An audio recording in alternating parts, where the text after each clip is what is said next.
Chapter 1. Ancient Techniques, the 9 Needles of Resurrection. The patient has succumbed despite resuscitation efforts and is hereby declared deceased. Dr.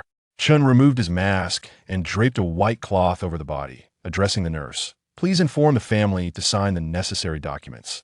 The patient's family has not visited for 3 days. The nurse's words were abruptly interrupted as the door to the ward swung open violently, and a man rushed in. Disheveled and clad in tattered garments, the man resembled a beggar. His once radiant eyes, now clouded with immeasurable sorrow, surveyed the scene. Is she gone? Yifeng stared at the lifeless form of the young girl, shrouded in white, his mind a void and oh, it cannot be. Yin Yin, please don't frighten your father. Yin Yin, darling, stand up and let daddy hold you, will you? With trembling hands, Yifeng slowly lifted the cloth, desperately hoping this was merely a cruel jest played by his daughter. And oh, miracle transpired, his daughter was indeed gone. Yifeng felt as though his soul had departed. She was only 4 years old. In his previous life, it was the sudden demise of his daughter that plunged Yifeng into an abyss of relentless sorrow and guilt, leading him to seek solace in alcohol and self-destruction. Days later, he was confronted by men who crippled him and cast him into the river like a lifeless dog. He had anticipated that this would be the end. Yet, against all odds, he survived and unexpectedly entered the realm of immortals. Subsequently, he joined a sect, mastering both martial and celestial arts. After 8 centuries of cultivation, he became invincible across realms, revered as the Emperor of 10,000. The Supreme Emperor, master of the 5 elements, adept in alchemy, weapon forging, and talismanic formations, there was no discipline he did not master. With unparalleled medical expertise, he could even resurrect the dead and contend with the king of Hades for souls. Reflecting upon the illustrious life of the unparalleled emperor, one could not help but marvel at his brilliance. Yet his heart bore the weight of a singular, profound regret. That was the death of his daughter. Despite possessing unparalleled strength, capable of conquering the heavens and earth, he could not safeguard his beloved wife and child. Even with miraculous healing abilities that had saved countless lives, he was powerless to save his own daughter. Thus, as Yifeng was on the cusp of reaching the highest realm, plagued by inner demons and beset by external foes, life and death hung in the balance. In despair, he paid the price of his supreme cultivation to shatter the constraints of fate, traversing the fabric of time and space. Just as his imperial form was on the verge of collapse, he finally returned to Earth, to the side of his daughter, Nian Yen. Yet, alas, he had arrived too late. Mr. Yi, please accept my condolences. We did everything we could, Dr. Chun stated calmly, as if discussing a mundane affair.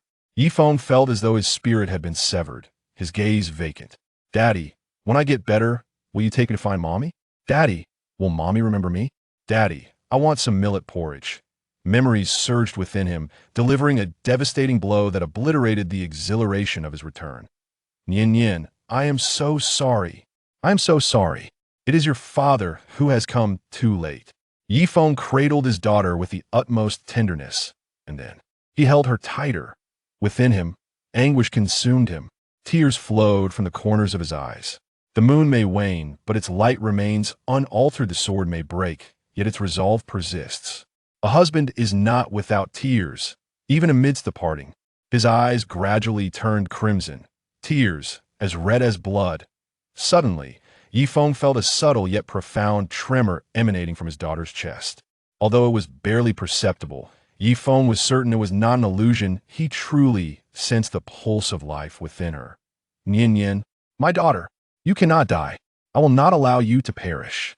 In that moment, Yifeng was consumed by a madness akin to despair. He disregarded everything else. Gently laying his daughter upon the bed with utmost care, he swiftly retrieved a set of silver needles from his bosom. He was determined to save his daughter. Dr. Chun, glancing at the silver needles in Yifeng's hand, raised an eyebrow. Stepping forward, Dr. Chun spoke coolly. Mr. Yi, I empathize with your emotions, but I must assure you, your daughter has indeed lost all vital signs. You have cared for her all these years, and you know well that her illness is beyond remedy. It was merely a matter of time. So Yifeng paid no heed to his words, meticulously arranging the silver needles. Why are you so stubborn? Your daughter is dead. What more do you intend to do? The nurse spoke impatiently. What you should be doing now is preparing for her final rites, not squandering time here. Silence. Yifeng replied coldly. She is my daughter. As long as I refuse to accept her death, she shall not die. The silver needles gleamed ominously in his hands as he swiftly inserted them into the acupoints of his daughter Yamen, Laogong, Senyinjio, Yongquan. In the blink of an eye, 4 needles were deftly placed. His heart ached and trembled, yet his hands remained steady and gentle, as if fearful of causing her harm. His movements were strikingly precise. Each needle was inserted with deliberate slowness, yet with unwavering steadiness. The nurse, observing Yifeng's actions, derided him. As I said, the child is already dead. Do not waste any more time. Traditional Chinese medicine? It is merely a ruse. Healing requires faith in science. In Western medicine, Yifeng remained undeterred. The nurse grew increasingly exasperated. If you were skilled in traditional medicine, why did you not act sooner? You are merely torturing her further by needling a corpse. Shouldn't you allow her to depart in peace? You are her father. How can you be so heartless? Impossible. This time, it was Dr. Chun who spoke, his voice trembling as if he had witnessed something unfathomable. The nurse then noticed something amiss. Her eyes widened, and her mouth fell agape as she pointed at Yi Yen on the bed, exclaiming, "Is she moving? Could it be?" At that moment, Dr. Chun was rendered speechless, for he indeed saw the instruments registering a heartbeat and pulse that indicated that the patient was gradually regaining her heartbeat, all thanks to Yifeng's exquisite acupuncture technique. You must be mistaken. The patient is dead. There must be a malfunction of the equipment. Quickly, fetch the director. Dr. Chen's face darkened, his body shaking with disbelief. The acupuncture method he witnessed was something he had never seen or heard of before. Even the director, who hails from a traditional Chinese medicine background and possesses considerable expertise in acupuncture, finds this situation untenable. However, it is imperative to halt Yifeng's actions immediately, otherwise we risk grave consequences. With this thought in mind, Dr. Chun hastily dialed the director. Upon receiving the call, while entertaining distinguished guests, the director promptly made his way to the ward. The art of acupuncture. Upon arrival, the director was taken aback at the sight of Yifeng administering needles. Dr. Chen quickly interjected, "Director, you have arrived just in time. Please, put a stop to this. If anything goes awry, our hospital cannot bear the repercussions." The nurse chimed in, "Indeed, Director, we are a reputable institution. If outsiders learn that we permitted a beggar to perform acupuncture indiscriminately, it would severely tarnish our hospital's reputation." Silence. The director commanded sharply, disregarding the concerns of those around him as his intense gaze remained fixed on Yifeng, precisely observing his technique. Yamen, Laogong, Sanyin Jiao, Yongquan, Taishi, Zhongwan, Huantiao, Zusamli, Higu. The director's eyes suddenly narrowed, and he inhaled sharply, articulating each word with gravity. The ancient art of acupuncture returned Yang 9 needles. Chapter 2. The daughter is poisoned. Director, what is the 9 needles of reviving Yang? Dr. Chun was filled with astonishment. The director, a disciple of the esteemed Li Helen, a towering figure in the realm of medicine, was equally astonished by Yifeng's acupuncture technique. This acupuncture art was indeed extraordinary. The director spoke in a solemn tone. The 9 needles of reviving Yang is among the ancient 10 great acupuncture techniques, possessing ineffable efficacy. However, this technique has long been lost to history. During my studies, I only heard my teacher mention the basic principles of needle application. Never did I expect to witness it today. The director felt a sense of nostalgia and curiosity about Yifeng's identity. Although Li Helen had explained the 9 needles of reviving Yang, he admitted that he himself did not know the specific application methods, as it involved an intricate array of knowledge. Could this individual be a descendant of an ancient lineage, perhaps even surpassing his teacher's teachings? Otherwise, how could he wield such an ancient acupuncture technique? Director, you must have made a mistake. This person knows nothing of traditional Chinese medicine. Dr. Chen interjected. His name is Yifeng, the father of the child. His daughter has been gravely ill and hospitalized for several years. If he truly possessed the technique you mentioned, why did he not save her sooner? What father would stand idly by while his child suffers? The director furrowed his brow. The surname? It seemed there was no one with that name in contemporary medical circles. Moreover, Dr. Chen's reasoning held merit. No father would willingly watch his child endure pain. Had he truly misjudged? His teacher had stated that the 9 needles of reviving yang were a lost art, and if his teacher could not perform it, how could this man? The lineage of traditional Chinese medicine is indeed vast, and it is not solely confined to the 10 esteemed families. There are other hidden medical lineages that have been passed down through the ages. Yet, the director dared not dismiss the matter lightly and said, "You just mentioned that this child was pronounced dead, yet I now observe signs of life, albeit faint. This cannot be a mere illusion. Could it be that you misdiagnosed?" Dr. Chen's expression shifted, and he quickly clarified, "Director, there are numerous cases in medicine where individuals are declared dead but later revive. These are termed medical miracles." His random needlework merely coincidentally revived the patient. Seeing the director's skepticism, Dr. Chen hastily added, "The child's condition is quite complex. I submitted a report initially, but due to your busy schedule, you were unable to confirm it personally." The director snorted in silence, yet his mind was filled with doubt as he scrutinized Yifeng. At that moment, Yifeng's focus was entirely on his daughter. The 9 needles had been expertly placed at specific acupoints, and a glimmer of determination shone in his eyes. "Rise." With a flick of his fingers, a breathtaking scene unfolded before everyone. Yifeng's hands danced gracefully, leaving trails of shimmering light, exuding an exquisite beauty akin to butterflies flitting among flowers. In the next instant, the silver needles embedded in Yi Xinyan's body were withdrawn, and her previously motionless chest began to rise and fall with vigorous rhythm. Thump, thump, thump. The heart beats with a powerful rhythm, and in an instant, Yi Xinyan gasps, expelling a mouthful of congealed blood before slipping into unconsciousness once more. Yet, her vital signs have stabilized, faint yet robust. She lives. Remarkably, she has truly survived. And not only that, the blood accumulation in her cranial cavity has been expelled. Dr. Chen, taken aback, gazes in astonishment as if witnessing a supernatural event. The hospital director exclaims in genuine awe. A miracle indeed. Although he cannot be certain that Yifeng employed the 9 needles of revitalization, the revival of a person previously declared dead constitutes nothing less than a marvel. "Director, this must be a coincidence," Dr. Chen hastily interjects. "While I may not be well versed in traditional Chinese medicine, I possess some understanding. There are no divine healers capable of resurrecting the deceased. Such notions are mere fabrications. Otherwise, Western medicine would not reign supreme." A nurse chimed in, "Indeed, it's merely a case of a blind cat stumbling upon a dead mouse." "Silence," the director retorted, chastising the 2 uninformed individuals. "Traditional Chinese medicine is far more formidable than you can fathom."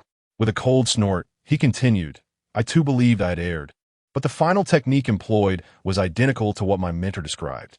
That fact cannot be mistaken. The 9 needles of revitalization are said to defy life and death. When the 9 needles are inserted, the cycle reverses, fate is countered, and those on the brink of death may yet grasp at life. An ancient proverb states that to hear the truth in the morning is sufficient, even if one were to perish by evening. To witness the acupuncture technique revered by my teacher has rendered my life devoid of regrets." The director sighed, then bowed deeply to Yifeng. Has the director lost his senses? The nurse rolled her eyes, and Dr. Chen subtly shook his head, deeming such sentiments overly extravagant. Reversing life and death. Not even television would dare portray such a notion. However, the director held a different perspective. He was acutely aware of his mentor, Li Helen's true identity, a descendant of the medicinal sage, a towering figure in the medical field, one of the top 10 physicians in the nation, and of great standing within the Chinese Academy of Sciences. The director had studied under Li Helen for several years, holding immense respect for his medical prowess, and firmly believed in his words. While he might misinterpret, his mentor would never err. Thus, this young man named Yifeng must undoubtedly possess extraordinary abilities. Seeing the director's shifting expressions, Dr. Chen furrowed his brow and remarked, "Director, you cannot truly believe he possesses medical skills? Be silent." The director shot a fierce glare at Dr. Chen. "My vision remains clear. How could I be mistaken? And do not presume I am unaware of the diagnosis. If he lacked capability, how could a patient declared dead possibly return to life? Director, did you not just refer to this as a medical miracle? Dr. Chen's voice faltered. Yet you understand this child's condition better than anyone. The director suddenly fixed a piercing gaze upon Dr. Chen. Do not think I am oblivious to your thoughts. I warn you, should I discover any ill intentions on your part, no one will be able to protect you. I understand, Dr. Chen replied, trembling slightly, lowering his head. Meanwhile, Yi Feng, gazing at his daughter, whose breathing had stabilized, allowed a long sigh of relief, only to feel the weight of gravity return once more. As he administered the injection moments ago, he sensed something amiss within his daughter. Yet, in his desperate bid to save her life, he refrained from conducting a thorough examination. Now that her breath had steadied, he finally had the opportunity to examine her properly, with his palm resting upon her forehead. The last remnants of his strength gradually permeated her body as he meticulously commenced his examination. The director, with a sycophantic demeanor, dared not press him for urgency. Meanwhile, Dr. Chen exhibited signs of unease, his complexion shifting restlessly. After a lengthy pause, Yi Feng's hand stilled, the smile on his face vanishing abruptly, replaced by an icy chill that seeped into his very core. To his horror, he discovered a trace of poison lurking within his daughter's body. This toxin, hidden deep within the marrow, relentlessly devoured her vitality, almost eluding his scrutiny. Very well indeed. His expression twisted into a grotesque snarl, a surging wave of murderous intent engulfing the entire ward. In an instant, Dr. Chen was the first to bear the brunt of this fury, sent hurtling backward, spewing a copious amount of blood. The director stumbled back a few paces, while the nurse crumpled to the floor, overwhelmed by an irresistible force that rendered her powerless.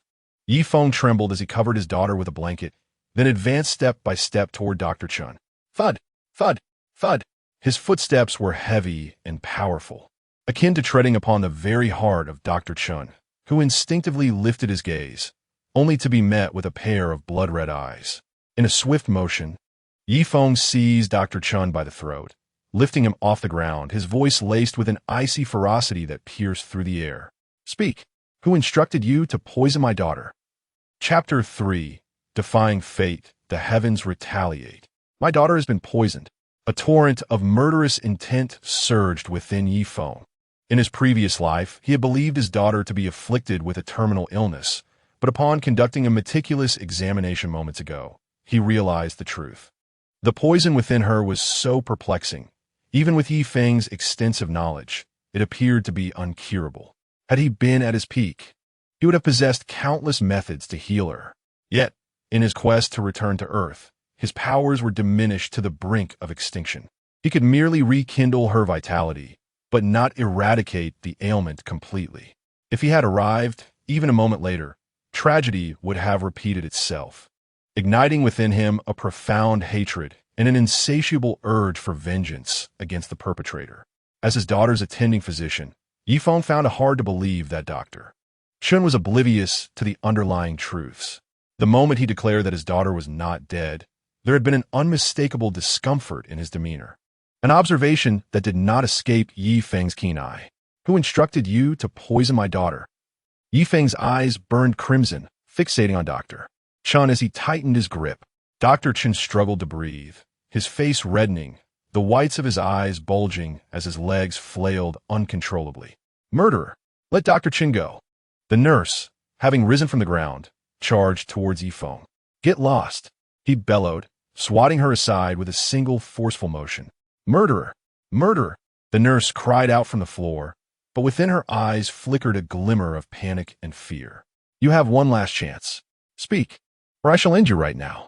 Yi Feng gazed indifferently at Dr. Chen, his murderous intent unmistakably evident. Dare to harm my daughter, and I shall ensure you perish in the most excruciating manner. Under the weight of Yi Feng's stare, Dr. Chen's heart raced uncontrollably, his entire body trembling with trepidation. He averted his gaze from Yi Feng's piercing eyes and stammered, I do not comprehend what you are insinuating. I am truly sorry about your daughter, but I did not poison her. Even facing death, he remained stubborn. Do you think that by remaining silent, I would be oblivious? Yifeng's lips curled into a sinister smile, exuding an aura of foreboding as he dragged Dr. Chen closer to the nurse, his murderous intent intensifying. A dragon possesses a reverse scale. Those who touch it shall die. His daughter was Yifeng's reverse scale. What do you intend to do? Stay back. Help. Murder.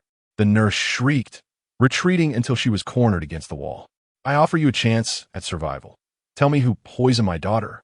Yifeng's gaze was as frigid as ice, his voice devoid of warmth, causing the nurse to tremble incessantly. You have but one opportunity. After his daughter fell gravely ill and was hospitalized, this nurse had been in charge. She was undoubtedly privy to the truth. Sensing the palpable malice emanating from Yifeng, the nurse was genuinely terrified. I do not know, she cried, covering her face with her hands, gripped by fear of the consequences should she speak. Very well, you may meet your demise. Yifeng raised his hand, prepared to end the life of this vile nurse. Please stop. This is a hospital. You cannot commit murder. At that critical moment, the director rushed over, attempting to intervene. Dare to obstruct me, and you shall perish alongside her. Yifeng turned suddenly, his gaze resembling that of a ferocious beast fixated on the director. Startled, the director stumbled back, yet he mustered the courage to say, Mr. Yi, please do not act impulsively. Let us discuss this calmly. It may be a misunderstanding. A misunderstanding? Yifeng's laughter was menacing. You imply that I, Yi, am slandering you? The director was momentarily rendered speechless, yet he maintained his composure to explain, Mr. Yi, I am Zhou Daoming, the director of this hospital. Let's negotiate this matter. Internally, he acknowledged that Yifeng was not an ordinary individual. Otherwise, he could not have wielded the 9 needles of resurrection. Nor could he have intimidated the director solely through sheer murderous intent. Such malevolence was palpable, reminiscent of ancient battlefield deities. In times of peace, how could one cultivate such a spirit? Mr. Yi, please do not act rashly. Taking a life is ultimately wrong. Observing Yifeng's unwavering demeanor, Zhou Daoming continued. I assure you by my reputation, please do not act impulsively. I will provide you with a satisfactory resolution. He aimed to stabilize Yifeng. Otherwise, if a life were lost in a hospital, he would bear the brunt of the responsibility as the director. With this in mind, Zhou Daoming turned to Dr. Chen and bellowed, Chen Shu, speak up. Did you do anything to the patient? Dr. Chen's expression shifted, yet he ultimately gritted his teeth and replied, I know nothing. Zhou Daoming, exasperated, then glared at the nurse, roaring, if he will not speak. Then you must. The nurse, have no knowledge, she retorted. Zhou Daoming replied sternly, you would do well to be truthful. Otherwise, if I uncover the truth, do not blame me for being merciless. In the hospital, a patient was poisoned, an occurrence that ignited an unparalleled fury within Zhou Daoming, the hospital's director. As the head of the institution, Zhou was acquainted with numerous influential figures and wielded significant power. His mere words could alter the course of countless lives. Moreover, such an incident transpired within the very walls of the hospital, right before his eyes. While the nurse might fear not the likes of Yifeng, she could not escape the formidable presence of Zhou Daoming. To her, Director Zhou was an imposing figure of immense authority. As a lowly individual, she felt an instinctive trepidation in the face of such a formidable personality. It was Dr. Chen. Under the weight of immense pressure, the nurse could bear it no longer. She covered her face and wept, exclaiming, Dr. Chen accepted a substantial sum from someone. Each time he examined a patient, he would inject a certain solution. I did not know it was poison.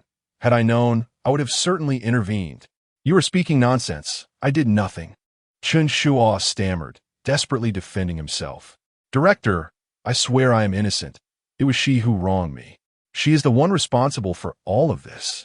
It was you. When the Zhao family paid you, they also provided you with a vial, which I saw hidden deep within your office desk. As Chen attempted to shift the blame onto her, the nurse, in her fear, divulged everything.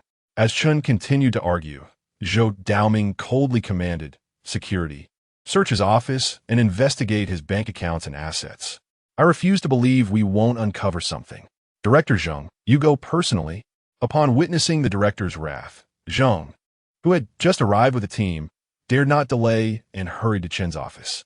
A few minutes later, he returned with a vial containing a residue of a dark liquid, unmistakably a potent poison. Director, this was found in Chen's desk.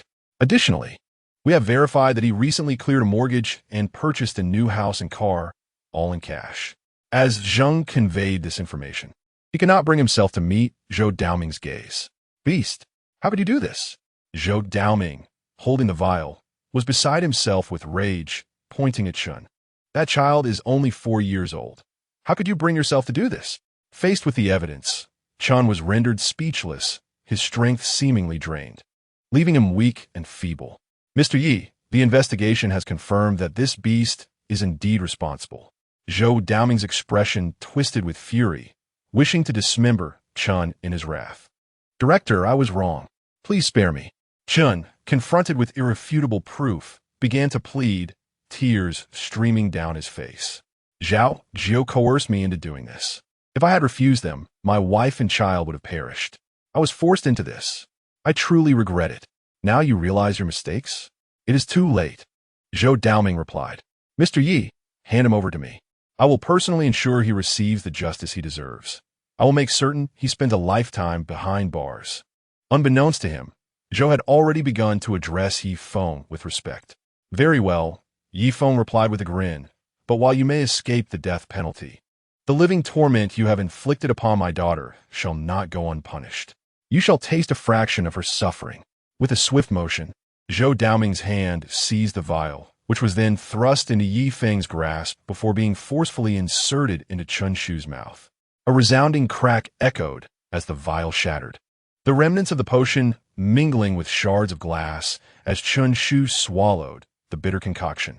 Yi Feng chose not to end his life directly. Rather, he devised a crueler fate. Consuming this poison would not lead to immediate death, but rather a slow demise steeped in despair and agony. No! Chen Shu let out a desperate scream before losing consciousness. The onlookers gasped in horror, their breath hitching at the sheer brutality of the act, a fitting retribution for one's own misdeeds. Meanwhile, a nurse nearby was rendered paralyzed with fear, convulsing and frothing at the mouth, clearly driven to madness by the gruesome scene. Zhao family?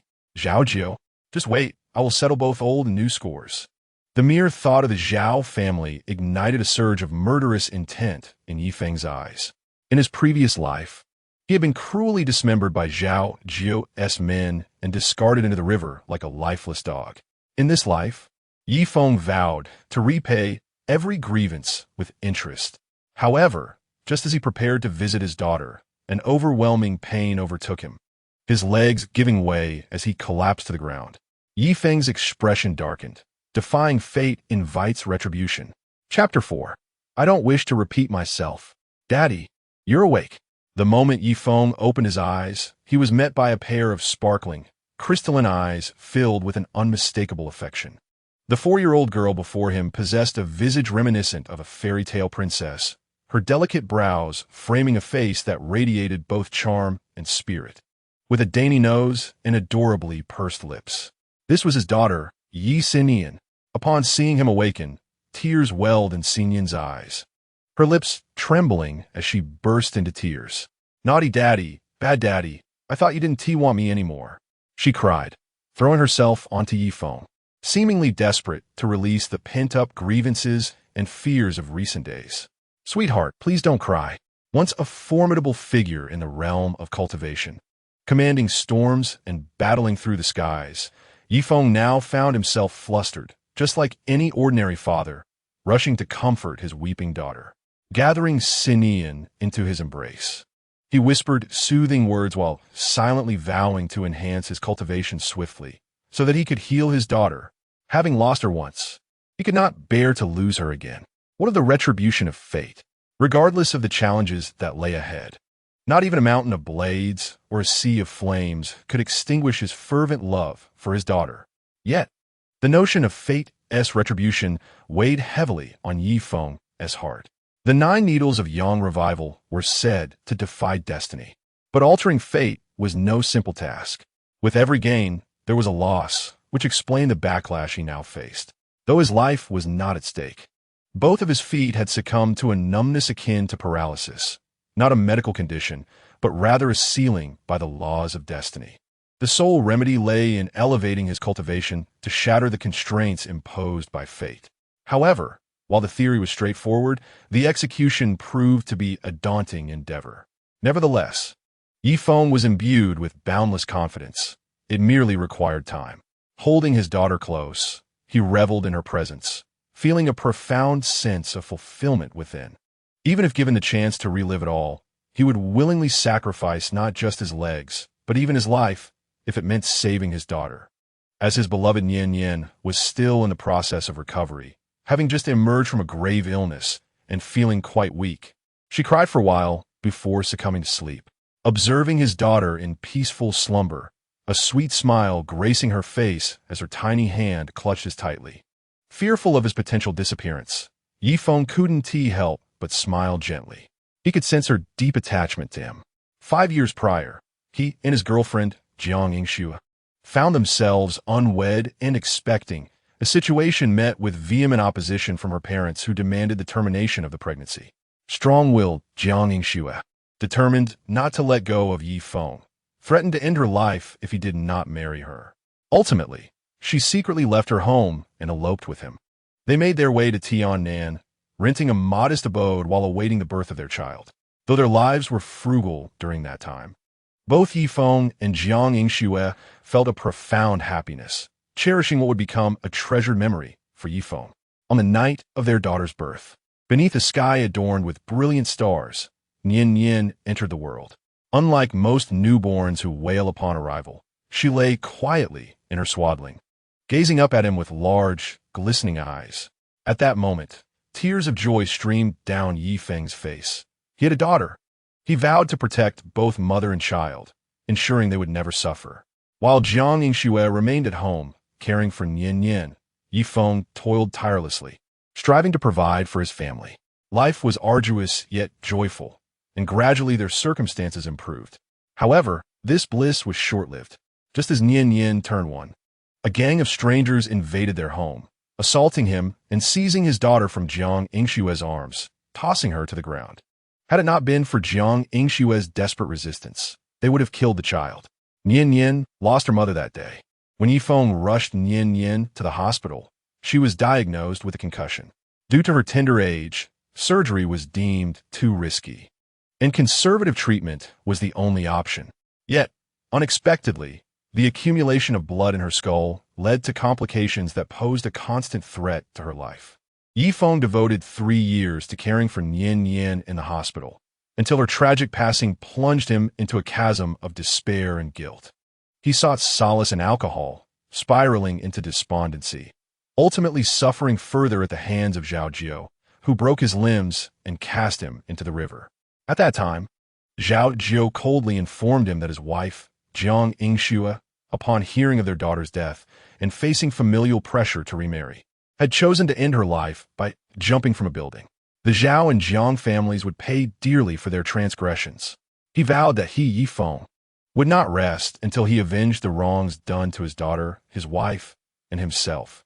Now returned, he is determined to swiftly enhance his abilities, to restore his daughter fully, to eradicate the Zhao family, and to reunite Nian Yin with her mother. Mr. Yi has awakened?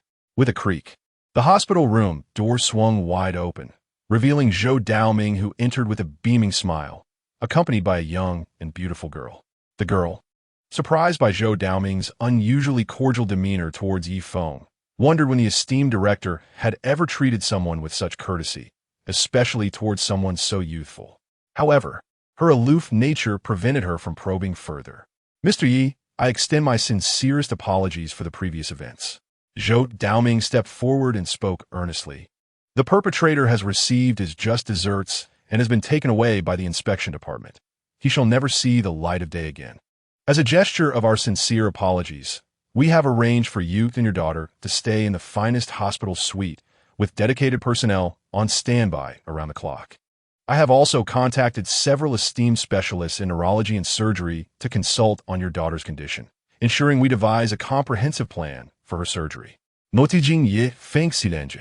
Zhou Daoming hastily added, Please rest assured, Mr. Yi, that all medical expenses will be borne entirely by our hospital. Furthermore, this is a small token of my personal goodwill. A gesture of my respect. He placed a thick envelope before Yi Feng, which appeared to contain no less than 200,000. Have you finished? Yi Feng repeated, not even glancing at the envelope. Instead, he coolly stated, if you have said all you needed to, please leave and allow my daughter to rest. As for her recovery, I shall take care of it myself, so there is no need for the hospital director to concern himself. Oh, indeed, I misspoke. My apologies, Mr. Yi. Zhou Daoming felt a twinge of embarrassment at the thought of Yi Feng's medical prowess, but dared not display any dissatisfaction. Although he held the position of director and wielded considerable power, having witnessed Yi Feng's capabilities, he refrained from regarding him as an ordinary person, especially now that he was in need of assistance. Mr. Yi, the reason I came today was to request your help, Zhou Daoming began, but Yi Feng coldly interrupted. Are you not leaving? Seeing Zhou Daoming still standing there, Yi Feng's brow furrowed, and a sharp aura radiated towards him. You certainly possess a grand sense of entitlement and lack any semblance of courtesy. Uncle Zhou has lowered himself to seek your assistance. This is a mark of respect.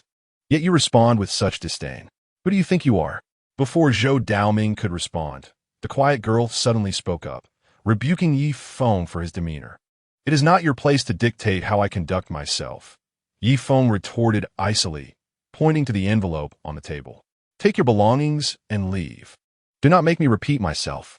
Chapter 5. You are inviting trouble. You are exceedingly arrogant. Uncle Zhou has kindly come to see you, and instead of gratitude, you exhibit such arrogance. How utterly disrespectful. The girl was infuriated by Yi Feng's words, pointing an accusing finger at him. In my entire life, I have never encountered someone so presumptuous. Do you believe that one word from me could, Xiling, be quiet? Upon hearing her increasingly outrageous remarks, Zhou Daoming's expression changed dramatically as he admonished. You cannot speak to Mr. Yi in such a manner. Apologize immediately. What? Apologize to him? Young Xiling glared, Deutschlading. I would rather die than apologize. I have done nothing wrong. How dare you? Zhou Daoming's face darkened, but knowing the girl's temperament, he quickly turned to Yi Feng, saying, Mr. Yi, I implore you to overlook her insolence. Let's leave at once. Please, rest well. With that, he took her by the arm and led her out of the hospital room. Uncle Zhou, why are you pulling me away? Young Xiling protested, clearly still indignant, as they exited the room. Upon witnessing this, Zhou Daoming spoke with a serious demeanor. Child, if you wish to save your grandfather, you must show some respect to Mr. Yi. He may very well be the old man's last hope. What? Him? Save my grandfather? Young Xiling exclaimed incredulously. Unzliu, are you out of your mind? That plain-looking fellow, does he possess such abilities? My grandfather's illness is beyond even your capacity. At this point, Yang Ziling's expression turned pained, and her eyes glistened with unshed tears. Zhou Daoming, however, maintained his sternness. Mr. Yi's medical prowess is unparalleled. Even 10 of me could not compare. He can revive the deceased. If you can persuade him to assist, there may yet be a glimmer of hope for the old man. Otherwise, hearing this, Yang Ziling's countenance paled, but the thought of approaching a disheveled man as the esteemed young lady of the Yang family was a source of embarrassment for her. The choice now lies in your hands, Zhou Daoming said, understanding her temperament. With a sigh, he shook his head and departed.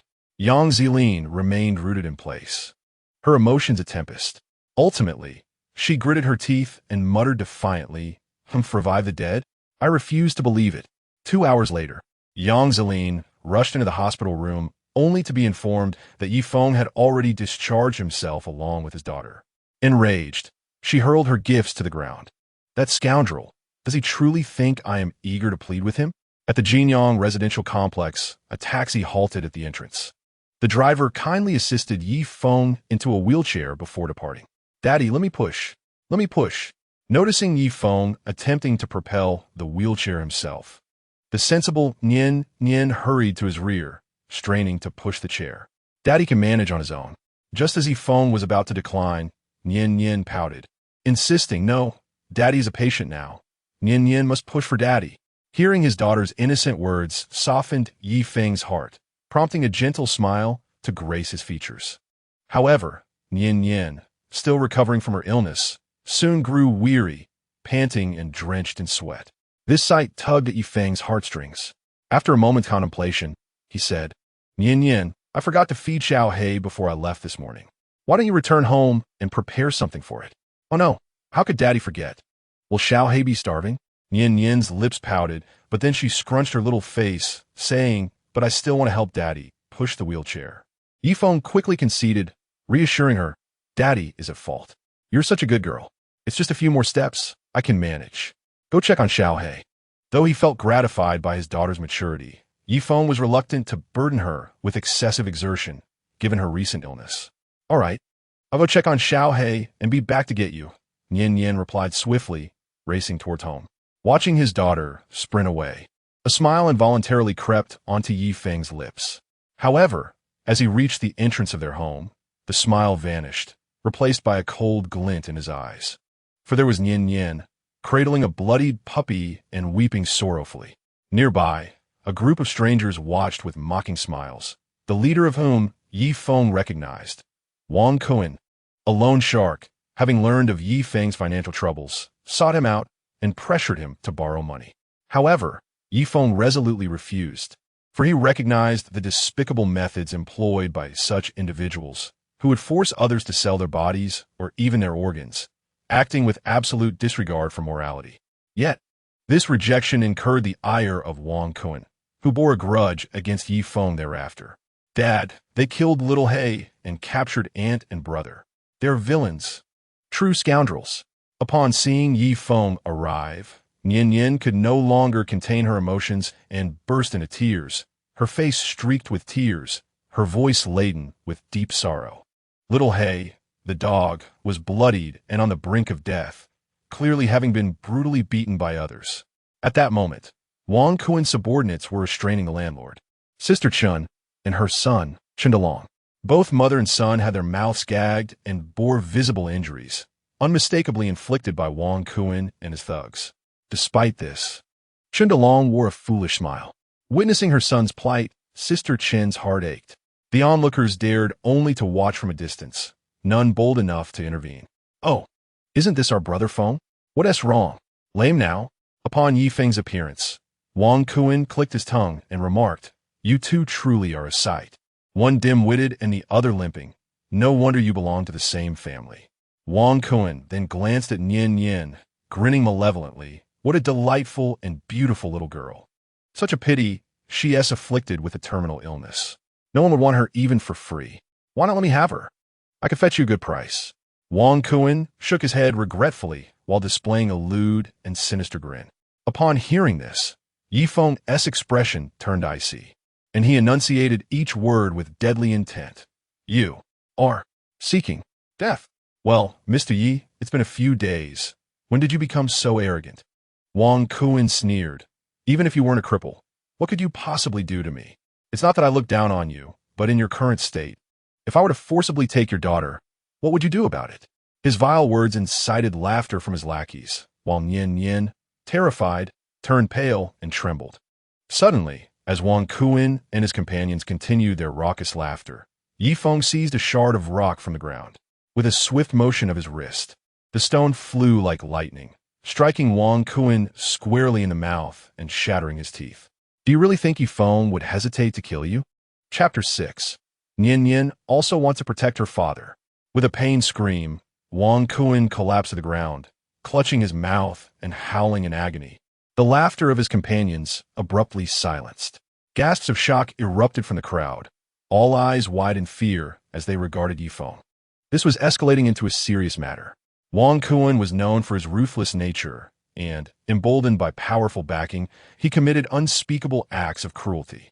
In the city of Tiannan, who did not tremble at the mere mention of Wang Kuan's name. The consequences for Yi Feng, who was alone with his daughter and had dared to confront Wang Kuan, were all too predictable. Indeed, as Wang Kuan was clumsily assisted to his feet by his subordinates, his face contorted with rage as he pointed an accusatory finger at Yi Feng, bellowing, You dare. Blood streamed from Wang Kuan's mouth, and he exerted every ounce of strength to howl at Yi Feng, his expression twisted with a desire to rend him asunder. With a single command, the 10 burly men surrounding Wang Kun lunged towards Yi Feng. The onlookers had already succumbed to fear, closing their eyes and displaying expressions of distress. Some even retreated into their rooms, too terrified to witness the unfolding spectacle. Outnumbered, Yi Feng's fate seemed sealed. "You shall not bully my father." Seeing her father cornered, Nian Yin swiftly spread her arms to shield Yi Feng, her small face resolute, betraying no hint of fear. "You little brat, you have quite the audacity," Wang Kun snarled, clutching his cheek menacingly. "Take her down too. Spare no one." His henchmen, their faces twisted with malevolence, advanced menacingly towards Nian Yin, their iron rods raised threateningly. Gasps erupted from the crowd. How could these scoundrels even contemplate harming a child? "Kuanga, I beg you, call them off. This has nothing to do with them." As she witnessed the thugs targeting a child, Sister Chun broke free and fell to her knees before Wang Kun, pleading, "I will give you the property deed. I will get it for you immediately. She is just a child." Sister Chen's heart ached for Nian Yin, a vivacious girl despite her own son Chun Dalon's condition since childhood. How could she bear to witness Nian Yin come to harm? "It's too late. Beat this wretch as well." With a brutal kick, Wang Kun sent Sister Chen sprawling, his face a mask of cruelty. "Dare to strike me? Today, I shall teach you the meaning of death." In an instant, the 10 thugs raised their iron rods, ready to bring them down upon Sister Chun and Nian Yin.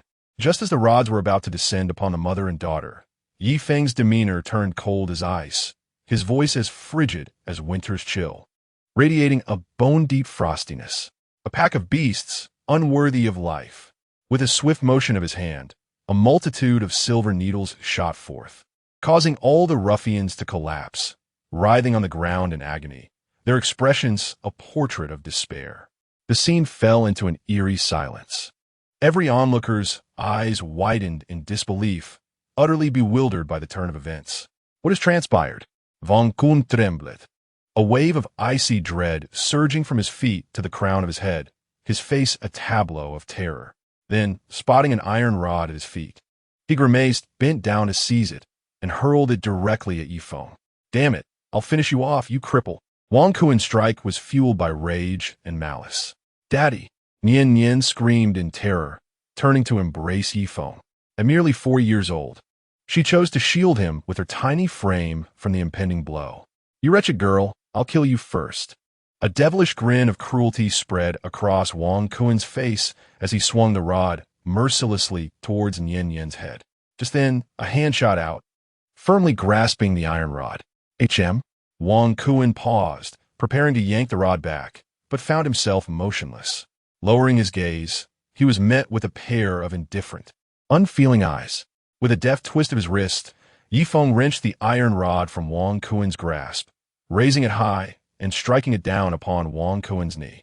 The sound of a sharp crack echoed, and Wang Kun let out a cry of agony as he collapsed to the ground, the rod resting heavily upon his shoulder. With one arm wrapped protectively around his daughter, Yi Feng held the rod firmly, his expression cold and detached as he regarded Wang Kun. "Do you know how to write the word death? I am a man of Lord Lei. Lei Hu, you cannot harm me, or you will meet a most gruesome fate." Wang Kun knelt, his face contorted in pain and beads of cold sweat streaming down his brow. The murderous intent emanating from Yi Feng instilled a deep-seated fear within him.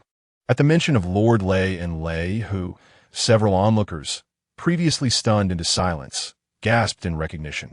For good reason. Lei Hu was a formidable underground ruler in all of Tiannan, known for his brutality and connections to powerful forces. "Xiao Feng, do not act impulsively. Let him go." Sister Chen's expression shifted dramatically as she urgently intervened. Even as a woman from the lower rungs of society, she had heard tales of Lord Lei's fearsome reputation. Desperation flickered in Wang Kun's eyes, igniting a glimmer of hope. Though his knee was shattered, and he knelt before Yi Feng at the mercy of another, he couldn't help but unleash a reckless grin. "No matter how strong you are, upon hearing Lord Lei's name, you shall kneel. Boy, if you wish to live, immediately kneel and apologize. Vont qu'on visite ominisle. Otherwise, you, your daughter, and that mother and child will all face a most excruciating demise. Is that so? Yifeng retorted, a sardonic smile gracing his lips. He tapped the iron rod against Wang Kuen's shoulder a few times. Leihu, you say? Very well, I shall remember that. For today, I shall spare your life. But while death may be a mercy, the punishment for your transgressions will be severe. With that, two sharp cracks resounded as Wang Kuen's arms were rendered useless. His anguished cries filling the air as he writhed on the ground. My arms, they're broken. It hurts so much. With his legs also incapacitated, Wang Kuen lay utterly defeated. The reason I spare your life is to send a message back to Leihu. Before nightfall, he must personally come to apologize. Otherwise, he shall bear the consequences.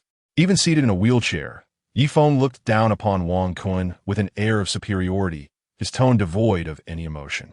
Get out of my sight. With a fierce command, Wang Kuen's subordinates hastily scrambled to their feet, hoisting their leader away in desperate flight, fearing that Yifeng might shatter their limbs as well. The spectators, witnessing this scene, were left in shock, yet they could only shake their heads in dismay.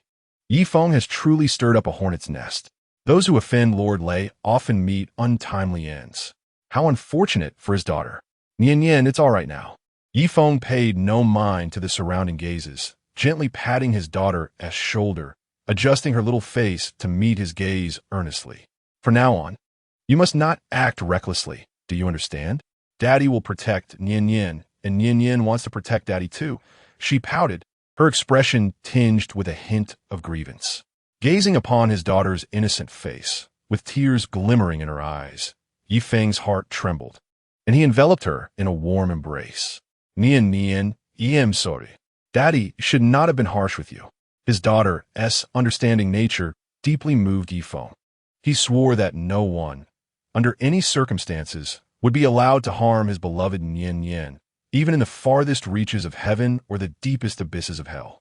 If such a thing were to occur, he would extract their soul and refine their essence, ensuring they would never attain rebirth. Chapter 7. The Birth of Heaven and Earth. Cultivating True Immortality. Xiaofeng, you have caused great trouble. You must take Nian Yan and flee as far as possible, never to return. Upon seeing that Yifeng was unharmed, Sister Chen urgently implored him to leave with his daughter.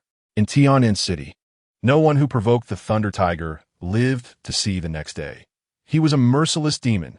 Rest assured, Sister Chen, they dare not provoke me. Even in my past life, seeing you and your son mistreated would have compelled me to intervene. However, the consequences might be as dire as you suggest, potentially involving my daughter as well. But this life is different. With unparalleled immortal techniques and mastery over lethal skills, I fear no one. Even though I am currently sealed by the heavenly path, my strength diminished to a fraction. Dealing with certain martial factions remains effortless. Xiaofeng, heed my words and depart immediately. Sister Chen, filled with anxiety, insisted, even if you do not think of yourself, consider Nian Yan. If I leave, what will happen to you? What will become of DeLong? Yifeng countered, and what of you, Sister Chen? Her demeanor shifted, yet she gritted her teeth and replied, do not worry about me. They merely desire my house. I can part with it if necessary. This matter has nothing to do with you. You must take Nian Yan and leave before it is too late. This kind-hearted woman still thought of Yifeng and his daughter, even in her dire situation. Yifeng was aware that the house they resided in was the ancestral home of Sister Chen, cherished as her very life. As for her husband, he indulged in vice, squandering their resources and resorting to gambling, often taking out his frustrations on Sister Chen when he lost, demanding money from her. It was due to an incident instigated by her husband that Chen DeLong became mentally impaired, having suffered a fall in his childhood, occasionally succumbing to fits of unconsciousness. Consequently, Sister Chen had lost all hope and chose to divorce, raising her son alone. When Yifeng moved here, he had heard that Sister Chen's husband had lost a substantial sum of money and even borrowed from Wang Kuen at exorbitant interest rates. Ultimately, he was driven to leap from a building, but Wang Kuen and others continued to harass Sister Chen for repayment, threatening her to relinquish her home as collateral. Over the years, Sister Chen had reached her limits, single-handedly caring for her son. Observing the despair in her eyes, Yi Feng sighed inwardly. Sister Chun, I will not leave, he declared, shaking his head. Were it not for your support in these years, I might not have endured until now. Thus, I will assist you in resolving your troubles. Having been reborn, Yi Feng sought both vengeance and gratitude. It was Sister Chun who had extended a helping hand during his most desperate times, even granting him rent-free living. While he was away working, she had voluntarily cared for Nian Nian, treating them as family. Such kindness must be repaid. If he were to flee in fear of the Thunder Tiger, it would render his 2 lives meaningless, akin to a beast. This was a course of action Yi Feng could not undertake. Xiao Feng, your kind intentions are appreciated, but this matter does not concern you. Yi Feng's words brought tears to Sister Chen's eyes as she wiped them away and said, I'm already grateful that you could stand up for me today, but I cannot involve you any further. Chun Dalong, with a bruised and swollen face, extended his grimy hand and, with great difficulty, uttered, Let us go, uncle. Let us go. Nian Nian, with a childlike lilt, declared loudly, Daddy will protect you and help you drive away the bad people. Sister Chun, you heard that too. Yi Feng looked at his daughter with pride and said, Since even Nian Nian has said we shall not leave, I cannot possibly leave either. Observing Sister Chun, who still appeared hesitant, Yi Feng reassured her, Do not worry, Sister Chun. As long as I am here, no one can harm you in the slightest. The promise of the Emperor is as heavy as the myriad worlds. Nian Nian, please bring Little Black inside. Yi Feng pushed the wheelchair, leading the way indoors, while Nian Nian cradled Little Black, following closely behind. Witnessing this, Sister Chun sighed, her eyes revealing a newfound determination. She had made her decision. If Thunder Tiger truly came knocking, she would relinquish the house. No matter what, she must protect Yi Feng and his daughter. Daddy, is Little Black going to die? Inside the house, Nian Nian gazed at the bloodied Little Black, tears streaming down her cheeks, filled with sorrow. With Daddy around, Little Black will be fine. Little Black was a puppy Nian Nian had found and had raised for over a year, already considered a dear friend and companion. Yi Feng would never allow anything to happen to it. Gently stroking Little Black's head, Yi Feng infused his spiritual energy into the puppy. His brow furrowed. These brutes were merciless even towards a dog. Little Black's internal organs were shattered, and countless bones were broken, a result of being violently thrown to the ground. As Yi Feng's energy flowed into Little Black, the puppy struggled to open its eyes, teary and whimpering in pain. Even so, Little Black extended its tongue, gently licking Nian Nian's small hand, trying to comfort its little owner. All beings possess a spirit, and every blade of grass has a heart. To encounter me is indeed your fortune. Yi Feng murmured softly, spreading his fingers to cover Little Black's head. As he channeled his energy, the puppy's injuries were stabilized. Then, Yi Feng took out silver needles and delicately punctured various acupoints on Little Black. Thus, the puppy's life was preserved. Watching Little Black fall into a deep sleep, Yi Feng's expression grew weary as he said to Nian Nian, Little Black is fine now, but it needs to rest well. Wow, Daddy is amazing. Nian Nian loves you the most. Nian Nian leaned in to peck Yi Feng on the cheek, prompting a hearty laugh from him, which alleviated some of his fatigue.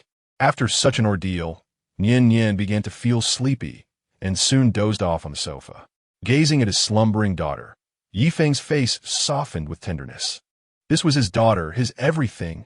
He would protect her at all costs, even at the expense of his own life. The immediate plan was to diligently cultivate, break the seal of the heavenly Tao, and restore his strength. With this thought in mind, Yi Feng settled into his wheelchair, gently closed his eyes, and silently began to cultivate, sensing the thin spiritual energy of the world around him. Heaven and earth give birth to all things, and all things come into being. This is the supreme technique created by Yi Feng after extensively observing the principles of the universe and the cycles of existence. Yin and Yang, the 5 elements, the 8 desolations, and the 6 directions. He perceives the vibrancy of mountains, rivers, and all things, drawing upon the spiritual essence of heaven and earth to refine himself through rigorous cultivation. At the inception of this technique, it summoned divine retribution, causing a clash of celestial forces that reverberated throughout the heavens. Time passed, and Yi Feng felt a slight tremor in his body, releasing a vast, ethereal aura. Sensing the fluctuations of spiritual energy within, a smile graced his lips as he nodded gently. The technique, indeed, was one that had once been envied by the heavens. For in a mere 2 hours, Yi Feng ascended to the 5th level of qi refinement. Regrettably, the spiritual energy in this realm was scarce. Otherwise, a breakthrough from qi refinement to foundation establishment would have been effortless. Nevertheless, Yi Feng felt a sense of satisfaction. The 5th level of qi refinement afforded him a modicum of self-protection. Yi Feng murmured to himself, "Next, I must recover my strength while seeking materials to concoct a detoxification pill so that I may completely eradicate the toxins within her." Just as he furrowed his brow in contemplation, a sudden rustle outside his door caught his attention. Soon after, cries of alarm and distress rang out. "Do not harm my son." Chapter 8. Enlightenment at Dawn, no longer a common man. Upon hearing the commotion next door, Yi Feng swiftly maneuvered his wheelchair and pushed the door open. At the entrance of Sister Chen's home stood a dozen burly men, their faces etched with malice. Yi Feng immediately noticed several others rummaging through the house, overturning furniture in search of valuables. Sister Chen lay unconscious atop her son, Chen Dalong, who was grinning foolishly, blood streaming from his mouth and nose. Witnessing this scene, a frigid glint of murderous intent flickered in Yi Feng's eyes. A pack of beasts. An overwhelming aura of authority emanated from him, his gaze icy and unyielding. "Brother Dao, it is this brat who harmed Brother Kuan." Some of the thugs displayed fear upon seeing Yi Feng, while others merely sneered cruelly. "Oh, is this the little wretch who made Lord Lei come to his door for an apology?" A scar-faced thug pushed aside his lackey and stood at the threshold. "Scrutinizing Yi Feng. We and T even sought him out, yet he delivers himself to us." Brother Dao frowned, gesturing dismissively. "Ruin him once more, then toss him into the river to feed the fish. I hear he has a daughter? Let us eliminate her too. Damn it. Daring to provoke Lord Lei in Tiannan City. He truly has a death wish." Brother Dao's demeanor suggested that dispatching Yi Feng would be as simple as crushing an ant. "Brother Dao, this kid is no ordinary fellow. Otherwise, Brother Kuan Wu and T have suffered such a great loss," remarked a thug who had followed Wang Kuan during the day, his eyes filled with trepidation. "Damn you, coward. Wang Kuan, that idiot, failed in his duties and has already been executed by Lord Lei. Do you wish to bring about my demise as well?" Brother Dao slapped the head of his subordinate, saying, "Lord Lei instructed us that if we don't eliminate them, we shan't return. Do I need to teach you what Lord Lei's temperament is like? Hurry." "Yes." The lackey braced himself and shouted, "Brothers, let us all rush in and finish off this brat." With that, a dozen thugs charged forth, striking swiftly and ruthlessly. Compared to the subordinates brought by Wang Kuan, this group appeared to possess even greater prowess. Yi Feng, however, remained seated in his wheelchair, utterly motionless. As the burly men approached, his eyes shimmered with a golden light. And suddenly, he unleashed a stream of golden flames. As the flames erupted, they transformed into several fiery tendrils that ensnared the men. The sound of their bodies shattering echoed as a dozen ruthless thugs were swiftly reduced to mere ashes. In an instant, an eerie silence enveloped the scene. "My goodness, what is this?" One of the subordinates screamed, collapsing to the ground, overwhelmed with terror. Similarly, Dao Ge, who was about to retreat indoors, turned pale with fear, his face a mask of horror. What kind of sorcery is this? Yi Feng maneuvered his wheelchair closer to Dao Ge. "Damn it, I refuse to be intimidated." Dao Ge raised his large blade, swinging it directly at Yi Feng. In response, Yi Feng merely displayed a faint, disdainful smile. "Observing Yi Feng's indifference." Dao Ji's expression shifted to one of wild elation. "The fool isn't even trying to evade. I shall cleave your head from your shoulders." Dao Ge's face twisted with malice. Just as the blade was about to strike Yi Feng, he gently raised his hand, pinching the blade between two fingers. "Hiss!" Dao Ji's eyes widened in shock as he gasped in disbelief. As he prepared to withdraw his weapon, Yi Feng's wrist twisted lightly. Crack! The blade, along with Dao Ji's arm, was contorted into a grotesque shape, and a segment of the blade was forcefully snapped off. Whoosh! With a flick of his wrist, the broken shard shot forth, piercing through Dao Ji's chest and simultaneously impaling two burly men who had rushed from the room. Dao Ge, still clinging to life, could utter no words, only gaze at Yi Feng in terror and despair. I have already given Lei Hu a chance. You may leave first, but he shall be next. He intends to kill Lei Yi. Dao Ji's mouth opened in an attempt to speak, but only blood spilled forth. Huh! Dao Ji's eyes widened with effort. And then he succumbed to death. All of Lei Hu's men had perished. Without casting a glance at the corpses, Yi Feng glided his wheelchair into Sister Chen's home. The interior was in disarray, and Sister Chen remained unconscious. Chen Dalong looked at Yi Feng and grinned broadly. Uncle Yi, my sister. Yi Feng's heart quaked.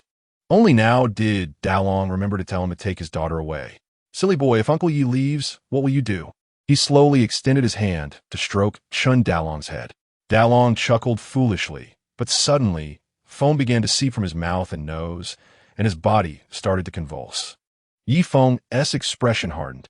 Dalong was having a seizure. There was no time to ponder. Yi Feng immediately activated heaven and earth transformation, channeling his spiritual energy through his palm into Dalong's body. Dalong's condition began to stabilize, and his expression visibly relaxed. Yet, Yi Feng did not cease his efforts. Rather, his focus intensified. He sensed that Dalong's mind was filled with clotted blood. This coagulated blood was compressing Dalong's neural pathways, stunting his development and causing frequent episodes of illness. Even Yi Feng could perceive that deep within the dragon's blood-stained brain, there resided a mass of purple stagnation. This accumulation appeared to be comprised of congealed blood. Should it flare up again, the dragon would undoubtedly face a perilous threat to its life. Fortunately, Yi Feng had encountered the dragon, and his own strength had also returned to a degree. Without further contemplation, Yi Feng immediately harnessed his spiritual energy to commence the removal of the congealed blood from the dragon's brain. Even the most advanced medical techniques of the present could not eradicate this stagnation, yet it was gradually being dispelled by Yi Feng. The dragon's previously vacant gaze began to exhibit a spark of vitality.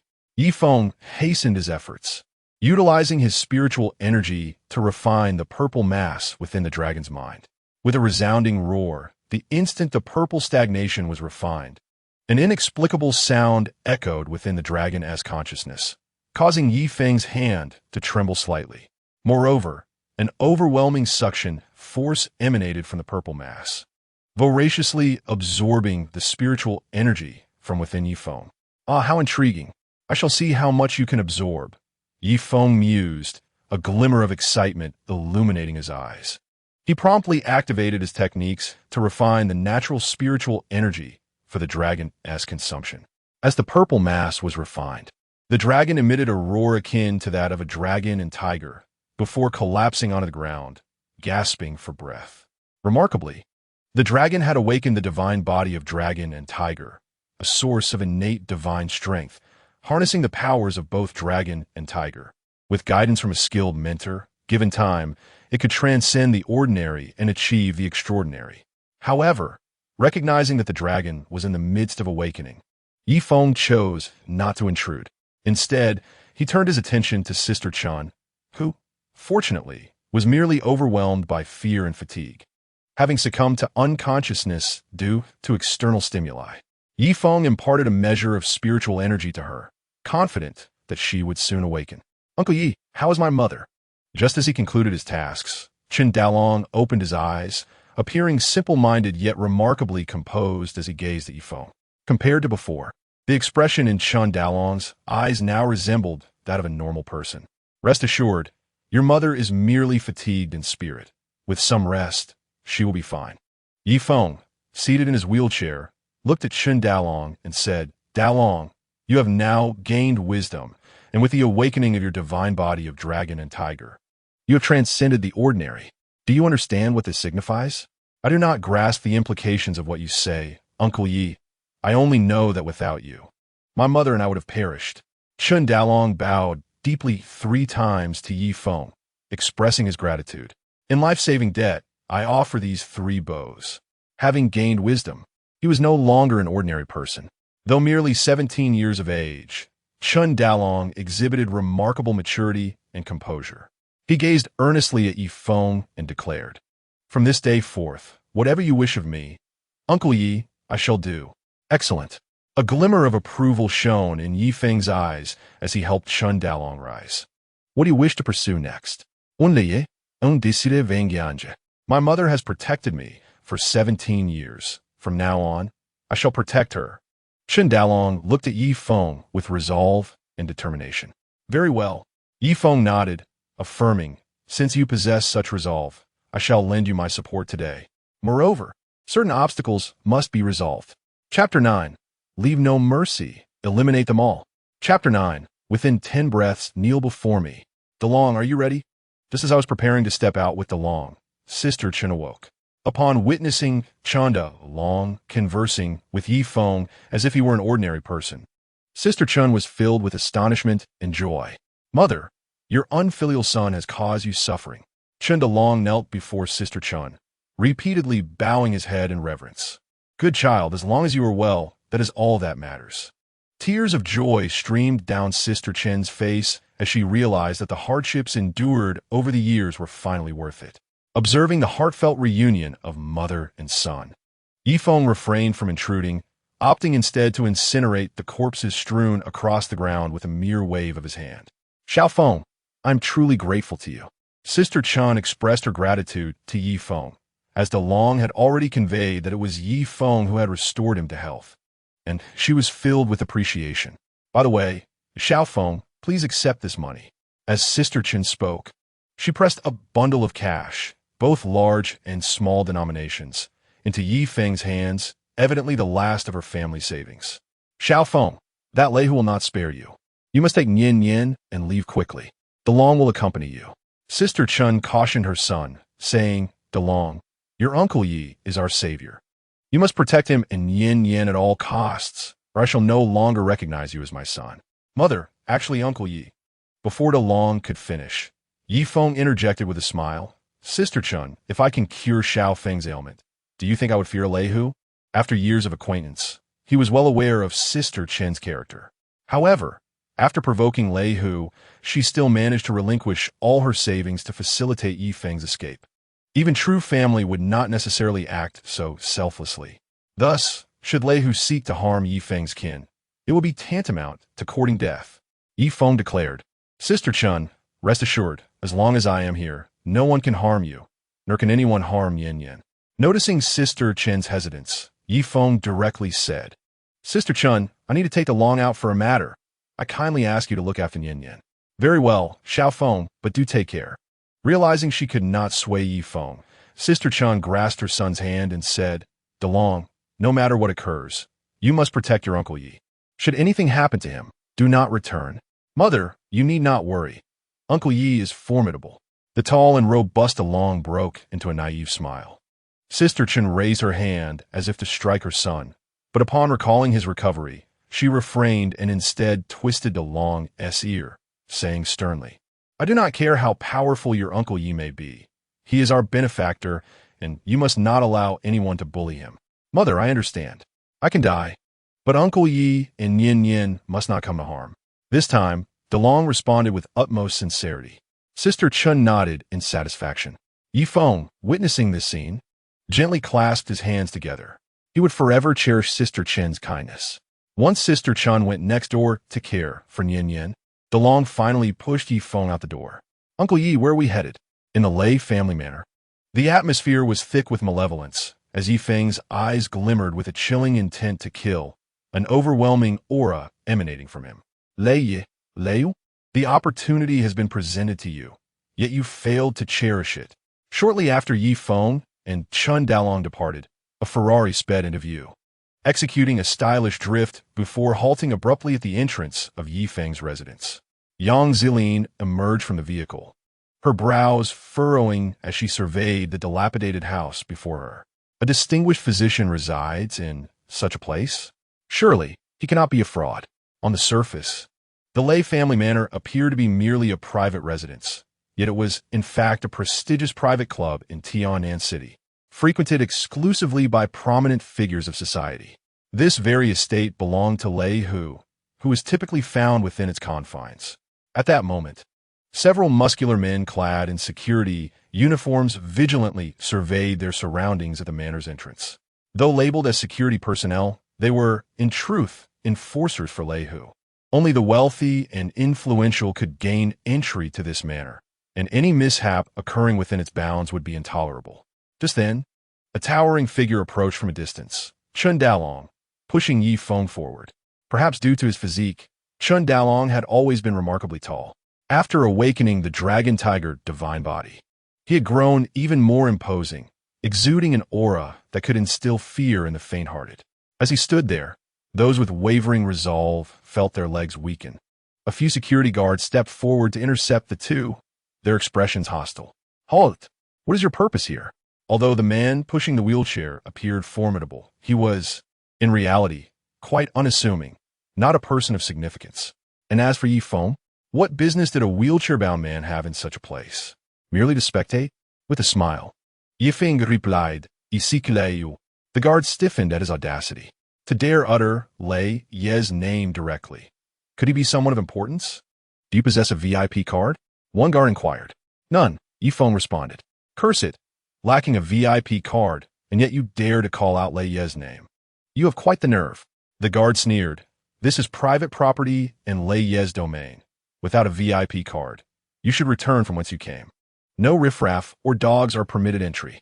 Yi Feng's expression remained unchanged as he chuckled softly. A watchdog is simply a watchdog. The arrogance bestowed by power is a flaw that shall never be amended. "Dalong!" At Yi Feng's command, Chun Dalong stepped forward, his massive hands suddenly crashing down. Boom! With a thunderous sound, several guards were sent flying, the heavy gates collapsing under the force. Guests who had been enjoying themselves in the manor turned to witness the spectacle.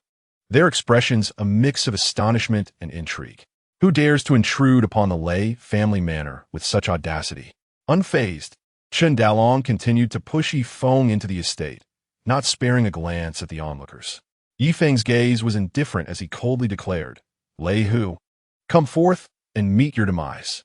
Exclamations of disbelief rippled through the crowd. Who is this young man to defy the Lei family manor so boldly? He must be seeking death. Ignoring the murmurs, Yi Feng raised a finger. Chun Dalong quietly offered him a cigarette, lighting it with ease. Exhaling a plume of smoke, Yi Feng leaned back in his wheelchair, his demeanor tranquil. He was waiting for Lei Hu to emerge and face his fate. As for the number of thugs in the Lei manor, he was indifferent. To say nothing of others, with Dalong's immense power, he could effortlessly obliterate the Lei manor. Many onlookers, witnessing Yi Feng's calm demeanor, couldn't help but blink in surprise. This fellow was truly extraordinary in his arrogance. Not only was he causing a scene, but he also had the audacity to smoke. This guy was really pushing his luck. Thud, thud, thud. The sound of synchronized footsteps approached, as numerous burly men in black suits surged forth from around the manor. These were the bodyguards of the Lei manor, although only a fraction of them had appeared. Their numbers exceeded 100. Furthermore, each bodyguard wielded a rubber baton. At the forefront stood a young man with a buzz cut, impeccably dressed in a tailored suit, exuding an air of authority. Upon his appearance, the crowd instinctively took a step back, their faces betraying a flicker of fear. Here he comes. A spectacle was about to unfold. Many displayed signs of excitement and anticipation. All of them were individuals of considerable stature, and such a scene was exhilarating, far more entertaining than idle banter. As the buzz-cut youth emerged, a cruel smile crept upon his sinister face as he waved his hand, commanding, "Make mincemeat of him and feed him to the dogs." Those truly entrenched in the underworld never waste words. Moreover, those who depend on Master Lei for their livelihood would never inquire about your background. To dare cause trouble at their doorstep was to invite death. As soon as the youth's words fell, over 100 bodyguards charged towards Yi Feng and his companion without hesitation. As for engaging in a one-on-one fight, such thoughts were frivolous. To deal with someone who dared to disrupt their territory, overwhelming force was necessary to instill fear. These bodyguards were agile and their movements were steady and powerful, clearly indicating professional training. Yifeng shook off the ash from his cigarette, his face betraying no fear. Do not hold back. Kill them all. Chapter 10. Ancient Warriors? A single palm strike to death. Yifeng's expression turned grave, his eyes filled with murderous intent. Indeed, Chen Long chuckled, a youthful and innocent expression illuminating his face, revealing a spark of excitement and fervor. As the bodyguards drew near Yifeng, Chen Long let out a thunderous roar, his voice reminiscent of dragons and tigers, instilling terror. With a simultaneous strike of his powerful hands, two bodyguards instinctively raised their arms to block, only to be sent flying along with their batons. An invisible force propelled them and their companions back, shattering countless tables and chairs in the process. Those who were struck down instantly lost their lives. The first two guards suffered gruesome injuries, their chests shattered, bones protruding grotesquely from their backs, painting a horrific scene. Even though they had undergone professional training, DeLong's innate strength, coupled with his awakened tiger-dragon physique, rendered these bodyguards utterly incapable of withstanding such raw physical power. A lethal assault had commenced. A wave of astonishment rippled through the crowd. All were left in shock. Such ferocity. This hulking figure had killed several men in an instant. No wonder he dared to be so audacious. It turned out he possessed considerable skill. Even though it was his first experience with taking a life, DeLong felt no discomfort. Rather, he sensed an exhilarating rush. It was as if his very essence was imbued with ferocity and a combative spirit.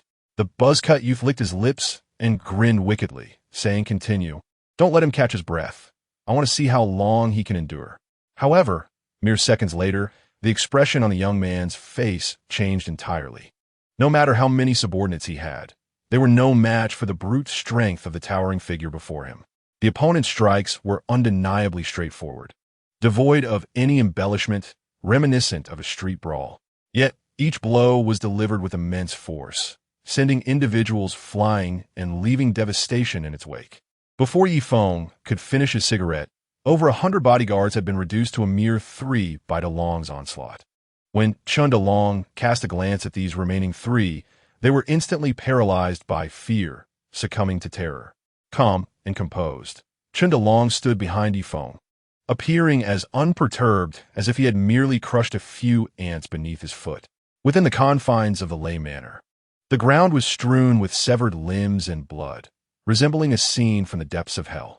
At this moment, the atmosphere was enveloped in an eerie silence. A sudden gasp echoed as someone bent over, clutching their chest, triggering a chain reaction as many others succumbed to nausea, retching violently. The brutality was overwhelming, the cruelty unfathomable. That towering figure was inexplicably powerful, as if possessed by a war deity. The young man, equally shaken, felt his legs turn to jelly, standing frozen in place like a withered leaf, desperately seeking help from the balcony above. There, Leihu glared at Yifeng with a grim expression. Yifeng raised his gaze, grinning as he declared, "Leihu, kneel before me within 10 breaths, or I shall raise your Lei Manor to the ground." The crowd, already on the verge of vomiting, turned pale at his words. Leihu, stricken by the murderous intent emanating from Yifeng, felt an inexplicable wave of trepidation wash over him. He glanced back, where an elderly man in traditional garb sat with his eyes partially closed, silent as the grave. Regaining his composure, Leihu clasped his fists and inquired, "I am Leihu. May I ask where I have offended the young brother?" It was evident that someone capable of bringing such a formidable, death-dealing subordinate into his manor and dispatching so many of his capable men must have had a substantial reason. Leihu wished to avoid provoking such a significant figure without understanding the circumstances. 10, 9, 8. Yet, Yifeng had no intention of engaging in further conversation with Leihu. Each clear count resonated like a funeral bell in the ears of the onlookers. 6, 5, 4, 1. Yifeng's gaze sharpened, and he grinned. DeLong continued the onslaught. Upon hearing this, DeLong unleashed a primal roar, his legs coiling with strength as he leapt into the air, delivering a devastating punch aimed at the suit-clad young man, who cried out, "Lord Tiger, save me." Terrified, the young man frantically pushed against the ground to retreat. just as it seemed Along's fist would land a fatal blow. A glimmer of murderous intent ignited in Lei Hu's eyes. "You, young man, are rather overconfident." Turning, Lei Hu deeply bowed to the elderly man behind him. "Master Ma, I beseech you to intervene and eliminate this insolent youth. I shall ensure you are handsomely rewarded." Master Ma, a formidable figure with mastery over the 8 trigrams palm, was not one to be trifled with, and dispatching an arrogant young man would be child's play for him. The elderly man suddenly opened his eyes, a brilliant light flashing within. What remarkable strength! With that, he struck the ground, propelling himself into the air, leaping down from the upper floor. Suspended in midair, the elder plummeted rapidly, yet just as he was about to touch the ground, he deftly tapped a tree branch with his toes. The branch creaked ominously, on the verge of snapping, as the elder harnessed the momentum to deliver a powerful punch towards the great dragon. A resounding thud echoed, and the elder landed gracefully, his posture unwavering. In stark contrast, the great dragon was propelled backwards as though struck by a freight truck. Just as the dragon was about to crash down, Yifeng extended his palm to support the dragon's back, dissipating the force of the blow, then turned his gaze towards the elderly figure in A. An ancient martial artist? Quite intriguing. Although Chun Dalong had awakened the dragon tiger divine body, endowing him with innate strength, he was still no match for such an ancient practitioner without proper guidance. "Youngster, surely one requires a reason to take a life?" The elder, witnessing Yifeng effortlessly neutralize the force, exhibited a flicker of surprise in his eyes. Yet his demeanor remained exceedingly indifferent. "Such rampant killing. Do you truly believe no one in this world can hold you accountable?" The elders billowed around him, exuding an air of ethereal grace. It was said that Master who had a formidable protector by his side, and it appeared to be true. How could it be otherwise? Master Ma was indeed an ancient martial artist, his mastery of Bagua Zhang reaching an extraordinary level. That young lad was in for a rough time. Were it not for this, how could Master who have achieved his current standing, with no one daring to provoke him? Many onlookers were either sneering or brimming with excitement. Witnessing Master Ma take action in person was a priceless opportunity they were unwilling to miss. "Since you are but a lackey of Thunder Tiger, then perish alongside him." Yifeng smiled faintly, flicking the cigarette but from his hand, which shot forth at a velocity surpassing that of a bullet. Before Master Ma could react, he witnessed the recently risen young man in a suit have his head explode with a thunderous crack. A cigarette, but as a lethal weapon? Not only the crowd, but even Master Ma was taken aback by Yifeng's audacious technique, his expression one of shock. "Young brother, it seems the inheritor of the 38th generation of Bagua Zhang has some misunderstanding with General Lei. Might you grant this old man the courtesy of a conversation?" Having merely exchanged a few blows, Master Ma had already recognized Yifeng's formidable prowess. Avoiding conflict would be ideal. "Grant you face? Who do you think you are?" Yifeng replied with a smile. "Thunder Tiger shall undoubtedly meet his end today. Should you wish to intercede on his behalf, I would be more than willing to escort you on your journey." The previously composed expression of Thunder Tiger faltered momentarily before he broke into a sinister smile. Are the youth of today so arrogant? To disregard even Master Ma? How utterly foolish. Impudent brat. Today, I shall see just how much weight you carry. No matter how peculiar this young man may be, he was merely a cripple. With years of experience, it was not a difficult task to eliminate him. Master Ma bellowed, grounding himself in the celestial firmament, wielding the northern star, and struck directly at Yifeng's face with a palm. "Arrogant youth, believing himself skilled, dying beneath my Bagua Zhang today shall be the fortune you have amassed over several lifetimes. Die for me." With his initial move, he unleashed a lethal strike. Yifeng's eyes narrowed slightly. Indeed, there's some skill there. Alas, upon witnessing Yifeng's unwavering stance, Master Ma's eyes betrayed a hint of disdain. "It appeared that I had overestimated you." On the balcony, Lei Hu's expression morphed into a savage grin at this spectacle. The line between life and death had been drawn. Yet, just as Master Ma's palm wind was about to shatter Yifeng's skull, Yifeng retaliated with a swift strike of his own. The resounding clap instantly obliterated Master Ma's hand, simultaneously landing a blow upon his face that left him dazed. As if struck by a great force, Master Ma was sent flying several meters. Thud! He crashed to the ground, spitting a mouthful of blood, his gaze locked in horrified disbelief at Yifeng. You! Before he could utter another word, Master Ma succumbed, his face still etched with profound terror and despair. With a mere slap, the master Bagua, whom who regarded as his greatest asset, was effortlessly dispatched by Yifeng. Meanwhile, Yifeng remained motionless in his wheelchair, as though ending the life of an ancient martial artist were as simple as swatting a fly. Chapter 11. Reduced to ruins. A master of Bagua? Nothing more than this. Leaning back in his wheelchair, Yifeng maintained an air of calm detachment. However, the shockwaves of this event would linger in the minds of all present, an indelible mark upon their consciousness. Everyone stood in stunned silence, gazing at the lifeless body on the ground. A Bagua master had been slain so effortlessly. Leihu's face twitched in disbelief, an icy chill creeping into his heart. He was acutely aware of Master Ma's prowess, having resolved numerous troubles for him over the years, and held him in the highest regard. Yet, this venerable expert had fallen to a mere youth. The most terrifying aspect was the ease with which he had been dispatched with a single blow. A bone-chilling dread surged from Leihu's feet to the crown of his head. Even now, he could not fathom at what point he had provoked such a formidable figure. This individual was so powerful that even Master Ma stood no chance against him. As Leihu's thoughts raced, Yifeng's cold voice pierced the air once more. Leihu, 10 breaths have passed. Will you not descend to meet your demise? At these words, Leihu involuntarily shivered, abandoning any thoughts of employing a firearm. He dare not gamble. Without hesitation, Leihu hurriedly approached Yifeng, bowing deeply, wordlessly. I seek only to address my grievances with you, Leihu. As the remaining onlookers trembled in fear, Yifeng's voice echoed in their ears. Those uninvolved, wishing to avoid death, should vacate immediately. Upon hearing this command, the crowd wasted no time in fleeing, eager to escape the estate of Leihu. In an instant, the vast expanse of Leihu's estate was left with only Yifeng, Chun Dalong, and Leihu. Yifeng regarded Leihu, observing this underground sovereign who could determine the fates of countless lives with a mere thought, his gaze devoid of warmth. Leihu, do you acknowledge your crimes? Faced with this question, Leihu unhesitatingly dropped to his knees, his voice trembling as he implored. I do not know when or where I have offended you. Esteemed elder, please enlighten me.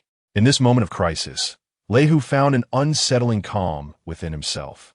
Confronted by the formidable master who could strike down Master Ma with a single blow, even while seated in a wheelchair, Leihu gritted his teeth and declared, even in death, I hope that you, my esteemed senior, will grant me clarity. Very well, Yifeng replied with a sly smile. If that is your wish, I shall oblige. Is Wang Kuan under your command?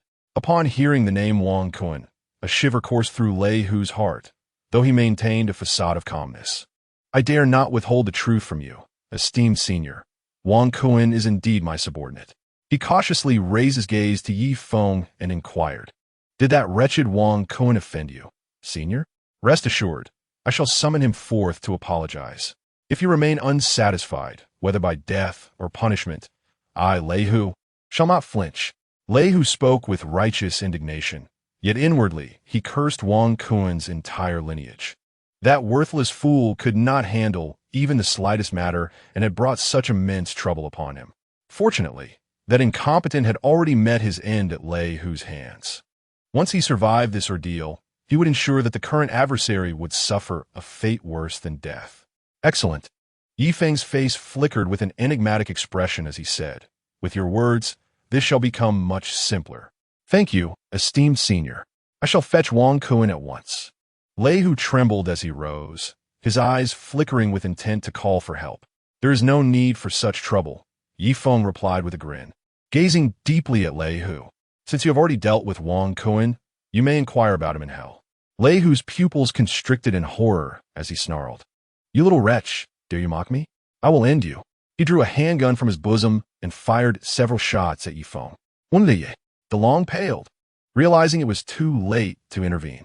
No matter how skilled you are, can you withstand a bullet? Leihu laughed maniacally as he emptied the magazine, declaring, Do you truly believe my decades in the underworld have been for naught? Only those with real skill dare to. However, before Lei Hu could finish his taunt, he was struck with terror as he beheld the bullets suspended ominously before Yifeng. Those bullets, curiously, were ensnared within a translucent white barrier emanating from Yifeng. Ah! Truly, a seasoned veteran, Yifeng mocked, but alas, you are not but an ant attempting to shake a tree, utterly unaware of your own insignificance. Who are you? You are not human. You are a ghost. Lei Hu, overcome with fear, quickly retreated and then fled in a panic. Stop right there. DeLong began to pursue, but Yifeng raised his hand to halt him. With a mere thought, the bullets hovered in the air, ominously directed at Lei Hu. Whoosh, whoosh, whoosh. The bullets shot forth at a speed surpassing that of being fired from a gun, instantly piercing through Lei Hu's arms and legs. He collapsed to the ground, blood pouring from his mouth, yet he still clawed desperately forward. You little wretch, you may have killed me, but my brothers will not spare you. You have no idea whom you are provoking. Lei Hu threatened as he crawled, his words dripping with menace. Yet Yifeng paid him no heed, merely turning his wheelchair and slowly making his way outside. I awaited their vengeance, yet you are fated never to witness that day. Yifeng grasped the armrests of the wheelchair and exerted a gentle force. With a thunderous roar, the Grand Lei Hu Manor seemed to be struck by divine retribution, instantly reduced to ruins. Lei Hu, who had just retrieved his phone to make a call, was crushed into a pulp beneath a fallen pillar, meeting a death that could not be more final. Observing the flattened estate, Chen Dalong, who pushed the wheelchair, struggled to contain his exhilaration and excitement. One day, he too would wield power akin to Uncle Yi. When Yifeng returned home, it was already the dead of night. Sister Chun stood anxiously at the door, clearly worried about the safety of both Yifeng and her son, Chen Dalong. Xiao Yi, you finally returned.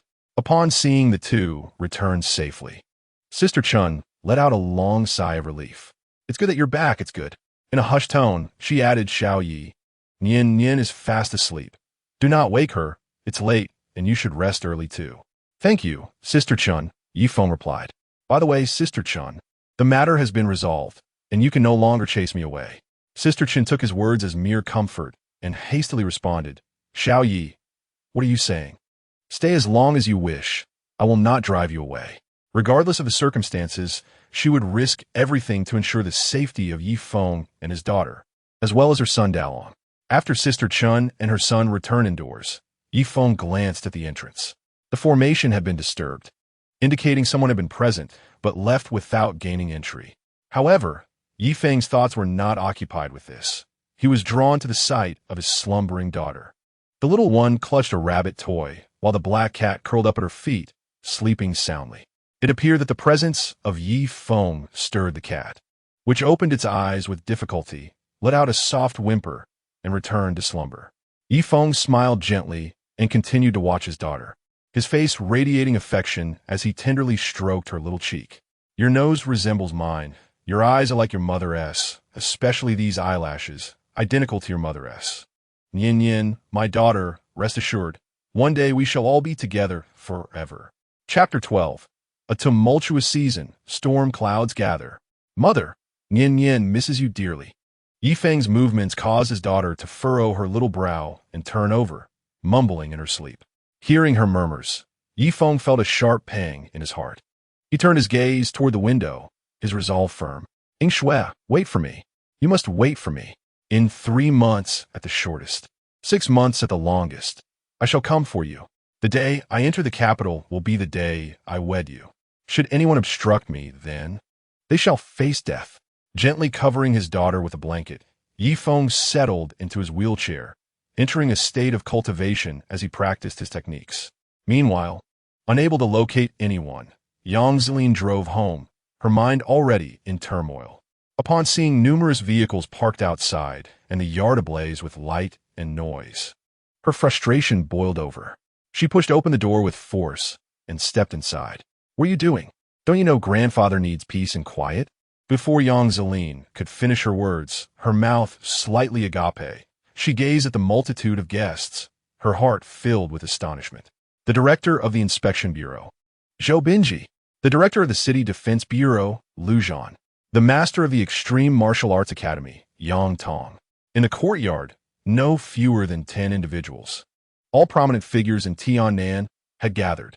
These individuals included old acquaintances of her grandfather, comrades in arms, and also leaders of noble families allied with the Yang family.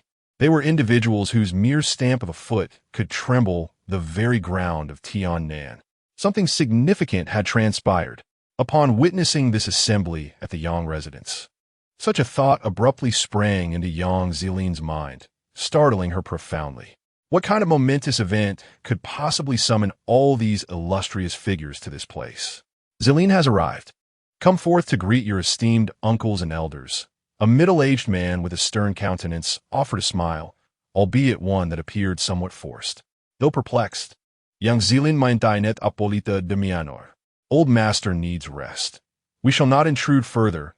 Lu Zhan, the director of the City Defense Bureau, rose and stated, I hope that when the old master awakens, you will convey this matter to him. Rest assured, Director Lu, I will certainly relay the message to the old master. Yang Shuye replied earnestly. This matter is of utmost importance, potentially concerning the safety of millions of citizens in Tiannan. Please take it to heart. Zhou Binji, the director of the Inspection Bureau, reminded Yang Shui with a grave expression. I understand the gravity of the situation. After all had taken their leave, Yang Zilin could no longer contain her curiosity. Dad, what on earth has happened? Why have the officials from the Inspection Bureau and City Defense Bureau come here? Yang Shui cast a glance at his daughter, hesitating to speak. Dad, what is going on? Is it that grandfather's condition has worsened? Yang Zilin exclaimed in alarm, unable to suppress her urgency. Do not fret, the old master is fine. Yang Shui sighed, deliberating. Very well, this matter cannot be concealed any longer. By dawn, it will likely be known to all. His words only deepened Yang Zilin's curiosity. Just recently, Lei Hu had been murdered, and the entire Lei Hu manor had been razed to the ground. Even repeating this event made Yang Shui feel his heart race with intensity. Lei Hu manor. Yang Zilin was momentarily taken aback, her eyes widening in disbelief as she exclaimed, Dad, are you saying that the so-called underground king of Tiannan, Lei Hu, has been killed? Indeed, it is he, Yang Shui remarked with growing concern. Had it not been for Lei Hu's demise, how could Uncle Zhou and Uncle Lu have come here at such an hour? However, Yang Zilin remained somewhat puzzled. But Dad, wasn't Lei Hu a ruthless man, known for his merciless deeds? His death should be a cause for celebration, should it not? Yang Zilin recalled hearing her grandfather mention that Uncle Zhou and Uncle Lu had long sought an opportunity to deal with him. Lei Hu had a notorious reputation in Tiannan. He was feared by all, even as the cherished daughter of a prominent family. Yang Zilin had heard of the numerous heinous deeds committed by this individual. However, due to Lei Hu's substantial backing, no action had been taken against him. Typically, the Yang family and this man maintained a mutually exclusive existence. Now that Lei Hu had met his demise, it was indeed a cause for celebration. What do you know? Yang Shuye replied gruffly. According to eyewitness accounts, the strength and cunning of the one who killed Lei Hu were simply unprecedented. Two individuals not only slaughtered over 100 of Lei Hu's subordinates, but also dispatched the heir of Bagua Zhang with a single blow. What is even more shocking, Yang Shui articulated slowly, is that this person razed the Lei Hu mountain villa, leaving no one aware of their methods. Lei Hu's connections were profound. His death will undoubtedly incite various factions, bringing turmoil to Tiannan. The one capable of eliminating Lei Hu is equally unfathomable and must be treated with caution. Furthermore, the involvement of the Bagua Zhang heir signifies the presence of ancient martial artists associated with the underworld. For this reason, these magnates have gathered, anticipating a tumultuous season ahead. Yang Zilin, however, dismissed their concerns lightly. Father, I think you are overreacting. What kind of society are we living in now? Regardless of how many subordinates Lei Hu had, if someone was prepared with firearms or poison, even a bomb would suffice to eliminate him. Your apprehension seems to stem from the fear that with Lei Hu's demise, another like him may arise. Upon hearing this, Yang Shui ceased further discussion. Some matters were better left unknown to his daughter to spare her unnecessary fears. Moreover, she did have a point. After all, It was merely the account of an eyewitness and could be exaggerated. Perhaps you are right, Yang Shui conceded, wishing to alleviate his daughter's worries with a smile. After all, there are no true immortals capable of moving mountains and filling seas. Father, at your age, you still believe in such things? Yang Zelin replied with a playful smile, lifting Yang Shui's spirits slightly. By the way, where have you been so late? Off gallivanting with friends again? Yang Shui frowned as he observed his daughter's polished appearance. As a young lady, you ought to stay home and not spend all your time frivolously. These are precarious times. It would be wise for you to behave cautiously. Despite the reality of Lei Hu's death, Yang Shui remained concerned for his daughter's safety. I understand, Father, Yang Zelin said, unable to tolerate his admonitions. She covered her ears and replied, if there is nothing else, I'll go rest. You should also turn in early. Okay, Yang Shui replied. By the way, your second uncle sent word that they have contacted 2 highly skilled doctors who will arrive tomorrow evening to treat the old man. Be prepared for their arrival. Your second uncle has sought countless physicians over the years, yet what has come of it? They're all charlatans. Young Zelin scoffet unimpresset. Zelin, refrain from speaking like that. Yang Shuye admonished. Regardless, you must not act recklessly, otherwise I will not spare you. With the old man in a coma and the leadership of the Yang family uncertain, the second branch is undoubtedly pursuing their own interests. I know, Yang Zelin replied. Yang Zelin impatiently remarked, Humph, I shall see whose physician is more formidable. Uncles or mine? Yang Shui inquired. What did you say? Nothing. Father, I'm tired. I shall retire for the night. Good night. With a yawn, Yang Zelin muttered fiercely to herself. Mr. Yi, I truly hope you possess the miraculous ability to bring the dead back to life. Otherwise, I shall not spare you. Chapter 13. The Drawing of Talismans. Daddy. Early the next morning, Yifeng had just opened his eyes for meditation when he was greeted by a pair of sparkling, bright eyes, clear and lively. Nian Nian, why are you awake so early? Upon seeing his daughter's innocent smile, Yifeng felt a deep sense of contentment, his heart softening further. Daddy is silly. Today is Wednesday. I have to go to school, Nian Nian said, wiping her face with her tiny fingers and making a shy gesture, then pouting, added, I haven't been to school in ages. If I don't go soon, my teachers will forget me. At that moment, Yifeng recalled that when Yin Yin was 3 years old, he had to reluctantly send her to school for work reasons. However, due to her frequent hospitalizations, she rarely attended school, and he had momentarily forgotten this fact.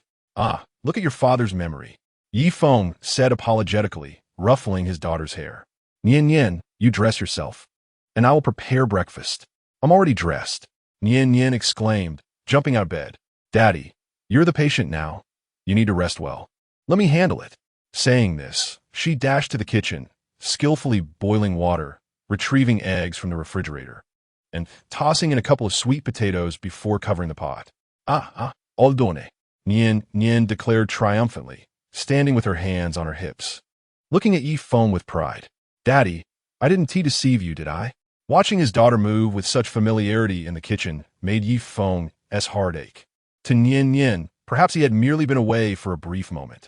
Yet for Yifeng, it had been a grueling span of several centuries. Nian Yin, I promise you, I shall never allow you to suffer even the slightest grievance or endure any hardship again. In his past life, he lacked the ability, yet he had exerted every effort to care for and protect his daughter. Now, as the esteemed sovereign of all realms, the leader of the gods, his daughter deserved to be a princess, reveling in all the world's honors. Yet now, she was the one caring for him, her father. A pang of guilt pierced Yifeng's heart as he felt overwhelmed by remorse and sorrow. Daddy, it's all right. Nian Yin, noticing her father's reddened eyes, felt a surge of compassion that almost brought her to tears, her voice trembling. She opened her small arms, embracing Yifeng, and comforted him in her sweet, childish voice. Daddy, Nian Yin has grown up. I will take care of you and won't cause you any trouble. Nian Yin, my dear daughter, even the strongest of men possess tenderness. Yifeng pulled Nian Yin into his embrace, silently vowing that once he vanquished the Zhao family and fully healed his daughter, he would take her to find her mother. A family, together forever, never to be separated. Ah, Daddy, you're hugging me too tightly. I can't breathe. Nian gently pushed open the door, glancing at the steaming pot, and exclaimed joyfully, Daddy, breakfast is ready. As she beheld the 3 eggs and 2 sweet potatoes on the table, Yifeng felt a pang of sorrow. Daddy, I'm so sorry. The milk has expired and can't be consumed. Nian brought 2 bowls of warm water, her face beaming as she said, but it's all right. The teacher mentioned that drinking boiled water in the morning is better for one's health. Placing a bowl of water in front of Yifeng, she took 2 eggs and 1 sweet potato, carefully setting them before him. Daddy, eat. Seeing the solitary egg and small sweet potato in front of his daughter, Yifeng pushed the eggs towards her, gently ruffling her hair as he soothingly remarked, Daddy isn't hungry. You are still growing, so eat a bit more. After you finish, Daddy will take you to school. Nian, who was savoring her sweet potato with the warm water, paused momentarily upon hearing his words. And then tears began to cascade down her cheeks. Yifeng was immediately flustered. Nian, what is wrong? Are you unwell? My dear, don't frighten Daddy. Nian burst into tears, declaring, Daddy, I am very obedient and well-behaved. I will eat less in the future. Please don't send me away. Hearing his daughter's voice filled with grievance and fear, Yifeng felt a deep regret, wishing he could slap himself. He embraced her tightly, comforting her, Don't cry. My dear, Daddy would never abandon you. You are my treasure, and I love you dearly. But why do you want to send me away? Why do you give me all the food? Daddy, do you really not want Nian anymore? Yifeng couldn't help but chuckle at his daughter's whimsical thoughts, playfully pinching her little nose. Silly girl, Daddy is taking you to school. He continued, Don't you want Daddy to accompany you to school? Nian tilted her head and replied, But Daddy, the school is right in our community, and except for the first day, I usually go by myself. Huh? Yifeng was momentarily taken aback. It appeared that his centuries in the realm of cultivation had caused him to forget many things. The misunderstanding was soon resolved, and with Yifeng's encouragement, Nian finished her breakfast, then donned her little backpack, bouncing off toward school. Although she had consistently opposed Yifeng accompanying her, he quietly followed her until he watched her enter the school, greeted by the surprised gazes of her teachers and classmates, before he finally sighed in relief. Upon returning home, Yifeng surveyed the empty refrigerator and the spotless rice jar, shaking his head in resignation. It seemed he needed to devise a plan to earn some money. He himself was indifferent to food and drink, but his daughter had yet to master the art of fasting and was in need of nourishment during her growth. Thus, he resolved to earn some money first. Making money was not difficult for him. Indeed, if he wished, he could amass a fortune in the shortest time possible. However, having lived a second life, Yifeng did not want to be enslaved by wealth, as long as he could provide for their needs. Allowing Nian to avoid the burdens of working to support herself, that would suffice. Moreover, given his current circumstances, it was not suitable for him to seek employment outside. After much contemplation, he considered his next steps. Yifeng opened the drawer and unearthed the ink, brushes, and paper he had purchased long ago. In his quest to heal Nian, he had exhausted every conceivable method, even consulting a so-called Taoist who inscribed talismans and affixed them to Nian's bedside to ward off malevolent spirits. Ultimately, however, he had merely encountered a charlatan. Although these talisman papers were but mundane objects, they sufficed for his needs. A faint smile graced Yifeng's lips as he poured ink into a bowl and began to grind it slowly. He then produced a sheet of yellow paper. Laying it upon the table, with a brush in hand, he channeled his inner spiritual energy. The once rigid brush tip transformed, becoming supple and pristine. Dipping it in ink, Yifeng inhaled deeply, infusing the brush with his power, and with divine inspiration, his strokes flowed effortlessly. The brush danced across the paper, producing a talisman in a single, fluid motion. Casually tossing the brush aside, he gazed upon his creation, nodding with mild satisfaction. Though crafted from the most ordinary materials, this talisman was more than adequate for dealing with common malevolence. After carefully storing the talisman paper, Yifeng secured his door and glided his wheelchair toward the antique street, intent on maximizing the talisman's value, for it was the optimal destination. Unbeknownst to him, as he departed the community, a Ferrari re-entered the premises. Chapter 14. Auntie, I'm still a child. Zilin, is this truly the residence of the miraculous physician you mentioned? Zhou Yuqing asked, her brow furrowing as she surveyed the dilapidated structure before her. It was hardly a community. Rather, it was a cluster of self-built homes forming an outdated suburban area. The saying, great talents hide in the wilderness, and sages dwell beyond the bustling streets, aptly described this situation. Yang Zilin tossed her hair and replied, he possesses the ability to bring the dead back to life. Zhou Yuqing internally scoffed, yet, out of consideration for her dear friend's feelings, she refrained from outright dismissal, instead saying diplomatically, Zilin, you know I studied medicine abroad. There's no such thing as a method to resurrect the dead. These claims are mere tricks. Oh, Yuqing, you've just returned from overseas and are unaware of many things, Yang Zilin contended, though I have not witnessed his healing firsthand. Grandpa Zhou mentioned that if anyone can save my grandfather, it is him. Your grandfather? Zhou Yuqing raised an eyebrow, saying, I have long harbored doubts about the traditional Chinese medicine theories espoused by my grandfather. Otherwise, I would not have disregarded everything and gone abroad to study medicine, believing these notions to be falsehoods. Only Western medicine represents the future. Zilin, heed my advice. Do not squander your time and energy. If you wish to heal your grandfather, it would be best to consult renowned doctors from abroad, ideally sending him overseas for treatment. There, you will find the world's finest physicians and most advanced equipment, ensuring your grandfather's recovery. Yang Zilin hesitated. She was aware that her close friend had connections with many exceptional doctors abroad. This visit was intended to understand the domestic market, conduct research, and ultimately compose an outstanding thesis for her graduation. With Zhou Yuqing's assistance, sending her grandfather overseas would undoubtedly lead to excellent treatment. Rainqing, I recognize your good intentions, but I still wish to give it a try, Yang Zilin remarked. You are aware that my grandfather's identity is rather sensitive. Without permission from above, he cannot travel abroad. Even to invite a doctor from overseas requires approval from the relevant authorities. At that moment, Zhou Yuqing realized that the patriarch of the Yang family was no ordinary person. Life abroad is indeed preferable, devoid of so many constraints. Having spent several years overseas, Zhou Yuqing had developed a rather unfavorable impression of her homeland. Yes, you may extol the virtues of foreign lands, but for now, accompany me to seek assistance. Yang Zilin tugged at Zhou Yuqing, asserting that individual has quite an inflated ego. With our young Miss Zhou in the fray, let us see if he dares to refuse. Hearing her words, Zhou Yuqing felt a growing disdain. In her view, those who lack ability often possess the most pretentious airs. In stark contrast, the young talents abroad, despite their remarkable accomplishments and contributions to numerous projects, maintained an admirable humility and low profile. By this single measure, individuals in her country were decidedly lacking. Those who achieved even a modicum of success tended to become self-satisfied, eager to announce their achievements to the world, making it widely known.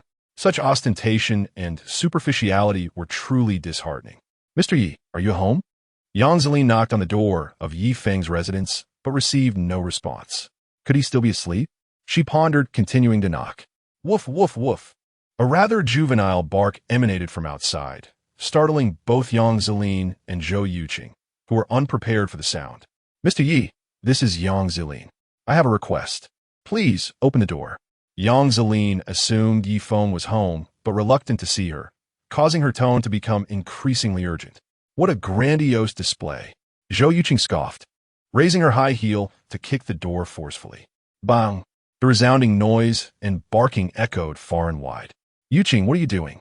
Yang Zilin's expression changed as she quickly grabbed her friend's arm. That guy is clearly home, but is purposely ignoring us. This is an affront. Zhou Yuqing rolled up her sleeves, declaring, Zilin, step aside. I shall kick the door down.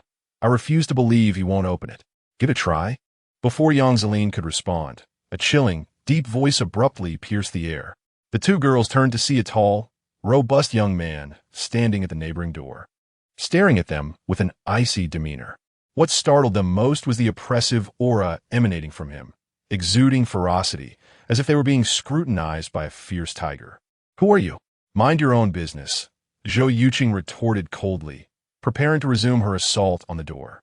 However, she suddenly felt weightless, as if someone had effortlessly lifted her from behind, then discarded her onto the grass at the doorstep like refuse. Ouch!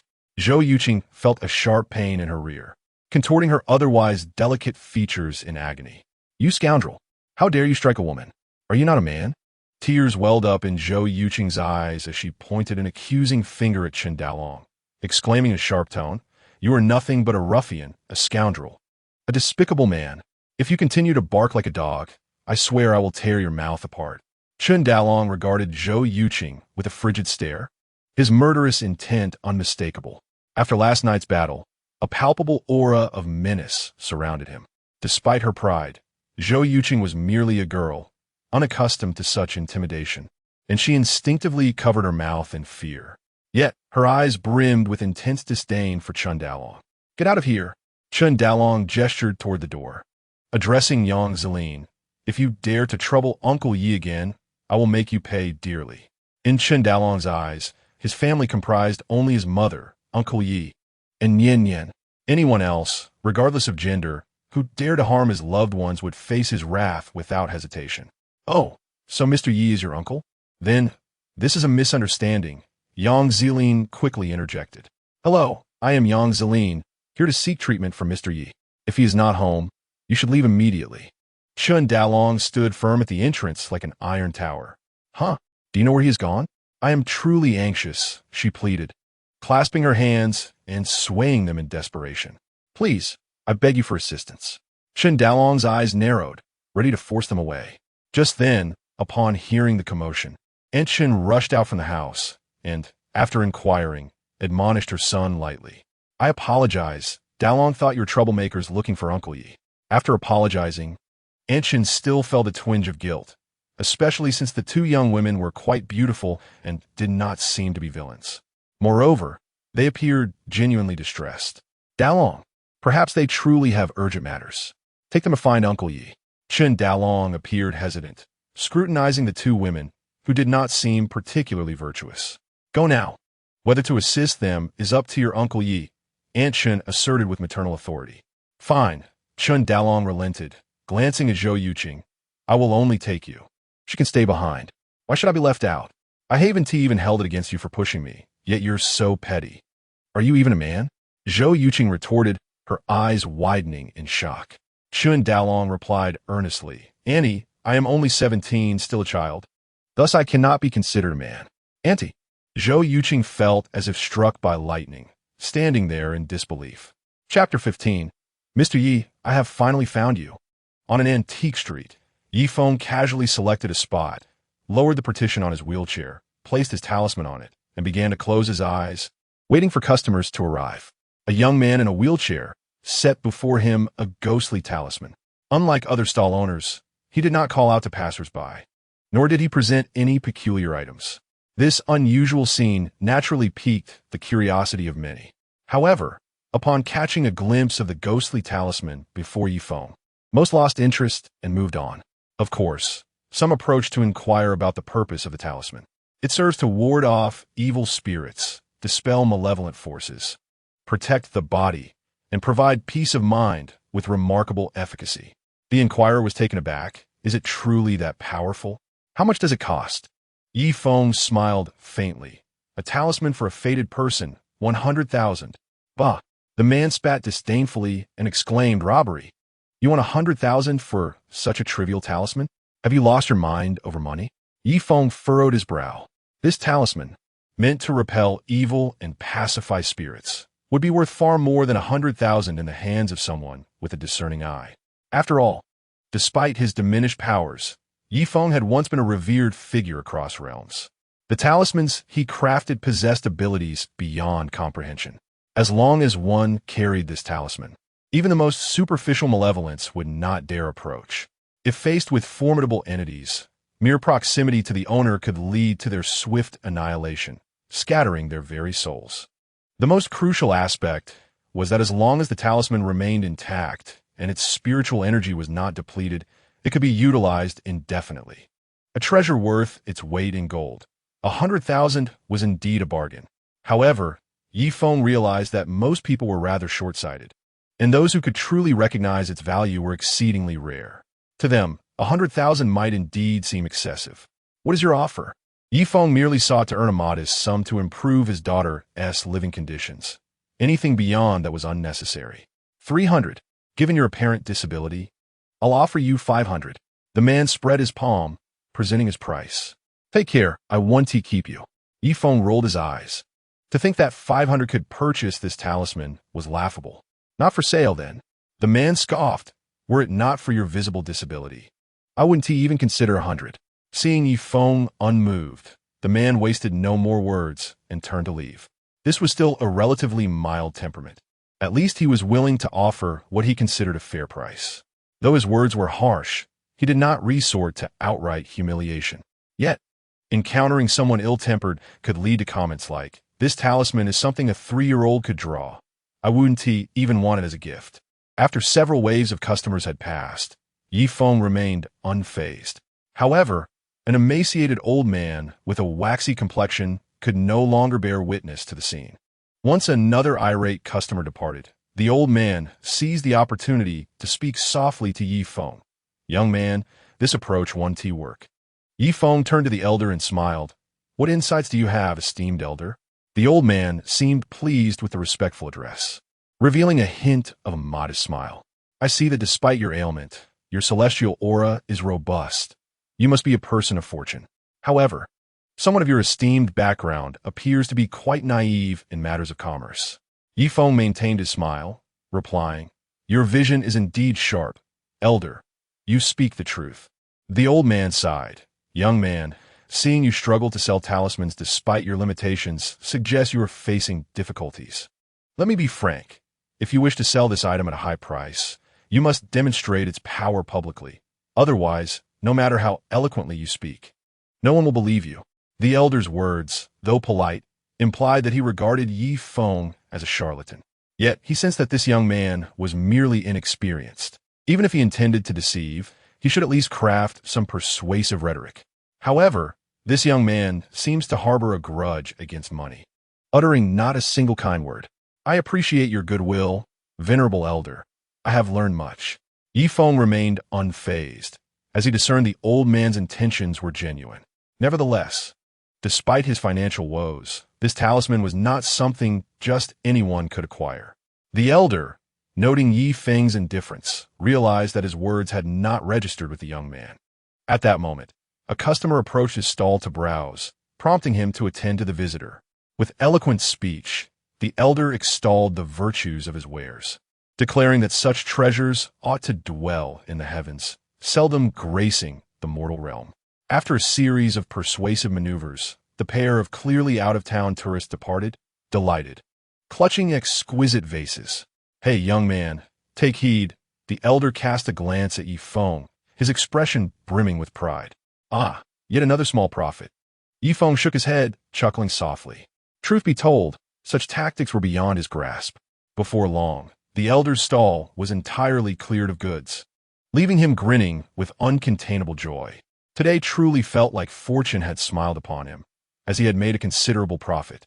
As he reflected on his earnings, he glanced at the unoccupied Yi Feng, feeling a twinge of uncertainty. Before this young man arrived, he could hardly sell 3 or 4 items during his best days. Now, with him present, the shelves had been swept bare. With this thought, the elder gathered his belongings and declared, "Young man, I shall offer you 3,000 for this talisman." Previously, the highest bid he had received was merely 1,200, from someone who simply admired its beauty. The elder's offer of 3,000 was indeed generous. "I appreciate your kindness, but I truly cannot sell it," Yi Feng replied, shaking his head. "Hey, do you genuinely believe anyone would pay 100,000 for this talisman?" The elder retorted, "Were it not for my belief in your honesty, I wouldn't have made such a generous offer." Yet, Yi Feng continued to shake his head, stating, "It is not that I am unwilling to sell, but this talisman, even if given to you, would not bring you any benefit. Rather, it may bring harm." "What did you say?" The elder's eyes widened in disbelief. "I have traversed the world for decades. What have I not seen? Do you think I cannot handle this talisman?" "Indeed," Yi Feng replied candidly. Though this talisman possesses the power to ward off evil, it can also attract malevolent entities to certain individuals. You should understand my meaning. You young man, if you don't wish to sell, then so be it. No need to frighten an old man. The elder scoffed, turning away. Fine. I shall take my goodwill elsewhere. As he watched the elder's retreating figure, Yifeng closed his eyes and resumed his wait. Just a few meters away, the elder suddenly halted, glancing back at Yifeng. Could it be that this young man discerned something? As he hesitated, contemplating whether to return, a stunning girl with an alluring physique approached Yifeng, bowing deeply as though she had found her savior. Mr. Yi, I have finally located you. Yang Zilin bowed deeply before Yifeng, pleading earnestly, Please, Mr. Yi, have mercy and save my grandfather. Chapter 16. He is nothing but a fraud. As a stunningly beautiful woman knelt before Yifeng, who sat in a wheelchair, everyone was taken aback. This peculiar man, known for his disability and his outrageous demand of 100,000 for a mere talisman, was already notorious among the antique street's patrons. Their consensus was that he was nothing more than a swindler, a particularly unscrupulous one at that. To demand such an exorbitant price for a tattered charm was utterly absurd, more outrageous than highway robbery. Yet, here was a girl of extraordinary beauty and grace, beseeching him, which left them utterly baffled. Could it be that this man truly possessed extraordinary abilities? Had they failed to recognize a hidden master? Nonsense. This girl must surely be in collusion with him. In an instant, the crowd began to speculate about her identity. Some even lamented internally, such a lovely maiden, reduced to being a pawn, ignoring the astonishment of the onlookers. Yifeng frowned at Yang Zilin and inquired, How did you know I was here? Uncle Yi, my mother insisted that I bring them along. At that moment, Chun Dalong approached, casting a glance at Yang Zilin as he remarked, Uncle Yi, just now. Hey, enough of that. Seeing Chun Dalong about to reveal their earlier actions, Zhou Yuqing quickly shot him a glare and then scrutinized Yifeng. So, you're the Mr. Yi that Zilin speaks of? You don't seem all that impressive. Zhou Yuqing had already affixed a label of fraud upon Yifeng, stating, You're just a cripple. I warn you, though Zilin may be naive with me around, you won't be able to deceive her. Uncle Yi, it was this woman who kicked your door earlier. She has no decorum. Chun Dalong was unrelenting, divulging Zhou Yuqing's actions without hesitation. Zhou Yuqing had not anticipated Chun Dalong's utter lack of chivalry in exposing her. Raising her chin defiantly, she retorted, I take responsibility for my actions. I kicked the door, what of it? Yifeng cast a cold glance at Zhou Yuqing, his eyes flickering momentarily. Meeting his gaze, Zhou Yuqing inexplicably felt a chill run through her, instinctively retreating behind Yang Zilin. She could not fathom why, but the sight of him evoked a deep-seated aversion and fear. Mr. Yi, please don't be angry. Yuqing didn't mean any harm. Yang Zilin interjected, sensing the tension. Yuqing is the granddaughter of Director Zhou. She is usually quite gentle, but she has been a bit flustered due to my predicament. Yifeng snorted, I care not who she is. A mistake is a mistake. You should leave now and not disrupt my business. Mr. Yi, Yang Zilin attempted to plead further, but Zhou Yuqing interrupted, grasping her arm. Zilin, let us not beg him. He looks like a con artist, with grandiose temper, yet no skills to speak of, truly thinks himself important. Yuqing, please, I beg you stop. Yang Zilin implored with a look of desperation. Seeing her close friend in such a state, Zhou Yuqing felt a surge of agitation, and, with a hint of anger, remarked, Good intentions are met with ingratitude. Do as you please. Watching Zhou Yuqing storm away in a fit of rage, Yang Zilin felt a wave of embarrassment and hastily turned to apologize to Yifeng. Mr. Yi, I sincerely apologize. Please do not hold my friend's behavior against her. She is not usually like this. Yifeng replied coldly. Her usual demeanor is of no concern to me. You may leave. Mr. Yi, my grandfather's condition cannot be delayed any longer. Since even Grandfather Zhou has praised your medical skills, whether true or not, I must take the chance and seek your help. With a sudden thud, Yang Zilin knelt before Yifeng. Mr. Yi, all mistakes are mine. I should not have spoken disrespectfully to you. With red-rimmed eyes, she implored. My grandfather has fought all his life and has never known a single day of peace. I beg you, please save him. Witnessing such a beautiful woman kneeling in supplication to a man, one might mistakenly assume she was begging a heartless cad, leading to disdainful judgments directed at Yifeng. Yifeng frowned slightly. Is your grandfather Yang Weigua? Upon hearing the name, Yang Zilin nodded vigorously. Yes, my grandfather is Yang Weigua. Mr. Yi, I implore you. She bowed deeply before Yifeng, saying, if you can heal my grandfather, I, Yang Zilin, will willingly serve you as a devoted servant for life. Observing this determined young woman, Yifeng's expression remained unyielding as he replied indifferently. Do you truly mean that? Indeed, I swear it. Yang Zilin, raised by her grandfather, who cherished her dearly, felt her heart wrenching at the sight of him suffering in bed. She yearned to take his place in his affliction. Very well, I shall extend my assistance this once. Though Yifeng had initially hesitated, the legacy of Yang Weigua compelled him to act. Born amidst turmoil, Yang Weigua had endured the harsh realities of his nation being oppressed. At the tender age of 8, he had joined the military to defend his homeland, earning countless accolades and shedding much blood.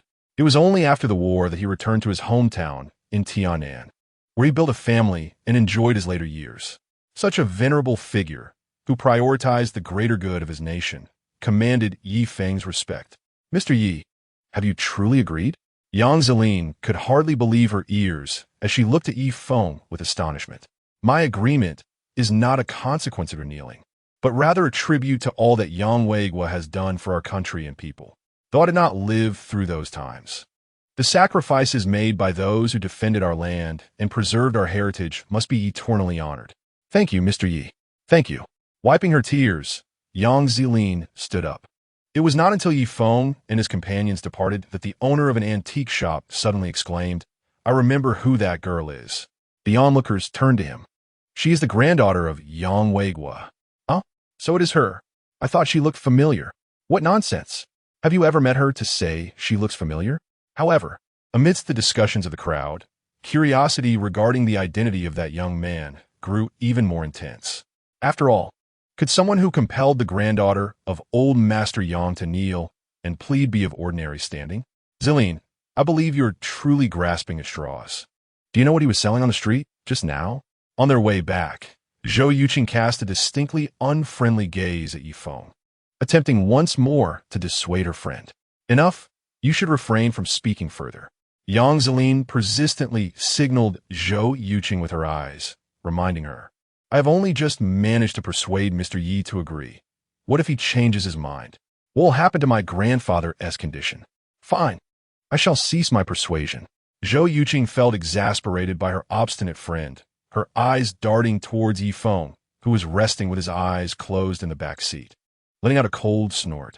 You better truly be able to cure old Master Yang. Otherwise, I shall not let you off easily.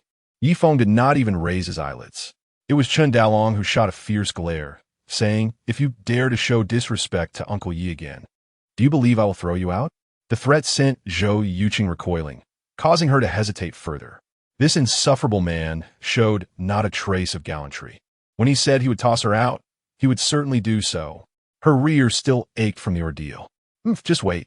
One day, I shall have you kneeling before me, begging for mercy. Chapter 17. Good granddaughter, come and greet Mr. Yi. Where have you been, Yang Zilin? We have been searching for you for ages. When Yang Zilin returned to the Yang residence with Yifeng and others, the family members waiting at the entrance expressed their impatience, saying, were you not tasked with arranging the reception? Why did you sneak away? Yang Zilin gloated, replying, Yang Feng. Are you instructing me on how to do my job? What do you mean by that, Yang Zilin? Yang Feng retorted angrily, I am still your cousin, so it will be best for you to speak to me politely. Yang Feng was the son of Yang Zilin's second uncle, and due to his father, Yang Shouqing, marrying early, he was 3 years her senior. Old Master Yang had only established his family and career after the war and married later in life, resulting in a modest number of offspring. Nonetheless, he achieved great success in various fields and built a substantial family enterprise in Tianan, becoming one of the most prominent families in the region. However, due to the fact that old Master Yang had only one granddaughter, he, with a rather traditional mindset, favored his several grandsons when it came to matters of family inheritance, even though he cherished Yang Zilin dearly. Yet, While the old master was still in good health, he maintained strict discipline, and his 3 sons, 2 daughters, and several grandsons were quite obedient. However, once the old master fell ill, Yang Zeline's cousins began indulging in hedonism and reckless behavior. Many family affairs were managed by her father and several uncles, and she often assisted, having a greater familiarity with the family than Yang Feng and his ilk. In Yang Zeline's eyes, Yang Feng and the others were akin to mud that could not be molded. The old master would often hear his grandsons causing trouble outside and would wish to punish them severely. Yet he could only lament his inability to educate them properly. Fearing the Yang family would have no successors, Yang Zeline was not particularly eager to vie for the so-called family inheritance. Rather, it was her grandfather's sorrow that spurred her to beseech Yi Feng, hoping he could restore her grandfather's health and enable him to discipline Yang Feng and his ilk properly. Yet, upon witnessing Yang Feng's accusatory demeanor, her ire was ignited. "Cousin, do you truly have the audacity to utter such words?" Yang Zilin scoffed. "If you possessed even a semblance of brotherly responsibility, our grandfather would not have suffered such distress at your hands so many times." "Yang Zilin, do not slander us with baseless accusations," Yang Feng retorted, his temper flaring like a cat whose tail had been stepped on. "The illness that befell grandfather was a consequence of his past battles. How can you lay the blame at our feet?" Yang Zilin let out a disdainful huff, unwilling to engage in further argument with him. "Step aside, I must see grandfather." However, Yang Feng obstructed her path, his gaze shifting to Yi Feng and his companions as he sneered. "Yang Zilin, you often berate us for being unproductive. What about you? How can you claim superiority when you bring all manner of people into our home?" "Yang Feng, watch your language," Yang Zilin exclaimed in fury, her tone cold and commanding. "Mr. Yi is here at my request to treat grandfather. You ought to show him some respect." "Treating grandfather? You ought to come up with a more plausible excuse." Yang Feng scoffed, pointing at Yi Feng and his associates. "Do you truly believe this cripple can heal anyone?" Chen Dalong, known for his fiery temperament, was poised to act, but was restrained by Yi Feng. He was curious to see how Yang Zilin would respond. If her reaction was unsatisfactory, he could simply depart. As for resorting to violence, he would not stoop so low as to quarrel with the younger generation of the Yang family, given the stature of old Master Yang. The sharp crack of a slap stunned everyone present. Yi Feng regarded Yang Zilin with mild surprise. "Yang Zilin, you dare strike me? Did you truly think I would not retaliate?" Recovering from the shock of the slap, Yang Feng's eyes reddened. With so many witnesses at the entrance, he was acutely aware of how this humiliation would tarnish his reputation as the scion of the Yang family. "Striking you is merely a start," Yang Zilin, shedding her usual arrogance, declared with resolute conviction. "Regardless of whether Mr. Yi can cure grandfather or not, a guest deserves respect. Treating guests in this manner would only invite outsiders to claim that the Yang family lacks decorum. If grandfather were to learn of this incident, not even your father could shield you from the consequences." Old Master Yang wielded immense authority within the household, and at this, Yang Feng's bravado began to wane. However, he could not simply accept the slap without retaliation, nor could he strike a woman. Thus, he resorted to venting his frustration on Yi Feng and his companions. "Someone, expel them at once." Seeing the bodyguards and his cousin hesitate, Yang Feng bellowed, "What are you all dawdling for? Divine Dr. Li is on his way. If he arrives to find this commotion, who will be responsible for failing to treat grandfather?" At his words, the expressions of the Yang family shifted dramatically, including that of Yang Zilin. Li Helen was none other than the esteemed mentor of Director Zhou Daoming of the hospital, a luminary in the realm of Chinese medicine. The fact that their uncle had invited such a figure to treat grandfather filled them with more surprise than shock. Li Helen is an esteemed physician, yet his whereabouts remain enigmatic, making him elusive to find. With his intervention, there is hope for grandfather's recovery. Contemplating this, Yang Zilin glanced at Yi Feng, who maintained a serene demeanor, a subtle smile gracing his lips. After a brief moment of hesitation, the Yang family encircled Yi Feng, intent on driving them away. "What are you doing? Stop this at once." Yang Zilin dashed forward, forcibly separating the Yang family members, and chastised them. Is this how you were taught at home? Have you no sense of propriety or family values? You've brought disgrace upon a Yang family. The young members of the Yang family bristled at being reprimanded by a woman. Yang Zilin, do you believe yourself to be the head of the Yang clan? What gives you the right to admonish us? If there is a delay in the arrival of Dr. Li, it is your responsibility, and you dare to speak of honor when you are accompanied by a cripple? What are your true intentions? Yi Feng furrowed his brow, preparing to respond when a sharp voice interjected. What on earth is this commotion? Is there no decorum? Yang Shui approached with a stern expression, reprimanding Yang Feng and the others, and did not spare Yang Zilin either. What is your behavior? Were you not instructed to remain at home today? You are becoming increasingly thoughtless. In the presence of Yang Shui, Yang Feng and the others adopted a submissive demeanor akin to lambs. Currently, the affairs of the Yang family are overseen by their uncle, Yang Shui, whose temperament closely resembles that of the elder patriarch, and they dare not retort. After addressing Yang Feng and the others, Yang Shui turned his gaze towards Yi Feng, betraying no unusual emotion, treating him merely as a friend of his daughter. Although he harbored some discontent, he refrained from expressing it, politely stating, in a moment, our Yang family will be hosting an important guest, so we cannot accommodate you. Father, he is. Yang Zilin attempted to interject, but was silenced by a glare from Yang Shui, rendering her speechless.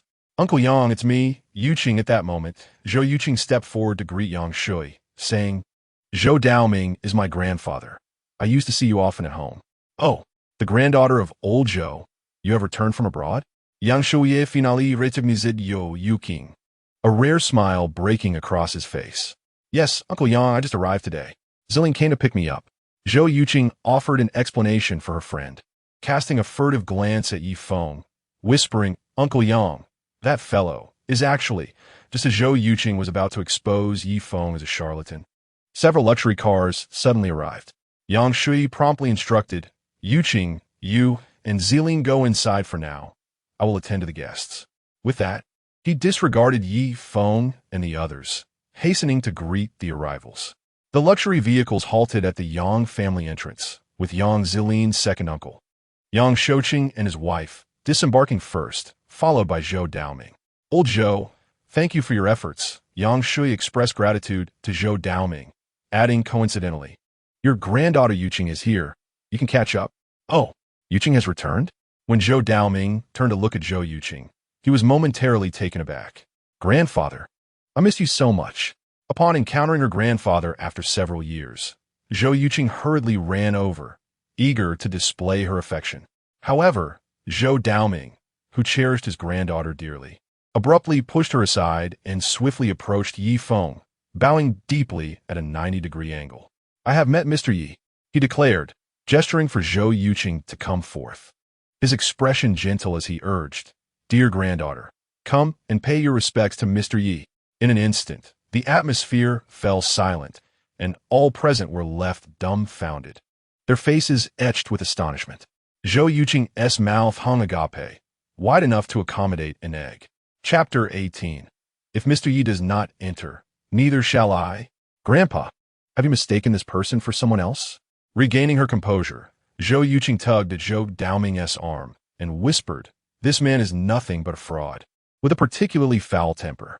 Just today, I overheard on the street that he demanded a staggering 10,000 for a nonsensical drawing. Such a person is hardly deserving of your respect. Indeed, Grandpa Zhou, he appears to be an unlearned charlatan, unworthy of the title Mr. Yang Feng interjected, seizing the opportunity to belittle Yi Feng while simultaneously disparaging Yang Zilin. Grandpa, you heard that, right? He is nothing but a swindler, Zhou Yuqing scoffed. He can forget about me paying my respects. Observing Zhou Daoming's expression darkening, Zhou Yuqing and Yang Feng assumed he had realized he had been deceived, and they continued to denigrate Yi Feng, painting him as utterly worthless. Silence, Zhou Daoming bellowed, pointing an accusatory finger at Zhou Yuqing. You insisted on studying abroad, rejecting my arrangements, and what have you learned? Have you forgotten the respect for others that I have instilled in you? Look at yourself. Do you resemble my granddaughter at all? You infuriate me. Grandpa, Zhou Yuqing protested, feeling increasingly wronged, despite having previously snuck abroad for her studies. She had never seen him so enraged. Why, For the sake of a stranger, was she being reprimanded in front of so many onlookers? Tears welled in her eyes as her resentment towards Yi Feng deepened. Yuqing apologized to Mr. Yi at once. Zhou Daoming commanded sternly. Otherwise, you shall not set foot in the Zhou family home. On what grounds? Hearing her grandfather's harsh ultimatum, Zhou Yuqing's tears streamed down her cheeks as she exclaimed, "He is merely a disabled fraud, so why should I apologize to him? How dare you?" Zhou Daoming's expression changed dramatically, his anger boiling over as he raised his hand to strike Zhou Yuqing's face. Having witnessed Yi Feng's miraculous healing abilities firsthand, Zhou Daoming understood all too well the peculiar temperament of such an extraordinary individual. Should his granddaughter's disrespect lead to Mr. Yi harboring negative sentiments towards the Zhou family, even a mentor would be unable to save them. This realization had already permeated Zhou Daoming's very being since witnessing Yi Feng's astonishing capabilities. Cough, Daoming, what are you doing? Just as Zhou Daoming was about to take action against Zhou Yuqing, a venerable voice suddenly reached his ears. An elderly gentleman, clad in traditional Tang attire and exhibiting an impressive vitality, approached with measured steps. Despite his white hair and a beard that cascaded down to his chest, he emanated a spirit that surpassed that of many youthful individuals. Overall, the aura of this elder was remarkably distinctive, brimming with vigor and vitality. Following closely behind him were the respectful Yang Shui and Yang Shouqing. "Master, he is about to strike me." Upon seeing the elder, Zhou Yuqing rushed forward, grasping the elder's arm with tears in her eyes, pleading, "Master, you must stand up for me." This elder was none other than Li Helen, Zhou Daoming's mentor and a towering figure in the realm of medicine. Li Helen was known for his strict adherence to propriety and his profound respect for his students, treating each with the utmost rigor. Even at over 60 years of age, Zhou Daoming was not spared from Li Helen's scoldings. Consequently, Zhou Yuqing was acutely aware that her grandfather held Li Helen in the highest regard, and as long as the master was present, her grandfather would not dare to harm her. However, to Zhou Yuqing's surprise, the moment she grasped Li Helen's hand, he recoiled as if struck by lightning, his expression turning grave as he scrutinized her. Startled by his gaze, Zhou Yuqing timidly inquired, "Master, what is the matter?" Li Helen's serious demeanor softened not. Instead, his furrowed brow deepened as he remained silent, slowly making his way toward Yi Feng. "Daoming, is this the Mr. Yi you mentioned?" Li Helen cast a glance at Zhou Daoming. The latter promptly responded with utmost respect, "Yes, master, this is Mr. Yi." Thus, amidst the astonished and bewildered gazes of the onlookers, a smile broke across Li Helen's face as he cupped his fists in a bow toward Yi Feng. "I am Li Helen, honored to meet you, Mr. Yi." He continued with a cheerful tone, "Daoming has spoken of your exceptional medical skills, claiming you possess the ability to resurrect the dead. I have long wished to meet you, and today my wish has finally been fulfilled." With the exception of Yang Zilin and Shun Dalong, the faces of all others were marked with significant confusion. What was happening? Even the revered physician Li Helen was showing such respect toward a cripple. Could it be that this unremarkable individual truly possessed extraordinary abilities, living among mortals while remaining concealed? "I am but an ordinary person, unworthy of the title of esteemed physician," Yi Feng replied, maintaining a demeanor of calm even in the presence of the illustrious Li Helen. Perhaps to Zhou Yuqing and Yang Feng, Yi Feng's tranquility appeared to be a facade. Yet, only one as seasoned as Li Helen could discern that Yi Feng's composure was not a pretense. Rather, it exuded an inexplicable serenity, as if he viewed the world and all its beings as mere fleeting shadows. "Ha! Mr. Yi, do not underestimate yourself," Li Helen chuckled. "The reason I venture to Tiannan is to witness the prowess of a medical master such as yourself. Engaging in dialogue with you could undoubtedly enrich my life. Moreover, I am also here to fulfill a duty to treat those in need." Yi Feng spoke with an expression of indifference. "Since Dr. Li is here, I shall take my leave. Miss Yang, with Dr. Li personally attending to the matter, your grandfather's ailment will surely be resolved. I shall not impose further. Farewell." After uttering these words, Yi Feng gestured to Dalong, preparing to depart. Despite his deep respect for the elder Yang, The younger generation of the Yang family displayed no semblance of respect towards him, even resorting to verbal humiliation. Were he an ordinary person, he would have long since taken action to discipline them. However, out of deference to the elder Yang, Yifeng suppressed his cold demeanor and murderous intent. Yet, as for treating Yang Weigua, he was not so desperate as to offer his services unbidden. "Mr. Yi, please wait." Yang Zilin hurriedly approached, her face pleading. "You were invited by me, and without my consent, no one can dismiss you. Moreover, since you have promised to save my grandfather, you cannot be untrustworthy." Upon hearing Yang Zilin's words, Yifeng merely scoffed, replying, "I previously agreed to assist in treating the elder, but your family's hospitality consists of leaving guests waiting at the door, followed by insults? A sincere heart is essential. Otherwise, one is destined to fail. Do you not grasp such a simple truth?" Yang Zilin felt embarrassed and quickly apologized. "Mr. Yi, I acknowledge my fault and apologize on their behalf. But I still hope you will stay." "Zilin, since he is willing to leave, do not insist further," said Yang Feng's mother, casting a glance at Yifeng before adding, "With Dr. Li present, your grandfather's illness will surely be cured, so there is no need to trouble others. Dr. Li, I sincerely apologize for making you wait. Let us proceed inside." Yang Shoucheng smiled at Li Helin. However, Li Helin coldly huffed, "If Mr. Yi is unwilling to assist, then I shall not cross the threshold of your Yang family." Chapter 19. Quickly invite Mr. Yi. "Dr. Li, this cannot be." At this moment, the Yang family members realized the gravity of the situation.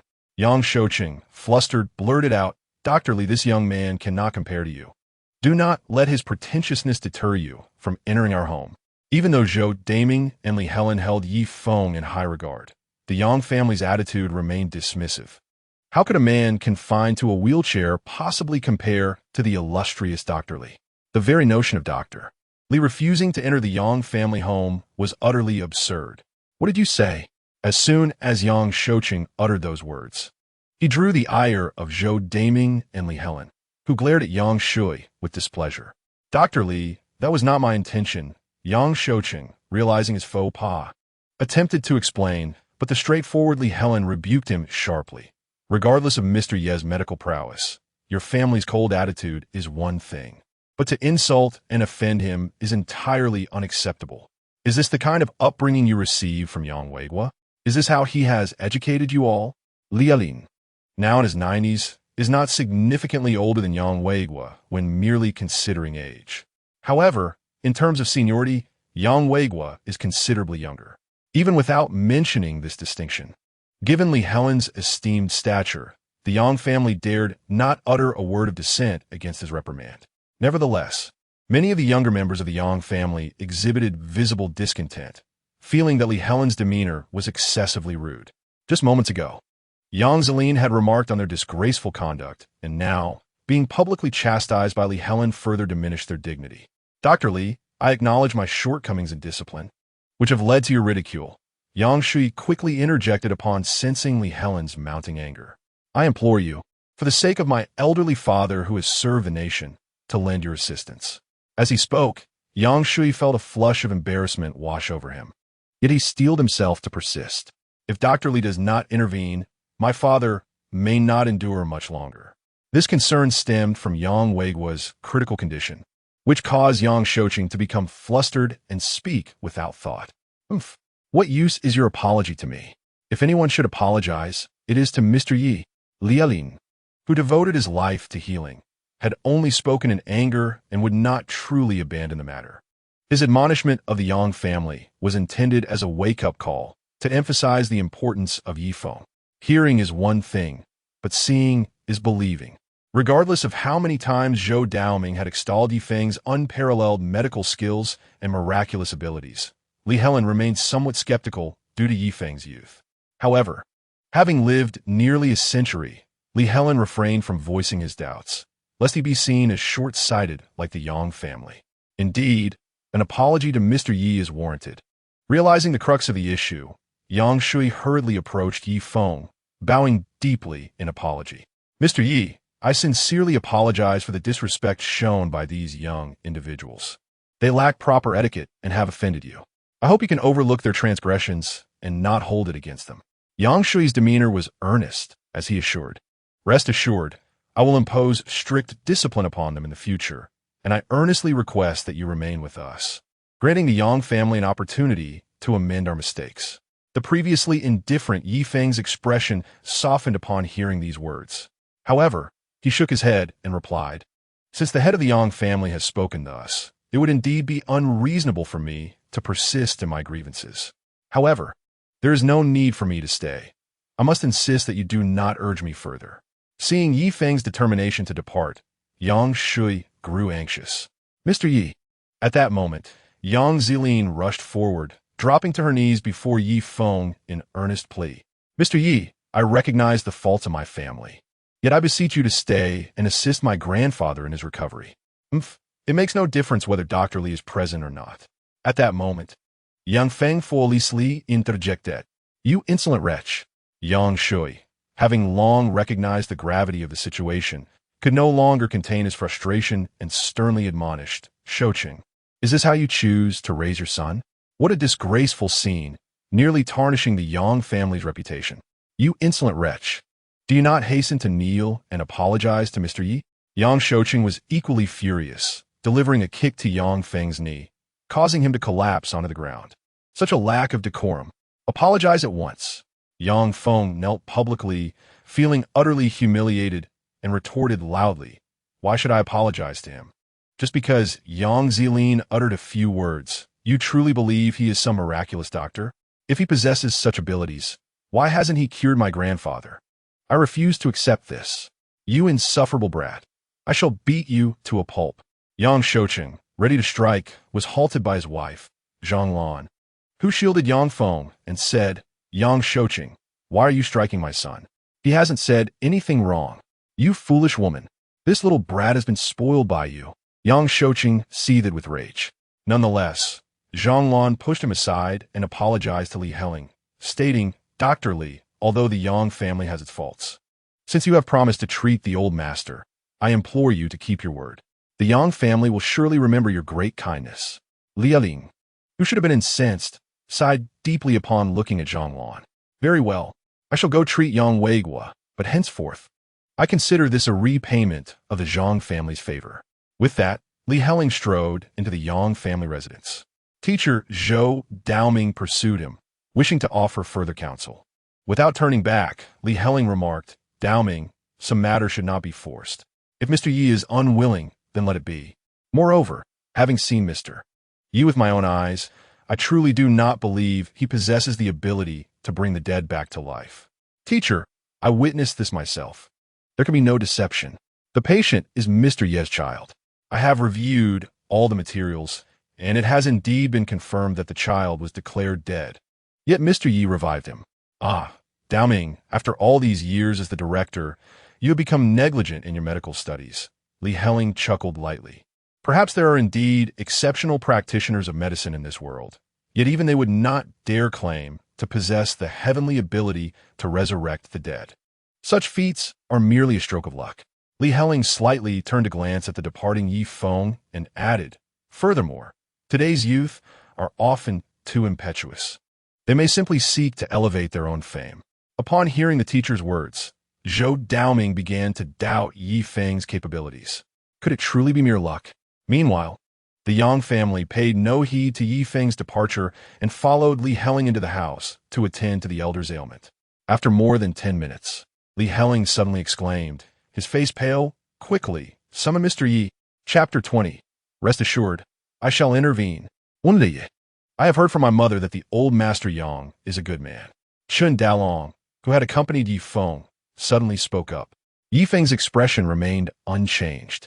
His tone flat as he replied, "There are countless good people in this world. Should I intervene in every matter they face?" Although Chun Dalong did not intend to convey that meaning, being uneducated, he found himself at a loss for words in response to Uncle Ye's statement. Yi Feng said, "Dalong, remember this. With great power comes great responsibility." This phrase serves merely as a psychological consolation for the weak and a moral coercion from those in power towards the masses. I do not deny that it is fundamentally a commendable sentiment, yet the world we inhabit is stark and unforgiving. Yi Feng continued, "Consider you and your mother. In the trials you have endured, did any of those formidable individuals extend a helping hand to you?" DeLong scratched his head and shook it, replying, "No. People often bullied me, and my mother, in her attempts to protect me, confronted them but faced much adversity. No one came forth to assist us. Thus, I believe what you say is true, Uncle Yi." Yi Feng smiled and remarked, "Indeed, but not entirely so." Chen DeLong looked at Yi Feng with a hint of confusion. "This world is in need of heroes," Yi Feng said, his gaze profound. "For the majority are merely ordinary, seeking only the simplest and most genuine life, while behind this facade stand countless martyrs and heroes bearing the burden for them. That venerable elder of the Yang family is one such individual." Chen DeLong opened his mouth and, after a moment of silence, asked, "Then why does Uncle Yi hesitate to intervene? With your abilities, it should not be difficult, correct?" "This leads me to the second lesson I wish to impart," Yi Feng declared emphatically. "Repay malice with integrity, and repay kindness with kindness." "I do not understand," Chen DeLong replied honestly. Yi Feng chuckled. "It is all right if you do not comprehend it now. In due time, you will gradually grasp its meaning." Chen DeLong listened, feeling a vague understanding. Just then, the Yang family, led by Yang Shui, hurried towards the two. Upon reaching Yi Feng, Yang Shui suddenly knelt before him, pleading, "Please, Mr. Yi, save us. Please, Mr. Yi, save us." Yang Shui, Yang Zeline, Yang Feng, and others all prostrated themselves, calling out for assistance. This spectacle astonished many onlookers. Once they recognized the Yang family's identity, their astonishment intensified, and they collectively cast their gazes towards the young man seated in the wheelchair. Who was this person? What could compel the Yang family to kneel before him in desperation? Could he be a figure of even greater stature than the Yang family themselves? Leaning back in his wheelchair, Yi Feng observed the crowd with an unruffled demeanor and uttered, "Why should I?" This single inquiry rendered the Yang family speechless. "Mr. Yi, previously we were blind to your worth and have wronged you. We beseech your magnanimity," Yang Shui implored. "However, my elder is now in peril." Even divine physician Li's intervention could not contain the situation, leading to his severe distress. Before losing consciousness, divine physician Li instructed us to seek your aid. "I am no kin to your Yang family. Your losses hold no bearing on me." Yi Feng's eyes grew increasingly frigid, clearly displeased by the Yang family's demeanor. "How can you be so callous? Does the Yang family expect you to assist us without recompense?" Yang Feng's mother interjected. "Are you attempting to negotiate? Name your price, 50,000 or 100,000. Seeing Yi Feng's indifferent gaze, Zhang Lan's ire ignited, and she declared, 1,000,000. "As long as you restore my grandfather's health, my Yang family will owe you a favor. You must realize that throughout Tiannan, countless individuals seek the goodwill of the Yang family, yet find it unattainable." Upon hearing these words, numerous faces shifted in expression, yet none dared to voice their objections, clearly acknowledging the validity of Zhang Lan's statement. "Huh, a favor?" Yi Feng scoffed, replying, "In my eyes, the goodwill of the Yang family is worthless." With that, he turned to leave. "Stop right there. What do you mean by that?" Yang Feng suddenly rose, pointing at Yi Feng. "My family humbles itself to plead for your help because we believe you can heal my grandfather. Yet you truly think yourself someone of significance? Let me be frank. You are nothing but a scoundrel." Hearing Yang Feng's excessive remarks, Yang Shouqing's expression darkened, and he instantly rose to deliver a resounding slap across Yang Feng's face. "You wretched child, had you not previously offended Mr. Yi, causing him to harbor resentment against our family, we would not need to apologize to him." Yang Shouqing then kicked Yang Feng to the ground, commanding, "You still dare to mention grandfather? Quickly apologize to Mr. Yi, or I will break your legs." "Yang Shouqing, what do you intend to do? If you dare to lay a hand on my son, I will confront you." Witnessing her son's punishment, Zhang Lan's maternal instincts ignited, leading her to erupt in a fit of rage. "Foolish woman, you bear responsibility in this matter as well." Yang Shouqing's foremost concern was the old master's health. In response to Zhang Lan's outburst, he unceremoniously struck her. "Yang Shouqing, how dare you hit me? Are you even a man?" Zhang Lan immediately retaliated. and a scuffle ensued between her and Yang Shouqing, prompting the onlookers to intervene. Observing this farce, Yifeng shook his head slightly and made to leave. At that moment, Zhou Daoming rushed over, urgently exclaiming, "Mr. Yi, please wait. I have something to discuss with you." Wiping the sweat from his brow, he opened his palm to reveal a gray stone. "My teacher instructed me to present this to you, Mr. Yi. Should you be willing to take action, this item shall serve as your reward." Zhou Daoming felt somewhat awkward. To him, it seemed merely a worthless rock, hardly a rare treasure. The notion that it could persuade Mr. Yi to intervene struck him as fanciful. However, upon seeing the stone, Yifeng visibly jolted, a glimmer of brilliance flashing in his eyes before he regained his composure. Did Dr. Li truly say this? Yifeng, suppressing his excitement, gazed calmly at Zhou Daoming. Although puzzled by Yifeng's reaction, Zhou Daoming replied earnestly, "Absolutely. I would never jest about my teacher's life." "Very well. I accept." Yifeng unexpectedly nodded in agreement, astonishing everyone present.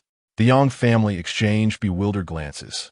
Was a mere stone truly worth more than 10 million and the goodwill of their family? Was it some sort of extraordinary treasure? Zhou Daoming was overjoyed, expressing his gratitude. "Thank you, Mr. Yi. Thank you. However, my teacher has one condition," he added. Yifeng raised an eyebrow, his tone growing slightly frosty. "What is it? Is Dr. Li reluctant to part with this item?" "Not all," Zhou Daoming hastily remarked. "The teacher's condition is that afterward, I hope Mr. Yi can elucidate the nature of this object." Upon hearing this, Yifeng chuckled lightly, a trivial matter indeed. "This object now belongs to you, Mr. Yi." After handing the stone to Yifeng, Zhou Daoming sighed in relief and said, "Mr. Yi, we must hurry. There seems to be something amiss with Yang Weigua and my teacher. Rest assured, I shall take action." Placing the stone securely against his chest, Yifeng felt a surge of good spirits, even the slight discontent stemming from the Yang family's disrespect dissipating entirely. Chapter 21. Heir of the Medicine Sage. Grateful for Master Ye's life-saving grace. The moment Yifeng laid eyes on Li Helen, he was taken aback. For at that moment, Li Helen's once rosy cheeks had turned as black as coal. His consciousness was hazy, and he trembled slightly, as if enduring immense suffering. "Mr. Yi, you have finally arrived."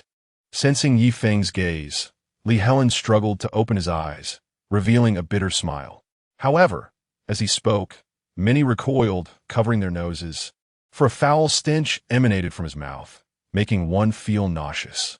"Mr. Yi, can you discern what has befallen the teacher?" Zhou Daoming's expression grew serious, utterly perplexed by the situation. "It is nothing serious, merely poisoning." Yifeng's demeanor remained remarkably calm. "Poisoning?" Zhou Daoming shook his head. "That's impossible. I have conducted examinations, and there were no signs of poisoning.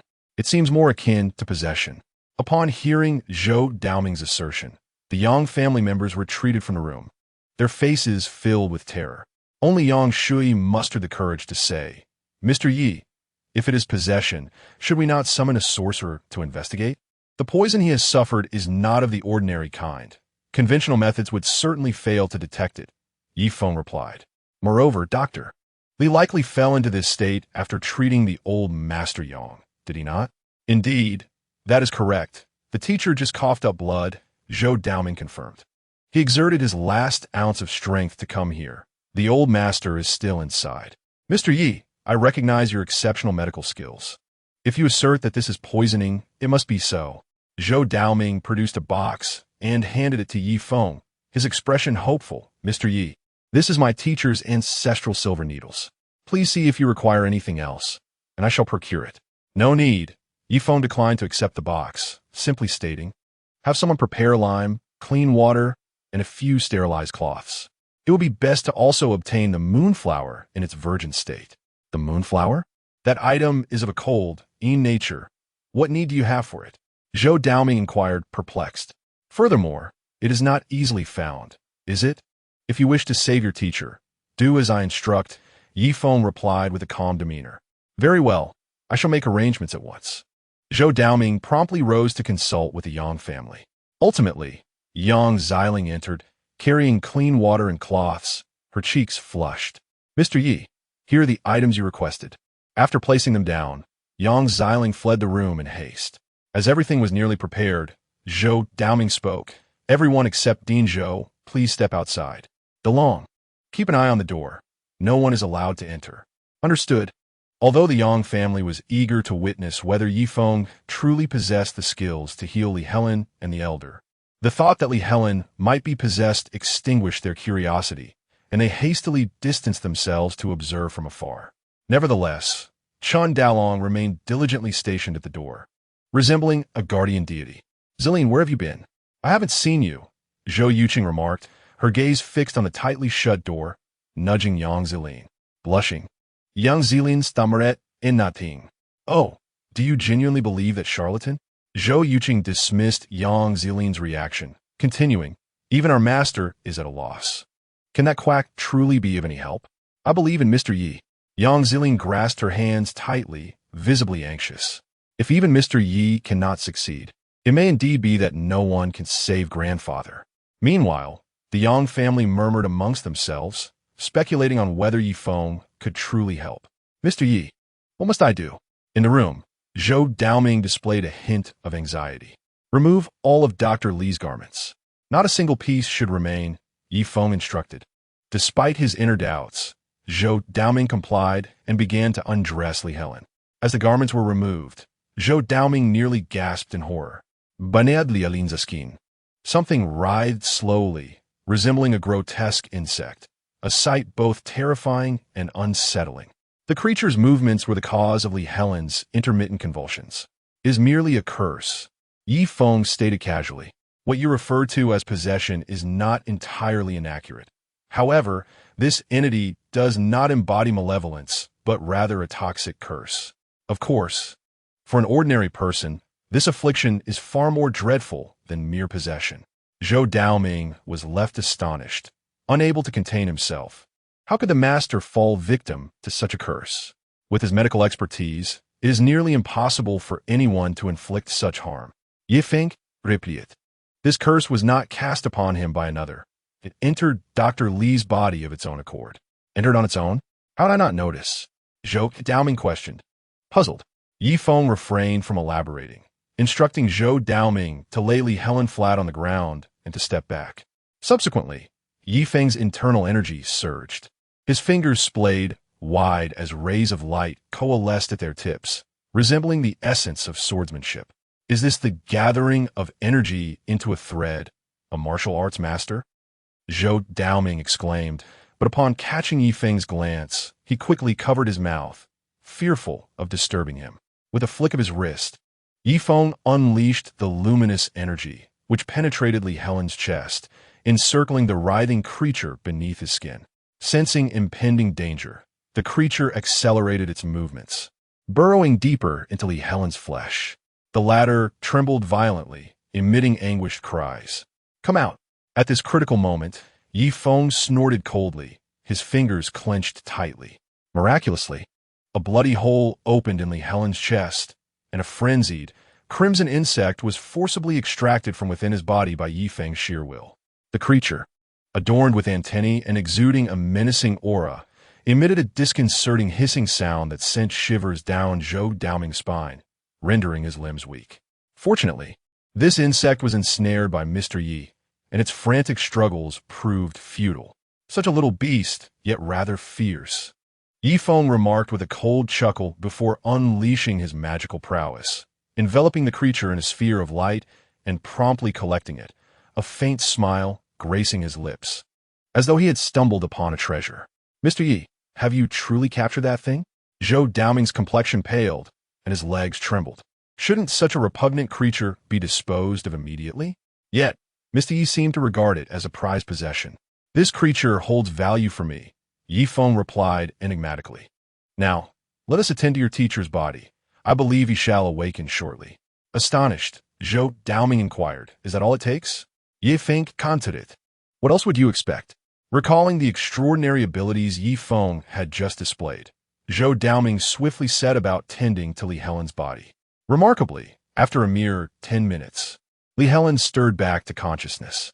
Upon opening his eyes, he immediately knelt before Yifeng, trembling as he expressed, I, Li Helen, a humble descendant of the medicine sage. Am eternally grateful for Master Ye's life-saving grace. Chapter 22. Pulses and Needles from Afar. Rise, Yi Feng said nonchalantly, casting a glance at Li Helen. Since you're well now, go see old Master Yang. Yes, Li Helen responded promptly, adding, but Master Yi, do exercise caution. The poison afflicting Yang Weigua is no trifling matter. Teacher, it's not poison. It's a curse, Zhou Daoming interjected. He has fallen victim to a curse, distinct from ordinary toxins. Li Helen's eyes widened in disbelief. You talk too much, trying to appear knowledgeable, don't you? Zhou Daoming, undeterred by the reprimand, grinned and replied, if it brings you joy, feel free to scold me more. I was genuinely concerned for our teacheress' safety. Now, your happiness is what matters. Unbeknownst to them, Yi Feng wore a sardonic smile at the exchange. As the trio approached the door of Yang Weigua's abode, both Li Helen and Zhou Daoming furrowed their brows, overwhelmed by the unbearable stench emanating from within, a foul odor reminiscent of decaying carcasses. Teacher, allow me to open a window. The smell is intolerable, Zhou Daoming declared.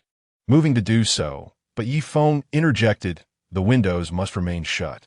Mr. Yi, why is that? Zhou Daoming queried, confused.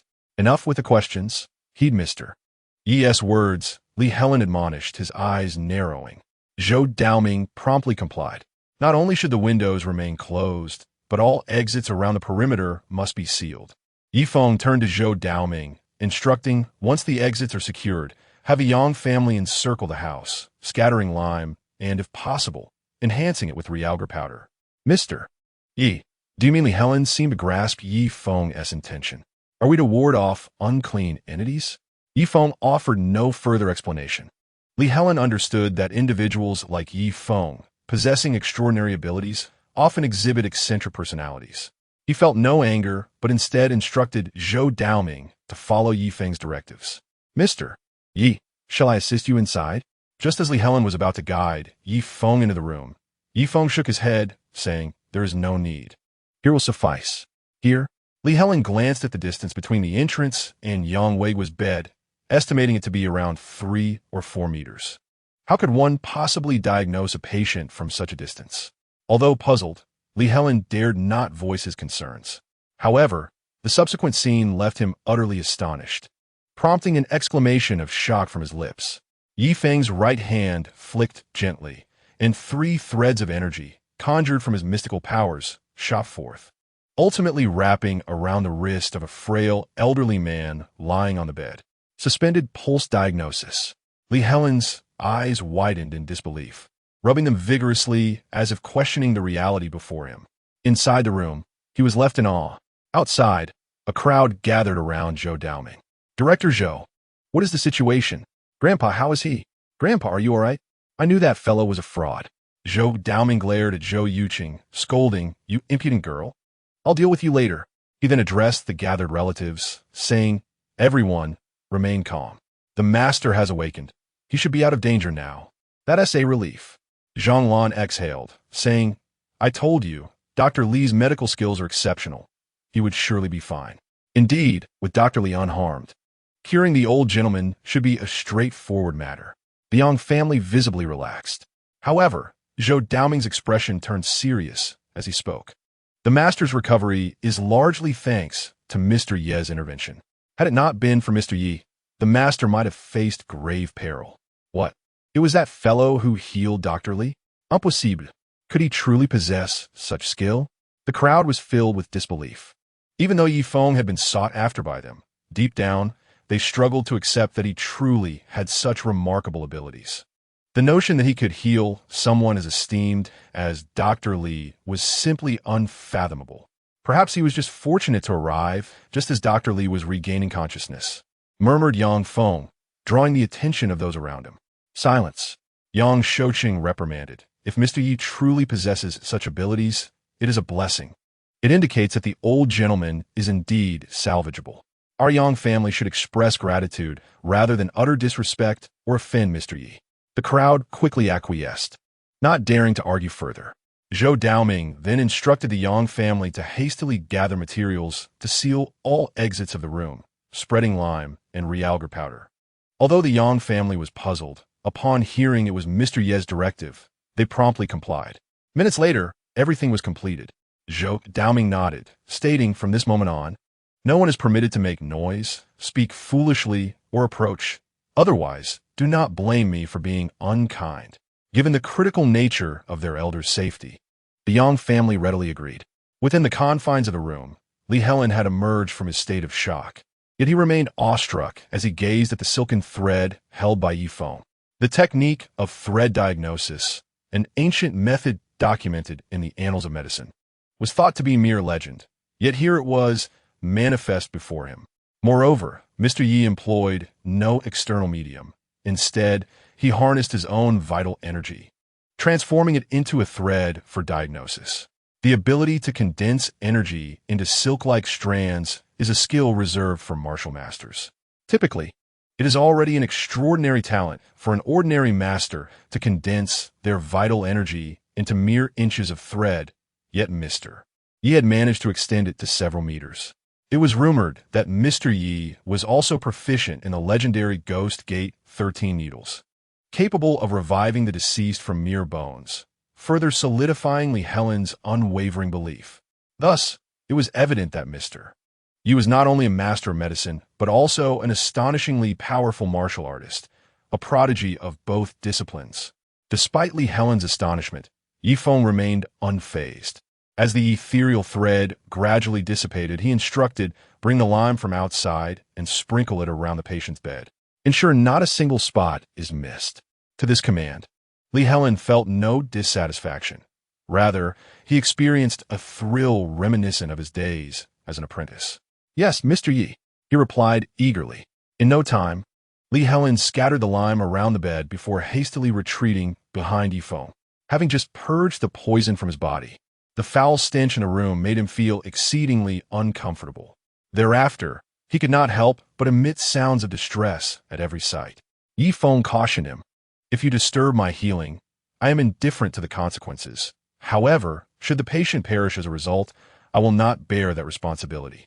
Li Helen nodded solemnly and stepped back a few paces, reminding himself to remain silent at all costs.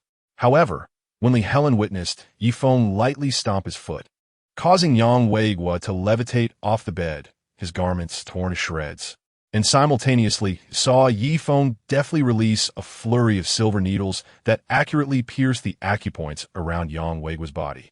He could not suppress a scream akin to that of a slaughtered pig. Remote Acupuncture, Chapter 23, Utilizing Humanity as a Vessel, Nurturing Worms, and Cultivating Poison. Thread Diagnosis, Remote Needle Application. Who exactly is this Mr. Yi?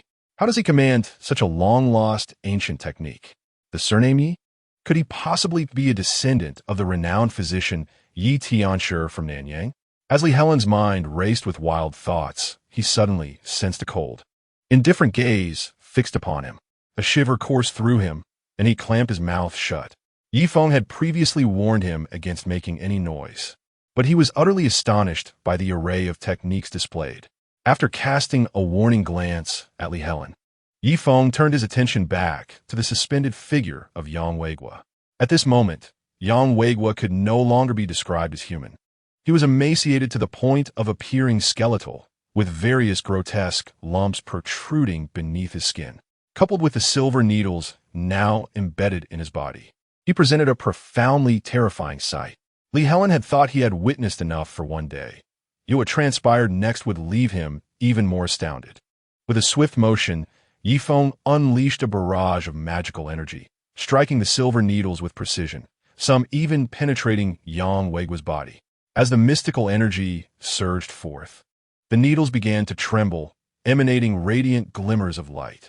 Just as the needles seemed poised to erupt from his body, Yifeng launched an array of magical threads to secure them in place. Yet, despite the immobilization of the needles, Yang Weigua's body convulsed violently, the grotesque lumps beneath his skin writhing in a horrifying display. At that moment, just as his skin began to tear and bleed, Li Helen was startled by a deafening roar reverberating in his mind. He was soon astounded to witness a beam of golden light shooting from Mr. Ye's mouth, instantly penetrating Yang Weigua's form. This golden radiance resembled the first light that dispels darkness, capable of obliterating all shadows. Once the golden light entered Yang Weigua's body, the silver needles stabilized and his convulsions subsided. What followed was a scene so unsettling that even the most seasoned individuals would feel their scalp prickle. Suspended in midair, Yang Weigua's torn wounds began to release grotesque crimson worms, alongside numerous eggs. As these wretched creatures and their eggs landed upon the ground, they instantly vanished in puffs of white smoke. The sheer multitude of these parasites within Yang Weigua's body was enough to evoke a sense of discomfort in Li Helen, reminiscent of a vile practice where humans are used as vessels for breeding malevolent insects. Yi Feng's voice, tinged with a hint of regret, struck a chord with Li Helen. Indeed, Yang Weigua appeared to be nothing more than a vessel for these sinister creatures. Who could harbor such cruelty and malice, devoid of any humanity? What enmity had the Yang family incurred to be subjected to such a fate, bordering on the inhumane? Li Helen could not help but let out a deep sigh. Such is the nature of cause and effect. Yi Feng, offering no judgment, remarked coolly that regardless of whom the Yang family had offended, it bore no relevance to them. Just as Li Helen contemplated responding, Yi Feng cautioned him to remain vigilant, warning him not to come into contact with these vile entities, lest he share the same grim fate as the elder Yang. Witnessing Yang Weigua's current state sent a shiver down Li Helen's spine, prompting him to suppress any further errant thoughts and remain alert against the creeping threat of the worms and their eggs. Suddenly, a soft rustling sound emerged from all directions, growing increasingly pronounced, akin to something clawing at the walls of the room. Startled by the unexpected noise, Li Helen glanced around warily, yet saw nothing amiss. Leaning back in his wheelchair, Yi Feng remarked nonchalantly, "Be cautious, they are coming." "Why is it taking so long? Is that young man truly capable?" Outside, the members of the Yang family were growing impatient, anxious about their patriarch's condition and skeptical of Yi Feng's medical prowess. Nearly an hour had elapsed without a word from inside. Was it a deliberate ploy to toy with them? I perceive that the individual in question is nothing but a deceiver, sealing off the door, perhaps having already slipped away unnoticed. It is a valid point. Let's gather a few individuals and venture inside. Yang Feng, taking the lead, advanced towards the house accompanied by several young members of the Yang family. "Halt!" commanded Mr. Yi. "No one may enter without my permission." Zhou Daoming positioned himself before them, stating, "If you truly care for Yang Weigua, you will behave yourselves. Otherwise, should you disrupt Mr. Ye's treatment, who will bear the consequences?" Zhang Lan quickly interjected, "Director Zhou, our concern for the elder is genuine. It has been quite some time, and there has not been a single sound from within, which inevitably leads to speculation. Indeed, Director Zhou, we merely wish to take a glance inside, and we assure you it will not disturb Divine Dr. Li's treatment. We kindly ask for your understanding." Yang Shouqing added, though he refrained from mentioning Yi Feng. Yang Shui furrowed his brow, but did not intervene. "You cannot enter." Yang Zeline spread her arms to block the others, declaring, "Since Mr. Yi has made such a statement, it indicates he possesses confidence. To recklessly barge in now would be unwise. Get out of the way, you insufferable girl." Zanlan Zito, forcefully pushing Yang Zeline aside as he attempted to storm into the house. At the entrance, Chen Dalong, poised to take action, suddenly perked up and with a wide grin, willingly parted to create a path. "You know what's good for you." As Chen Dalong stepped aside, expressions of triumph appeared on Yang Feng and Zhang Lan's faces. However, Zhou Yuqing, trailing behind, cast a glance at Chen Dalong. Noticing he had retreated a few steps, arms crossed, seemingly eager to watch the unfolding drama. Something felt amiss. Although she found him disagreeable, Zhou Yuqing could not deny that deep down she had developed a certain apprehension of Chen Dalong. With that thought, she glanced around, sensing an unsettling atmosphere. Resolutely, she decided to approach Chen Dalong. When she was merely 3 steps away, he shot her a glare, prompting Zhou Yuqing to huff and turn her head away. Yet, standing beside this imposing figure, she felt somewhat reassured. Just as she began to feel a hint of embarrassment over her own thoughts, a chorus of anguished cries erupted. Zhou Yuqing swiftly turned her head, her scalp prickling with fear, and let out a piercing scream, instinctively wrapping her arms around Chun Dalong's neck and clinging to his waist like a koala, refusing to let go. For at that moment, countless snakes, insects, and vermin were emerging from all directions, converging upon the house. The Yang family was instantly surrounded by these repulsive creatures, unleashing shrieks of terror and despair. "Help! Someone, save us! Drive these ghastly things away! Don't push me! I've been bitten! I'm going to die! Get away! Don't touch me! What on earth is happening?" The ground was swarming with serpents and insects, leaving the Yang family trembling in fear, their legs giving way as they cried out in horror. Moreover, from all sides, an unending stream of creatures continued to emerge, their numbers unfathomable, all making their way toward the house. "Quickly retreat. These creatures are trying to enter the house." From a distance, Zhou Daoming felt a chill run down his spine, but sensing something was amiss, he promptly alerted everyone. The Yang family, engulfed in panic, suddenly awoke from their stupor and rushed out in a flurry, frantically swatting at the insects clinging to them. Those closest to the house, like Yang Feng and Zhang Lan, were the most infested. Even after escaping, they were left battered and bruised, collapsing to the ground, their bodies convulsing, and foam escaping from their mouths. "This is dire. They have been poisoned." Zhou Daoming's expression shifted, and he hastily instructed someone to take them to the hospital. While the Yang family dispatched individuals to transport the injured, they scrambled for various tools to exterminate the insects. However, despair enveloped them as no matter if they resorted to fire or insecticides, these creatures appeared relentless and unyielding. "This is outrageous. How could our family harbor such malevolent beings?" The Yang family could not help but feel hopeless. "Enough chatter. Quickly contact the fire department." Yang Shui remained the calmest among them, realizing that their attempts had proven futile and that they must seek external assistance. "Wait a moment," Zhou Daoming interjected. "The emergence of these creatures is rather peculiar. Contacting the fire department may not yield results. Elder Zhou, do you have a solution?" Yang Shui's expression grew serious, acknowledging that the Yang family might have erred, his tone softening. "If even fire extinguishers and insecticides cannot eradicate these creatures, what can I do?" Zhou Daoming replied. "However, given their reckless determination to invade the house, there must be something inside that attracts them. Indeed, Dr. Li is still inside. He may possess a solution." Yang Shouqing's eyes brightened, and he quickly asserted, "To drive these creatures away, we must bring Dr. Li out." "Foolish." Upon witnessing the Yang family's intent to barge in, Zhou Daoming could not help but scold. "Are you all fools? What good will it do to summon my teacher?" Clearly, Mr. Yi anticipated these events, which is why he warned you not to act recklessly. Now that trouble has arisen, you deserve it. Facing Zhou Daoming's reprimand, the Yang family felt embarrassed, reluctant to retort. "Enough. Everyone quiet down and step back." Zhou Daoming surveyed the ground teeming with insects and stated, "These creatures are drawn to the house. As long as we do not provoke them, they will not cause havoc. We shall wait for Mr. Yi to emerge. It must be done this way." Yang Shui sighed, leading the Yang family to retreat to a safe distance. "Oh no!"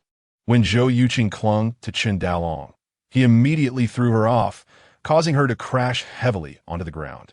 Gripping her sore backside, Zhou Yuqing felt tears welling up, glaring fiercely at Qin Dalong. What a fool! Is he truly oblivious or just pretending? Does he not understand the value of a delicate woman? However, upon seeing the swarm of insects, Zhou Yuqing quickly stepped back several paces, finally exhaling in relief once she stood beneath the eaves of the corridor, free from the pests. "Zilin, why are there so many insects in your home?"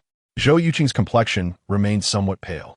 Although Yang Zilin had not been bitten by the insects, she was equally terrified. Shaking her head, she replied, "I don't know, but Mr. Yi instructed us to stay away from the house," clearly anticipating the situation. Zhou Yuqing, rubbing her rear, scoffed. What did he anticipate? Just as Zhou Yuqing's face was clouded with resentment, her eyes widened in astonishment, as if witnessing something extraordinary. The insects, upon nearing the house, seemed to encounter a formidable adversary, hesitating to approach. "It's lime," Yang Zilin exclaimed, her eyes sparkling. "These creatures fear lime." "Indeed, mister. He had foreseen this all along.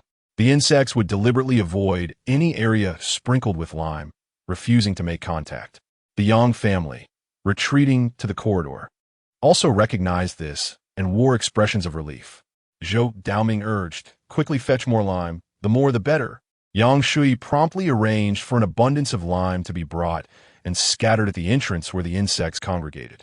Initially, as they witnessed the insects being corroded by the lime and scattering, smiles appeared on the faces of the Yang family. However, they soon realized that lime was only effective against the smaller venomous creatures, proving utterly useless against the larger ones, causing their expressions to pale once more. Thankfully, these venomous insects were solely attacking the house, leaving them anxiously awaiting the outcome. Inside, after Yi Feng's words faded, Li Helen heard the sounds of insects crawling on the ground alongside the anguished cries of the Yang family. Gradually, small holes began to appear in the wooden structure as the grotesque insects attempted to invade the room. At that moment, Li Helen noticed Yifeng gently squeezing the armrest of his wheelchair. The entire house trembled slightly. Countless venomous creatures burst into nothingness. Yet, the sheer number of insects was overwhelming, and as one batch perished, another relentlessly emerged. "Mr. Yi, there are too many insects. We need to devise a plan," Li Helen, feeling the perspiration bead on his palms, was visibly anxious, having never encountered such a multitude of insects before. Ye Feng glunged at young Wei Guo, who was still shedding insect eggs, then surveyed the room filled with venomous creatures, closing his eyes momentarily. The next instant, he opened his eyes, a flash of golden light illuminating them. A surge of pure energy arose from his abdomen, ascending to his throat.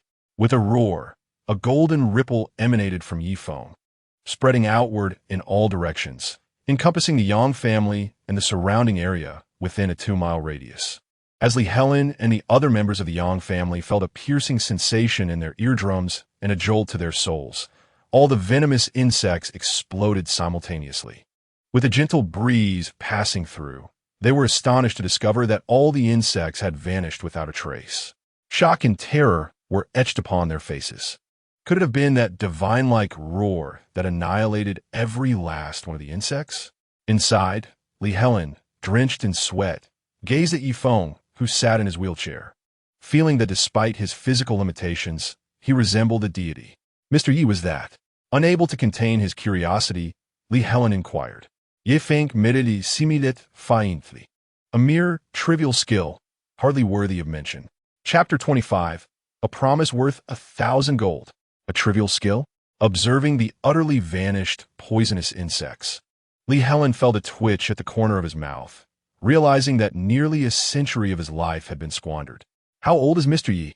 Mastering heavenly medicine and being a martial arts grandmaster, he wields divine techniques akin to those of deities, truly resembling an immortal among us. This thought, once ignited in his mind, took root and could not be shaken off. Only an earthly immortal could possibly possess the ancient, long-lost medical techniques of thread diagnosis and acupuncture from a distance, thereby wielding such unparalleled power, unheard of in the mundane world. The sound echoed for 100 miles, and the poisonous insects vanished entirely. While Li Helen was filled with astonishment, Yifeng felt a tinge of disappointment. Had he been in his prime, unleashing this heavenly roar would have shattered not just these trifling insects, but an entire realm in an instant. After the insects disappeared, Yang Weiguo was freed from the burden of the insect eggs within him, and Yifeng gently laid him down, not on the bed, but upon a fresh, clean sheet. Mr. Yi, have all the poisonous insects within the patient been completely eradicated? As a physician, Li Helen was naturally more concerned about the patient's condition. Yes, they have been entirely cleared, Yifeng replied. However, due to the prolonged torment from the insects, the patient has suffered significant depletion of vital energy, and recovery will require time for restoration. That is only natural, Li Helen remarked with genuine admiration. To have eradicated the insects and saved a life is a stroke of divine fortune. If the patient can regain his vitality and experience a rebirth, it would be akin to returning from the dead. Mr. Ye's medical skills are indeed earth-shattering and soul-stirring. I am deeply impressed. In concluding his thoughts, Li Helen could not help but express his profound respect. Yi Feng neither confirmed nor denied the praise, merely stating, "Now that the patient's symptoms have been alleviated, I have fulfilled my promise. As for the restoration of vital energy, I leave that to divine Dr. Li." "You flatter me, Mr. Yi," Li Helen replied with a humble expression. "My meager skills pale in comparison to yours.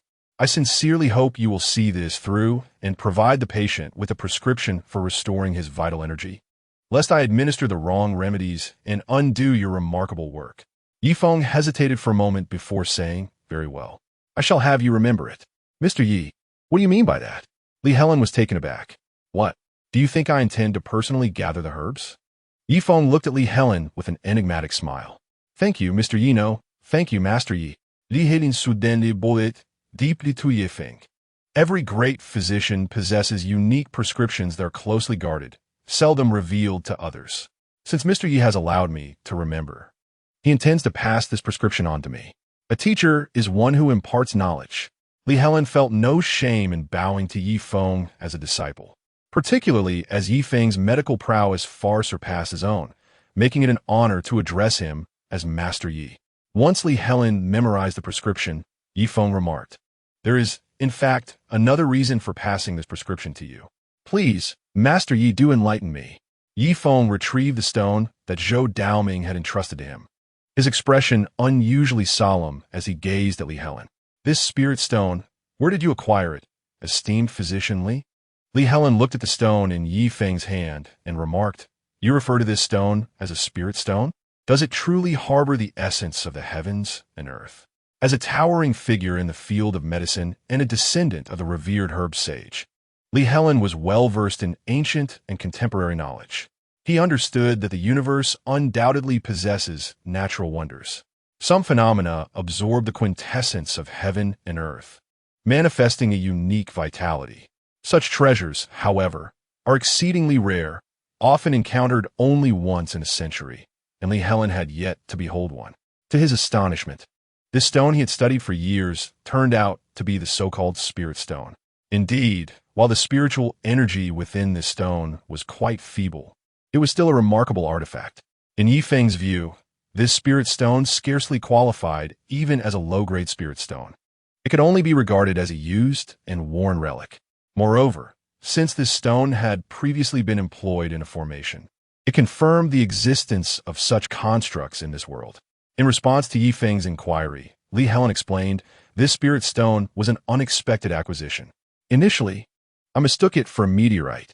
After having it appraised, I found that aside from its hardness, it bore no distinction from an ordinary rock. Had I not felt instinctively that it was something extraordinary, I might have discarded it long ago. Is this item truly of use to you, esteemed Yi Feng?" "To be candid, this item is of great significance to me, though I require it in substantial quantities," Yi Feng replied.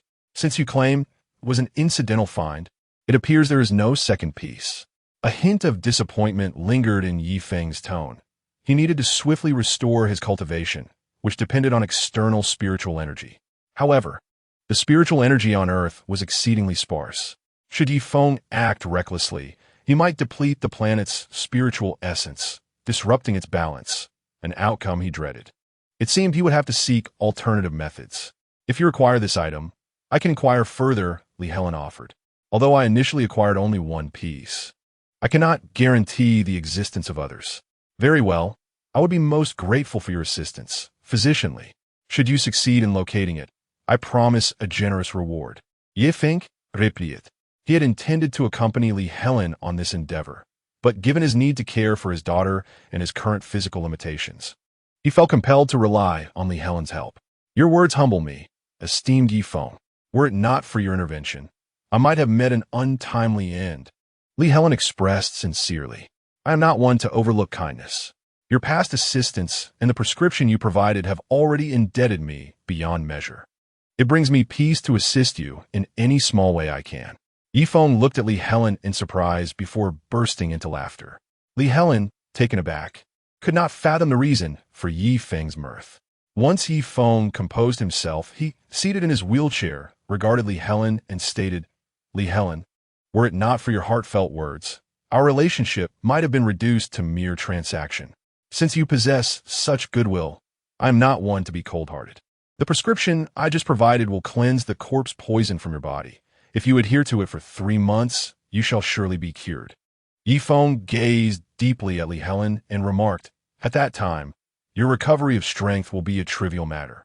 Perhaps you may even shatter your shackles and ascend to greater heights." Boom! Li Helen's mind echoed with this revelation, staring at Yi Feng in terror and astonishment. Suddenly, he fell to his knees, sincerely bowing in gratitude towards Yi Feng. Disciple Li Helen humbly thanks Master Yi for the gift of life and wisdom. He had never disclosed his affliction with corpse poison to anyone, believing that even Yi Feng's medical skills could not uncover his secret. Yet, to his astonishment, he realized that he had no secrets in Yi Feng's eyes. While he had previously addressed Yi Feng with a sense of pure respect, at this moment, Li Helen felt a profound reverence. A mere difference in words reflected a vast chasm in meaning. "Enough, there is no need for such grand gestures," Yi Feng replied. "Everyone harbors their own secrets. I shall not inquire as to how you came to be afflicted with corpse poison, but as long as you can procure spirit stones for me, I shall reward you handsomely. I am a man of my word, and my promises hold great weight." Chapter 26. When nature rages, humanity suffers. Divine Dr. Li, how is the old master? As Li Helen wheeled Yi Feng out of the room, the Yang family immediately surrounded them, bombarding them with anxious inquiries, their faces etched with concern. Seeing that the Yang family was solely focused on Yang Weiguo, Zhou Daoming, despite his dissatisfaction, patiently interjected, "Everyone, please do not crowd around. Can you not see that both Master and Mr. Yi appear fatigued? Oh, yes, yes, please disperse." Although the Yang family stepped back, they did not stray far, their eyes still anxiously fixed on Li Helen. Facing the expectant gazes of the crowd, Li Helen smiled and reassured them. The patient is no longer in grave danger, so there is no need for concern. "Really? That is wonderful. Thank you, Divine Dr. Li." Expressions of gratitude flowed forth, with some members of the Yang family bowing deeply and others kneeling in emotional fervor. "Divine Dr. Li, your great kindness will forever be etched in the hearts of the Yang family." Yang Shui's eyes turned red with emotion as he insisted on hosting a banquet to properly express their gratitude to Li Helen. "Yes, yes. Xiao Feng, go reserve the Tiannan Grand Hotel at once. We must treat Divine Dr. Li with the utmost respect," Zhang Lan exclaimed, brimming with joy, before casting a pointed glance at Yi Feng in the wheelchair, sarcastically remarking, "It seems we must rely on Divine Dr. Li. As for certain individuals, not causing trouble is already a contribution." "Mother, you are absolutely right. I have always said he is incapable. Thankfully, grandfather is safe, otherwise, I would not have let him off easily." Yang Feng chimed in, expressing his displeasure towards Yi Feng. Had it not been for him, he would not have faced continuous reprimands or been publicly compelled by his father to kneel and apologize to that young man. Impudent.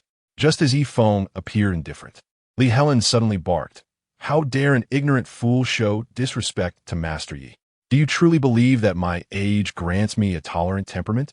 The Yang family members were bewildered by Li Helen's unexpected anger, their expressions reflecting confusion.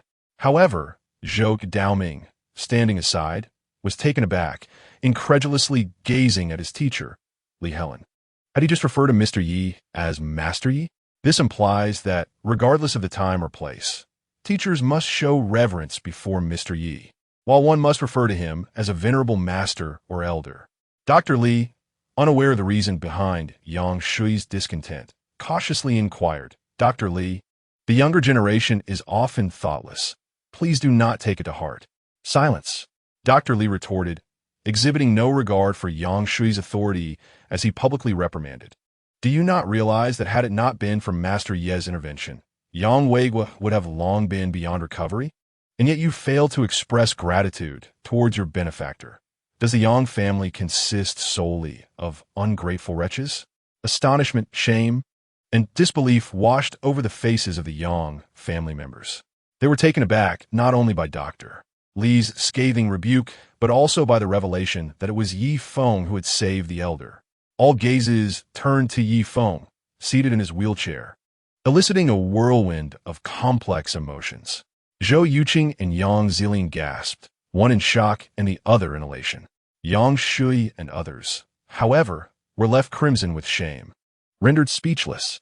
Dr. Li, even if you wish to defend this young man, there is no need to attribute all the credit to him. Yang Feng protested obstinately. I acknowledge your esteemed reputation and unparalleled medical ethics, but this fellow is but a cripple. How could he? Smack! Before Yang Feng could finish, Yang Shui slapped him hard across the face. You insolent wretch, be silent. Yang Feng fell to the ground, blood trickling from the corner of his mouth. Yang Shui glared fiercely at Yang Shouqing, gritting his teeth. You have raised a fine son. The fury radiating from Yang Shui startled Yang Shouqing and his wife. Typically mild-mannered, his outburst signaled genuine anger. What are you standing there for? Hurry and apologize to Dr. Li and Mr. Yi. Seeing the couple frozen in shock, Yang Shui's frustration boiled over. Coming to their senses, they hastily apologized to Dr. Li and Yi Feng. Zhang Lan, realizing their prior transgressions, felt more fear than resentment. You insolent wretch, kneel and apologize. Yang Shouqing insisted, forcing Yang Feng to kneel before Yi Feng and offer his apologies. Terrified, Yang Feng, who was merely brash in nature, found himself at the mercy of his circumstances. Those of his temperament typically bullied the weak and feared the strong. Faced with Dr. Li's fury, his uncle's wrath, and his father's indignation, he dared not utter a word and bowed his head to apologize to Yi Feng. Yi Feng regarded the kneeling Yang Feng with a faint smile. While youthful exuberance is commendable, it must be tempered with discernment. Gently patting Yang Feng's shoulder, Yi Feng spoke in a calm tone. Remember this, when the heavens rage, storms ensue. When a person is reckless, calamities follow. Otherwise, one day you may lose your life, and worse, bring ruin upon your family. Shaking with trepidation, Yang Feng nodded fervently, scarcely daring to breathe. The Yang family was drenched in cold sweat. Although Mr. Yi's words were seemingly mild, they were permeated with an unmistakable, soaring aura of menace, reminiscent of a deafening roar akin to that of a celestial deity, instilling dread and despair. This matter is settled. Farewell, Chen Daolong exclaimed, promptly pushing Yi Feng and departing from the Yang residence. The Yang family was left in a state of indecision, unsure whether to bid them farewell or let them go unaccompanied. Observing the Yang family frozen in place, Li Helen let out a cold huff. Consider yourselves fortunate. You have not truly provoked Master Yi's ire. Otherwise, do not be deceived by my age. My temper is far from amiable. Should any misfortune befall you, do not place the blame on me. With that, Li Helen also took his leave. The Yang family's demeanor had already incited Li Helen's ire. In that moment, the Yang family exchanged anxious glances, revealing their disarray. You beast! I shall beat you to death. Yang Shoucheng fumed, furious that his son had turned a promising situation into chaos, nearly transforming a good fortune into a calamity, as he unleashed a flurry of punches and kicks upon Yang Feng. Father, please stop. I realize my mistake. I truly do. Yang Feng pleaded desperately, but Yang Shouqing remained unmoved. This time, Zhang Lan refrained from intervening, apprehensive that her counsel might draw Yang Shouqing's wrath upon herself. Enough. Let us not strike any further. At that critical moment, Yang Shui interjected, discipline your son at home. We must first attend to the old master. Once the family physician confirmed that the old master had indeed returned to normalcy, the Yang family felt a mix of joy, regret, and guilt. Eldest brother, that Mr. Yi is no ordinary individual. Now that we have unwittingly offended him, how shall we make amends? Yang Shouqing expressed his concerns anxiously. Individuals of Yi Feng's caliber were esteemed guests among illustrious families, yet the Yang family had managed to offend such a person, with matters having escalated to this point. Regret and remorse were futile. Yang Shui resolutely declared, prepare yourselves. We shall visit him later to offer our apologies. We must earn Mr. Yi's forgiveness. Even if we cannot become allies, we must not become adversaries. Chapter 27. Willing to serve Mr. Yi as a servant. Today, I am profoundly grateful to Master Yi for his timely intervention. Helen shall never forget this favor. As Li Helen exited the Yang family gates, he bid farewell to Yi Feng. Although the disciple wished to linger a while longer to absorb Master Ye's teachings, the pressing matters entrusted to him demanded his immediate attention. Zhou Daoming had long since grown accustomed to Li Helen's deference towards Yifeng. His teacher's obstinate nature had led to a prolonged estrangement from the family, diminishing their ties. Yet, Zhou Daoming harbored concerns. Should the Li family discover that his teacher referred to an outsider as master, they might chastise him and seek to trouble Mr. Yi. This matter was one that Zhou Daoming dared not broach. Meanwhile, Zhou Yuqing, who was glaring at Chen Dalong, merely cast a glance at Yifeng, snorted disdainfully, and resumed her fierce glare at Chen Dalong. This uncouth man had caused her significant distress twice. His behavior was utterly detestable. "Take care, Master Yi. I bid you farewell." Li Helen acted decisively, departing swiftly after speaking, even refusing Zhou Daoming's offer to escort him, while reminding him that he must do everything possible to assist Yifeng if the need arises. "Take care, teacher," he said, and the students dutifully remembered. After seeing off Li Helen, Zhou Daoming clasped his hands towards Yifeng and respectfully offered, "Mr. Yi, I accompany you back?" Yifeng declined Zhou Daoming's kind gesture, stating, "No need for such courtesy, Dean Zhou. I have matters to attend to, so I shall not trouble you." "How ungrateful of you. My grandfather offers you a ride, and you refuse." Zhou Yuqing angrily defended her grandfather, exclaiming, "Are you planning to sell that talisman of yours to deceive people again?"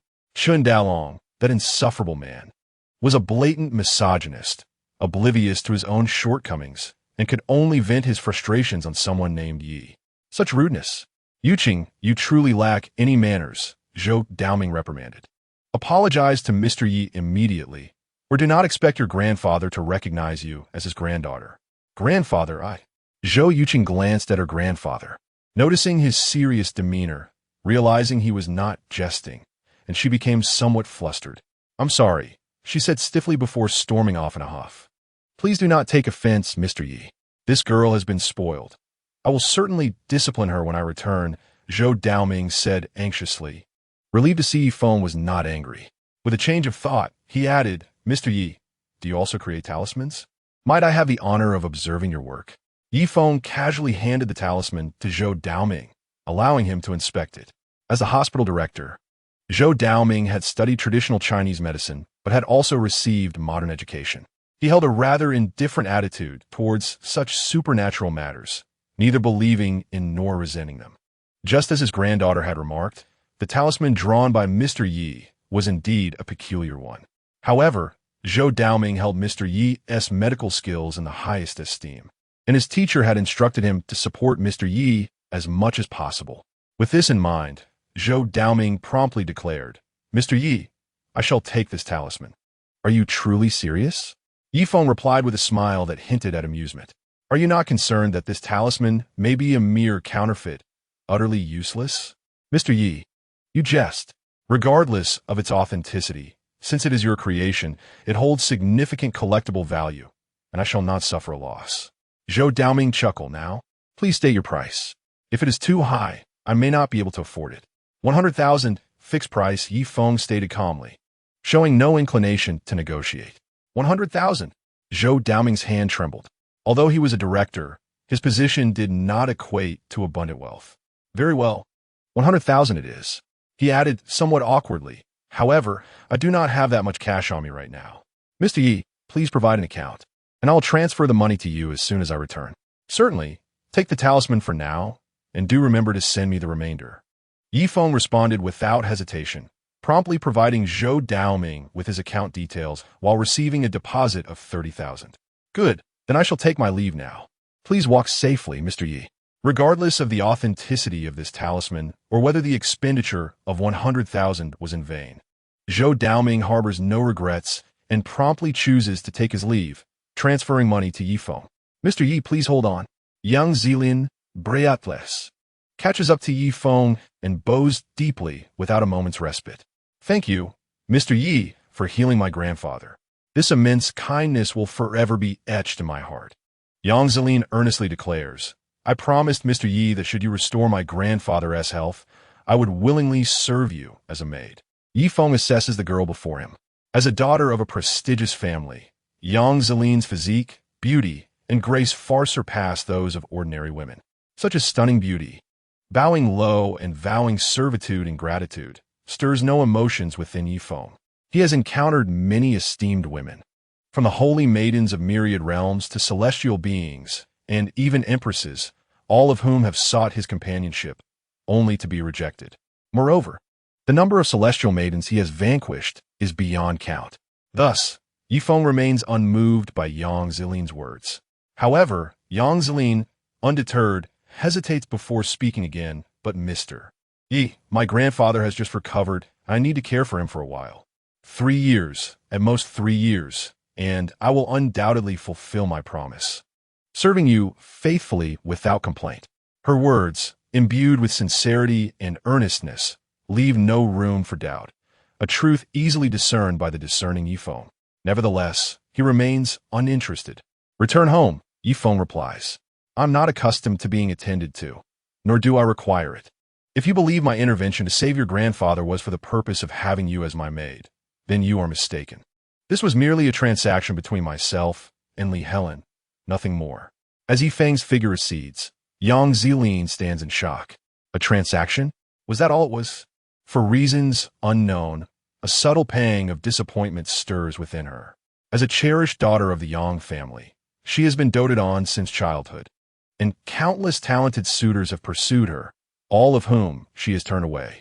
If word were to spread that Yang Zeline willingly offered herself as a maid and was rejected, it would undoubtedly astonish many. How would others perceive her? A surge of resentment wells up within her, prompting Yang Zeline to grit her teeth and pursue him once more. Mr. Yi, allow me to drive you home. Without waiting for Yifeng to refuse, she insists, since I brought you here, it is only natural for me to return you home. Noticing the time and realizing his daughter would soon finish school, Yifeng concedes. Seeing his acquiescence, Yang Zeline's eyes brighten with joy as she hurriedly heads to the car. Once inside, Yifeng states, let's not rush home just yet. I need to purchase a few items. Of course, I shall heed your command. Chapter 28. Indeed, Mr. Yi is a remarkable individual. Dad, you're back.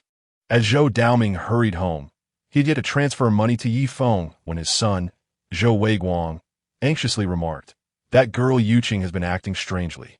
Ever since she returned, she has locked herself in her room, as if she has suffered some injustice. Forget about her. She has no sense of propriety and has brought disgrace upon my name. When Zhou Daoming mentioned Zhou Yuqing, he reproached his son, saying, I opposed her going abroad for her studies from the very beginning. Yet you all conspired to send her overseas without my consent. And now she has developed such a rude and uncultured demeanor. You are all responsible. Zhou Weiguang felt a bit awkward and tried to defend his daughter, saying, Dad, please calm down. Yuqing is still young and doesn't he understand? Am I not young at 20? When I was her age, I was already capable of standing on my own. Zhou Daoming's irritation grew, and he coldly retorted, if she were not my granddaughter, I would have broken her legs. In front of Mr. Yi, his granddaughter Zhou Yuqing had exhibited a complete lack of upbringing, leaving Zhou Daoming feeling utterly humiliated. Yet deep down, he held a profound affection for his granddaughter. Even in his reprimands, he felt a twinge of guilt. However, his pent-up frustration found a target in his son. Zhou Daoming stood aside, seething in silence. Get away from me. Just seeing you makes me angry. Pushing past Zhou Weiguang, Zhou Daoming was about to retreat to his room when his daughter-in-law, Li Hui, anxiously called from upstairs, Dad, Weiguang, come quickly and see what's wrong with Yuqing. Hearing this, Zhou Weiguang rushed upstairs to investigate. Zhou Daoming scoffed, what could be wrong? She's upset because I spoke to her. As he fished out his card to transfer money to Yifeng, he muttered, Yuqing, don't scare your father. What's the matter? As Zhou Daoming heard his son's panicked voice, he could no longer remain seated and hurried upstairs. Upon entering the room, he sensed something was amiss. Zhou Yuqing's chamber was filled with a chilling aura. Despite the air conditioning being on, Zhou Daoming felt an involuntary shiver run through him. He found his granddaughter curled up in her blanket, trembling and muttering incoherently. When confronted by her parents, she shrieked at them to leave. What is wrong with you, girl? Zhou Daoming's heart sank, fearing that his admonishments had overwhelmed her. Overcome with guilt and concern, he rushed over intending to check her pulse. "Be careful, Dad," his son cautioned. But just then, Zhou Yuqing flung off the blanket and seized his hands, biting down fiercely while growling like a wild beast. "I'll eat you." The sight of her bloodshot eyes sent a wave of dread through Zhou Daoming. What on earth is happening? With no time to ponder further, Zhou Daoming quickly applied pressure points on Zhou Yuqing, recalling the medical techniques he had learned from the renowned healer Li Helen over the years. Before long, his granddaughter fell into a deep slumber. As she lay in slumber, her body quivered intermittently, and her expression was grotesquely contorted. "Father, are you all right?" Zhou Weiguang and his wife approached, assisting Zhou Daoming to rise. Zhou Daoming shook his head, applying bandages to his bleeding wounds, and inquired, "What has transpired?" Ruqing's behavior does not seem indicative of having been traumatized. Li Hui, gazing at her daughter in agony, wiped her tears and lamented, "I am at a loss. I thought Ruqing was still abroad." Her sudden return filled me with joy, yet upon noticing her distress, I intended to inquire. Who could have imagined she would erupt in a fit of madness, screaming as if transformed into a different person? Could it be schizophrenia? Zhou Weiguang's complexion paled abruptly, and he appeared somewhat haggard. "No." Zhou Daoming vehemently shook his head. "I have encountered schizophrenia before. This is not Ruqing's demeanor. Her condition resembles something altogether different. Could she be possessed?" Li Hui, sobbing, reproached, "My daughter has finally returned, only to be reduced to this state. What sins have I committed?" "Possessed?" Zhou Daoming's eyes suddenly gleamed with realization. Indeed, her behavior resembles that of someone afflicted. With this thought, Zhou Daoming urgently instructed Weiguang, "Go downstairs and retrieve that talisman from the tea table." "Talisman?" Zhou Weiguang, also a physician, interjected, "Father, do you truly believe Ruqing is possessed? She requires immediate hospitalization for a comprehensive examination. Regardless of whether it is schizophrenia or a reaction to trauma, seeking medical assistance is the only prudent course. I've been a doctor all my life. I understand these matters better than you." Zhou Daoming thundered, "Hurry and fetch it. If it proves ineffective, we can still take her to the hospital." I will go." Li Hui, disregarding the debate, rushed downstairs to retrieve the talisman. "Father, is this the one?" At that moment, in her concern for her daughter, Li Hui had abandoned all rational thought, casting aside distinctions between science and superstition. "Yes, this is it." Zhou Daoming accepted the talisman, apprehensively advancing toward his granddaughter. He was uncertain of its efficacy, but since it had been drawn by Mr. Yi, it was worth a try. If it failed, they would promptly take her for medical evaluation. As he approached the bedside, it seemed that Zhou Ruqing sensed his proximity, abruptly opening her eyes. Her visage a mask of fury as she glared at Zhou Daoming. "You old fool, what do you intend to do? You wish to kill me, don't you? You are intent on murdering me." With that, Zhou Ruqing leapt from the bed, shoving Zhou Daoming aside in her bid to flee. "Stop her!" Zhou Daoming barked, and as Zhou Weiguang and his wife restrained their daughter, he swiftly affixed the talisman to her back. The moment the talisman made contact with Zhou Ruqing, she emitted a piercing shriek, and a strange phenomenon unfolded. The yellow paper talisman spontaneously ignited without flame. The fire did not consume Zhou Ruqing's garments, but rather burn away rapidly. Subsequently, the peculiar symbols on the talisman began to radiate a golden light, penetrating into Zhou Ruqing's very being. At last, Zhou Yuqing's body tensed, her head abruptly tilted back, and a piercing scream, unlike that of a human, escaped her lips. A phantasmal shadow suddenly erupted from within her, vanishing completely before it even reached the window. This scene left Zhou Daoming and his companions utterly astonished, their mouths agape in disbelief.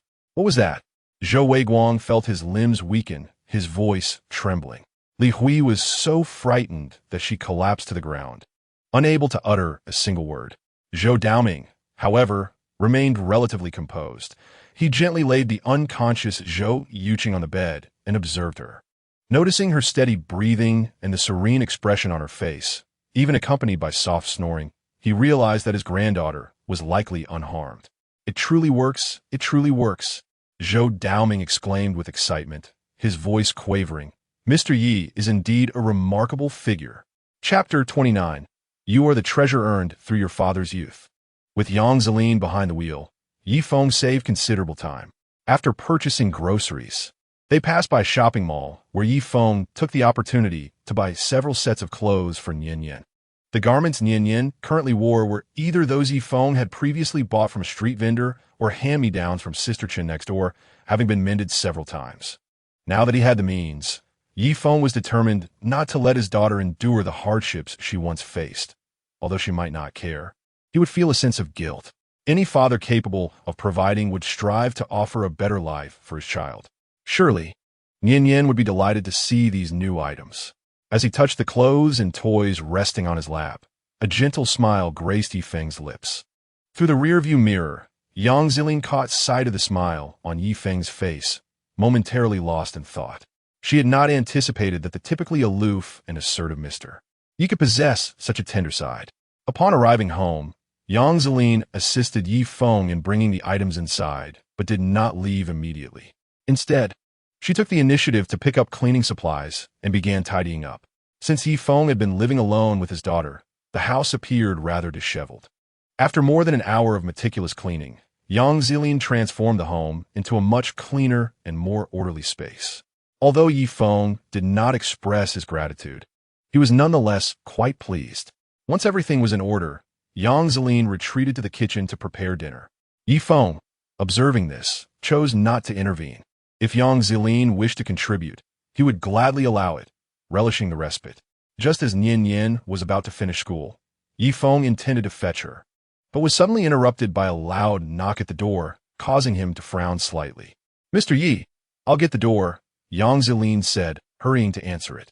She found a heavily made-up woman raising an eyebrow, inquiring, "Are you a relative of Yi Sinian?" No. Who are you?"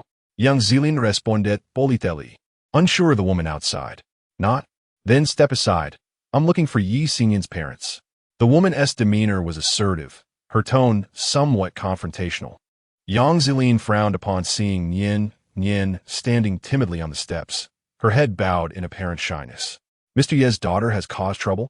Yang Zilin furrowed her brow, but said, "Please wait a moment. I will handle this."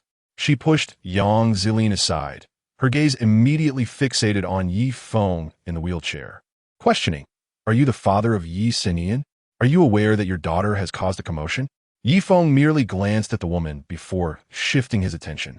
Beckoning to Nian Yan at the door, "Nian Yan, come here, Daddy." Nian Yan entered the room silently, drawing closer to Yi Feng, her small body trembling gently. Sensing his daughter's fear, Yi Feng felt a pang of heartache, accompanied by an inexplicable surge of anger. He embraced her tightly, suppressing his fury as he addressed the woman. "What is the matter?" The woman's expression shifted, her tone sharp as she retorted, "What is the matter? You should ask your precious daughter what she has done. She struck my son. You must give me an explanation today." As she spoke, the woman dragged in a 4 or 5-year-old boy, his face bruised and battered, clearly having endured a harsh beating. "Look at my son's condition. It was that wretched girl who did this. You owe me an apology and compensation, or I will take legal action against you." Yi Feng's demeanor remained indifferent, his voice frigid as he replied, "Speak plainly. If your words are nothing but slander, I will not hesitate to take action against you, regardless of your gender." The woman, undeterred, scoffed, "Oh, you wish to strike me? Like father, like daughter, I see." She crossed her arms, sneering. A person who raises such a vile child is undoubtedly not a good individual. Slap. Before the woman could finish her sentence, she received a resounding slap across her face from Yang Zilin. With a fierce glare, Yang Zilin warned, "If you dare to insult Mr. Yi again, I will make you regret it.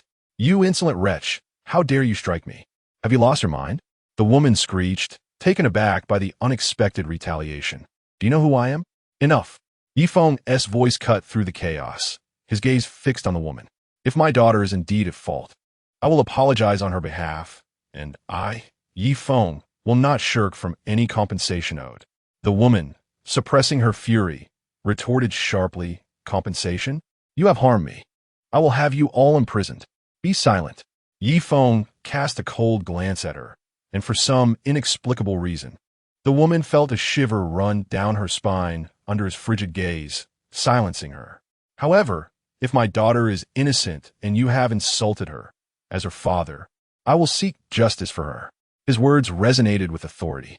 The woman let out a derisive snort, her lips curling into a sinister smile. She was convinced of her son's innocence, believing that the little girl had committed a grave wrongdoing by striking him. Nian Yin looked up at her father. As a parent knows their child best, Yi Feng also trusted that Nian Yin would not strike without cause. He needed to ascertain the truth.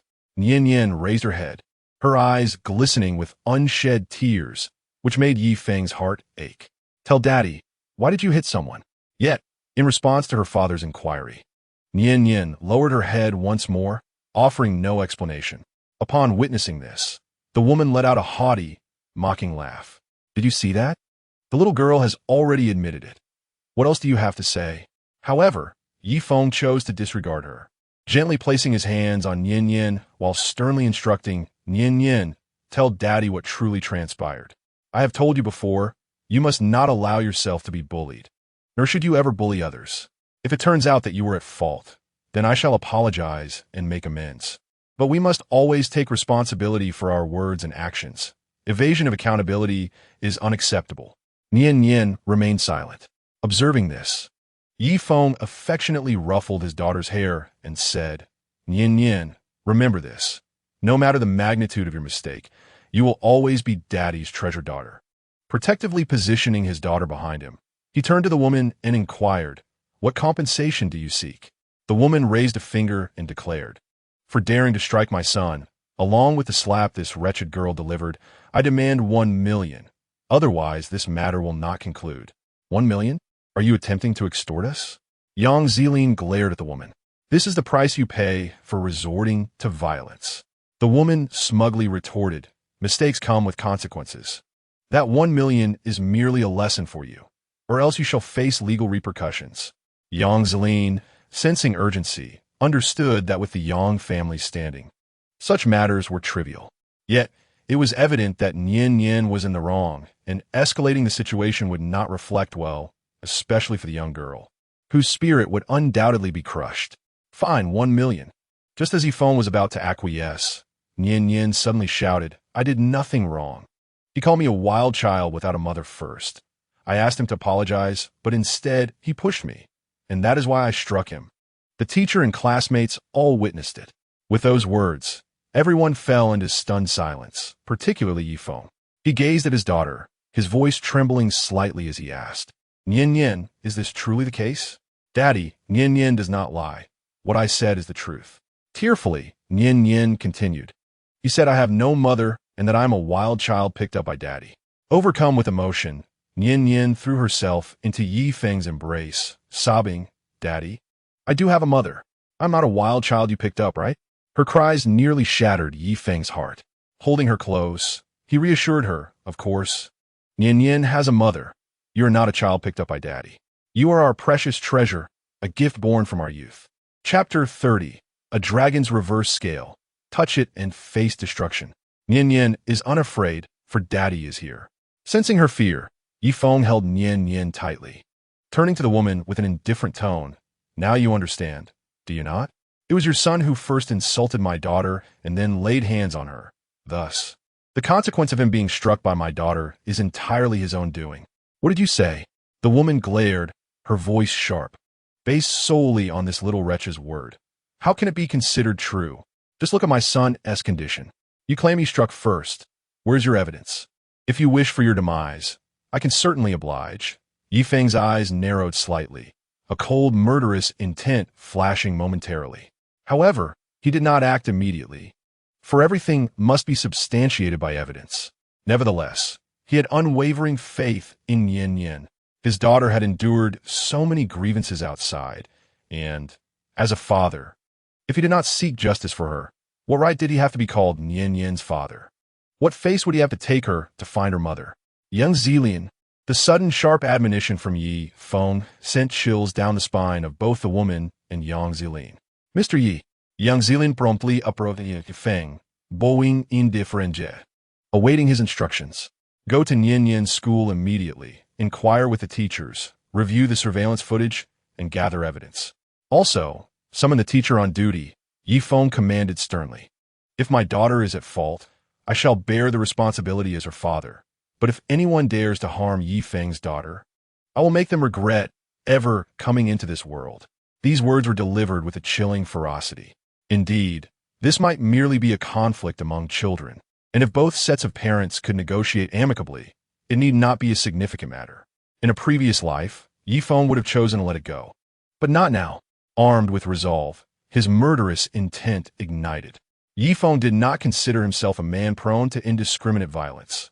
However, his daughter was his Achilles heel, and to touch her would invite destruction. Yes, Mr. Yi. Sensing Yi Feng's intense hostility, Yang Zilin hurried to the school to collect evidence. She had no doubt about Yi Feng's determination to protect his daughter.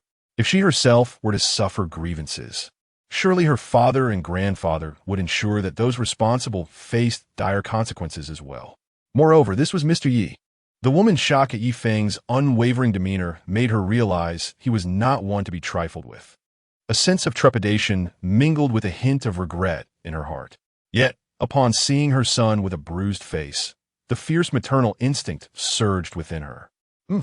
I shall see what evidence you can uncover. The woman scoffed. I will not let this matter rest. You must compensate for my son's medical expenses and for his emotional distress. Furthermore, I shall advocate for the expulsion of your daughter from school, ensuring that this little girl can no longer attend. Her words were laden with arrogance. Trust me, I possess the means to do so. My husband happens to oversee education matters. With just a word from him, your daughter's future could be obliterated. Such absolute declarations did not deter Yi Feng, who held his daughter close, his expression unyielding. Even if the King of Heaven were to appear today, I, Yi Feng, will seek retribution for my daughter. Yi Feng had long harbored guilt over his daughter's frail health since childhood, compounded by her maturity and reluctance to mention her mother. Yet, if he failed to stand up for her after she was insulted at school, he would no longer deserve to be called a man, nor a father. Yang Zilin was swift in her actions, summoning the kindergarten principal. Principal Wu, you must advocate for my son. Upon seeing Yang Zilin with the principal, the woman hurried forward. You know my son, he has always been intelligent and considerate, never bullying classmates. Today he was wronged at school, and I do not hold the school accountable. I merely need you to assert the truth. Was it that little girl who struck first? Ms. Fei, please remain calm. Let us resolve this matter amicably, the principal urged. Principal Wu earnestly advised, I have come here with the hope that both sets of parents can calmly resolve this matter without inflicting any psychological harm on the children. Ms. Fei, I trust you understand my intentions. As she spoke, she cast subtle glances at Ms. Fei. Resolve? How do you expect me to do that? Ms. Fei retorted, her agitation apparent. It was my son who was struck. How can I remain calm? I initially intended to handle this amicably. Yet that girl's father has adopted an arrogant tone, even threatening me with violence. Is this the attitude they exhibit when offering an apology? Principal Wu found herself at a loss for words, visibly troubled. Regardless, I will not relent. My son was assaulted, and if I do not receive a compensation of 1 million, this matter will not conclude. Ms. Fei declared with a cold huff. If you refuse to comply, I will promptly contact the authorities and let them address this. Ms. Fei, this is merely a squabble among children. Must you escalate it so?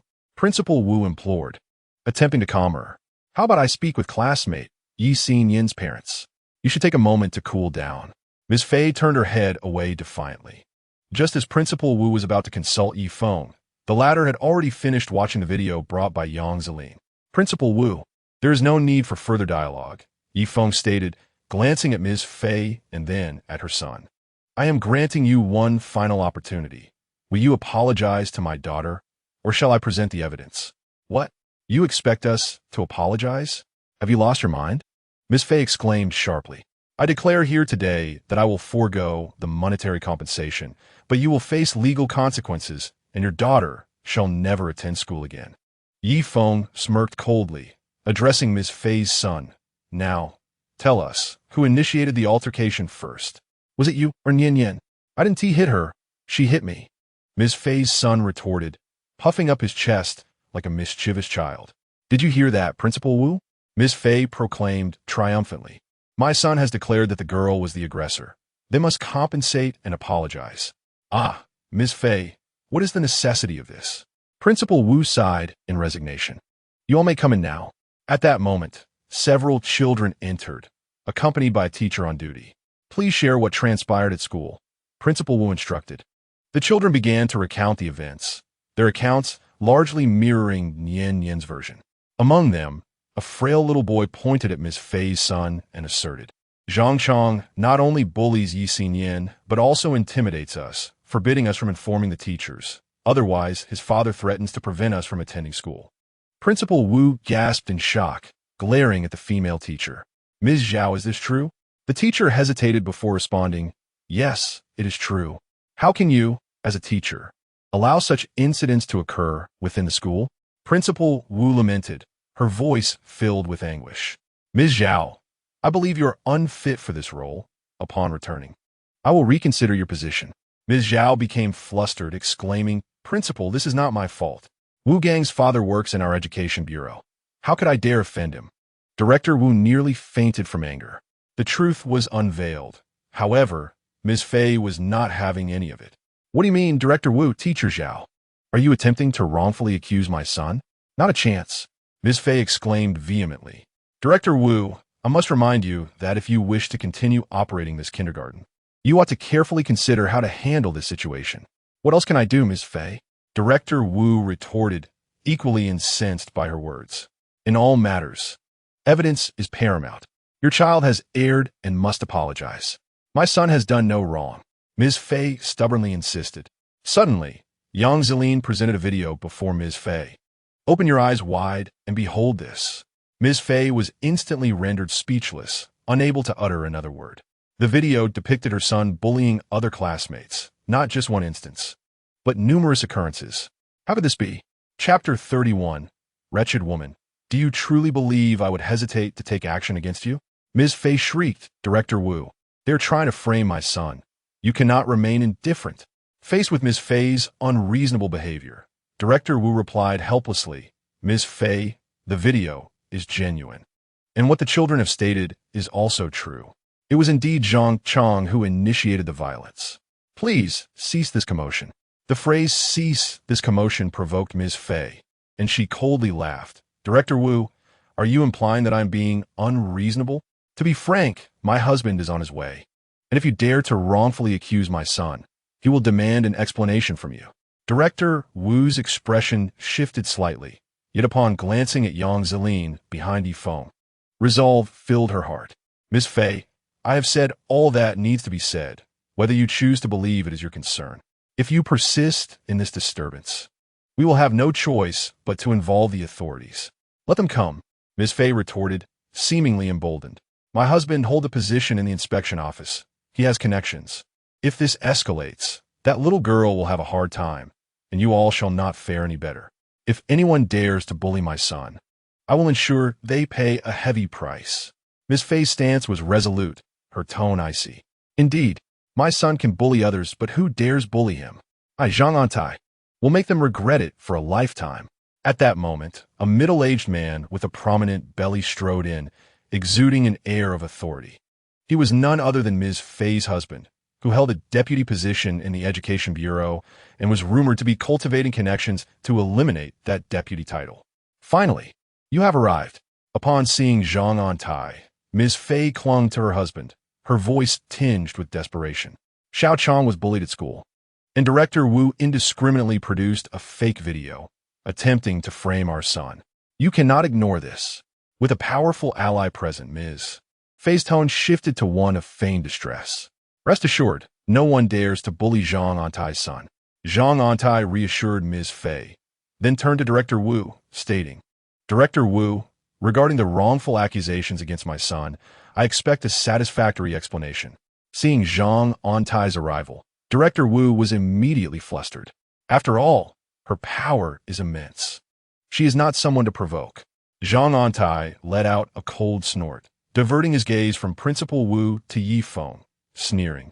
You have quite the audacity to bully even my wife. Witnessing her man standing up for her, Mrs. Fei felt an overwhelming sense of pride.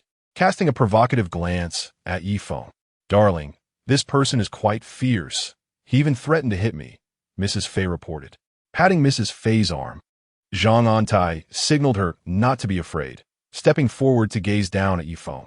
You possess considerable courage. With a sinister grin, Zhang Antai glanced at Nian Yin and coldly remarked, Is this your daughter? Very well. From this day forth, she shall no longer attend school. Is that so? Yifeng suddenly broke into a smile, replying, Unfortunately, your word holds no weight. What did you say? Zhang Antai appeared incredulous, stating, My word holds no weight? Young man, you must understand, a mere word from me, and no school would dare accept your daughter, unless you leave Tiannan and never return. I will ensure you learn the consequences of offending me. Zhang Antai. How fortuitous. Yifeng narrowed his eyes and replied indifferently, Those who bully my daughter shall not meet a favorable end. TSK, your petty tone is rather grand, Zhang Antai said, looking down at Yifeng with a sneer. Do you not realize that a worthless wretch like you is but a flick of my finger away from ruin? On his way here, he had taken the liberty of investigating the background of this Yi fellow. Without connections or a formal job, he was nothing but a useless being. What could he possibly use to contend with Zhang Antai? Zhang Antai considered that, given his current status, it would be exceedingly simple to deal with Yifeng. Some individuals are perpetually self-assured, truly believing that in this world, the heavens favor them above all others, unrestrained by any authority. Yifeng stared at Zhang Antai, his smile radiant. Would you not agree? Under Yifeng's gaze, Zhang Antai felt an inexplicable unease. However, he quickly reassured himself that this fellow was nothing but a background-less fool. Why should he fear him? You are correct, Zhang Antai sneered. However, in this day and age, one must rely not only on strength, but also on influence. What do you possess? If I wish to deal with someone like you, it would be simpler than squashing an ant. Zhang Antai, why waste words on a cripple? Have your friends from the inspection bureau seize him immediately and prohibit that little brat from attending school, Mrs. Fei impatiently urged. Yifeng suddenly raised his head, fixing a piercing gaze on Mrs. Fei. Chen DeLong swiftly stepped forward, grabbing Mrs. Fei by her collar and dragging her before Yifeng. Slap, slap, slap, slap. For resounding slaps struck Mrs. Fei's face, instantly swelling it like a balloon, causing her to lose 2 teeth in the process. You wretched woman. Did you truly believe I wouldn't dare to kill you? Yifeng coldly regarded Mrs. Fei, his eyes glinting with murderous intent. Ah, you hit me? Are you tired of living? Mrs. Fei shrieked like a slaughtered pig. Zhang Antai, kill him. Do it now. As Zhang Antai hastily extracted his phone, he let out an indignant curse before charging at Yifeng, raising his fist to strike. Although merely an ordinary man, the force behind his blow was considerable. Get lost. Yifeng countered with a swift slap, sending Zhang Antai hurtling through the doorway like a ragged sack, landing heavily in the courtyard outside with anguished cries echoing from his lips. Damn it, I will kill you. Zhang Antai bellowed in a fit of rage. Not only you, but I will also make your wretched daughter suffer indignities. In the midst of his tirade, another agonizing scream erupted from him as Mrs. Fei was unceremoniously thrown out by Yifeng, landing harshly atop him. Zhang Antai, you useless fool, call for help. Mrs. Fei, her hair disheveled, exclaimed, If we do not rid ourselves of this scoundrel today, I shall divorce you. Awakening from his stupor, Zhang Antai promptly dialed for assistance. After making several frantic calls, he helped Mrs. Fei to her feet, his expression twisted with malice as he glared at Yifeng within the house. I will crush you. If I do not eliminate you today, I shall no longer be your ally. For years, Zhang Antai had never endured such humiliation. It was a profound disgrace. I offer you both a chance. Kneel before me, bow your heads, and acknowledge your faults, or else, at that moment, Yifeng, pushing his wheelchair outside, fixed a murderous gaze upon Zhang Antai and coldly replied, Or else what?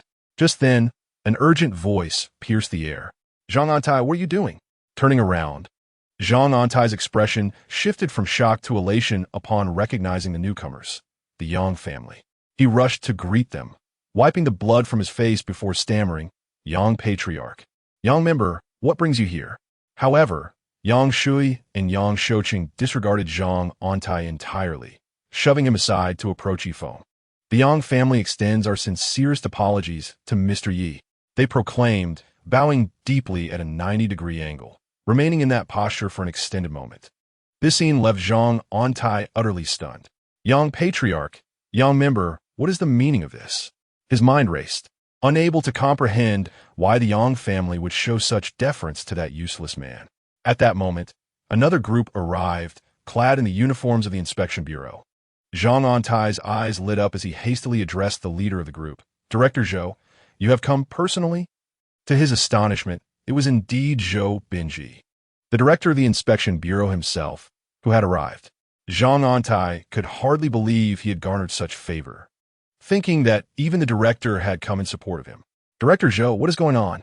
It's merely a trivial matter. Why have both the Yang Patriarch and the Yang member joined you? You truly honor us with your presence. Zhang Antai remained blissfully unaware that these esteemed figures had come to defend Yifeng rather than to advocate for him. Upon reflecting on this, Zhang Antai felt a surge of indignation within him and pointed at Yifeng, exclaiming, Director Zhou, it is this scoundrel. His daughter has been bullying my son at school. When my wife confronted him, not only did he insult her verbally, but he also resorted to physical violence. Just look at the injuries my wife sustained. They could be classified as severe disabilities. The more Zhang Antai spoke, the more agitated he became, ultimately declaring with righteous fervor, in broad daylight, he dares to commit such acts of violence in public. It is utterly lawless. Director Zhou, you must handle this matter impartially and ensure this thug is apprehended and severely punished. Zhou Binji glanced at Zhang Antai with indifference and replied, I understand. Elated, Zhang Antai responded, Thank you, Director Zhou. I shall personally visit you afterwards to express my gratitude for your fair administration of justice. Rest assured, my department will uphold the law impartially, ensuring that no innocent person is wronged, while no guilty party escapes justice. Upon receiving Zhou Binji's response, Zhang Antai erupted into a fit of triumphant laughter, reveling in his perceived victory. At that moment, Yang Shouqing approached. Director Zhou, I have gathered the facts, he stated, pointing at Zhang Antai. His son has been bullying classmates at school, with video evidence to substantiate this. He has also come to insult and provoke others. I hope Director Zhou will address this matter justly to uphold the law. Zhou Binji nodded and commanded, Bring him to me. Several officers from the department swiftly apprehended Zhang Antai. On what grounds are you arresting me? You have mistaken the wrong person. Zhang Antai exclaimed in shock, struggling and shouting. Open your eyes and see clearly. I am the one who was assaulted. We are the victims. The evidence is right here. Do you still intend to deny it? Zhou Binji retorted sternly. Zhang Antai, you are a person of the law. To know the law, yet break it is an aggravating offense.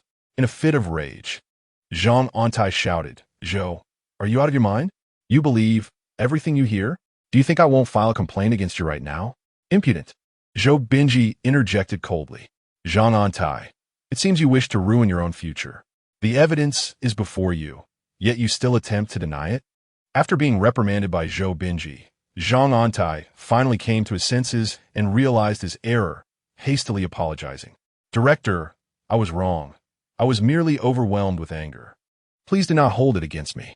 Zhang Antai forced a smile and continued, Yang, do not believe the wild claims of others.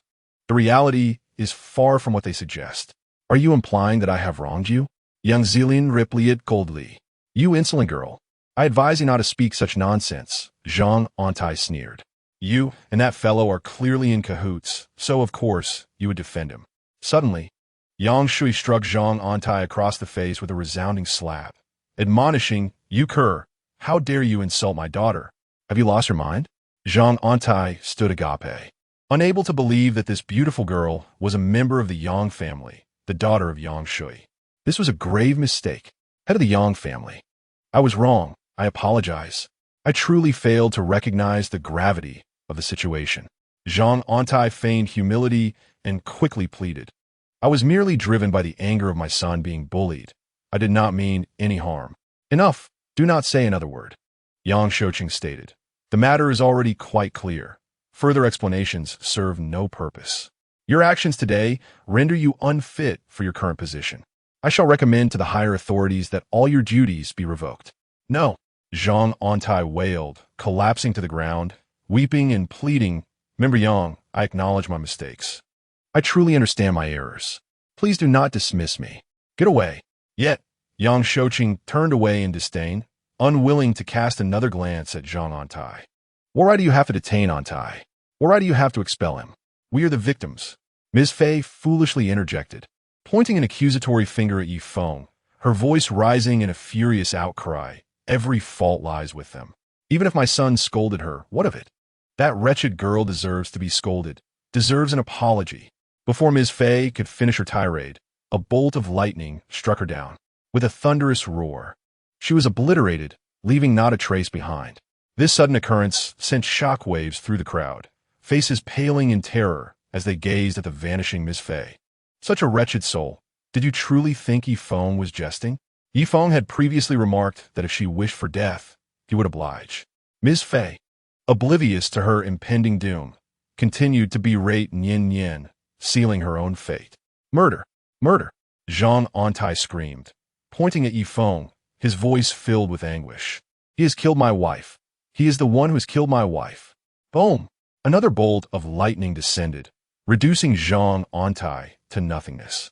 2 strikes of lightning had swiftly claimed 2 lives. The onlookers were rendered speechless, stunned by the bizarre spectacle. Zhou Binji, his pupils constricted, gazed at Yifeng and murmured, "What have you done? What do you think?" Yifeng replied, meeting his gaze with indifference. Yang Shui, his voice trembling, softly remarked, "This is merely retribution for the wicked. It has nothing to do with Mr. Yi. Indeed, heaven itself could no longer tolerate this, hence the divine retribution. It has no connection to Mr. Yi. How could it possibly be Mr. Yi? This is divine thunder. Who can command such power? Mr. Yi is indeed a skilled healer, but not a deity." Upon hearing this explanation, even Zhou Binji began to waver. Could it truly be that the heavens delivered judgment upon Zhang Antai and his wife? Otherwise, there was no way to rationalize such events. After all, how could an ordinary mortal wield thunder to kill? Yet, observing Yifeng's impassive demeanor, Zhou Binji regarded him as an exceedingly dangerous figure. This individual was far from ordinary. Chapter Otuzuch, Investigate Yifeng. I care not who you are, nor what abilities you possess, but I implore you to remain within the bounds of propriety and refrain from transgressing the law. Zhou Binji fixed his gaze on Yifeng, his tone grave. Otherwise, even if you have healed old Yang, I will ensure your apprehension. Yifeng regarded Zhou Binji, his voice calm. Director Zhou, are you threatening me? Zhou Binji narrowed his eyes, replying, I am merely cautioning you. Then I'm grateful for your warning, Director Zhou. Yifeng responded coolly, dismissing the words of a chief inspector. The tension in the atmosphere thickened as their sharp exchanges filled the air. Yang Shui hurriedly intervened, saying, Mr. Yi, Director Zhou means no harm. Please do not misunderstand. He then turned to Zhou Binji and added, Director Zhou, the matter is quite clear. It indeed has no connection to Mr. Yi. As for Zhang Antai's case, I hope you can provide an investigative outcome. It is an undeniable fact that Zhang Antai broke the law. Yang Shouqing remarked, as for the cause of his death, it was merely an accident. Director Zhou will surely clarify this. Zhou Binji did not respond to the insinuations from the Yang family. He simply stated, Mr. Yi, I would appreciate it if you could provide a statement shortly. That should not be an issue, correct? Yifeng smiled and nodded, replying, of course, no problem at all. Xiao Su, I leave this matter to you. Zhou Binji summoned a tall woman, an inspector from the mirror inspection department, who appeared to be in her 20s, yet displayed remarkable competence. She was not as simple as she seemed. While taking notes, Zhou Binji instructed, be meticulous. Do not overlook any details. He then waved his hand, commanding, bring all relevant personnel back for statements. Dismissed. Before leaving, Zhou Binji cast a profound glance at Yifeng, his expression laden with meaning. Yifeng understood that Zhou Binji had set his sights on him. However, he remained unconcerned, regardless of whether Zhou Binji could uncover anything. Even if he did, what would it matter? The fate of Zhang Antai and his wife was sealed the moment they insulted Nian Nian repeatedly. By invoking a trace of thunderous power, unnoticed by anyone, Zhou Binji would find no evidence whatsoever. Mr. Yi, are you all right? It was only then that Yang Shui displayed concern for Yifeng. I am fine, Yifeng replied with a smile, adding, I appreciate you coming all this way. Master Yang, if you don't mind, let us share a meal together.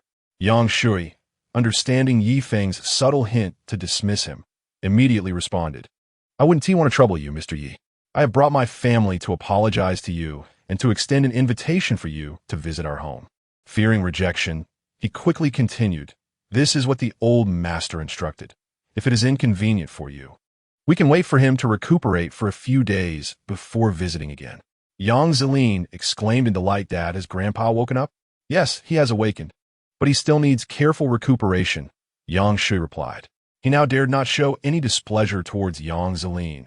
Speaking kindly, Zilin, do not worry about family matters. Stay here with Mr. Yi for a few days and see if there is anything he needs assistance with. He glanced at Su Jinmei as he spoke. Understood. Yang Zilin immediately grasped her father's intent and agreed promptly. Then I shall not see you off, Master Yang, Yifeng said. When I have the opportunity, I will certainly pay a visit to the old master. Thank you, Mr. Yi. The Yang family will surely welcome your esteemed presence. They responded gratefully. Yifeng ikchengit pilasantris. But Yang Shui was overjoyed and quickly said, Mr. Yi, we take our leave. One by one, the members of the Yang family bid farewell to Yifeng. Finally, Yang Feng approached somewhat awkwardly, bowing deeply 3 times before Yifeng. Mr. Yi, I apologize. I am leaving, and you are welcome to visit my home, Yang Feng said before hastily departing. Observing Yang Feng's limping figure brought a smile to Yang Zilin's face, and she discreetly glanced at Mr. Yi. Noticing his calm demeanor alleviated the weight in her heart. Nian Yan, are you hungry? Let's go have dinner. With the matter resolved, Yifeng led Nian Yan back to the house for a meal. Mr. Yi, please wait a moment. At that moment, Su Jinmei stepped forward and said, May I trouble you for a few minutes to take a statement? Yifeng replied without turning back, I'm sorry, my daughter is hungry, and I don't have time right now. However, Su Jinmei maintained a formal demeanor, insisting, Mr. Yi, I hope you can cooperate with the investigation. Although she was taken aback by the Yang family's treatment of Yifeng, her focus remained solely on completing the task assigned by Director Zhou. If you wish for my cooperation, it can wait until I finish my meal, Yifeng stated firmly. If you're willing to wait, then so be it. If not, feel free to do as you please. In the grand scheme of things, my daughter's meal takes precedence. As for Su Jinmei, who was left behind by Zhou Binji's arrangements, he was indifferent. Seeing Yifeng's unwavering stance, Su Jinmei raised her brows sharply. Yet, recalling the task assigned by the director, she suppressed her dissatisfaction. Why not wait inside, Captain Su? It is quite chilly outside, and I would not want you to catch a cold, Yang Zilin interjected. Su Jinmei shot her a glare, coldly retorting, Yang Zilin, this matter does not concern you. It would be wise for you not to meddle. Your reasoning is utterly flawed, Yang Zilin countered. I witnessed everything firsthand, and I even retrieved those videos from the school. How can it not relate to me? You are merely a witness, not a party involved, Su Jinmei stated sternly. Thus, no one who should be questioned can be overlooked. Glad to hear that, Captain Su, Yang Zilin replied with a smile. However, allow me to kindly remind you, ask what should be asked, but refrain from unnecessary inquiries. Otherwise, you risk harming both yourself and others, yielding more losses than gains. Watching Yang Zilin enter the house, Su Jinmei furrowed her brows. The more you try to conceal, the more suspicious that fellow appears. Suddenly, Su Jinmei sneered, muttering to herself, I refuse to believe we cannot uncover anything. Yet, in reality, she failed to extract any useful information. Based on Yifeng's account of events, there was no indication of wrongdoing. Rather, it further confirmed that Zhang Antai and his wife were indeed reaping the consequences of their malevolence. Something is amiss. Upon leaving Yifeng's residence, Su Jinmei abruptly halted, exclaiming, This is all too coincidental. Why of all times did the thunder strike then? It is not even the rainy season. The eerie scene still sent chills down her spine, exuding an unsettling aura that left her deeply uneasy. Gazing at the notes documenting Yifeng's information, Su Jinmei's brow furrowed. Yifeng, What exactly are you concealing? From the transcript, it is evident that Yi Feng is indeed a victim. Yet, as Zhou Binji scrutinizes the document before him, a frown creases his brow. The record reveals that Yi Feng's file is remarkably clean and unremarkable, offering no discernible insights. However, the two inexplicable and eerie bolts of thunder linger in his mind, piercing Zhou Binji's heart like a thorn. He cannot shake the feeling that this uncanny scene was deliberately orchestrated for their observation. Director, do you not find this somewhat peculiar? Noticing Zhou Binji's furrowed brow, Su Jinmei realizes that even the director perceives the irregularities in this record. Xiaosu, what are your thoughts? Feel free to express them candidly, Zhou Binji suggests, closing the transcript with a flick of his wrist. I can't help but sense that Yi Feng appears excessively enigmatic. Su Jinmei articulates, employing a rather peculiar descriptor. According to my investigations, Yi Feng's daughter has suffered from a strange and unidentifiable illness since childhood, one that even hospitals failed to diagnose, and she was hospitalized just 4 days ago. Seeing Su Jinmei recount these details without reference to her notes indicates her diligent effort, prompting Zhou Binji to nod in quiet acknowledgement. What, in your view, is peculiar about this? He inquires. The oddity lies in the fact that, just 4 days ago, Yi Xinian abruptly discharged herself from the hospital and returned to campus, evidently cured. Furthermore, Yi Feng miraculously healed the patriarch of the Yang family just yesterday, Su Jinmei exclaims, her excitement palpable. Director, if Yi Feng truly possesses remarkable medical skills, why has he not treated his daughter, who has been ill for so many years? Is he concealing something, or did he genuinely lack a method for her treatment? Perhaps, as you suggested, he simply could not find a remedy, Zhou Binji responds. Such a situation is not unusual. While it may be commonplace for others, it is certainly not the case for Yi Feng. Taking a deep breath, Su Jinmei replies earnestly. According to the findings from my inquiries, on the very day Yi Xinian was discharged, some ruffians came looking for trouble. These thugs are indeed under the command of Lei Hu. Zhou Binji's pupils narrow slightly, as if seeking confirmation, and he inquires, was it on the same day that the Lei Manor was razed to the ground? Precisely. Su Jinmei sits up straight, her demeanor serious. Yi Feng's daughter has been ill for years. Why was she cured precisely on that day? Lei Hu has wielded power in Tiannan for so long. Why was he killed on the very day his men sought trouble? Director, I suspect there is an undisclosed connection between these events, she asserts emphatically. The death of Lei Hu and the destruction of the Lei Manor are undoubtedly linked to Yi Feng. And where is the evidence? Although Zhou Binji instinctively agrees with Su Jinmei's assertions, his rational mind cautions against hasty conclusions. In our investigative bureau, we rely on evidence. Su Jinmei shakes her head. For now, I am merely suspicious and lack concrete proof. Yet, I trust my intuition. Zhou Binji chuckles. Xiao Su, intuition cannot serve as evidence. Otherwise, the world would descend into chaos. Thus, Su Jinmei rises, her tone resolute. I request a covert investigation into Yi Feng. A covert investigation into Yi Feng? Zhou Binji furrowed his brow, contemplating the gravity of his decision. This choice must not be made lightly. Otherwise, if Yi Feng were indeed innocent, it could lead to enmity with the Yang family. The distinction between Yang Weigua, who is awake, and Yang Weigua, who remains in a coma, represents two entirely different realities for the Yang family and indeed for all of Tiannan. Director, seeing Tho Binge Hisitat, Suhime Interjective. The news of Lei Hu's demise has already spread, and chaos is beginning to unfold in Tiannan's underworld. In fact, upon learning this news, Lei Hu's two brothers have issued a bounty of 100 million, vowing to uncover the murderer. Should this escalate, the entire situation in Tiannan will be irrevocably altered. We must stabilize the circumstances before total disorder ensues to ensure the safety of the populace. Su Jinmei continued. Moreover, the annihilation of the Lei estate bears significant repercussions, drawing attention from higher authorities. If we fail to apprehend the culprit swiftly, the credibility of our inspection department will suffer a grave blow. You speak true. Zhou Binji nodded vigorously. While Lei Hu's death may bring some sense of justice, it introduces both advantages and disadvantages to the broader landscape of Tianan. We must identify the killer and respond promptly. Otherwise, once Lei Hu's brothers arrive in Tianan, the situation will spiral beyond our control. Those two are truly ruthless individuals. From this moment forth, Su Jinmei, in addition to your current responsibilities, you are to secretly investigate Yi Feng, Zhou Binji commanded. Remember, this must be conducted covertly, without arousing suspicion. Understood.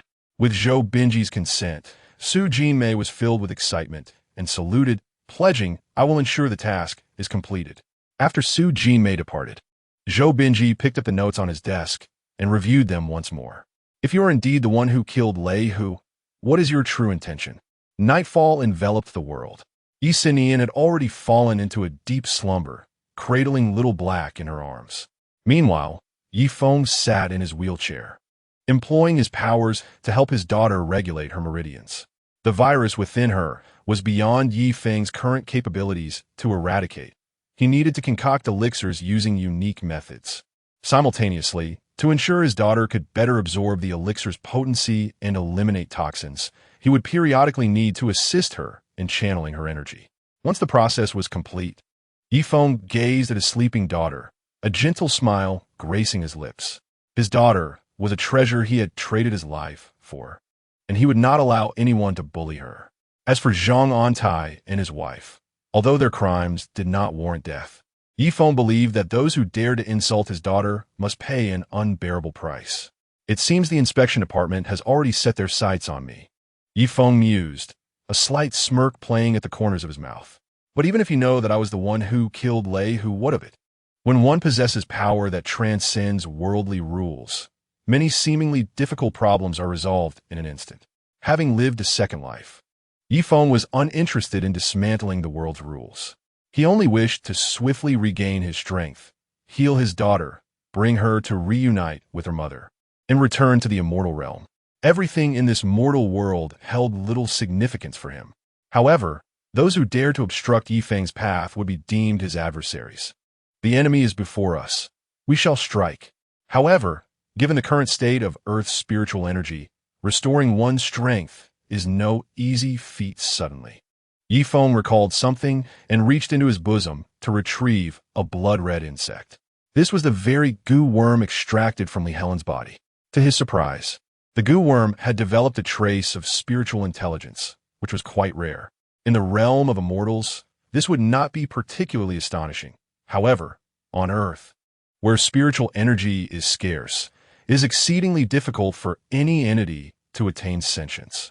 Since such a creature could be nurtured, its master must surely be extraordinary. A smirk crept upon Yi Feng's lips as he remarked, "You are unfortunate to have crossed paths with me." With a mere thought, the magical energy enveloping the goo worm dissipated instantaneously. Squeak!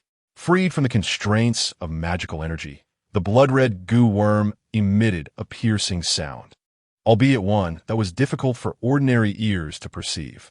Simultaneously, Yi Feng observed ripples rapidly expanding from the center of the goo worm, dissipating into the air. Now, it was merely a matter of waiting for the fish to bite. Chapter 35. The Art of Driving Insects. The night was serene, punctuated only by the occasional faint rustle of insects and birds, which intensified the stillness of the deep night.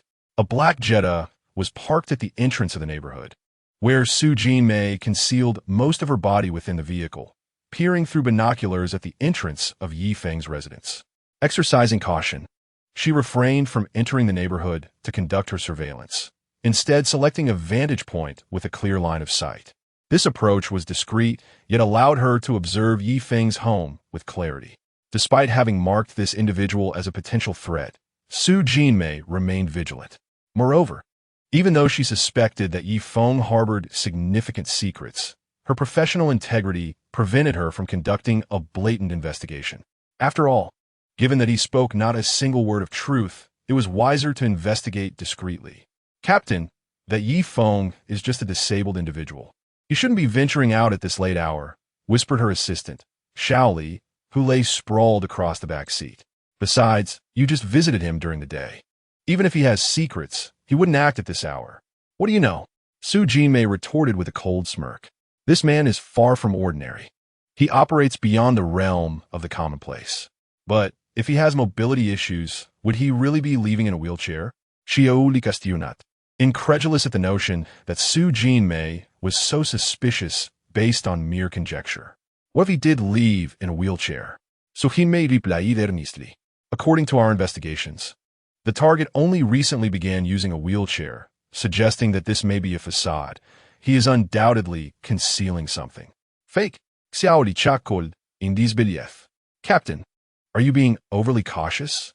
Our investigations indicate that Yi Feng is just an ordinary single father. The peculiarity lies here, Su Jinmei stated without turning her head. Yi Feng is not a local from Tiannan. He arrived here merely a few years ago. Shortly after his daughter was born, his wife mysteriously vanished without a trace. Do you truly believe that Yi Feng is without issues? Suddenly, Xiaoli recalled a recent case involving a murder of a wife, incredulously exclaiming, Captain, you don't suspect that Yi Feng is silence. The target has appeared. Su Jinmei suddenly let out a low, cold exclamation, then shifted her position to conceal herself within the car, her gaze fixed intently on the entrance of Yi Feng's residence. The door swung open, revealing Yi Feng, who appeared at the threshold in a wheelchair. The cool moonlight bathed him, imparting an air of mystery. Yi Feng cast a fleeting glance towards the entrance of the community. His expression serene, yet a subtle curve graced his lips. He reached for a cigarette, lighting it with deliberate ease, and slowly exhaled a ring of smoke. In his other hand, he held a blood-red goo worm, the sound it emitted radiating outward from him in waves. Unbeknownst to Su Jinmei, who was positioned at a distance, the surroundings had fallen into an eerie silence.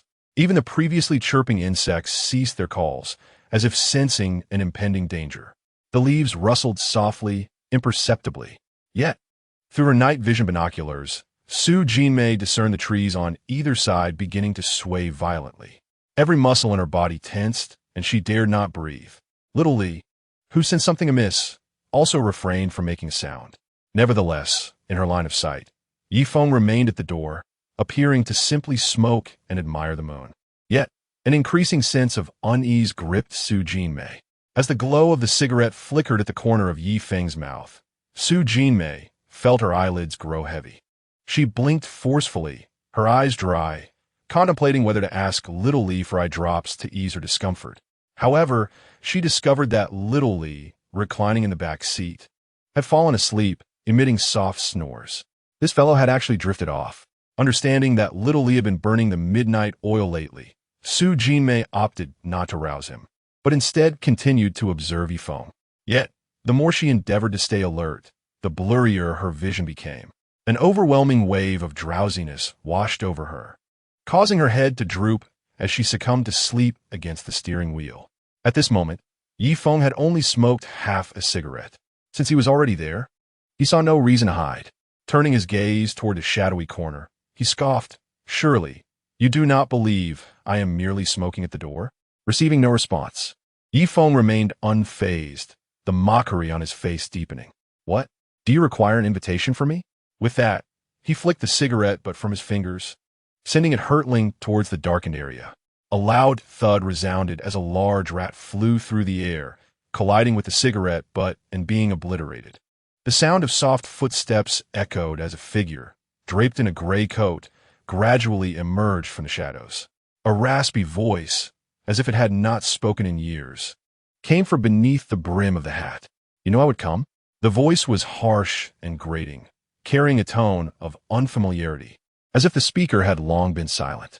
After painstakingly nurturing this creature to such a state, how could one bear to relinquish it?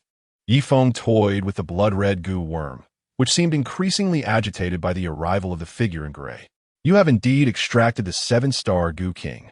Observing the worm, the gray-cloaked figure's breathing became noticeably heavier. Hand it over to me, and I shall spare your life. Huh? Yi Feng replied with a mocking smile. I dare to draw you out. Whether you spare me is yet to be determined. Young man, do you think I am unaware that you are deliberately trying to bait me? The man in the gray robe spoke with a hint of impatience. My patience is limited. Do not provoke me unnecessarily. Yi Feng chuckled, want it? Come and take it yourself. Very well, very well. The gray-robed man repeated the phrase thrice, his voice turning severe. Once I slay you, I shall use your essence to nourish my precious treasure and subsequently implant it within your daughter, completing the final step. As he spoke, the gray-robed man's excitement grew, and he sinisterly added, I had intended to extract the 7-star Gu King upon Yang Weigua's death, seeking a suitable vessel. And now your daughter shall serve as the perfect trial. The fresher the essence, the more the 7-star Gu King would revel in it. As the gray-robed man finished his incantation, he began to chant strange words, accompanied by bizarre gestures. With his actions, the Gu worms in Yi Feng's grasp became increasingly agitated, frantically biting at him. Yet all was in vain. Even as the gray-robed man exhausted himself, the Gu worms remained bound by Yi Feng's control. What is happening? Without a special method, how could you possibly bind the 7-star Gu King? A note of disbelief tinged the gray-robed man's voice. You are blissfully ignorant of many things. Yi Feng replied with a light chuckle, and in the midst of the gray-robed man's astonished gaze, he inhaled deeply, swallowing the Gu worms whole. Consequently, the final connection between the gray-robed man and the 7-star Gu King was severed. With his spirit linked to the 7-star Gu King. The sudden disconnection caused the gray-robed man to spit out a mouthful of blood. Curse you! Spit it out! The gray-robed man was consumed by rage, unleashing inaudible sound waves that summoned countless serpents, insects, and rodents from the shadows, all rushing towards Yi Feng in a frenzied swarm. What a pathetic display! Yi Feng scoffed. In the next moment, the entire horde of poisonous creatures began to spin in place, as if they had lost their sense of direction. Who on earth are you to break my insect control technique? A tremor of fear crept into the gray-robed man's tone. Is that truly what you call an insect control technique? Yi Feng retorted scornfully, you know nothing of the true art. Then, Yi Feng uttered a peculiar incantation, and the once dizzying poisonous creatures instantly turned their attention towards the gray-robed man, surging forth with a newfound purpose. Seeing the orderly formation of the advancing toxins, the gray-robed man gasped, insect control technique. Who are you? How could you possess my Li clan's insect control technique? The gray-robed man was utterly horrified, instinctively retreating a few steps while attempting to fend off the onslaught with his own feeble insect control method. Yet it was all in vain. In the blink of an eye, the gray-robed man found himself cornered, allowing the very insects he had once commanded to ascend his body, tearing at him with wild ferocity. No, stop! The gray-robed man suddenly realized he had provoked a dreadfully powerful being and pleaded, spare my life, noble one. I am a disciple of the Li clan's insect control lineage. Since you wield the insect control technique, you must be acquainted with my elders. Please grant me mercy. Understanding that he was outmatched, the gray-robed man hastily revealed his lineage, hoping to invoke caution in Yi Feng and secure his own salvation. Originally, I intended to inquire about the origins of your insect-rearing technique, but alas, you should not have threatened my daughter's life. Yi Feng spoke in a tone devoid of emotion. However, now that I am aware of your lineage as a member of the Li clan's insect tamers, it simplifies matters. A fleeting glint of frost flashed in his eyes, and countless venomous insects swiftly engulfed the gray-robed man. You wish to kill me? The gray-robed man exclaimed in shock, roaring in fury. If you slay me, the Li clan will undoubtedly not spare you. The poisonous creatures burrowed into the gray-robed man's mouth, striving valiantly to penetrate his body. In no time, he was consumed entirely by the insects, leaving not even a remnant of bone. Since you have harmed others with your cursed creatures, perishing beneath such entities is a fitting end, Yi Feng declared, waving his hand as the insects dispersed in an orderly fashion. However, at the sight of the gray-robed man's demise, a purple card remained, inscribed with intricate patterns of nobility. With a beckoning gesture, the card floated into Yi Feng's hand. A purple gold card? Yi Feng raised his brows in surprise. He had not anticipated that the gray-robed man possessed such a card, evidently a gift from a prominent family. Regrettably, he had died too swiftly to disclose why he had chosen Yang Weigua to rear the Gu King. Of course, Yi Feng had little interest in uncovering the gray-robed man's intentions. His primary objective in luring the man was driven by curiosity, but more importantly, he wished to eliminate the potential danger posed by such a mysterious figure lurking in the shadows, which could endanger his daughter. Having obtained the 7-star Gu King, it was only a matter of time before the individual would seek him out. While he himself was unconcerned, the presence of such a dangerous character, with their myriad of cunning tactics, could harm his daughter if they resorted to underhanded means. As for the 7-star Gu King, Yifeng certainly had his own uses for it. Su Jinmei suddenly awakened, hearing Xiao Li's snoring, and glanced at Yifeng, who sat smoking at the door. Questioning herself, did I just lose focus?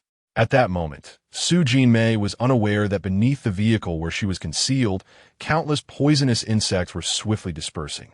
After finishing a cigarette, Yifeng turned and returned indoors.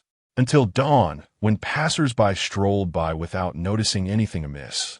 Su Jinmei had no choice but to rouse Xiao Li and depart. You will eventually reveal your true colors. Rubink hertemplis, Su Jinmei giritet hertit. Her gaze resolute. The following 2 days unfolded with an air of normalcy. Yang Zelin arrived at Yifeng's residence punctually each day, tending to household chores, washing clothes, cooking meals, and escorting Nian to and from school. Meanwhile, Su Jinmei monitored Yifeng from a distance each night. For 3 consecutive days, no anomalies were detected, leading Su Jinmei to self-doubt. Could it be that I am overthinking? Xiao Su, it's the 4th day now.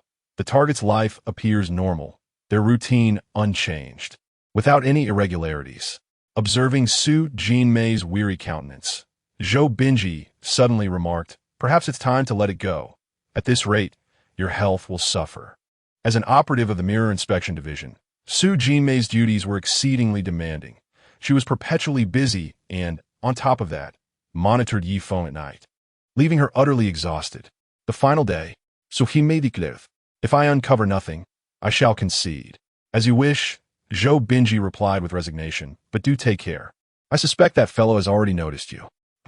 Since he has seen through me, yet feigns ignorance, he must be up to no good. Su Jinmei became increasingly convinced of her conjecture, and remarked, is it not rumored that the bounty issued by Lei Long has already been accepted by someone?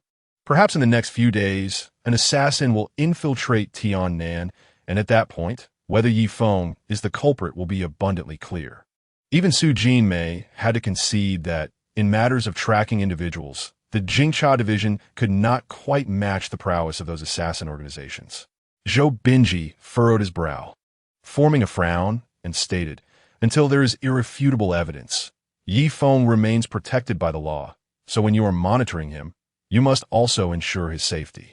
Assassin organizations are notoriously enigmatic. They operate with impunity, employing any means necessary to achieve their objectives, regardless of whether Yifeng is guilty or not.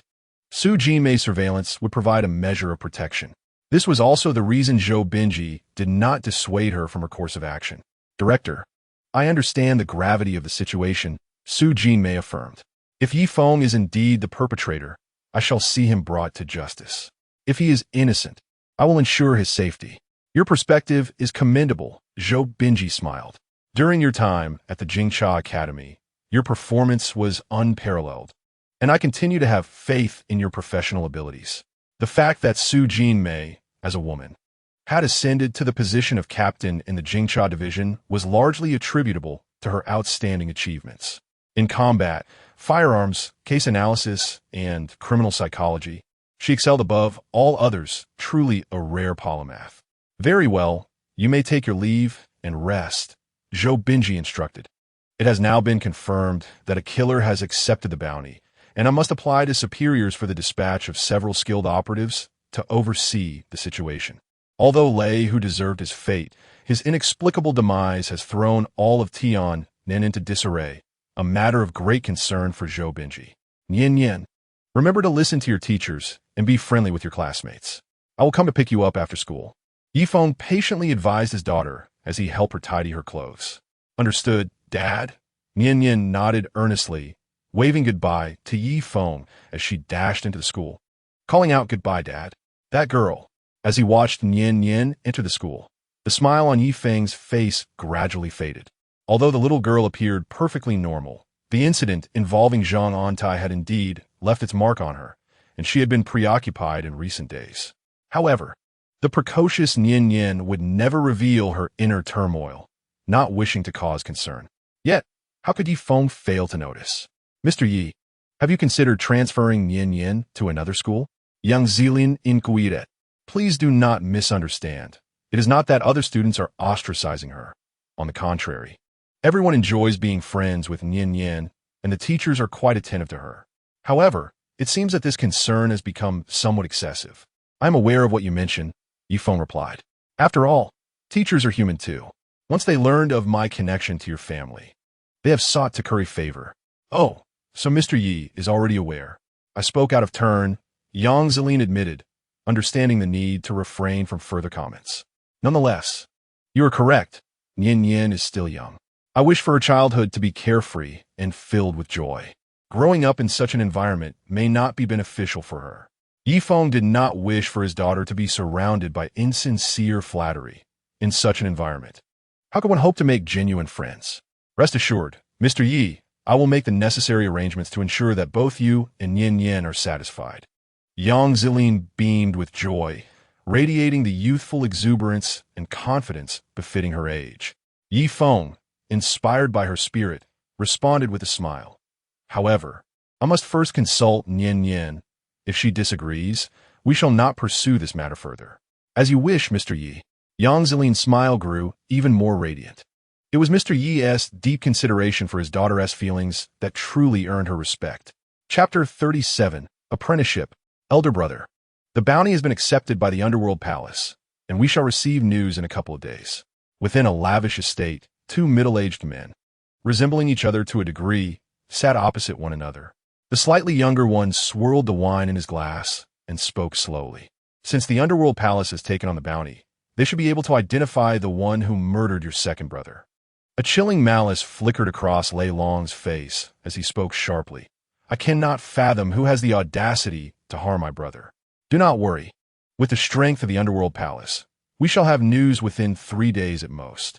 Lei Bao responded, his face reflecting a similar fury. Regardless of who the perpetrator may be, he will not escape retribution this time. It is prudent to prepare for all contingencies. Though Lei Long was enraged, he maintained his composure, stating, the Underworld Palace excels in tracking targets and unearthing killers, though they are not adept at assassination. Once they identify the culprit, I will take matters into my own hands. Lei Bao's eyes lit up with excitement. Elder brother, have you already? Lei Long shook his head. I'm still one step away, but given another half-month, I will undoubtedly achieve a breakthrough. And I shall make a resounding impact at the martial arts tournament. Excellent, Lei Bao exclaimed. Once you advance further, no matter how formidable the murderer of our second brother may be, he will not stand a chance against you. Lei Long spoke solemnly. Whoever dares to harm my brother shall pay 1,000-fold, and their friends and family shall accompany our second brother in death. Rising, Lei Long declared, enough, I shall retreat once more. Keep a close watch on other matters. I suspect that your second brother's death is not as straightforward as it appears. This was also the reason Lei Long had chosen to issue a bounty rather than act personally. Only upon confirming the identity of the killer would he decide whether to intervene directly. Fear not, elder brother. Once we receive information from the Underworld Palace, I will make the necessary arrangements. We shall make a decision once you emerge from seclusion. Lei Bao solemnly agreed. Among the Lei brothers, while the eldest, Lei Long, possessed martial talent, Lei Hu and Lei Bao had built formidable power. Alas, Lei Hu was slain, and the Lei estate was reduced to rubble. Mr. Yi, it is indeed an honor to finally meet you in person. At the entrance of the Yang family estate, Yang Weigua, accompanied by several key members of the Yang family. Upon seeing Yi Feng in a wheelchair, Yang Weigua felt a surge of admiration. Mr. Yi, please come inside. Yang Weigua ushered him in, while Yang Zelin pushed the wheelchair, guiding Yi Feng into the inner courtyard of the Yang residence. Zelin, please stay. The rest of you may leave. Upon entering the conference hall, Yang Weigua dismissed everyone, retaining only Yang Zelin. Yes, Yang Shui and the others respectfully exited the hall, even closing the door behind them. Old man Yang Weigua expressed his profound gratitude to Mr. Yi for saving his life. In the midst of Yang Zilin's astonished gaze, Yang Weigua suddenly adjusted his attire and knelt before Yifeng. "Grandfather!" Yang Zilin gasped, covering her mouth in shock, suppressing the urge to utter a sound. However, Yifeng merely raised his hand, and Yang Weigua found himself unable to kneel any longer. The venerable elder Yang was humbled indeed. "Yifeng," remarked nonchalantly. "The only reason I intervened was due to a transaction with Li Helen. There is no need for such formality, old sir." Although Yifeng did not physically touch him, Yang Weigua felt an irresistible force lifting him, preventing his kneeling, thereby further affirming that this Mr. Yi was no ordinary individual. With deep respect, Yang Weigua bowed thrice to Yifeng, stating earnestly, "Your words are mistaken, Mr. Yi. Regardless of the reasons, it is an undeniable fact that my life was saved by you, for which the Yang family is eternally grateful." After rising, Yang Weigua picked up a document from the table and presented it to Yifeng. "Mr. Yi, though I am but a simpleton, I understand the value of gratitude." Yang Weigua held the document with both hands, saying, "This contains shares of my family's enterprises, now transferred to your name, along with the property, which I also bestow upon you." Yifeng did not accept the document, replying, "If this is merely a gesture of thanks, it is unnecessary.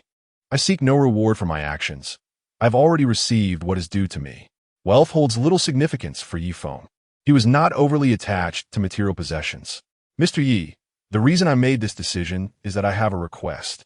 Yang Weiguo grunted at Yang Zilin, then gritted his teeth and bowed again, saying, "I hope that Zilin can become your disciple."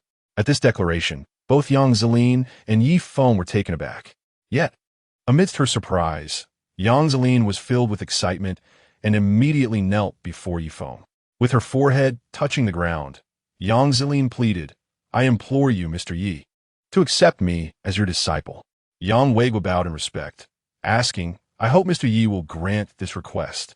Setting aside other matters, with Mr. Ye's extraordinary medical skills, should Yang Zilin become his disciple, it would undoubtedly bring numerous benefits to the Yang family.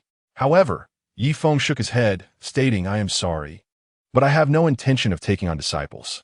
He merely wished to restore his strength swiftly, heal Nian, and journey to the realm of cultivation with them. Yifeng did not desire to entangle himself too deeply in the mundane world.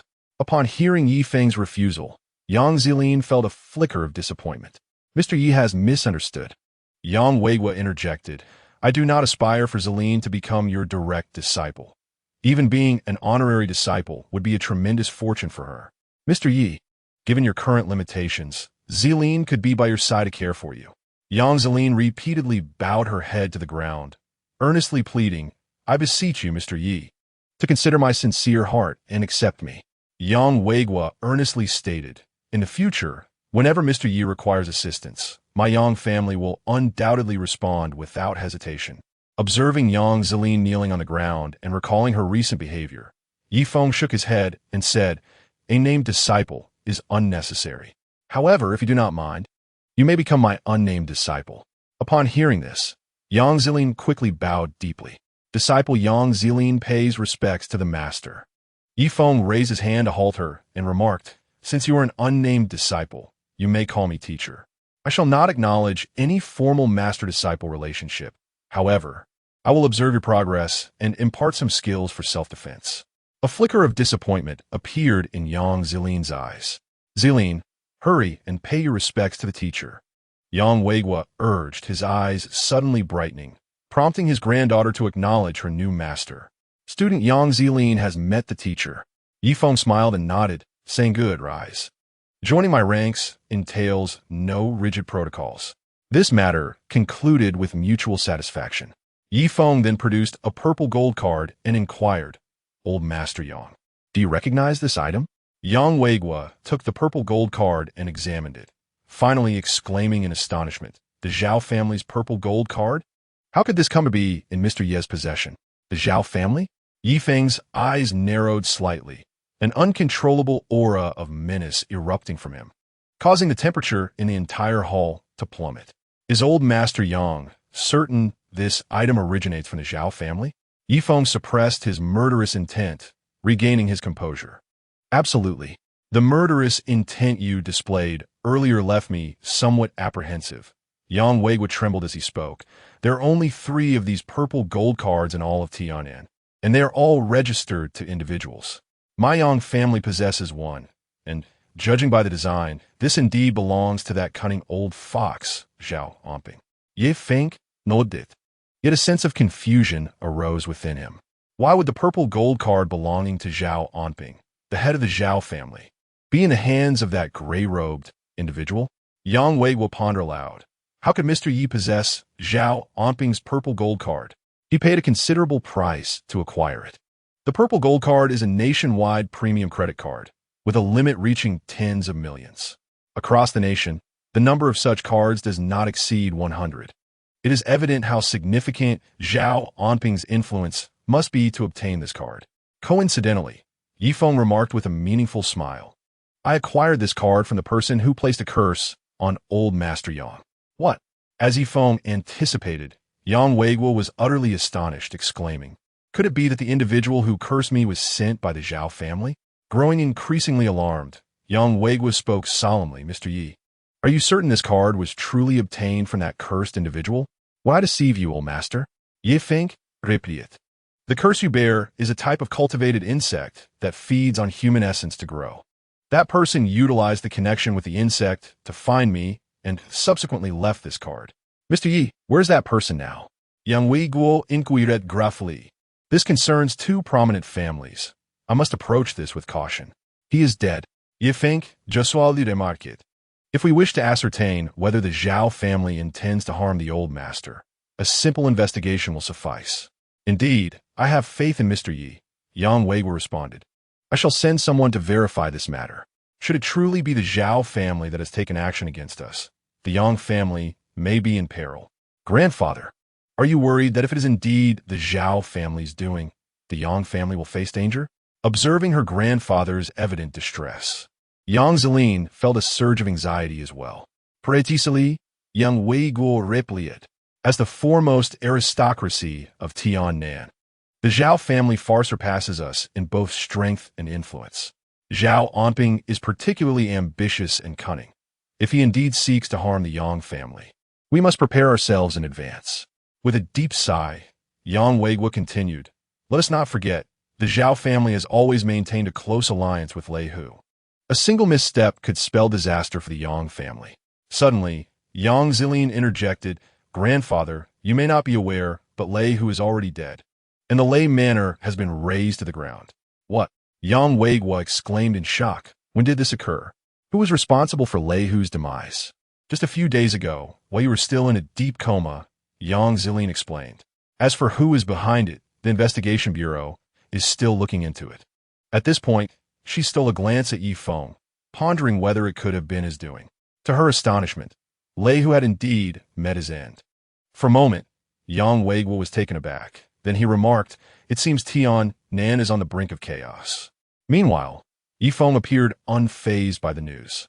The death of Lei Hu was merely an act of retribution. Next in line would be the Zhao family. Zhao Onping. Zhao Jiao, are you prepared for your reckoning? Master, Mr. Li has been missing for 3 days. Could something have happened? At that moment, in the Zhao family's villa, the old steward stood respectfully before Zhao Onping. His head bowed. With Mr. Li's capabilities, what could possibly go wrong? Zhao Onping, the leader of Tianan's foremost family, replied nonchalantly. Perhaps he has ventured into some remote wilderness to seek out poisonous creatures for his craft.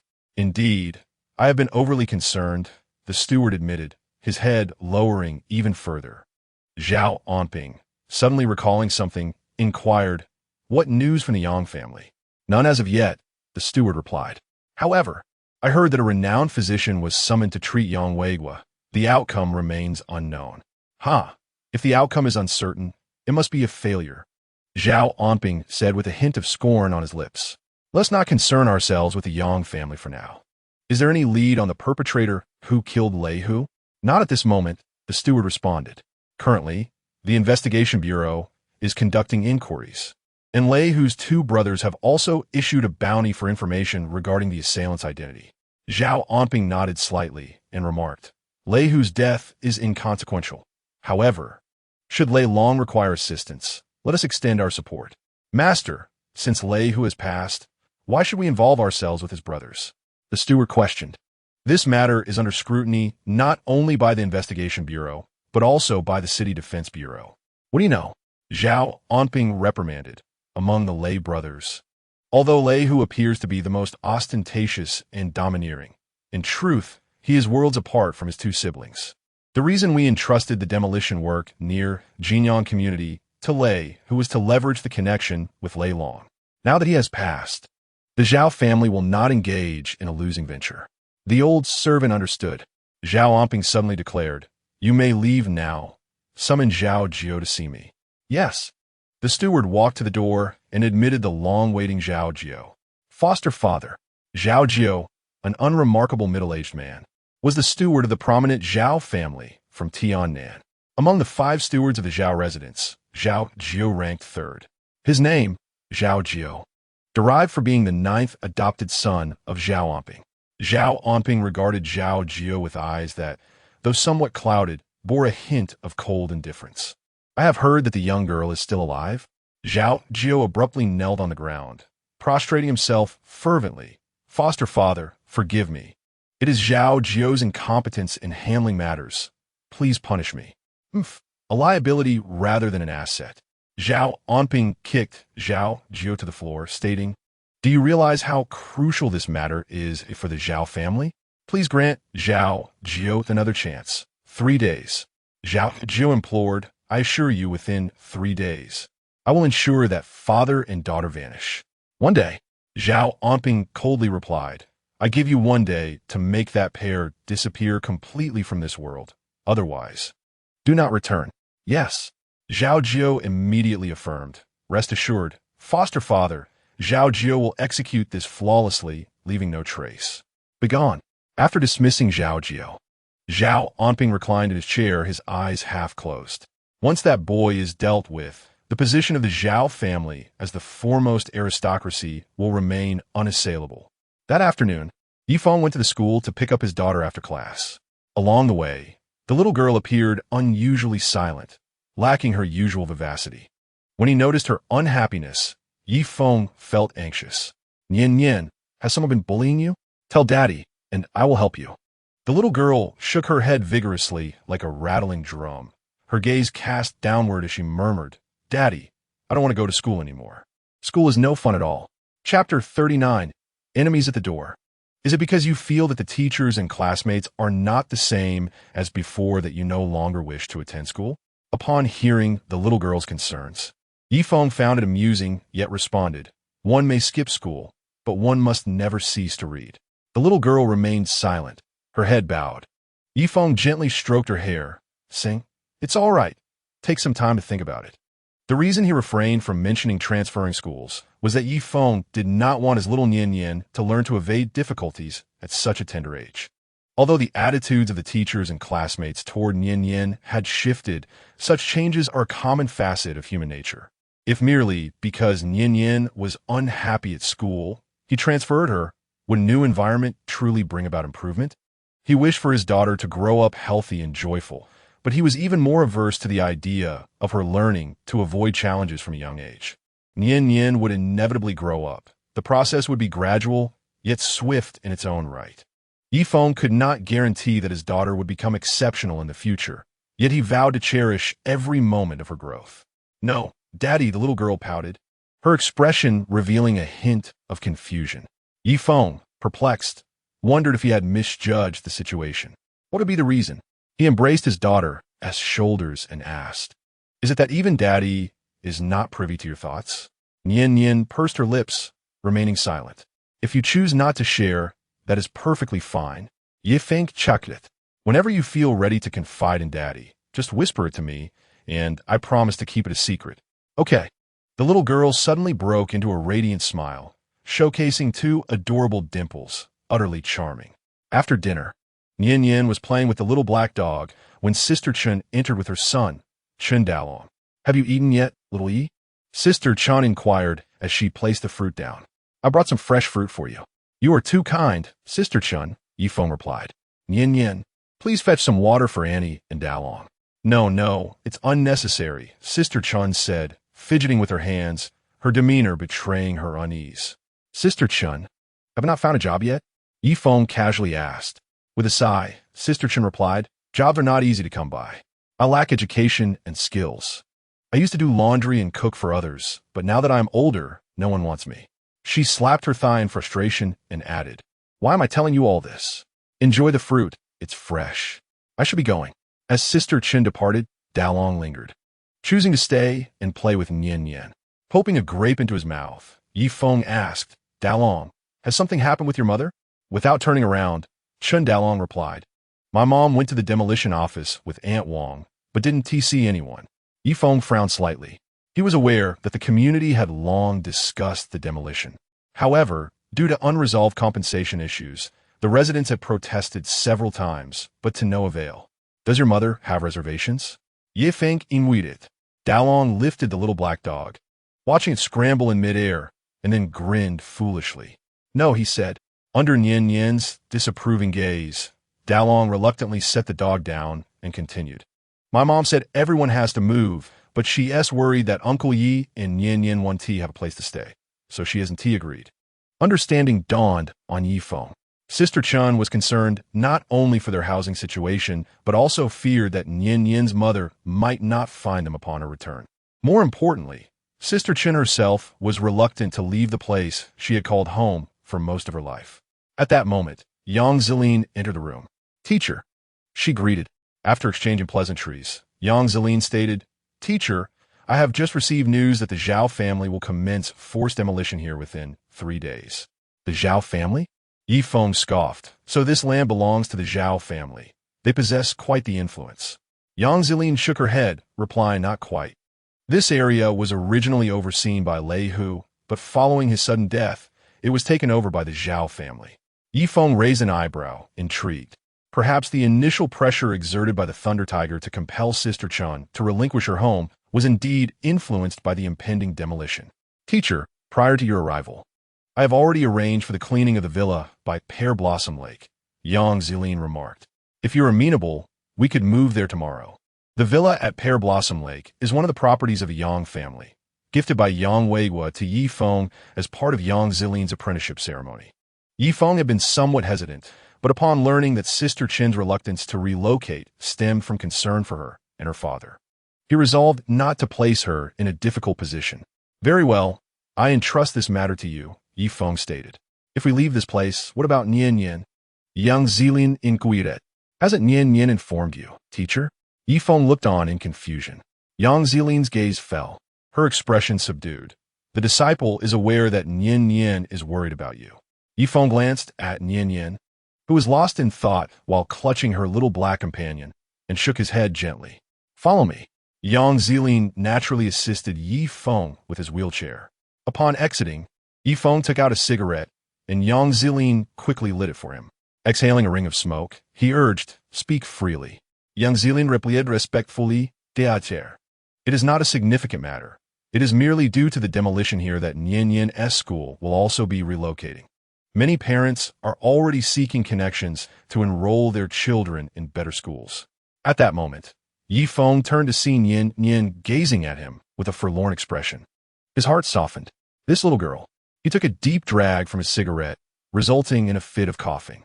Teacher, Yang Zilin promptly patted his back, explaining, Nian Yin does not wish for you to seek favors on her behalf, especially since the costs to enroll in a good school are considerable.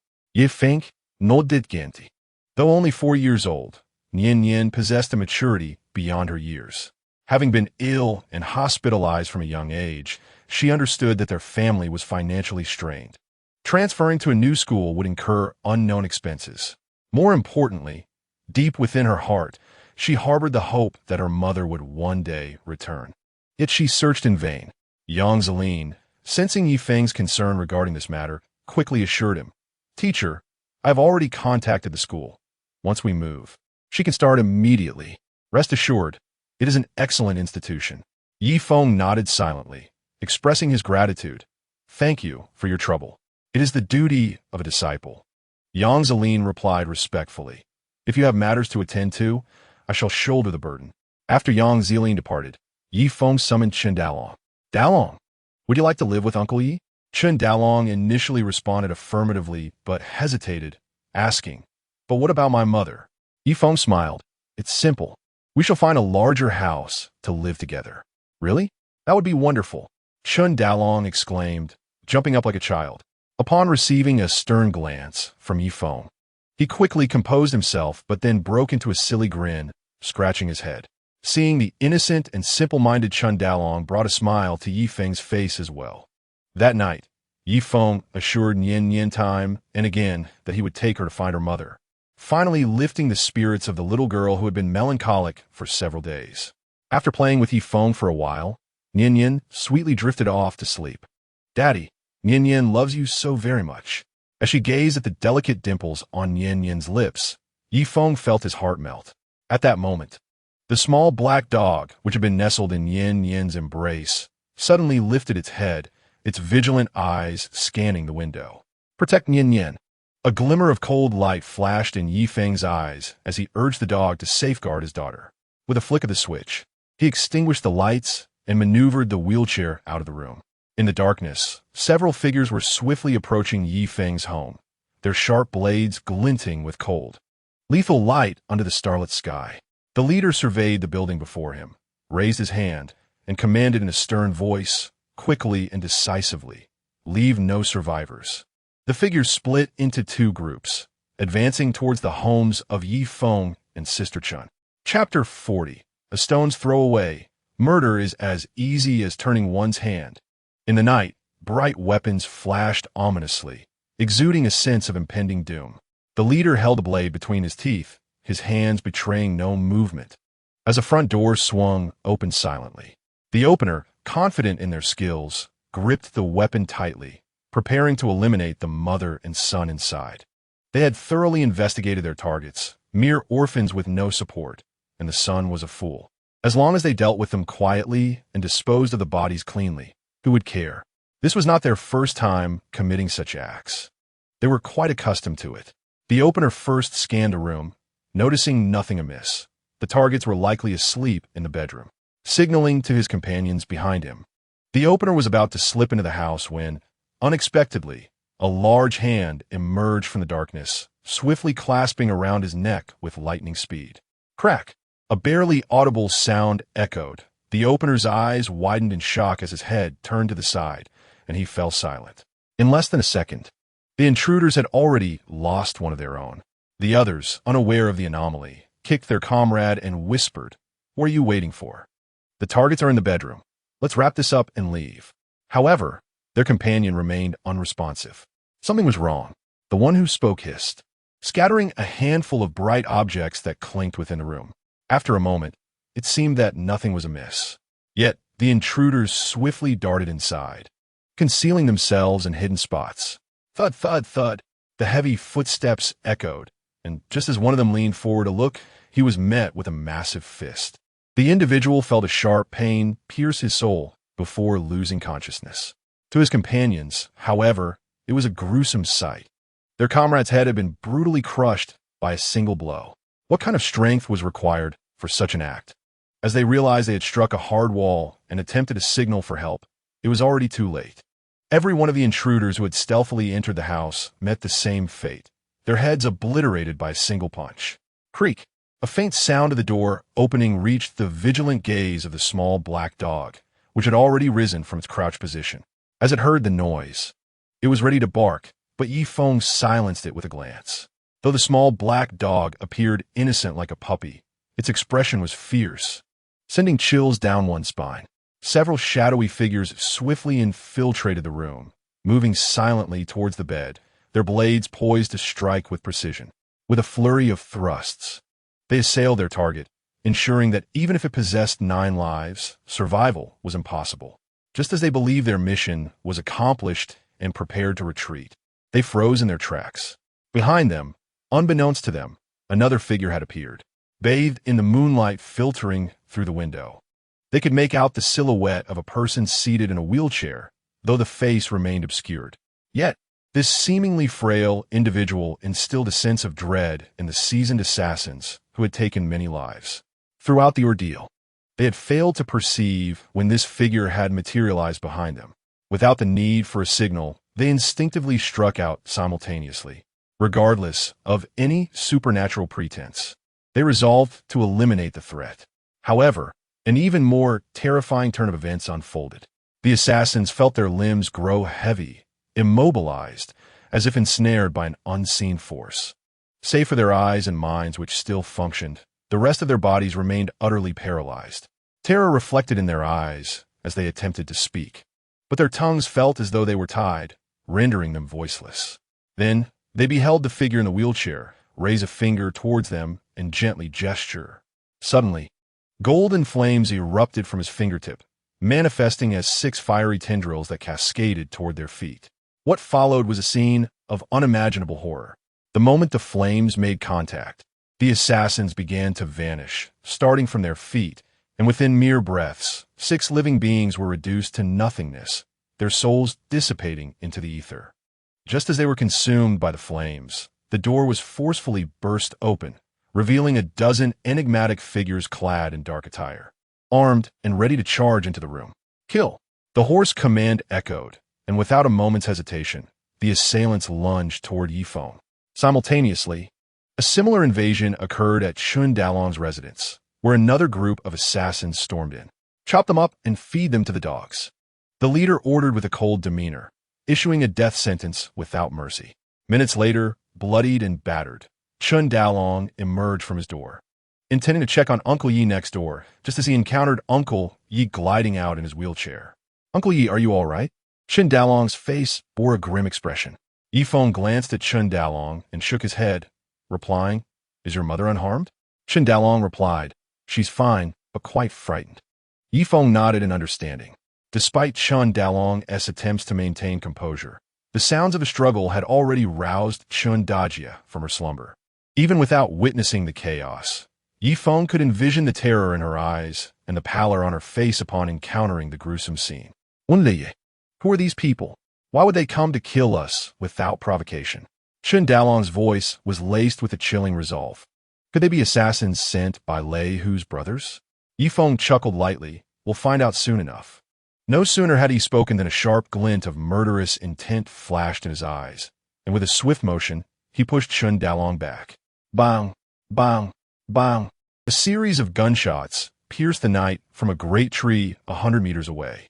Immediately, Yifeng let out a sharp command, his wrist flicking as he forcefully hurled several silver needles into the air. Clang! Sparks erupted as 3 bullets fell to the ground, each impaled by a silver needle. The assassin perched in the tree, having emptied his rifle, was poised to retreat upon confirming his target's demise. However, upon seeing the 3 bullets on the ground, he was struck by fear, nearly tumbling from his perch. To his dismay, the figure sitting at the entrance had already perceived his presence, their emotionless gaze fixed coldly upon him. Cursed be this fate! The assassin was seized by a chill that raised the hairs on his body, and without a moment's hesitation, he scrambled down the tree, seeking refuge in the night. He had no time to collect his sniper rifle. Yet, as it often is in reality, fate was cruel. The moment he moved, a sharp pain pierced his mind, as if countless hammers were mercilessly smashing into his consciousness, rendering him nearly senseless. He collapsed to the ground, retching violently, terror coursing through him. What manner of technique was this? Merely a glance had nearly cost him his life. He felt an unsettling conviction that if his adversary wished, they could effortlessly extinguish his life from 100 meters away. This assassin, well-trained and possessing a will stronger than that of many martial artists, hesitated only for a fleeting moment before gritting his teeth and regaining a modicum of awareness. He bore the soul-crushing pain, rolled over, and attempted to flee. Unfortunately, just as he steadied himself to rise, a robust figure loomed before him. Chun Dalong revealed a menacing intent as he effortlessly lifted the assassin as one might a chick. "Crushed, you are done for." Chapter 41. Taking the Initiative. Wenliye, this is the one who sought to kill us. Chun Dalong tossed the assassin before Yifeng, not neglecting to deliver a kick to the man's chest. As for his limbs, they had long been rendered useless by Chun Dalong. Despite being foolish for 18 years, the awakening of his dragon tiger divine body, coupled with Yi Feng's guidance, had rendered Chen Dalong far beyond the ordinary peers. At the very least, his mental acuity had matured to a degree that would induce shame in some cunning old foxes. Observing the assassin's gaze of rage and despair, Yi Feng shook his head in acknowledgement. Chen Dalong, puzzled, asked, "If you wish to avoid suffering, just confess it was you who sent him." With a firm press of his foot, he twisted the assassin's features into a grimace. Yet the man could only tremble and struggle, unable to utter a word. "Save your breath," Yi Feng remarked. "Though he is not dead, he is as good as one." The assassin, having endured Yi Feng's soul attack, was fortunate to remain alive, but had been rendered a fool. Chen Dalong, astonished by the sight of the fallen assassin, did not pursue further inquiries and stated, "Uncle Yi, is this individual not associated with the others we encountered before?" Yi Feng offered no explanation, but simply replied, "Gather your things. We are moving now." "Oh, understood," Chen Dalong responded. "What about these individuals?" Yi Feng remained silent, merely opening his mouth to exhale, unleashing several fiery lines that incinerated all the corpses amidst the astonished and terrified cries of the dazed assassin, leaving no trace behind. Half an hour later, upon receiving a call, Yang Zilin arrived with the team to assist Yi Feng in his relocation. Originally reluctant to depart, Sister Chun acquiesced to Yi Feng's arrangements after the recent upheaval, although her demeanor appeared considerably somber. "Xiao Yi, could you come here for a moment?" Sister Chun gazed at the bustling crowd engaged in the move, her eyes reflecting a complex array of emotions. Yi Feng nodded, instructing DeLong to stay with Nian Nian in the vehicle, while he pushed the wheelchair and led Sister Chun aside. In the evening's dim light, Sister Chin's expression was obscured by uncertainty, yet Yi Feng could discern her faint sobs. "Sister Chun, do you blame me for acting on my own accord and bringing you trouble?" "Yi Feng inuited Genti. Xiao Yi, please do not say that." Sister Chun hastily waved her hand, replying, "If it weren't for you, DeLong and I would have perished at the hands of those individuals. I merely—" Yi Feng understood what Sister Chun wished to articulate, but refrained from interjecting.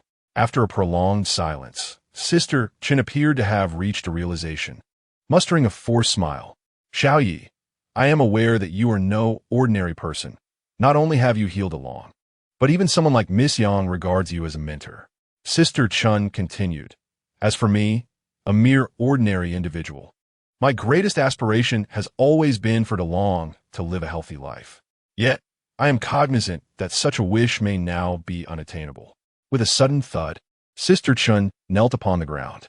"Sister Chun, what are you doing?" Yi Feng instinctively reached out to his sister. "Xiao Yi, please listen to me." Sister Chin's gaze was resolute as she firmly grasped Yi Feng's hand, stating, "As an ordinary person, I could never repay the kindness you have shown us.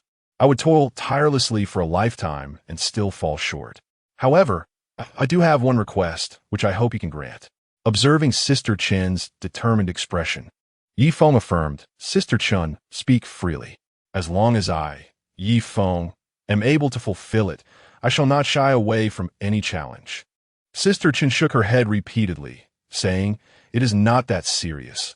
I merely hope you will take good care of DeLong. He is still but a child, and if he ever errs, please be more understanding and not hold it against him." "Sister Chun, Yi Feng gazed at her, his brow furrowed in concern. Sister Chun managed a bittersweet smile, saying, "Xiao Yi, I know your intentions are noble, wishing to shelter us mother and son. However, entrusting DeLong to you is already quite a burden. I do not wish to impose further." Before Yi Feng could respond, Sister Chun, her expression a tapestry of emotions, continued, "Ever since DeLong's scoundrel of a father passed away, I had contemplated leaving for quite some time. Yet, given DeLong's condition back then, where could I have gone?" With a pained expression, Sister Chun added, "But now, things are different. DeLong has been healed by you, and I take solace in knowing he can learn true skills while by your side. I should return and check on matters. Xiao Yi, I do not harbor grand ambitions." Sister Chun smiled. "I merely wish for DeLong to have enough to eat while under your care. Perhaps one day I may return and trouble you once more." Yi Feng forced a smile and said, "Sister Chun, These matters are trivial, yet you must clarify where you intend to go.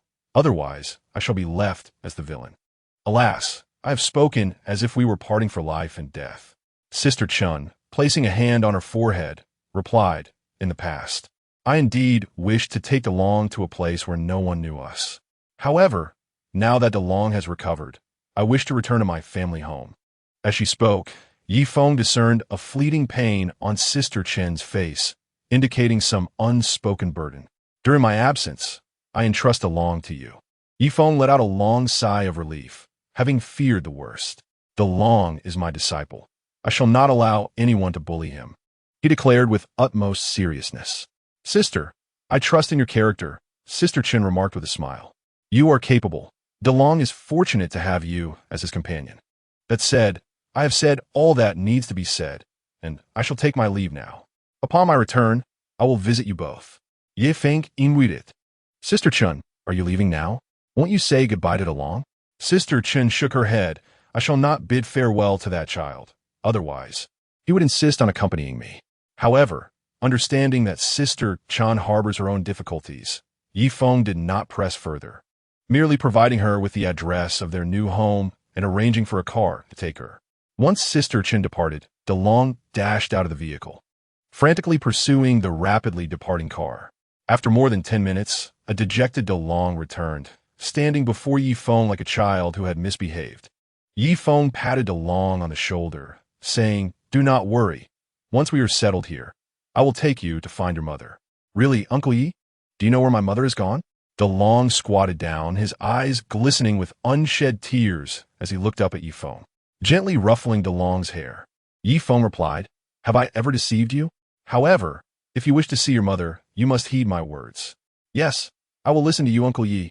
After settling into their new home, the exhausted Nian Yin and DeLong retreated to their respective rooms to rest. Yang Zelin approached Yi Feng with a grave expression, whispering, Teacher, I just received a call from the driver.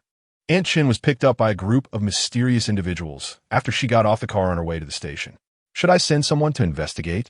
Yi Feng hesitated before asking, Did Sister Chin say anything? Nothing, but it appears that Aunt Chun went with them willingly.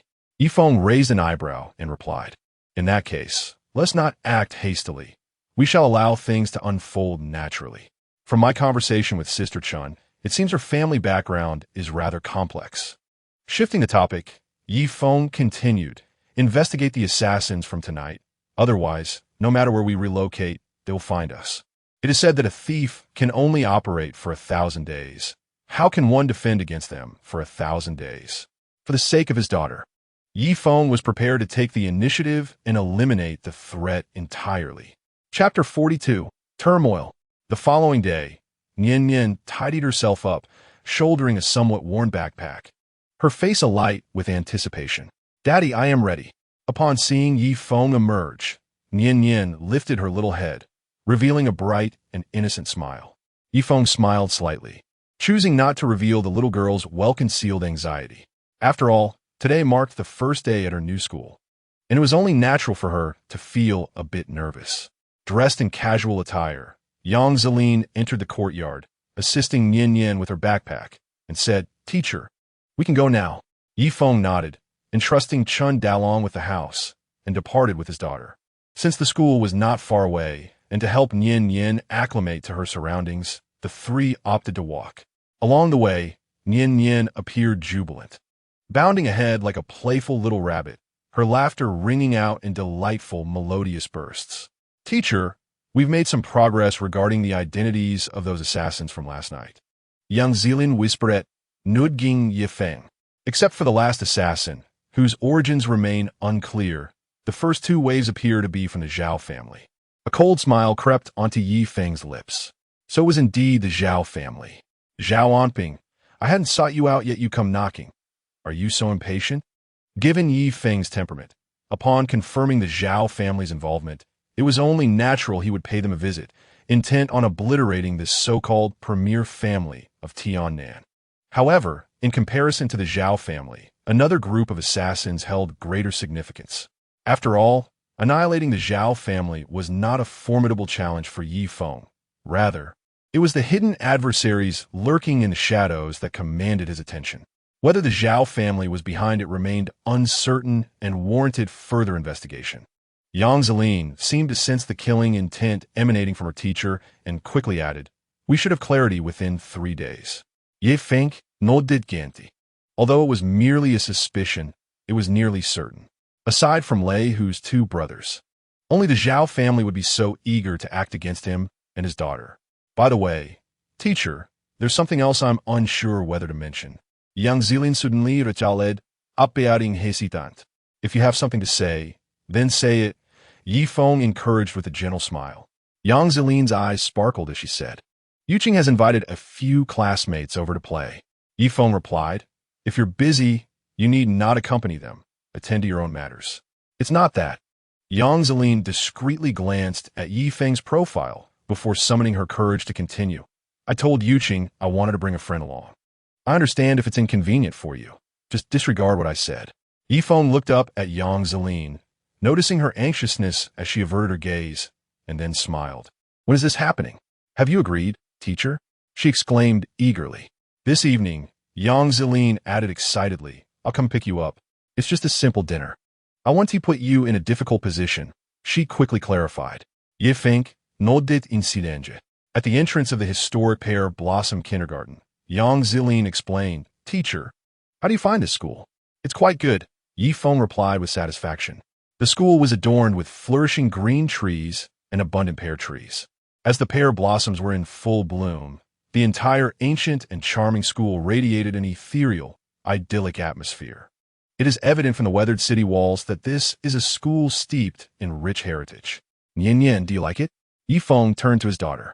The little girl, already captivated by the beauty of the school, nodded enthusiastically and chirped, I like it. Yang Zilin took Nian Nian's hand and said, Nian Nian, I attended kindergarten here when I was younger. Surprising, isn't it? Wow, the little girl exclaimed, then whispered to Yang Zilin, Sister Zilin, is the tuition expensive? If it is too costly, I can't afford it. Understanding her father's current inability to work, Nian Nian, being sensible, did not wish to burden him. Even though she adored the school, Yang Zilin laughed heartily, ruffled the little girl's hair, and reassured her, don't worry, it's not expensive, even cheaper than your previous school. The little girl was skeptical. Yi Feng gently stroked her head and asked, Nian Nian, do you like this school? Although reluctant to admit it, she nodded. That's good to hear. To be honest, Yi Feng found the atmosphere of this school quite pleasant as well. Is this Yi Xinyan? At that moment, an elegantly poised woman approached, dressed appropriately, her voice soft and a serene smile gracing her face. Yes, I am Yi Xinyan, the little girl timidly responded, retreating slightly behind Yi Feng. The woman nodded at Yi Feng and said, Mr. Yi, I am Su Wan, the homeroom teacher of Yi Xinyan. Hello, Teacher Su. Yi Feng replied with a calm smile. I will be counting on you to take care of Nian Nian. Not a bother at all. It is my duty, Su Wan said courteously. I have reviewed Yi Xinyan's profile. She is a lively and intelligent child, and she will surely be happy at our school. Sister, if that's the case, I entrust Nian Nian to you, Yang Zilin said, her eyes twinkling. But if Nian Nian is bullied at school, I'll have to trouble you. Su Wan's demeanor towards Yang Zilin was noticeably warmer, and with a hint of exasperation, she replied, You can't speak like that. Yang Zilin stuck out her tongue, grabbing Su Wan's hand, and insisted, Regardless, you must pay attention to Nian Nian while she is at school. Su Wan glanced at Yi Feng, her expression toward Yang Zilin laden with meaning. Sister, what are you thinking? Yang Zilin's cheeks flushed slightly as she replied, Nian Nian is my teacher's daughter. I came along to accompany them. Understood. No need for further explanation. Su Wan teased with a smile, beckoning to Nian Nian. Nian Nian, come with me into the school. The little girl looked back at Yi Feng, who nodded in encouragement. Reluctantly, she walked towards Su Wan, not forgetting to say to her father, Daddy, I will be good. You must take care of yourself. All right. Watching his daughter enter the school, Yi Feng exhaled deeply. He genuinely wished to accompany Nian Nian inside, but feared the pain of parting. Such feelings can only be comprehended after becoming a parent. Teacher, do you wish to go inside and take a look? Yang Zilin suggested, her eyes sparkling. It has been a while since I last visited. Shall I take you in? Is that all right? Ye Feng invited, somahat surpriset. Of course. Yang Zilin raised her chin and remarked, This is my alma mater. Of course I can enter. After the two registered at the entrance, Yang Zilin pushed Yi Feng into the school. Well, isn't this our Yang University campus beauty? What brings you here? Are you here to drop off your child for school? As they stepped onto the campus, a mocking voice suddenly echoed, instantly darkening Yang Zilin's expression. It's been years, and our Yang campus beauty's child is already in kindergarten? If Li Wei, Huang Jinming, and the others find out, they would surely be heartbroken. The voice belonged to a pair of young men and women strolling hand in hand. The woman was fairly attractive, while the man bore a rather unappealing visage, with an exceedingly lewd gaze.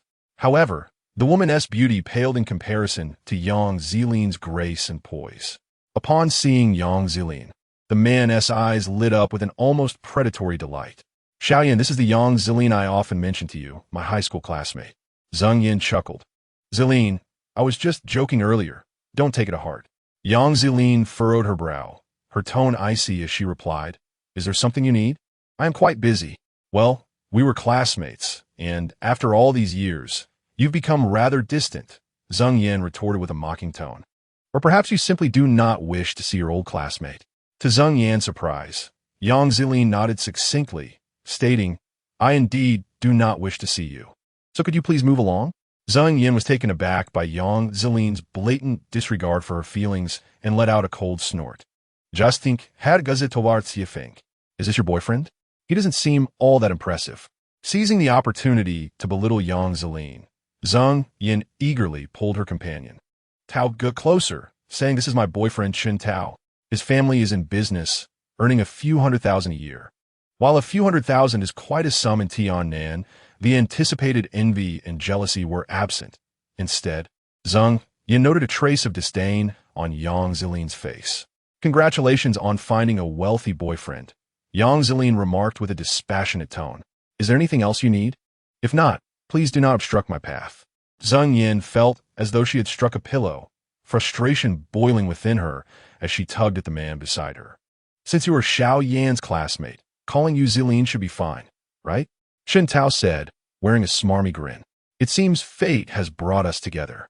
Perhaps we could find a time to have dinner and chat? Despite having encountered numerous women, Chen Tao had never seen one with such an elegant demeanor, both cool and alluring. Although he had heard from Zheng Yin that she already had a child, her well-maintained appearance only intensified his intrigue. The thought of being with her was undeniably tempting. By the way, Chen Tao continued, his interest piqued. I heard from Xiao Yin that your child is entering this kindergarten. My aunt is the principal of this school. I could extend a greeting. Both Yi Feng and Yang Zilin's expressions simultaneously turned cold. Oblivious, Chen Tao chuckled. Although this school isn't an elite institution, its entrance requirements surpass those of most prestigious schools. Without connections, one simply cannot gain entry. Step aside. Yang Zilin raised her eyebrows, her tone frigid. Yang Zilin, do not mistake kindness for foolishness. Before Chen Tao could respond, Zheng Yin eagerly interjected, Brother Tao means well. How could you dare to reject him? Do you believe that with a mere word from him, even if you possess immense talent, your child would be barred from this school? Let me inform you. I am here today for an interview, Zheng Yin declared triumphantly. Once I secure a teaching position here, it will be even more challenging for your child to gain admission. Yang Zilin cast a surprised glance at Zheng Yin. She was well aware that Zheng Yin, after graduating from high school, had not even passed the entrance exams for university and had instead mingled with unsavory characters. Logically, she was entirely unqualified to teach at this institution. After all, the faculty here is among the finest in Tiannan City. Lacking a bachelor's degree, one isn't even eligible to apply. Surprised, are we? Zheng Yin seemed to sense Yang Zilin's confusion and spoke with unrestrained pride. Thus, what does it matter if you attended university? This society values connections and backgrounds. If you were wise enough to accompany Brother Tao for a meal, perhaps he might be inclined to allow your child to enroll. Chen Tao quickly chimed in, Zilin, would you honor us by joining for a meal? I know an excellent restaurant where I am a member, no reservation needed. I see no need, Yang Zilin replied coolly, glancing at Zheng Yin. However, I must inform you of something. You may not be qualified to hold a position at this school. What? Zheng Yin laughed uproariously, tears of mirth welling up in her eyes. Who do you think you are? Just because you say so, it becomes a fact? Do you consider yourself the principal of this school? My dear, that is rather amusing. Chen Tao added, if I wish to place someone in this school, the principal would certainly regard it with some respect. Daddy. At that moment, a small figure rushed over, nearly leaping into Yi Feng's embrace. A flash of disgust crossed Chen Tao's eyes, and he lifted his foot to kick. What are you shrieking about, little girl? Yi Feng, quick as lightning, maneuvered his wheelchair forward, crushing Chen Tao's leg and swiftly gathering his daughter in his arms. Chen Tao cried out in pain. You bastard, do you wish to die? Chen Tao roared, raising his hand to strike Yi Feng. Stop.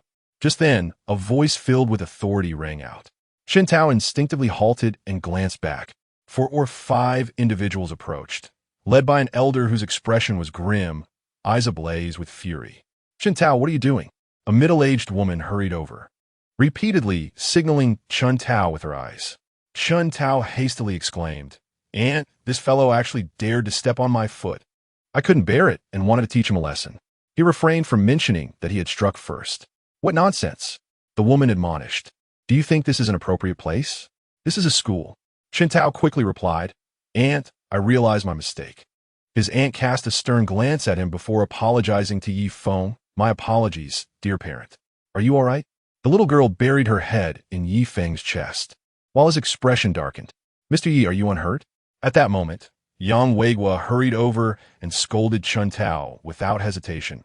What are you doing here? Chen Tao, feeling entitled due to his family's wealth and his aunt's position as the school director, pointed at Yi Feng and scoffed. If a cripple can come in, why can't I? Impudent. Yang Weigua glared, his voice rising in anger. Mr. Yi is the honorary principal of this school. How can he not be qualified to be here? At this revelation, Chen Tao and his companions were left utterly dumbfounded. This man in a wheelchair was, in fact, the honorary principal of the school? Cheng Yin stared at Yi Feng, her entire being feeling weak, filled with regret. Chapter 44. No entry for those named Yi or dogs. Old Yang, how was I not informed of this matter? Chen Rong disregarded her nephew's unsightly expression and carefully chose her words. Although our school is not a prestigious institution, it does hold some reputation in Tiannan. If we recklessly appoint anyone as honorary principal, we might become a laughingstock. Laughingstock? Who would dare laugh? Is it your father Chen Songhao, or you, Director Chen? Yang Weigua showed no regard for Chen Rong. Addressing Chen Tao's father directly, Lihua Academy was established by me. Do you think I need to consider the Chen family's face if I want to bestow it upon someone? Old Yang, I did not mean it that way. Chen Rong's face turned pale, realizing she had misspoken. I do not care what your thoughts are. You must understand that school matters will henceforth be entirely entrusted to Mr. Ye. Yang Weigua snorted coldly, stating, I do not concern myself with how you usually conduct affairs, but let it be known. Anyone who dares to act insincerely in front of Mr. Yi will have me to answer to. After warning Chen Rong, Yang Weigua turned to Yi Feng, his tone now somewhat respectful. Mr. Yi, I will have Zeline deliver the transfer document to you shortly. It is merely a token of appreciation, and I hope you will not refuse. After a moment of silence, Yi Feng nodded. As the elder bestows, I shall not decline. I am grateful to you, old Yang. Ha, it is only right, Yang Weigua quickly replied. Compared to the life you saved, this trivial gift is of little consequence.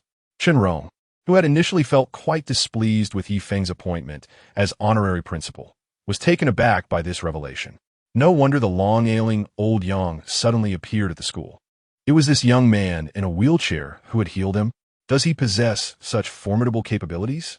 However, after a moment's reflection, Chen Rong could not help but scoff inwardly.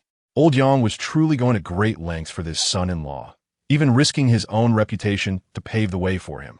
This left the 30-year-old Chen Rong with a profound disdain for Yi Feng. However, on her face, Chen Rong revealed not a hint of emotion, instead agreeing in an exceedingly obedient manner, repeatedly assuring that it would not be a bother. Before Yang Weigua departed, he did not cast a single glance at Chen Tao. This left Chen Tao, known for his erratic temperament, with an exceptionally grim expression, yet he only dared to emit a soft, cold snort after Yang Weigua had left. Principal Yi, shall we discuss matters in the office? Chang Rong approached Yi Feng, head Demanor ikjidingli kurteus. There is no need to trouble Director Chun. Yifeng replied in a neutral tone. Do not take Elder Yang's words to heart, Director Chun. I am merely an ordinary person. I am in no position to be a principal. You may continue as you have in the past. How perceptive of you, Chun Rong thought to herself. Yet she verbally stated, we cannot arbitrarily amend Elder Yang's intentions. However, we shall heed Principal Ye's guidance. Yi Zilin cast a sidelong glance at Chun Rong, her lips curling slightly. It was rather foolish to exhibit such sarcasm before a teacher. Yifeng appeared oblivious to Chun Rong's derision and simply said, let us proceed. Take care, Principal Yi. After seeing Yifeng off, Chun Tao could no longer contain himself and exclaimed, Aunt, how did that fellow suddenly become an honorary principal? Mind your tongue. Chun Rong shot Chun Tao a glare, her tone turning frosty as she replied, enough, if there is nothing else. Hurry along and do not irritate me further. Aunt, please calm down. Chun Tao, with a playful grin, grasped Chun Rong's arm, signaling to Zheng Yin, Aunt. This is Zheng Yin, who came for an interview today. Chun Rong did not even spare Zheng Yin a glance and coldly stated, the school does not require additional staff at present. We can discuss this another time. Director Chun, could you at least review my resume? Zheng Yin attempted to make her case, but Chun Rong, uninterested, turned and walked away. What is up with your aunt? She asked so dismissive. Is she truly your blood relative? Zheng Yin expressed her dissatisfaction. I don't care. You promised me a relaxed job. Seeing Chun Tao remain silent with a stern expression, Zheng Yin immediately clung to him, pouting, Tao, say something. What should I do? Enough. Can you not pester me? Chun Tao, in a fit of annoyance, pushed Zheng Yin away, yet quickly pulled her back into his embrace, stating, if you desire an easy job, it's not too difficult, but I have a condition. Speak. Tao Yi. As long as I can manage, I want to decline. Originally fearful of provoking Chun Tao, Zheng Yin brightened and wrapped her arms around him, deliberately brushing her chest against his arm. Chun Tao felt his resolve weaken, muttering a curse, little flirt, before he grinned. How about you devise a plan to invite that classmate of yours out? Once accomplished, I will arrange a relaxed position for you at the company. What do you think? Chun Tao smirked. The compensation there is significantly higher, 3 times what is here. How did that sound? Zhang Zilin, Zheng Yin appeared conflicted. Yet upon realizing the potential regret of missing this opportunity, she steeled herself and said, fine, I'll give it a try. But I cannot promise success, you know. My relationship with that little vixen has soured considerably. That is not my concern. Chun Tao ominously remarked, if one desires to indulge in luxuries, one must be willing to make certain sacrifices.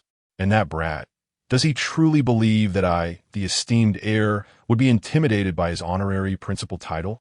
How dare he put my aunt and me in such an awkward position? I shall have my revenge, no matter what. Unbeknownst to the deluded Chun Tao, his every word was being recorded by an attentive listener.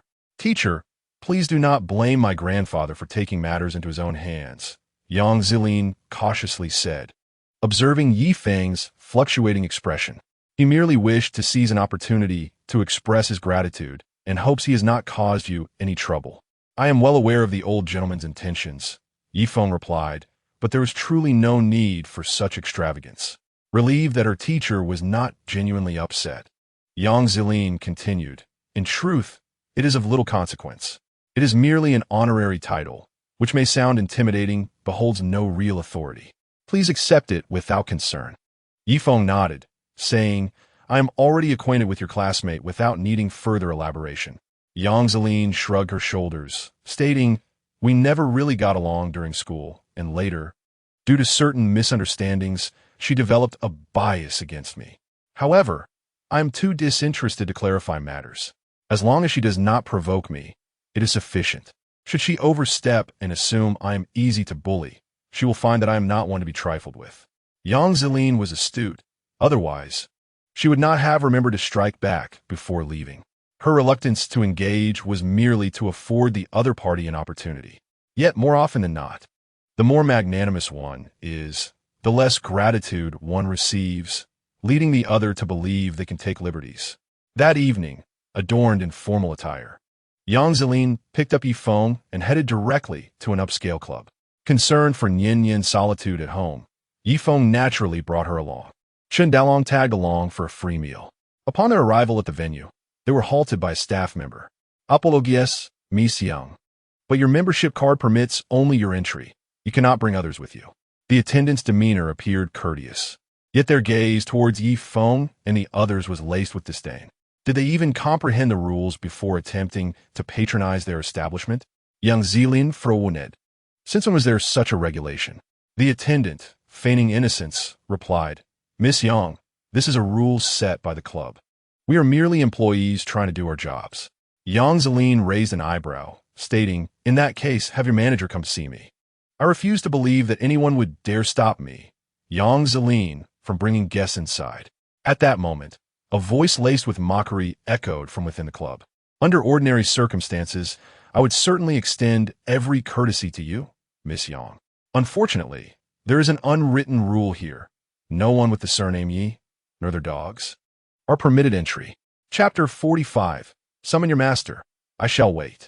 Moreover, referring to Yifeng as a limping mutt, the person cast a scornful glance at him, their lips curling into a derisive smile. The words dripped with contempt, and following their taunt, they erupted into a cacophony of laughter. Qianyong, what are you even worth?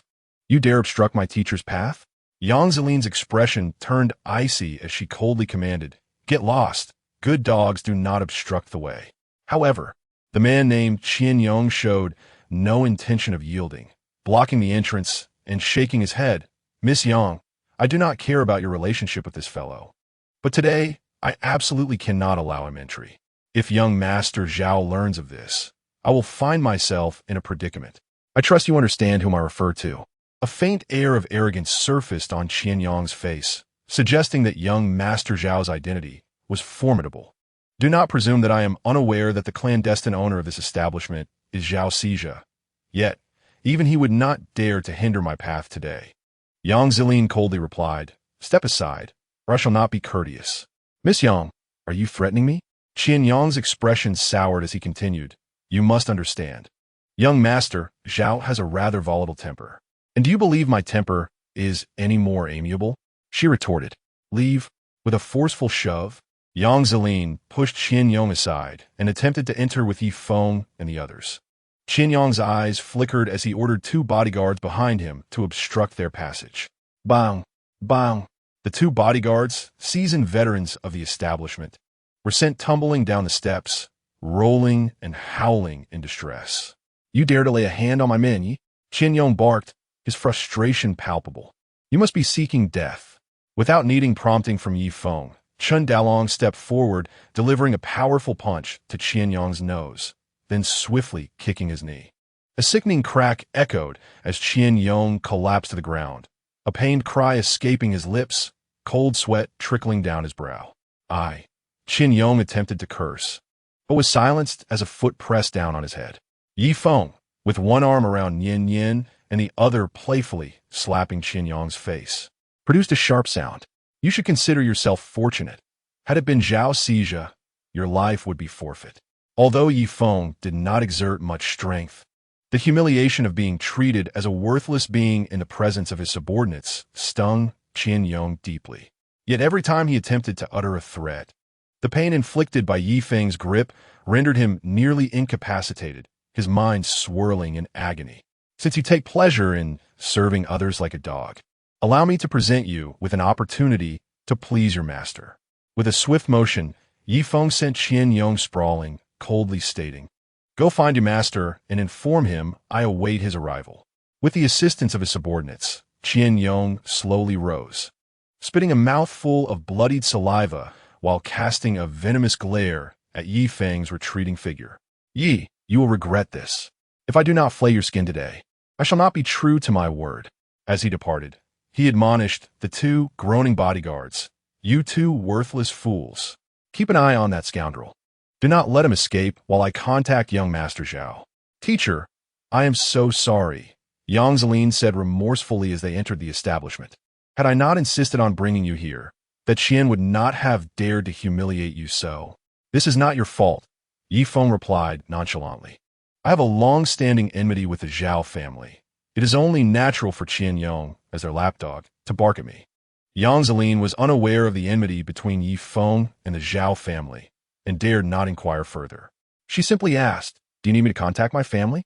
"No need. I can manage," Yi Feng replied, his expression indifferent, though a glint of sharpness flickered in his eyes. He had intended to wait until he had regained more strength before confronting the Zhao family to collect his debts. However, since they had eagerly revealed themselves, he decided to collect some interest first. But teacher, the Zhao family is the foremost family in Tiannan City. The head of the Zhao family, Zhao Onping, has been the richest man in Tiannan for many years. With a solid foundation and extensive connections, Yang Zeline attempted to reason with Yi Feng. But upon seeing his slightly cold demeanor, she fell silent. Indeed, the Zhao family was not to be underestimated. They were a colossal entity in Tiannan City. Yet, her teacher did not seem to be an ordinary character either. Deep down, Yang Zeline did not believe he deserved the title of her mentor. Had it not been for her gratitude towards him for saving her grandfather and her grandfather's insistence on her apprenticeship under Yi Feng, she would have vehemently refused. After all, she was the favored daughter of Tiannan City, belonging to the prestigious Yang family. The notion of being an unnamed disciple to one who merely understood medicine would be a source of mockery for her. Today, the reason she brought Yi Feng along was tinged with a hint of selfishness. She hoped her teacher would exhibit some remarkable skills in public. Otherwise, her recent efforts would have been in vain. "Daddy," Nian Nian grasped Yi Feng's hand tightly, her palms sweaty with anxiety. "Don't worry, Nian Nian," Yi Feng gently reassured her. "Whatever happens, remember to stay close to your father and don't wander off, all right?" Though still young, Nian Nian was precocious enough to heed her father's words. Yang Zeline observed this scene with a resigned sigh. If a commotion were to ensue, she could not remain an idle bystander, especially for Nian Nian's sake. After all, not to mention the Zhao family, known as the foremost affluent clan in Tiannan, how could one overlook the fact that Qian Yong, who managed such a large establishment, was not a simple character? Conversely, Chun Dalong appeared indifferent to the unfolding events, glancing around with the curiosity of a country bumpkin visiting the city for the first time, which left Yang Zeline speechless. He likely had no idea that her good friend had spoken highly of him in front of their mutual acquaintances present today. As the private room door swung open, Zhou Yuqing, adorned with rabbit ears, exclaimed with delight, "Zeline, I thought you weren't coming." She then promptly disregarded Yi Feng, harboring no fondness for the man her grandfather incessantly mentioned.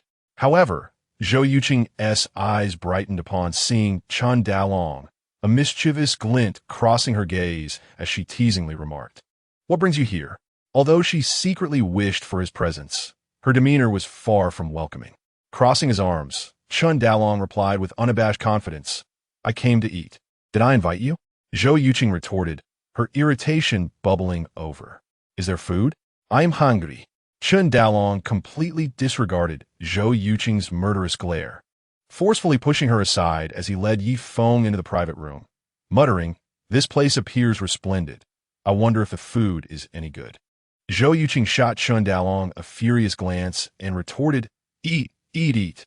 I'll have you choking on your food soon enough." Meanwhile, a lively discussion was taking place in the private room, and the group turned their attention to Yi Feng and Chun Dalong, their gazes filled with amusement. Chapter 46. What will you do? Yuqing, is this the person you mentioned? One can't judge a book by its cover. A young man clad in a designer's suit approached, casting a derisive glance at Yi Feng. "Isn't this fellow a cripple? I heard from Yuqing that you were quite arrogant."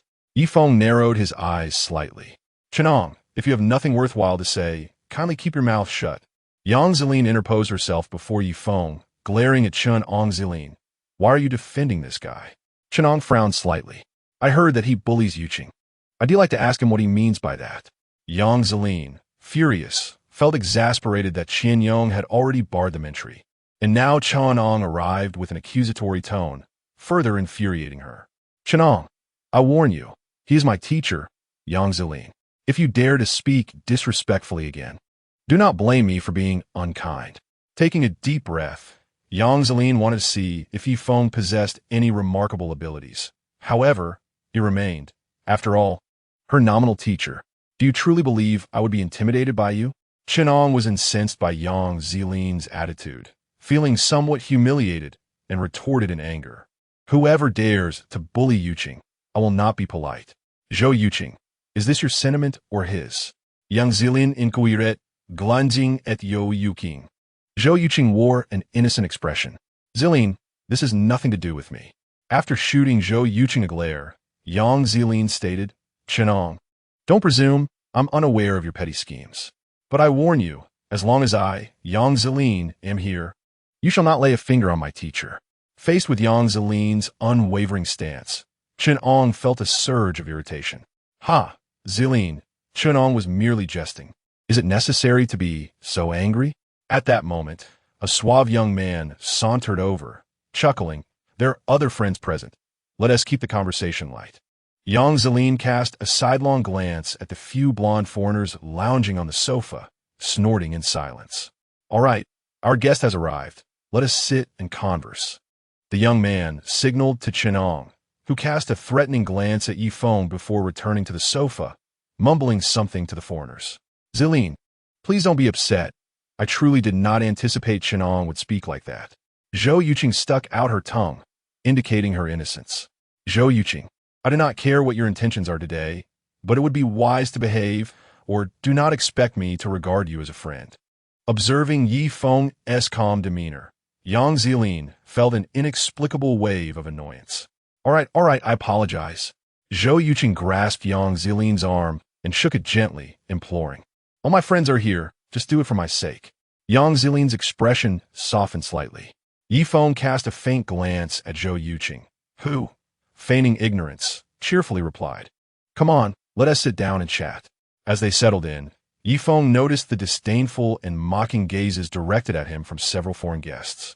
Meanwhile, Chenong was reveling in his smugness, sneering with delight.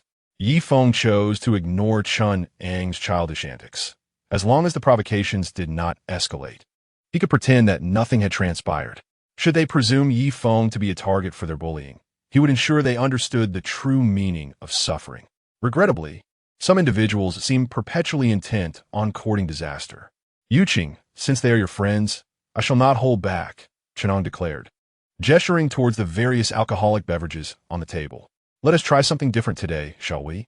Yang Zilin fixed her gaze on Zhou Yuqing, who, turning a blind eye, smiled and asked, How do we play? From humble beginnings to lofty heights, concealed dangers lurk beneath. Chenong snapped his fingers and proceeded to pour an assortment of drinks into a large bowl at the center of the table. After emptying the final bottle, he produced a lighter. With a crackling sound, flames leapt up, igniting the concoction in the bowl. The foreign guests remained unfazed, as though such spectacles were commonplace. Yang Zilin's face paled. Mixing drinks was perilous, especially in such quantities. The ability to ignite indicated the potency of the liquor. With a grin, Chenong scooped a flaming spoonful of the mixture, proposing, Let us raise a glass to celebrate our foreign friend's arrival in Tiannan. He provocatively glanced at Yifeng while holding his drink aloft. Yuqing. Yang Zilin shot Zhou Yuqing a cold stare. Zhou Yuqing, startled, exclaimed, Zilin, don't glare at me. I had no idea they would play like this. Teacher, we should leave, Yang Zilin said, fuming as she took hold of Nian Yin and urged Chen Dalong to assist Yifeng with his wheelchair. Chen Dalong, aren't you coming? Yang Zilin glared at him, her frustration boiling over. This fellow, absurdly engrossed in his meal. Chen Dalong looked up, his voice low and slow. I'm still hungry. His words caused Yang Zilin's chest to heave with indignation, further provoking raucous laughter from Chenong and his companions. Zilin, sit down, Yifeng interjected calmly. Since everyone wishes to play, we cannot dampen their spirits. Indeed, the people of Huaxia are truly generous. I wonder, though, how well they can hold their liquor. Chenong and the others regarded Yifeng, convinced he was merely posturing. Teacher, you. Yang Zilin's expression shifted as she attempted to dissuade Yifeng. She had witnessed Chenong's reckless games before, which had led to dire consequences. Very well, you have guts, Chenong quickly replied. In that case, shall we drink to that? Yifeng regarded Chenong with indifference, stating, What are you? Do you think you deserve to drink with me? Chenong's face flushed red with anger, his humiliation turning to rage as he retorted, "What are you pretending to be? Did you truly think I wish to share a drink with you?" Yifeng squinted at Chenong, then suddenly chuckled. "You enjoy drinking, do you? DeLong, accompany him for a couple of rounds." As he spoke, Yifeng's fingers swept across the wine glass, and it glided effortlessly to Chendelong's side. This display of skill elicited gasps of astonishment from several foreigners, who marveled at what they perceived to be magic. Chendelong, feeling slightly parched, seized the glass and downed its contents without hesitation. Smacking his lips, he declared, "That was horrendous. Pour moi un azur." After Chendelong consumed 3 glasses in quick succession, Chenong and the others stared in disbelief at him. How could this fellow drink 3 glasses and remain unscathed? Yifeng regarded Chun Ong with indifference and said, "It's your turn." Chun Ang's expression shifted, and he quickly retorted, "Who said I was going to drink with him?" However, when he noticed the peculiar gazes directed at him from the others, his face flushed, and he hastily added, "Fine, I'll drink. Am I afraid of you?" With that, he raised his glass and took a gulp. Coughing violently, he was caught off guard by the fiery liquid, which made him tear up. Second glass. Yifeng observed Chun Ong with an unwavering gaze as everyone watched in silence. Chun Ong's complexion fluctuated, and finally, with a loud crash, he slammed his glass onto the table, pointing an accusatory finger at Yifeng. "Are you mocking me?" Leaning back in his chair, Yifeng fixed his gaze on Chun Ong. "And if I am? What did you just say?" Chun Ong, already fuming, felt his blood boil at Yifeng's provocation. He grabbed a glass from the table, intent on hurling it at Yifeng. Fortunately, a young man beside him restrained him. "Brother, this is all in good fun, but isn't this a bit excessive?" The young man, impeccably dressed and possessing a striking appearance, exuded a calm demeanor far superior to Chenang's, suggesting he hailed from a distinguished background. He tapped the table and stated, "Today was meant to be a warm welcome for Yu Qing's classmates. We could have enjoyed ourselves amicably. Your antics are rather disrespectful." "Disrespectful?" Y Feng nonchalantly lit a cigarette, taking a drag before exhaling a cloud of smoke towards the young man. "Who do you think you are that warrants respect from me?" His tone was domineering, and his audacity transformed the expressions of those present, including the young man, who now regarded Yifeng with a mixture of shock and concern. This fellow had not only broken his leg, but seemed to have damaged his mind as well. Did he not comprehend who he was addressing? Yang Zilin gently tugged at Yifeng, attempting to caution him. Yet, Yifeng remained unperturbed, his demeanor even colder. "Respect is earned, not given. If others show me a modicum of respect, I return it tenfold, but regrettably, you do not deserve it. DeLong, we are leaving." Throughout the exchange, Yifeng had not spared a glance at Zhou Yuqing. "Stop!" Chun Ong suddenly slammed his palm on the table, straining his neck to glare at Yifeng, a sinister smile creeping onto his face. "You think you can just swagger off after showing off? It's not that simple. Chenong, what do you intend to do?" Yang Zilin's expression shifted, and she warned, "I advise you to be quiet." Chen Angshud Angrili et Yang Zilin, de Tlaring, Yang Zilin, for your sake. I have tolerated this scoundrel for far too long. However, if he does not apologize to me, Chenong, he shall not leave this place. Yang Zilin was seething with rage, nearly beside herself. "Chenong, enough already." Zhou Yuqing, noticing Yang Zilin's genuine anger, quickly interjected, "We are all friends here. Let's calm down. Yuqing, this is not your affair." Yet, in a fit of fury, Chenong retorted, "I will certainly show respect to your friends. But this fellow, who does he think he is? If I do not teach him a lesson today, he might mistakenly believe that I, Chenong, am merely a sickly cat." With that, Chenong shed his outer garment, revealing his well-defined muscles, and sneered, "Do not say I am bullying a cripple. If you admit your mistake now, this matter can be settled. Otherwise, I won't hesitate to cripple your hands." Yifeng exhaled a puff of smoke, narrowing his eyes as he said, "Are you certain?" Provoked repeatedly by Yifeng, Chun Ong, disregarding everything else, stepped forward and swung his arm directly at Yifeng. Bang! Before anyone could react, Chun Ong found himself hurled away, crashing into the sound equipment in the corner. As Chun Ong struggled futilely to rise, all eyes turned to the perpetrator, Chun Dalong. The entire private room fell into a suffocating silence, broken only by Nian Nian clapping her hands, exclaiming, "Brother Dalong is so impressive." Chun Dalong handed a piece of bread to Nian Nian and then approached the corner, seizing Chun Ong by the collar and dragging him out like a ragged dog, carelessly tossing him before Yifeng. Apologized to Uncle Yi. With Chun Dalong's foot pressing down on him, Chun Ang's humiliation turned his eyes crimson, and he muttered curses under his breath. "You bastard, you think you can push me around?" Chun Dalong glared and delivered a punch aimed squarely at Chen Ang's head. Even ordinary observers like Yang Zilin and Zhou Yuqing could see the immense power behind Chun Dalong's strike. If it landed, it would not merely incapacitate Chen Ong, it might very well kill him. "Stop! Please cease this at once!" Yang Zilin and Zhou Yuqing screamed in unison. Yet, Chen Dalong paid no heed, his fist like a tempest, intensifying in force. Enough!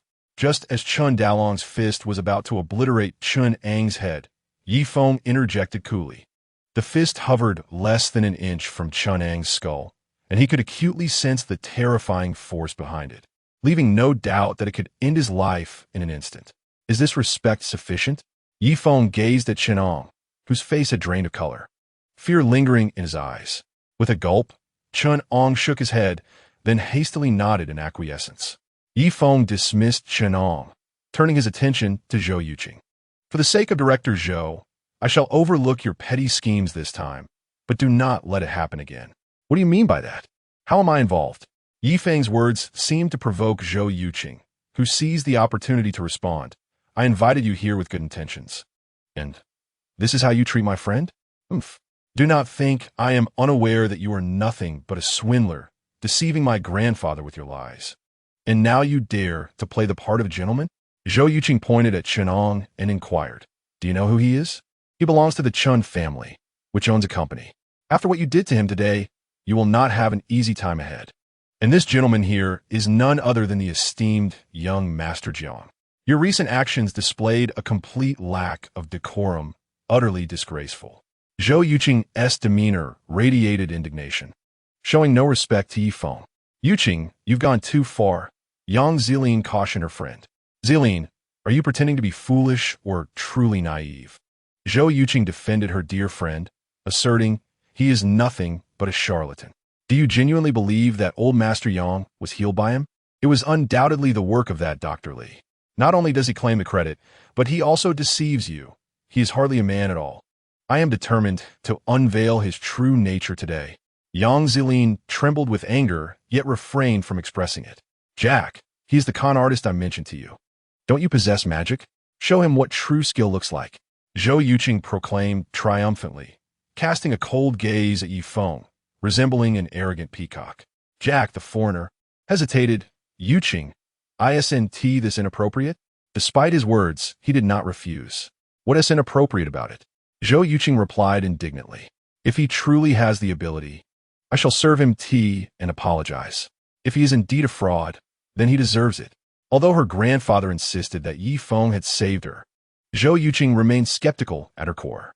The notions of talismans and exorcisms sounded entirely preposterous to her, and she held no belief in such mystical matters. "Very well, since you insist, as your friend, I cannot allow you to be deceived." Jack, the tall foreigner, suddenly turned to Yifeng and said, "I have heard that your Eastern culture is steeped in mystery, replete with astonishing spells. I have always wished to witness them. I hope you will not refuse."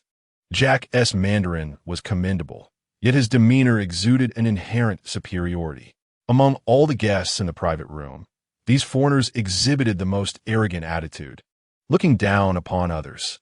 Zhou Yuqing, being rather oblivious, failed to recognize this. Yifeng regarded Jack with an expression devoid of warmth, his tone flat. "If you wish to witness Eastern magic, you might just lose your life." Chapter 48. Despicably dishonorable. As Yifeng's words escaped his lips, laughter erupted around the room. A blonde, blue-eyed foreign woman beside Jack remarked in broken Mandarin, "Qing, do you Chinese people enjoy joking?" "Unfortunately, it isn't funny at all."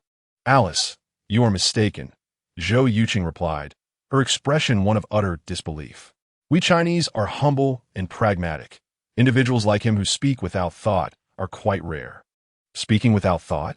The depth of the Chinese language is truly profound, Alice mused, her gaze towards Yifeng growing increasingly disdainful. The other Chinese attendees felt their pride wounded, as they too became objects of ridicule in the eyes of the foreigners. Jack shook his head. It appears that legends are merely legends. China is not as extraordinary as rumored. The light-hearted words swiftly extinguished any mockery and disdain in the gazes directed at Yifeng. This boastful individual from Huaxia was deemed unworthy. Zillian, see? I told you this fellow is nothing but a charlatan, yet you refuse to believe me. Zhou Yuqing, brimming with self-satisfaction at exposing Yifeng's true nature, continued indignantly, it would be one thing in private, but to speak so brazenly in front of international guests is utterly disgraceful, a humiliation taken abroad. Her remarks only deepened the disdain towards Yifeng, as they felt his actions had tarnished their collective reputation. Seeing Yifeng remain unfazed, Zhou Yuqing grew increasingly incredulous, questioning how someone could possess such a thick skin, utterly oblivious to the notion of shame. Indeed, without such audacity, how could one deceive others? A spark of mischief ignited in Zhou Yuqing's eyes as she said, Alice, do you know what this fellow was doing the first time I encountered him? With a sense of leisure, she decided it was entertaining to share the tale. Alice feigned curiosity. What was he doing? Was he spouting nonsense as he is now? You're a quick learner, Alice, Zhou Yuqing chuckled indeed. He pulled out a strange talisman and had the audacity to demand 100,000 yuan. 100,000? My goodness. Isn't that akin to robbery? Alice feigned shock. While others shook their heads in disbelief, their faces painted with contempt. But it gets better. I heard he initially asked for 1 million, perhaps realizing he couldn't fool anyone. Hence the reduction to 100,000. Zhou Yuqing remarked with a smirk. Surely, no one could have fallen for that? Alice pressed. Oh, but they did, Zhou Yuqing replied, a hint of bitterness in her voice. I don't know what he told my grandfather, but he convinced him to purchase that talisman, claiming it saved my life. I refuse to believe such nonsense. Her animosity towards Yifeng stemmed from her frustration that he had deceived others, especially her grandfather. In recent days, her grandfather had spoken highly of this Mr. Yi, even advising her to show him respect. This only fueled Zhou Yuqing's determination to expose and humiliate him. Meanwhile, Chenong, having regained his composure, regarded Yifeng with a newfound venomous glare, his earlier fear replaced by resentment. Seizing upon Zhou Yuqing's words as an opportunity to deride Yifeng, he sneered, such a shameless person. How can he show his face here? My father is not a fraud. You have no right to say such things about him. Nian Nian, who had been listening to the derisive comments, could no longer contain her frustration. She stood defiantly in front of Yifeng, glaring at the wrongdoers. Not a fraud? Chenong scoffed. Then why is your father silent? Isn't he just feeling guilty? Chenong dared not elaborate further, knowing that Yifeng was not to be trifled with, especially with his imposing stature. No, my father is not a fraud. The little girl was on the verge of tears, looking at Yifeng with pleading eyes. Daddy, you're not a fraud, right? Yifeng gently ruffled her hair, remaining silent. See, he has implied as much. What more is there to say? Zhou Yuqing let out a cold snort and continued. If your father is truly capable, would he dare to compete with Jack? You were boasting just now, yet now you've turned mute. Yuqing, it's best not to force the issue, said the Caucasian named Jack, his demeanor calm. Though I have not witnessed the wonders of Huaxia, I have no intention of quarreling with a fraud. With a gentle stroke of his finger across his glass, flames danced and twirled around his hand like ethereal sprites. A snap of his fingers sent the flames bursting forth like a dazzling display of fireworks. Huaxia is but this, he declared. Jack's display instantly filled Alice's eyes with stars, her gaze towards him imbued with tender admiration. Jack, you are truly remarkable. Compared to you, that Huaxia individual isn't even worthy of carrying your shoes. Indeed, I thought there was genuine skill involved, yet when it comes to real combat, he falters. Pathetic. The crowd chimed in, showering Jack with flattery while simultaneously disparaging Yifeng. Even Zhou Yuqing gazed at Jack with unabashed admiration. Yang Zilin trembled with indignation, her body quaking as if on the brink of an explosion. At that moment, her heart brimmed with resentment. Yifeng merely smiled slightly and remarked, "They are but a group of frogs at the bottom of a well, unworthy of my anger." "Are you done yet?" Chen Ong slammed his palm on the table, fuming. "If you possess any skill, why not prove it?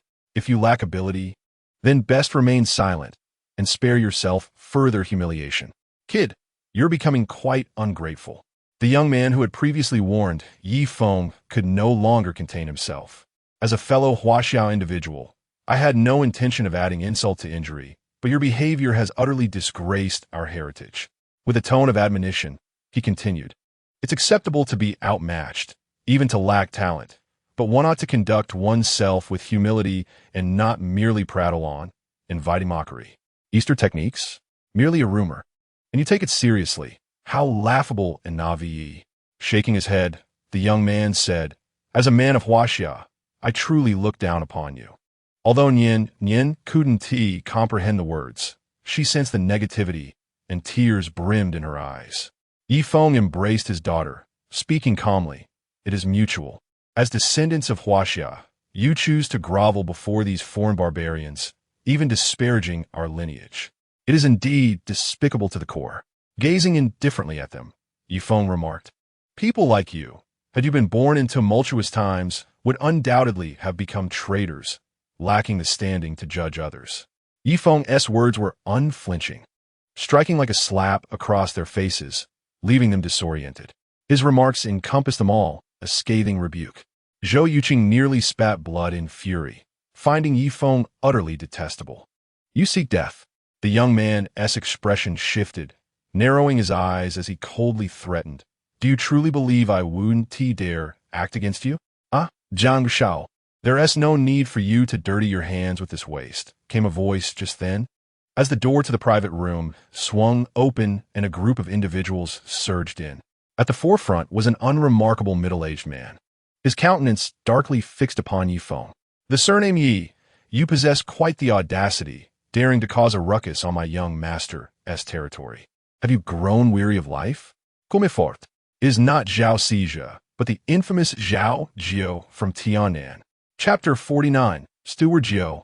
"Steward Jiao, what brings you here?" Yang Ziling's expression changed dramatically, her eyes revealing a profound fear. The Zhao family boasts 9 stewards, and although Zhao Jiao ranks the lowest, he is the adopted son of the family head, Zhao Amping, thus holding considerable power within the Zhao clan. Zhao Jiao is known for his sinister disposition, employing unscrupulous methods in both his personal and professional dealings. Over the years, he has engaged in numerous nefarious activities for the Zhao family, and none who have crossed paths with them have met with a favorable outcome. Even Yang Ziling dares not provoke him excessively. In Tianan, there exists a saying, "Better to provoke a thunderous tiger than to offend Steward Jiao." One can only imagine the extent of Zhao Jiao's notoriety in Tianan. At this moment, Zhao Jiao's trouble with Yi Feng poses a greater challenge than if Zhao Sijia himself had come. Yang Ziling was already preparing to seek assistance from her family. "Miss Yang, my young master has a message for you," Zhao Jia remarked, casting a casual glance at Yang Ziling. "It is of no concern to me. I shall only trouble Yi Feng today. If you wish to intervene, I regret to inform you that I, Zhao Jiao, shall not spare your Yang family any consideration." Though merely a steward of the Zhao family, Zhao Jiao wields authority not found even among the direct descendants. "Steward Jiao, Yi Feng is my teacher and a benefactor to my Yang family. Should you wish to trouble him, you must contemplate the consequences." Yang Ziling inhaled deeply, stating, "Your Zhao family may be formidable, but my Yang family is not one to cower." "Is that so?" Zhao Jiao discerned the hollow bravado in Yang Ziling's words, a sinister smile creeping across his face. "If that is the case, then I shall deal with this fellow first and subsequently await your Yang family's approach." Zhao Jiao's tone was undeniably arrogant, dismissing the Yang family without a second thought. Yang Ziling was taken aback, even after invoking the name of her family. Zhao Jiao showed no signs of retreating. The situation had become rather precarious. In the face of ordinary troubles, the prestige of the Yang family could indeed prove advantageous. However, regarding the Zhao family, even her grandfather had advised to avoid disputes whenever possible. One could only imagine the extent of her grandfather's apprehension toward the Zhao family, particularly regarding Zhao Jiao, who is a prominent weapon for them in plain sight. Come forth, apprehend him. Zhao Jiao waved his hand lightly, commanding, and remember, also take his daughter. Understood. Two bodyguards stepped forward, advancing towards Yifeng. Having been involved in such matters with Steward Jiao before, they were well aware of his temperament, typically first incapacitating the opponent before taking them away for prolonged torment. However, seeing the young man seated in a wheelchair spared them some trouble. Zhao Jiao paid no heed to the unfolding scene, smiling amiably at Chen Ong and the others. Esteemed guests, I apologize for the disturbance. As a gesture of goodwill, today's expenses will be entirely waived. The expression of Qian Yong, who was hiding behind Zhao Jiao, changed dramatically upon hearing this. The expenses for this private room had reached 7 figures. Were they truly to be exempted? However, since it is the intention of the 9th steward, Qian Yong dared not voice his objections. Kid, now that you've fallen into my hands, let me show you how I will torment you. Qian Yong, venting his pent-up resentment on Yifeng, sneered, your daughter must be around 4 or 5 years old, right? Just perfect, for I have quite the affinity for such. Suddenly, a chilling scream pierced the air as Qian Yong covered his mouth, blood seeping through his fingers. On the ground lay a shattered wine glass, mingled with a few teeth. With such a foul mouth, you're better off without it. Yifeng regarded Zhao Jiao with indifference, his voice devoid of emotion. Zhao Xija did not come personally, but instead sent you his dog. However, that suited me just fine, for I had intended to seek you out. Zhao Jiao was already on Yifeng's list of those to be eliminated. He was the one who had once invaded his home, rendering him crippled and casting him into the river. It was also he who had poisoned his own daughter. Zhao Jiao must perish. Ignoring the cries of pain from Qian Yong, Zhao Jiao smirked mockingly. Though I am curious as to how you survived, it matters not. This time, you will surely wish you had never been born. Stop dawdling, take him away. Zhao Jiao had come because he heard Yifeng's name. He needed to witness the demise of the one he had personally crippled and thrown into the river to find solace. Otherwise, his adoptive father had been quite displeased with his recent performance. The two bodyguards, shedding their playful demeanor, strode toward Yifeng. As their hands reached out to seize him, a pair of large hands emerged from the side, gripping the wrists of the two bodyguards and shaking them violently. Crack! In full view of the crowd, the arms of the bodyguards twisted grotesquely, causing shivers to run down the spines of all present. Chen Dalong casually discarded the two bodyguards as if they were refuse, paying no heed to their fates, and advanced directly toward Zhao Jiao. You intend to harm my uncle Yi? Chen Dalong flicked his wrist, awakening with the ferocity of a tiger, and slapped Zhao Jiao across the face. Before Zhao Jiao could utter a word, he was forcefully knocked to the ground, losing several teeth in the process. You dare! Zhao Jiao's face contorted with rage, ready to retaliate, but Chen Dalong offered him no opportunity, delivering a brutal kick aimed at his head. Given Chen Dalong's current strength, should that kick land, Zhao Jiao's skull would surely be reduced to pulp. No, you! Zhao Jiao's pupils constricted slightly as he instinctively raised his hand to defend himself. Chen Dalong grinned, adding more force to his strike. Just as Zhao Jiao seemed destined to be obliterated by Chen Dalong's kick, Yifeng spoke calmly, Dalong. Chen Dalong transformed his stomp into a kick, sending Zhao Jiao sprawling across the room. With a loud thud, Zhao Jiao collided against the wall, the heavy sound causing the hearts of those inside the private room to leap. This hulking figure possesses tremendous strength. Observing the incapacitated Zhao Jiao, Chen Ong felt a lingering dread. Had he been the one to endure such a kick, he would have surely met with death or dismemberment. Ninth Steward, Qian Yong, disregarding his own wounds, hurried to assist Zhao Jiao. How dare you touch Jigangjia? Even if you had 10 lives today, you would still have to answer for your actions here. Qian Yong shouted fiercely, pointing at Chen Dalong. Dalong, Yifeng spoke indifferently. Understood. Chen Dalong let out a sinister laugh, slowly advancing and seizing Qian Yong by the collar, dragging him towards the door. What do you intend to do? Let me go. Qian Yong struggled, fear evident as he was lifted like a chick. Out you go. With a sudden force, Chun Dalong hurled Qian Yong for the second time. This time, he was met with a harsh fate, his body crashing against the wall outside, shattering upon impact, resulting in his immediate demise. You've killed someone. Zhou Yuqing trembled, pointing at Chun Dalong. How dare you kill him? He is from the Zhao family. Do you wish to die? Zhou Yuqing screamed in panic. Chun Dalong cast a glance at Zhou Yuqing, feeling no affection for her. Zhou Yuqing, in her fright, screamed and retreated repeatedly. Cough, cough. Zhao Jiu struggled, propping himself against the wall as he painfully rose, his voice hoarse as he spoke. So that's why you're still alive? You've found a backer. Very well. Everyone present today, one by one, shall perish. At that moment, Zhao Jiu had lost all rationality, descending into madness. Chapter 50. The immortal cannot be insulted. As Zhao Jiu's furious roar echoed, a group of armed bodyguards stormed into the private room, blocking all avenues of escape. Zhao Jiu clutched his chest, his face twisted with a chilling, murderous intent. You think you can compete with me? You are still too immature. Zhao Jiu seized a steel knife from one of his subordinates, pointing it successively at Chun Dalong and Yifeng. You little punk, weren't you quite formidable? Let us see how many you can take on. Zhao Jiu sneered, then bellowed at his men. Chop them all into minced meat to feed the dogs.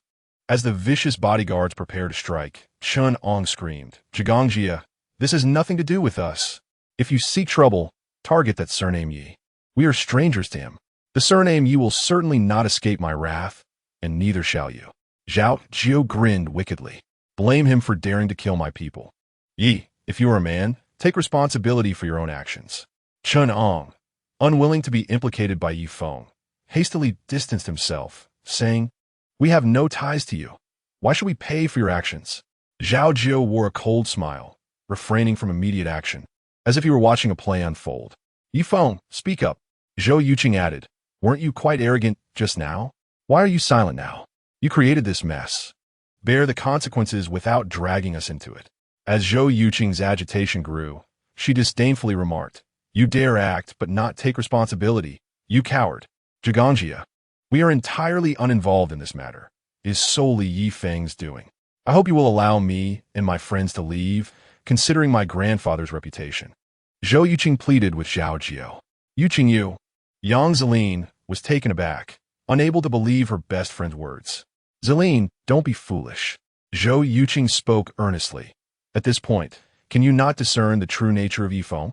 He has offended Steward Jiu, and the consequences will be dire. Heed my advice and distance yourself from him.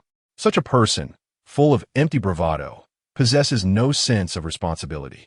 Chun Ong chimed in, rather than suffer alongside this fool. It is wiser to preserve our own safety. Steward Jiu, may we take our leave? Zhou Yuqing cautiously inquired. Rest assured, we shall not interfere in this matter. It's not impossible for me to let you go. Zhao Jiu narrowed his eyes and replied, If you can capture the one named Yi and deliver him to me, I shall grant you your freedom. Otherwise, you will remain here until I deal with this fool, and only then will I decide whether to permit your departure. Chun Ong and Zhou Yuqing's expressions shifted dramatically, as did that of the young Master Jiang.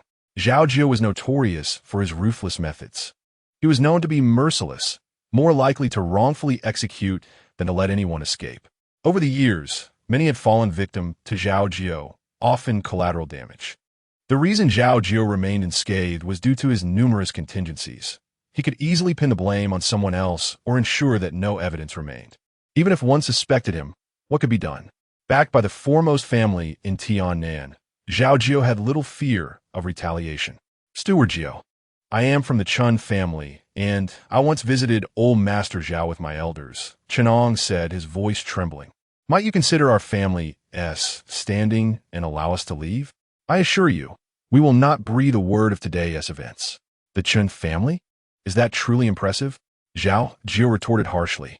If you wish to live, you will do as I say. Once I have dealt with this fool, I will allow your departure.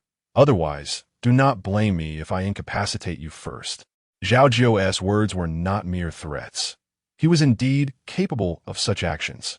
Of course, his survival was not solely due to his connections. He could not simply eliminate everyone.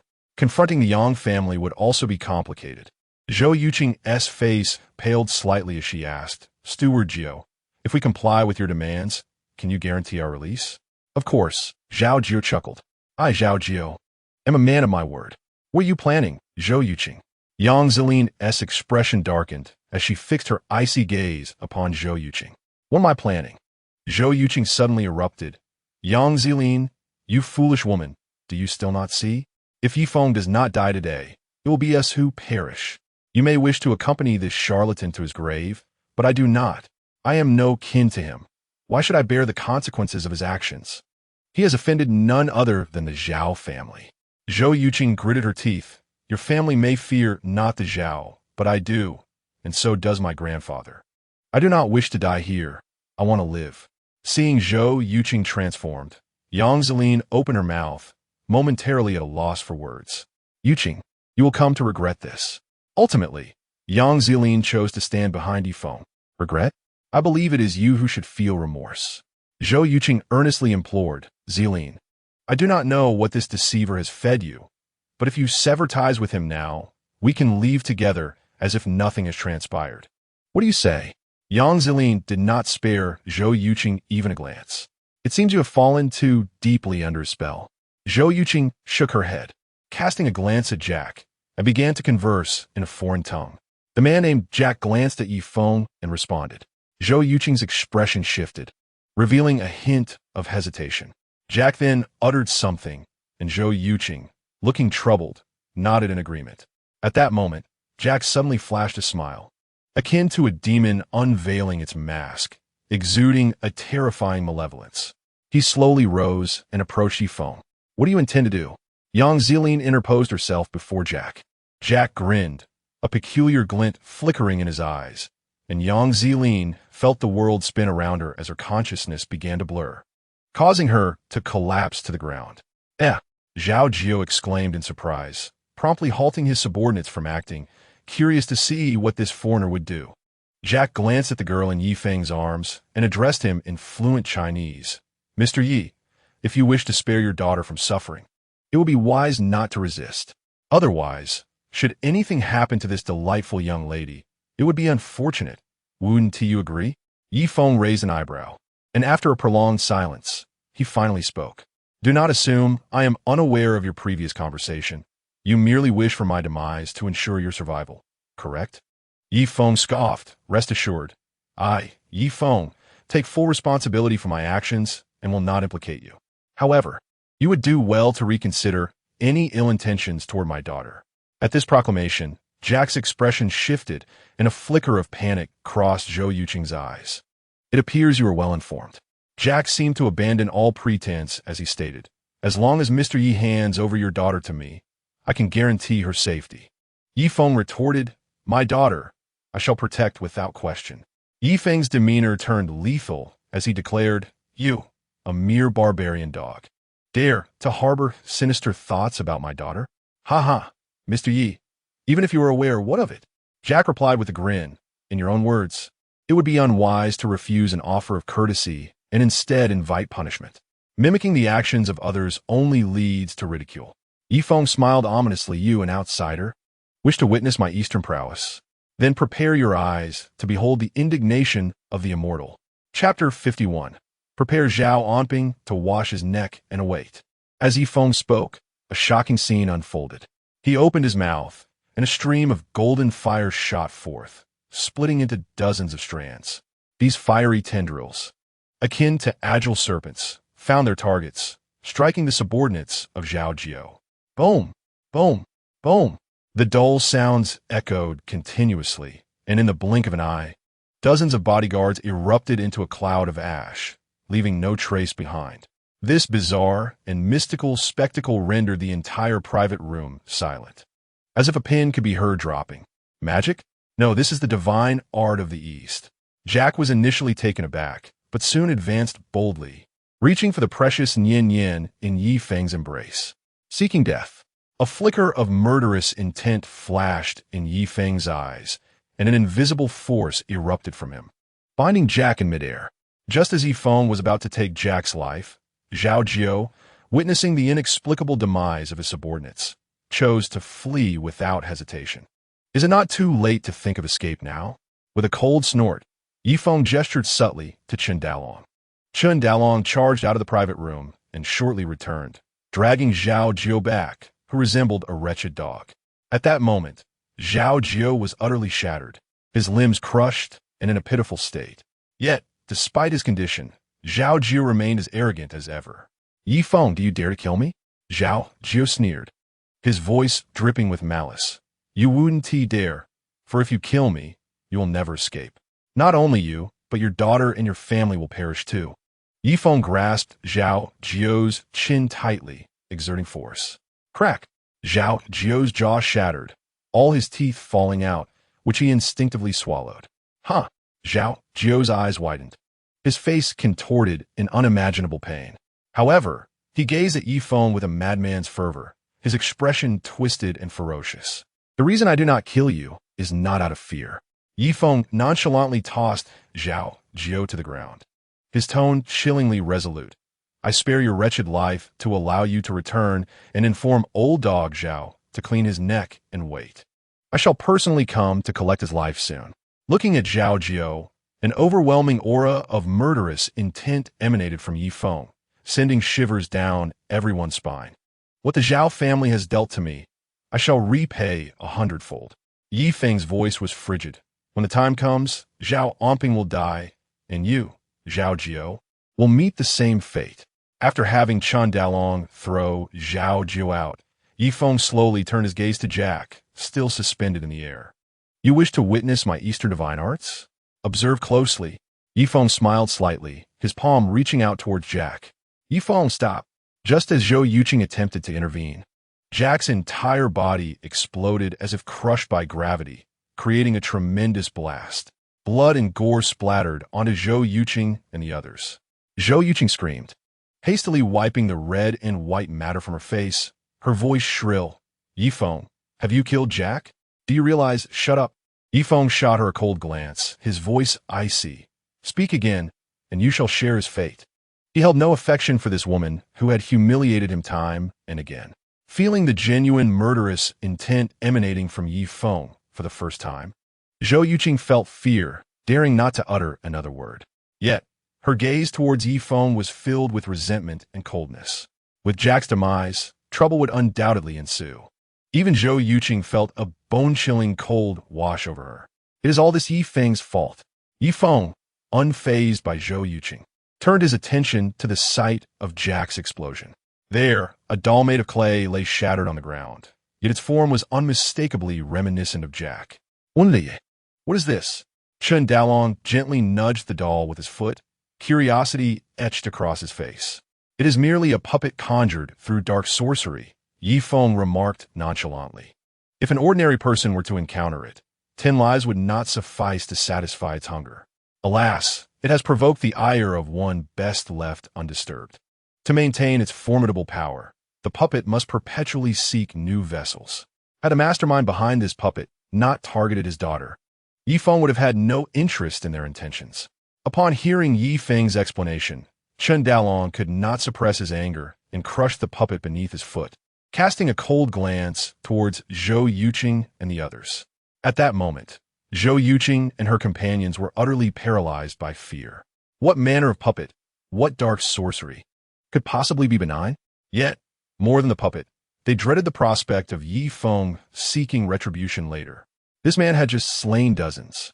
Indeed, when Yifeng turned his gaze upon them, Zhou Yuqing and her companions instinctively huddled together, their faces betraying their terror. Mr. Yi, we were in the wrong earlier, and I apologize on behalf of everyone, a young man named Jiang said, maintaining his composure even while Yifeng had been in the midst of his lethal display. Sensing the tension in the air, he stepped forward to shield his companions, saying, I hope Mr. Yi will grant me a favor and let this matter rest. Yifeng scoffed. What are you, that I should grant you any favors? Throughout the encounter, Jiang had merely observed with a detached eye. It was not that Yifeng bore a grudge for his silence. Rather, it was Jiang's sudden eagerness to align himself with Yifeng after witnessing his display of power that irked him. Jiang Chen's expression darkened as he retorted, Do you truly believe that by taking a few lives, you have transcended the bounds of reality? Remember, There are greater powers beyond your comprehension. Do you think no one can bring you to heal? You may try your luck. Yifeng's voice turned icy. Rest assured. A mere insect like you is beneath my notice. I would not sully my hands with your blood. Jiang Qin's face grew increasingly grim as his intentions were laid bare. Very well. I shall remember your words, he declared with indignation. The mountains may change, but the rivers will flow eternally. I hope you remain as steadfast when the time comes. Initially, he had hoped to forge a friendship with Yi Feng, but given the latter's lack of appreciation, Jiang Chen refused to lower himself in an attempt to curry favor. Yi Feng disregarded him entirely, his gaze sweeping over Chenong, Zhou Yuqing, and the others. Let this be a lesson. Conduct yourselves wisely. With that, Yi Feng departed with his daughter, ensuring that Chun Daolong took Yang Zelin along as well. Once Yi Feng was gone, a collective sigh of relief escaped Chen Ong and Zhou Yuqing. Jiang Xiao, is this truly how it ends? Chen An exclaimed, irate.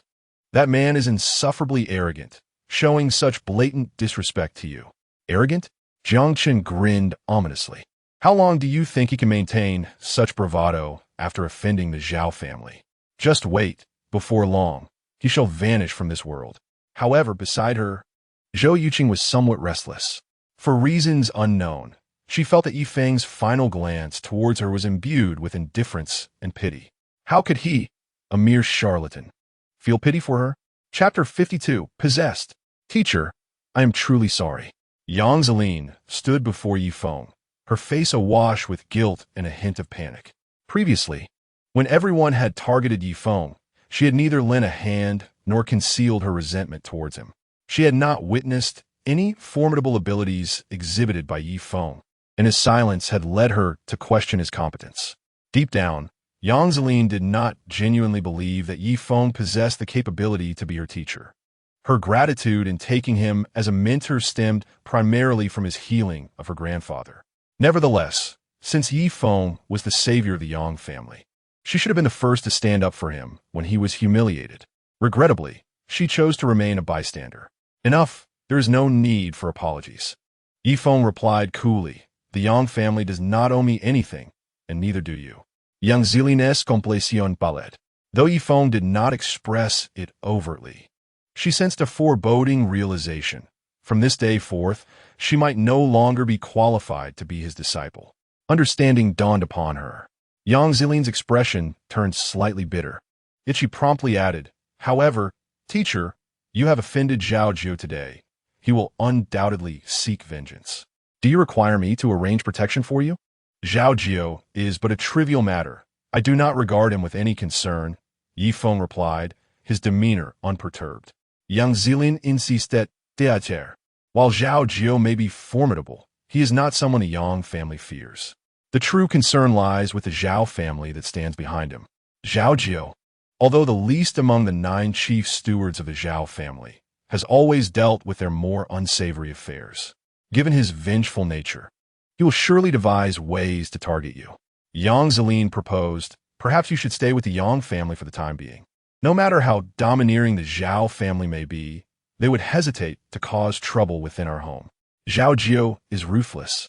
Being incapacitated by Yifeng today is far more intolerable for him than being killed outright. Given Zhao Jiu's temperament, he will not let this matter rest easily. Regardless of how the teacher perceives her, Yang Zelin resolved not to allow herself to err once more. Noticing Yifeng's silence, Yang Zelin gritted her teeth and said, Teacher, there is one more thing I wish to explain.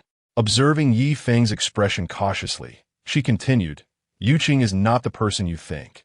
She may have her own burdens. I hope you will not hold it against her.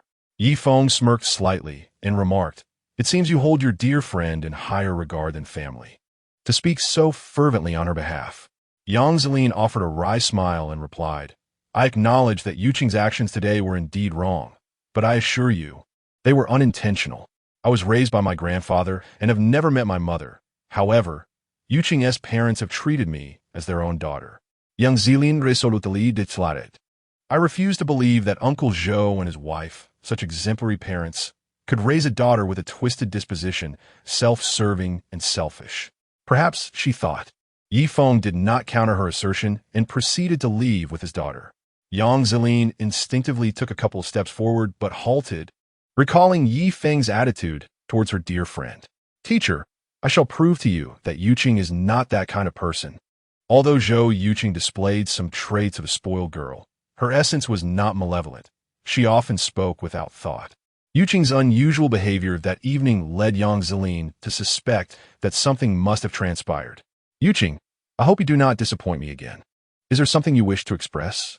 During their journey, Yifeng noticed Chun Daolong hesitating to speak multiple times and inquired with a smile. Is there something that cannot be shared with Uncle Yi? Chun Daolong cautiously glanced at Yifeng and said, Uncle Yi, may I speak? After receiving a nod, he continued, although I harbor no fondness for that woman, I do not believe she is inherently bad. Observing Uncle Ye's ambiguous expression, Chun Daolong's face flushed, and he hurriedly waved his hands. Uncle Yi, please do not misunderstand. I simply find her rather peculiar. Peculiar? Yifeng remarked nonchalantly. I fail to see it. I cannot quite articulate it, Chun Daolong confessed, furrowing his brow. While I previously did not have strong negative feelings towards her, for some reason this time, I sense an unsettling aura about her. Perhaps I am mistaken. Daddy, I also think that sister is strange. Little Nian Yin chimed in, her voice bright and clear. I clearly saw her smiling, yet it seemed like she was crying. She looked so pitiful, but since she bullied Daddy, I no longer feel sorry for her. I see, Yifeng said, gently ruffling his daughter's hair. Turning to Chun Daolong, he asked, given your sentiments, why did you not voice them earlier? Chun Daolong pouted and replied, well, that woman constantly targets you, Uncle Yi. I didn't want to get involved. Giggling, Nian Yin praised, Brother Daolong is so great. Her eyes sparkled with warmth and innocence. Chun Daolong chuckled, appearing endearingly naive. Uncle Yi, Chun Daolong scratched his head, feeling quite awkward. Enough, if you want to act then do so. Yifeng seemed to anticipate Chun Daolong's intentions. Uncle Yi, you're not angry with me? Chun Daolong questioned, perplexed. Angry with you for what? Yifeng replied coolly. Since you wish to assist someone, I have no reason to hinder you. Then I shall first escort you all back, Chun Daolong suggested. What's this? Do you wish to go alone? Yifeng invited. I merely want to take a look. It should be fine, right? Nian Yin, do you wish to see the commotion? Yifeng looked down at his daughter. Yes, Nian Yin exclaimed, seeing both father and daughter gaze at him. Chun Daolong's face reddened with embarrassment. All right, let us be off. Otherwise, we shall arrive too late and miss the excitement.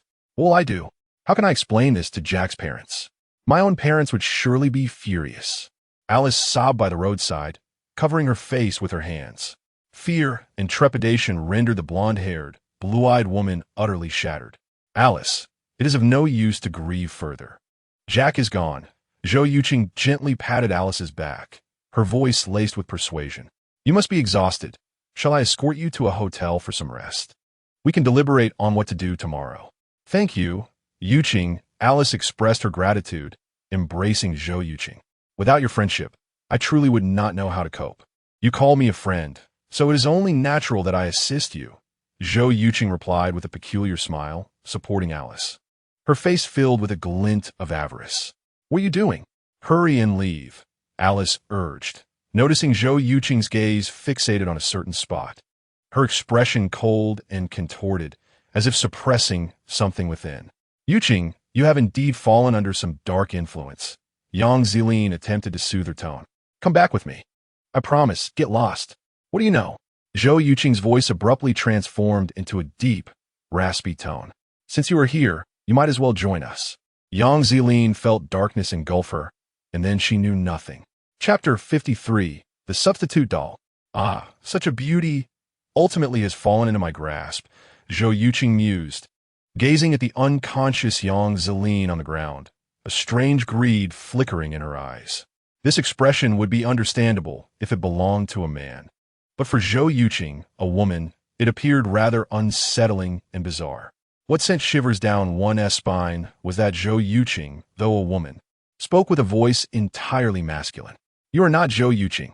Who are you? Alice's green eyes widened in terror as she stared at Zhou Yuqing. Zhou Yuqing turned her head toward Alice, casting a gentle glance, and said, Alice, it is me, Yuqing. Do you not recognize me? No, you are not her. Alice, frightened, stumbled backward and fell to the ground. Alice, did you hurt yourself? Zhou Yuqing tenderly grasped Alice, saying, Come, get up. You need to rest at the hotel. For reasons unknown, upon meeting Zhou Yuqing's gaze, Alice's own eyes began to glaze over. Yes, I should rest. Otherwise, Mama will scold me. Allowing Zhou Yuqing to support her, Alice offered no resistance as she was led along. Hee, two lovely girls. I have struck gold, Zhou Yuqing exclaimed with delight, her arms around both Alice and Yang Zilin, her face beaming with joy. As the trio of stunning women strolled down the street, they naturally attracted many gazes, especially with one being a foreign beauty. Observing their gait, onlookers misconstrued their state as drunkenness, igniting a flurry of speculation. Several brave souls approached to strike up conversations, only to be politely rebuffed by Zhou Yuqing. A bunch of insects daring to catch my attention. Were it not for the fear of disrupting my plans, I would have dealt with you all. Zhou Yuqing muttered with disdain as she slipped into an unoccupied alleyway. She knew that to her left, there lay a hotel nearby. Eagerly, Zhou Yuqing felt no desire to waste time seeking a more secure location. Just as she was about to exit the alley, a figure abruptly obstructed her path. Please, step aside, Zhou Yuqing implored, striving to present a benign smile, her voice intentionally softened to appear more delicate and endearing. However, this seemingly casual individual feigned deafness, standing resolutely at the entrance. Was he another would-be assailant? Zhou Yuqing scoffed internally, preparing to employ her illusionary magic to hypnotize him, but to her astonishment, he charged directly towards her, his speed escalating. Was she about to be robbed? Would it be for her possessions or her virtue? Wasn't it said that China was remarkably safe? This was not aligning with her expectations. Nonetheless, recalling the incident at the club where that detestable Chinese individual had indiscriminately slaughtered dozens and destroyed her substitute doll, Zhou Yuqing's expression turned icy. The vermin of China deserved death. A flicker of murderous intent flashed in her eyes. If she could utilize her magic to eliminate him, the Chinese authorities would likely chalk it up to an unfortunate accident, never suspecting her involvement. However, Zhou Yuqing soon realized that her illusions had inexplicably faltered. How could this be? Startled, she was momentarily distracted, and in that instant, the figure was upon her, delivering a powerful punch. Thud! A dull sound reverberated through the alley as Zhou Yuqing stood frozen in place. Yet behind her, a phantom-like shadow seemed to emerge. It was a tall Caucasian, strikingly resembling the deceased Jack. At that moment, Jack held two dolls in his hands, one already shattered. Jack, you're alive? Alice, seemingly freed from the illusion, gazed at Jack in disbelief. Humph, consider yourself fortunate. Jack scoffed, turned to flee. However, mere steps into his escape, he was intercepted. A figure sat in a wheelchair, accompanied by a young girl. Jack recoiled in shock. It was that detestable Chinese man. Where do you think you're going? Ye feng inuit mokingli. His gaze filled with amusement. Step aside, or I will kill you. Jack's face contorted as he unleashed a crimson glow from the intact doll in his grasp. You dare to shine like a grain of rice. Yi Feng sneered, flicking his fingers. With a resounding thud, the crimson light dissipated, and simultaneously, the doll in Jack's hand shattered. How is this possible? Jack exclaimed, staring in disbelief at the remnants of the doll, his voice trembling. Is there really sorcery in the East? Even in your barbaric lands, such occult practices exist. Why should our illustrious China be devoid of celestial arts? Ye Feng, remarque it coolly, regarding Jack with indifference. You have the audacity to come to my homeland to wreak havoc. Jack took 2 steps back, his face awash with apprehension, and spoke in a low tone, Mr. Yi, I mean no offense to China. Can you grant me a chance? I assure you, I will repay your kindness. Oh, is that so? Yi Feng replied with a smirk. What do you intend to offer as recompense? Jack was momentarily taken aback. This Chinese man was not at all what he had anticipated. Indeed, his understanding of sorcery set him apart from the ordinary. As these thoughts crossed his mind, Jack's lips curled into a smirk, and he spoke, Mr. Yi, if you spare me, upon my return home, I shall bestow upon you a substantial reward, far beyond your imagination. Moreover, Jack glanced back at the 3 women sprawled on the ground, I can relinquish these 3 women to you. What say you? Yifeng appeared contemplative, as if genuinely pondering the proposition. Now is the moment. Jack let out a sinister laugh, and his blue eyes began to spin eerily. Before the foolish Huaxiao man, who possessed knowledge of Eastern mysticism yet lacked intellect, could react, Jack unleashed a miniature doll aimed directly at Yifeng's face. Should the effigy strike its target, the individual would fall under Jack's control. However, a shocking turn of events unfolded. The last remaining doll halted abruptly in midair, just 3 inches away from its mark. It dawned on Jack that Yifeng seemed to possess the ability to restrain objects. Mr. Yi, I realize my mistake. I truly. Jack began to plead, but Yifeng waved his hand gently, sending the doll hurtling back toward Jack, who could only watch in disbelief as it burrowed into his brow. You. Jack attempted to utter a word, but his countenance changed abruptly. His entire body swelled violently, expanding exponentially. In a final moment, Jack exploded, his form enlarging 3-fold. As he disintegrated, half of a blood-stained doll careened toward the opposite end of the alley. Can you escape? Chun Dalong scoffed coldly, delivering a powerful punch. The force of his chi surged forth. Before the doll could evade, it melted away as if exposed to the blazing sun. At the moment of Jack's demise, a cruel voice, steeped in wrath, echoed from a distant church in the west. Who dares to destroy my 3rd effigy? Chapter 54. Mr. Yi is truly a good man. Uncle Yi, has he truly perished? Chun Dalong withdrew his fist, a hint of confusion on his honest face. Yifeng nodded. He is dead beyond any doubt. So easily vanquished? Chun Dalong murmured, displaying a touch of disappointment. Yifeng chuckled. What? Do you believe him weak, unable to withstand even your punch? Chun Dalong scratched his head and replied, well, a little. Did you not say this fellow's abilities were rather peculiar and difficult to confront? Yifeng remarked, though his strength is lacking, his abilities are indeed strange. But that is only the case for ordinary individuals. After a brief pause, Yifeng elaborated, you possess the Dragon Tiger divine body, with a naturally fiery and potent vitality, making you a nemesis to such underhanded tactics. The overwhelming ferocity contained in your punch would render not just a mere effigy, but even his true form, incapable of thriving. Oh, it sounded impressive, yet Chun Dalong was none the wiser. What about them? He glanced at the 3 women on the ground, uncertain of what to do. Yifeng replied calmly, do not worry. They will be fine after a night's rest here. Before Chun Dalong could utter a word, Zhou Yuqing, who had been submerged in unconsciousness, suddenly sprang up, pointing an accusatory finger at Yifeng. How can you behave like this? You leave us 3 women to sleep here. What if we encounter ill-intentioned individuals? Yang Zilin and Alice also gradually awakened, casting glances at Yifeng that bore an air of melancholy. Yifeng responded with indifference. What does that have to do with me? Zhou Yuqing was about to retort when Yang Zilin restrained her. Thank you, teacher, for saving us once more, Yang Zilin said with a bitter expression. If it weren't for your intervention, we... Though her words trailed off, the pallor of Zhou Yuqing and Alice's faces betrayed their anxiety.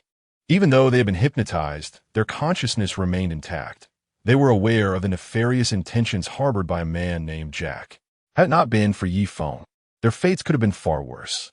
Mr. Yi, thank you, Alice said, smoothing her hair and bowing respectfully to express her gratitude. Yifeng replied in a tone devoid of warmth, there is no need for thanks. I merely passed by. I had no intention of thanking you anyway. Zhou Yuqing retorted, her face filled with defiance. Yifeng scoffed, I do not require your gratitude. It is simply that I do not seek the appreciation of someone like you. However, if you lack even the most basic sense of gratitude, then you deserve whatever fate befalls you. What did you say? Zhou Yuqing glared at Yifeng, her face aflame with indignation. No one had ever dared to speak to her in such a manner. Teacher, please do not be angry. Yuqing did not mean it. Yang Zilin interjected, sensing the tension. Teacher, is that man truly dead? Yifeng exhibited a modicum of patience towards Yang Zilin. He is dead, but... Before he could finish, Zhou Yuqing interrupted. Are you implying that you did not kill him? Will he return? Are we not still in danger? Silence.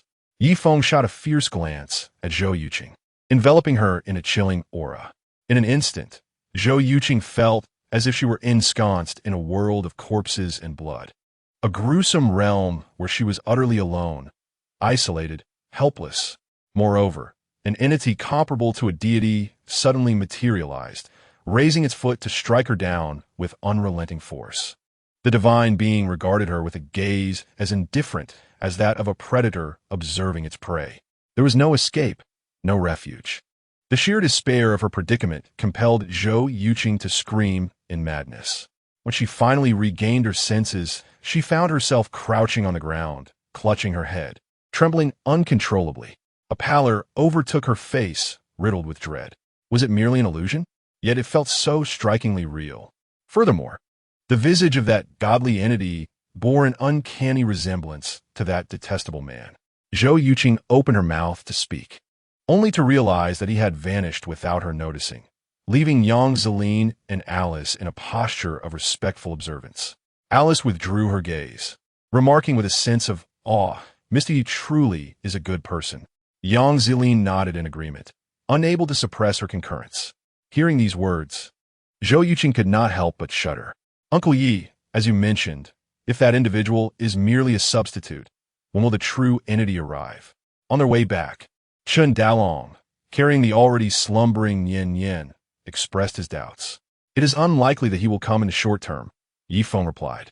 "This person treads the path of evil spirits and has not mastered the art of cultivation, resulting in a substitute that is riddled with flaws. Moreover, should the substitute be harmed, the original will also suffer, especially since you have slain his substitute. Then, even if this fellow does arrive, I need not fear him." Chen Dalong's excitement was palpable.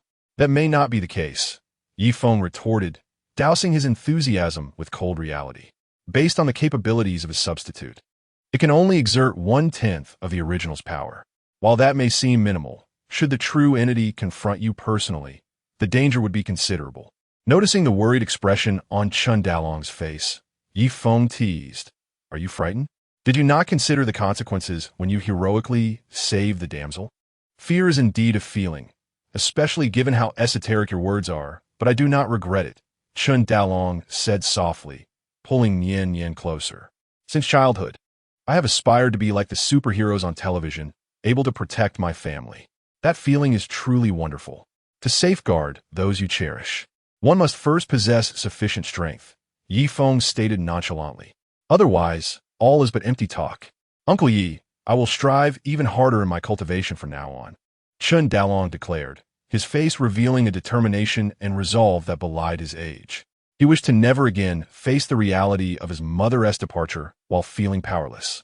In Tiannan, the prestigious Zhao family always shone brightly, even late into the night, with visitors traveling from afar to pay their respects. Gaining entry through the gates of the Zhao family was a testament to the worth of their journey. Should they be met with a closed door, they would harbor no grievances, believing it only just.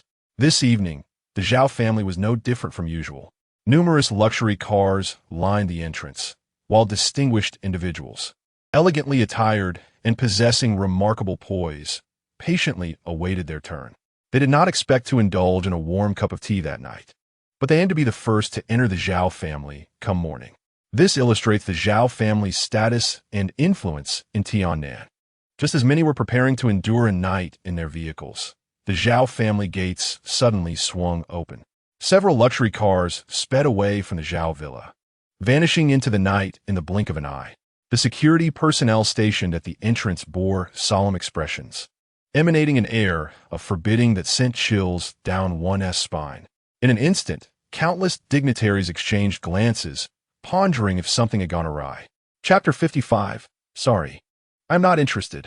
At the hospital, outside the intensive care unit, Zhao Sijia gazed at Zhao Jiao lying on a hospital bed, his countenance dark as the turbulent skies before storm.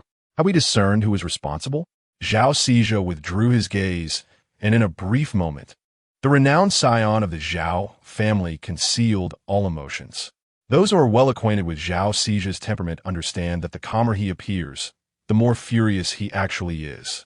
The entire Zhao family is acutely aware that Zhao Jiao, rather than being the ninth steward of the Zhao household, is more akin to a dog under Zhao Sijia's command. Every abominable act committed by Zhao Jiao, which has incited the ire of many, is orchestrated by Zhao Sijia from the shadows. One must consider the master when chastising a dog. Moreover, Zhao Jiao has been beaten to the point of requiring hospitalization. Even if he survives, he will be rendered utterly incapacitated from this point onward. Zhao Jiao's demise is of little concern to Zhao Sijia.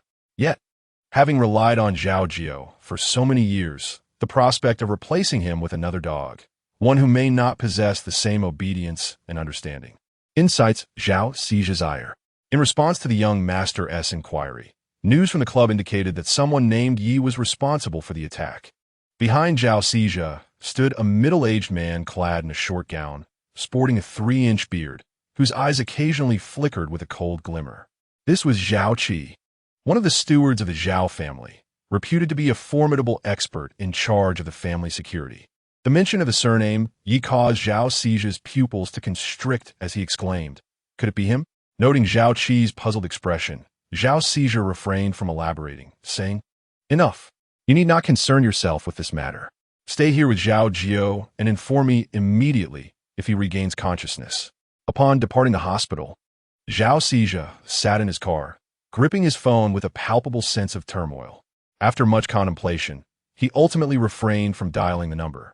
"Ye Feng, if it truly is you, the situation has become rather intriguing." A sinister smile crept across Zhao Sijia's face. "Though I am uncertain why you still draw breath. If I could bring about your demise once, I can surely do so again." As Yifeng was about to escort his daughter to school, an unexpected visitor arrived at his home. "Mr. Yi, I apologize for intruding so early," Alice said, bowing slightly. "However, I know this matter can only be resolved by you." Yifeng cast a glance at Yang Zilin and Zhou Yuqing, who stood nearby. Yang Zilin appeared anxious, fearing Yifeng's reproach for taking matters into her own hands, while Zhou Yuqing, though feigning reluctance, revealed her inner turmoil through her uneasy demeanor. "Let us discuss this when I return," Yifeng replied without outright refusal, instead taking his daughter outside to accompany her to school. "Allow me, teacher," Yang Zilin volunteered, followed closely by Alice. Zhou Yuqing hesitated but soon joined in. Thus, the three distinctively charming women, all strikingly beautiful, accompanied a young man in a wheelchair, along with a spirited little girl, drawing the attention of many passers-by.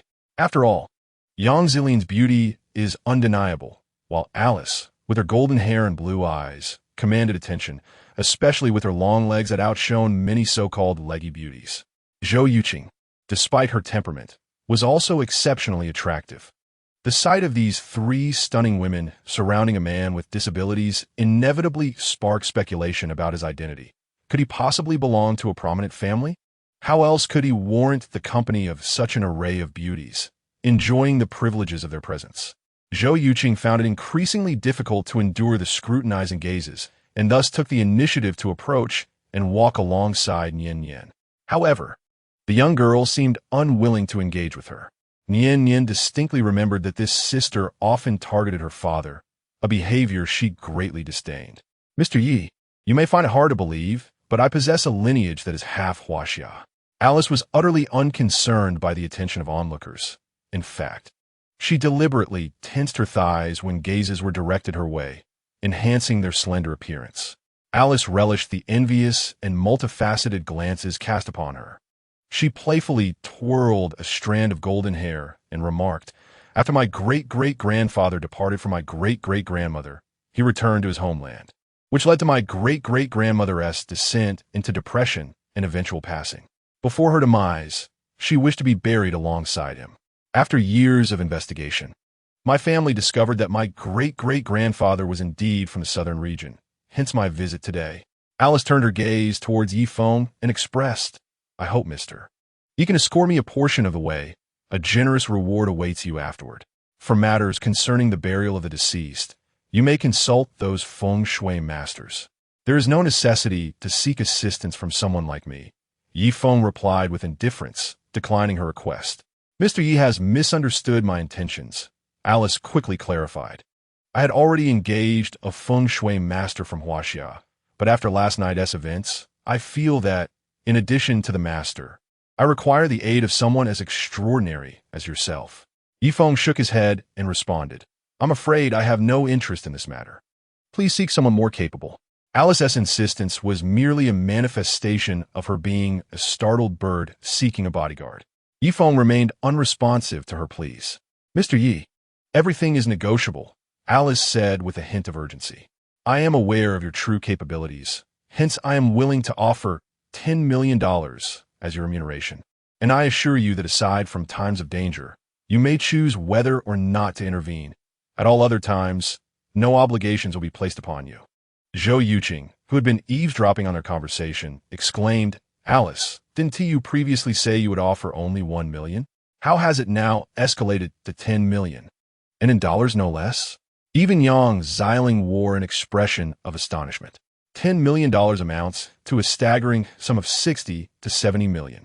Yuqing, there is an old saying in Huaxia, Alice replied with a smile, that a true warrior is priceless. For Mr. Yi, 10 million may even be a modest sum. Him? Zhou Yuqing couldn't help but scoff. I acknowledge he possesses some ability, but does he truly warrant 10 million? Yuqing, Yang Xiling interjected, unable to contain herself. Zhou Yuqing suddenly recalled the dreamlike hallucinations from the previous night, and she hesitated to voice any further opinions. Although she later rationalized that it had merely been an after-effect of Jack's hypnosis, having no connection to Yifeng. The terrifying visage of the godlike entity in her hallucination bore an uncanny resemblance to him. Mr. Yi, should you consent to my request, I, Alice Howard, pledge to always remember your kindness. Alice earnestly gazed at Yifeng. Yang Xiling gasped in astonishment at the mention of the name Howard. This surname belongs to one of the Western aristocracies. Could it be that Yuqing's classmate is indeed a descendant of that ancient nobility? Meanwhile, Zhou Yuqing gazed at Yifeng with astonishment and envy, thinking to herself how extraordinarily fortunate he was. However, Yifeng merely shook his head and said, I'm afraid I'm not interested. The three women were momentarily taken aback. How could this man refuse? Chapter 56, The Burden. Mr. Yi, if you are dissatisfied with the compensation, I can offer more, Alice said urgently upon seeing Yifeng's refusal. If that doesn't work, please name your price. I will not bargain. From Alice's perspective, Yifeng's disinterest stemmed simply from a disdain for the meager offer. Under normal circumstances, Alice would never have been so insistent with a person from Huaxia. However, the events of the previous night had left her somewhat rattled, and Yifeng's prowess had made her realize he possessed genuine skill. Thus, she was willing to pay a hefty price to ensure her safety on this journey.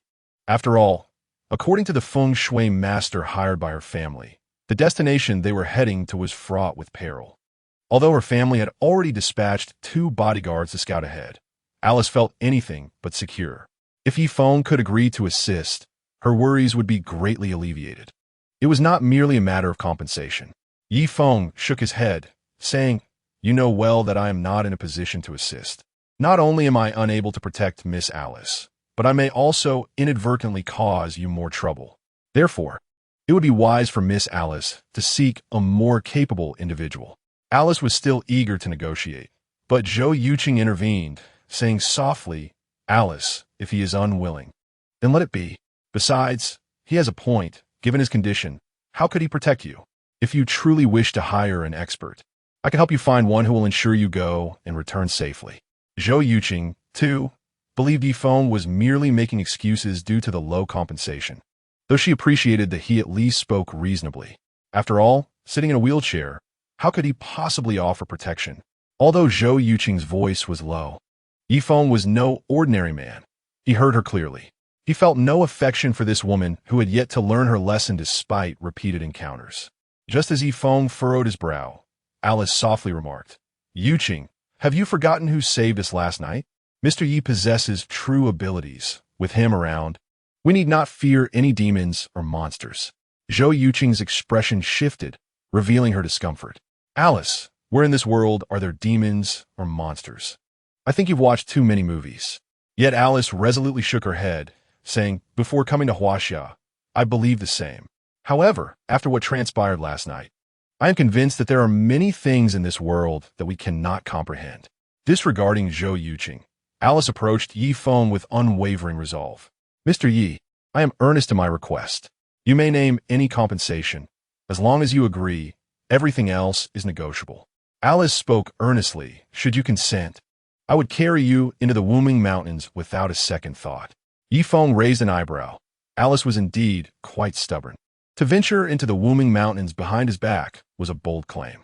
However, his immediate priority was to swiftly regain his strength, leaving him utterly disinterested in such matters. Just as Yifeng was about to decline, his phone suddenly rang. Upon checking, he found it was a call from Li Helen. Ever since Li Helen departed, he had not been in touch. The sudden call piqued Yifeng's curiosity. Had he discovered something? His eyes brightened as he promptly answered the phone. Master Yi, after a period of searching, I have finally made a discovery. There are spiritual stones you require, and quite a number at that. Even through the phone, Yifeng could sense Li Helen's excitement. Yifeng felt a surge of anticipation and inquired eagerly, where are they located? In the depths of the Wuming Mountains. There was a hint of trepidation in Li Helen's tone. But what? Yifeng's heart tightened, having finally found a trace of the spiritual stones. He hoped nothing would go awry. Li Helen continued, Master Yi, I cannot find the words to describe it. You must see it for yourself. Understood. I shall set off immediately. After agreeing on a meeting point with Li Helen, Yifeng turned to Alice and asked, Is what you mentioned earlier still valid? Alice, who had not dared to eavesdrop on Yifeng's call, was momentarily taken aback before her face lit up with joy. Mr. Yi, are you saying you agree? Yifeng nodded. I happen to have business in the Wuming Mountains. You only need to escort me, and I will ensure your safety. Given his current limitations, he welcomed the opportunity to accompany Alice. Absolutely. Alice could hardly refuse such a fortuitous offer and readily agreed, her face betraying her excitement. Beside them, Zhou Yuqing couldn't help but snort. Alice, I want to go too. Alice appeared somewhat conflicted. After all, she was on an important mission, not merely sightseeing. Alice, I'm a native of Huaxia. My presence might alleviate many troubles. Zhou Yuqing glanced at Yifeng, her words laden with implication. Moreover, I have visited the Wuming Mountains several times. I can serve as your guide. You make a valid point, Alice replied. And as an outsider, I am not familiar with Huaxia at all. Having you along would provide companionship. Then it is settled. When shall we depart? Zhou Yuqing seemed even more eager than Alice, impatient to embark immediately. Shall we pack our things and set off? Alice glanced at Yifeng and added, I must complete my task and return promptly, Mr. Yi. Do you mind? Not at all. Yifeng could hardly wait, as this journey was crucial for his cultivation recovery. He wished to delay not a moment longer. The group agreed on a departure time and returned to prepare. In truth, Yifeng had little to prepare, but uncertain of how long this journey might take. He decided to bring his daughter along. He felt uneasy leaving her behind alone. Upon learning that her father was taking her on a trip, his daughter was overjoyed, exclaiming in delight, Long live Daddy. As he gazed upon his exuberant daughter, Yifeng couldn't help but smile. He understood that it mattered little to her where they ventured. What brought her joy was the companionship of her father. An hour later, when Zhou Yuqing, having completed her preparations, encountered Yifeng with Nian Nian in tow, she couldn't resist exclaiming, Hey, you're not seriously bringing along this little burden, are you? Do you really think we're off to frolic in the mountains? The little girl, hearing the elder sister's constant jibes directed at her, immediately pouted, displeased.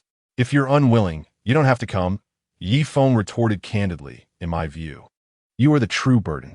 His words elicited a giggle from the little girl, who, with her hand covering her mouth, playfully made a shy gesture toward Zhou Yuqing.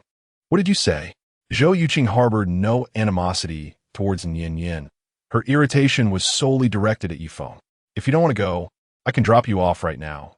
Chun Dalong, seated in the last row, interjected unexpectedly, causing Zhou Yuqing's expression to shift, rendering her momentarily silent.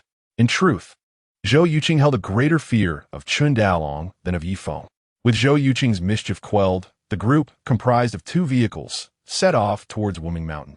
Chapter 57. Carrying the wheelchair into the mountains. In a small village called Yanzhijio in Yunnan-Guizhou, Yifeng once again encountered the elderly Li Helen, whose hair had turned gray. Compared to his previous frail state, Li Helen, though weary, could not conceal his excitement. Master Yi, you have finally arrived. The nearly centenarian Li Helen exhibited extreme reverence towards Yi Feng, personally assisting him out of the vehicle and guiding him into a small courtyard. Master Yi, this is a humble abode I have rented. Please do not find it lacking. Lialin Shuklad Radiating Joy. For him, Yi Feng had saved his life, and the chance to meet his savior filled him with elation. Everyone, please set down your belongings and take a moment to rest. We shall enter the mountains shortly. Yi Feng instructed Yang Zelin and the others, allowing them to attend to their tasks, while he led Nian Yin into the room. The space was modest, a farmer's dwelling that appeared quite disordered.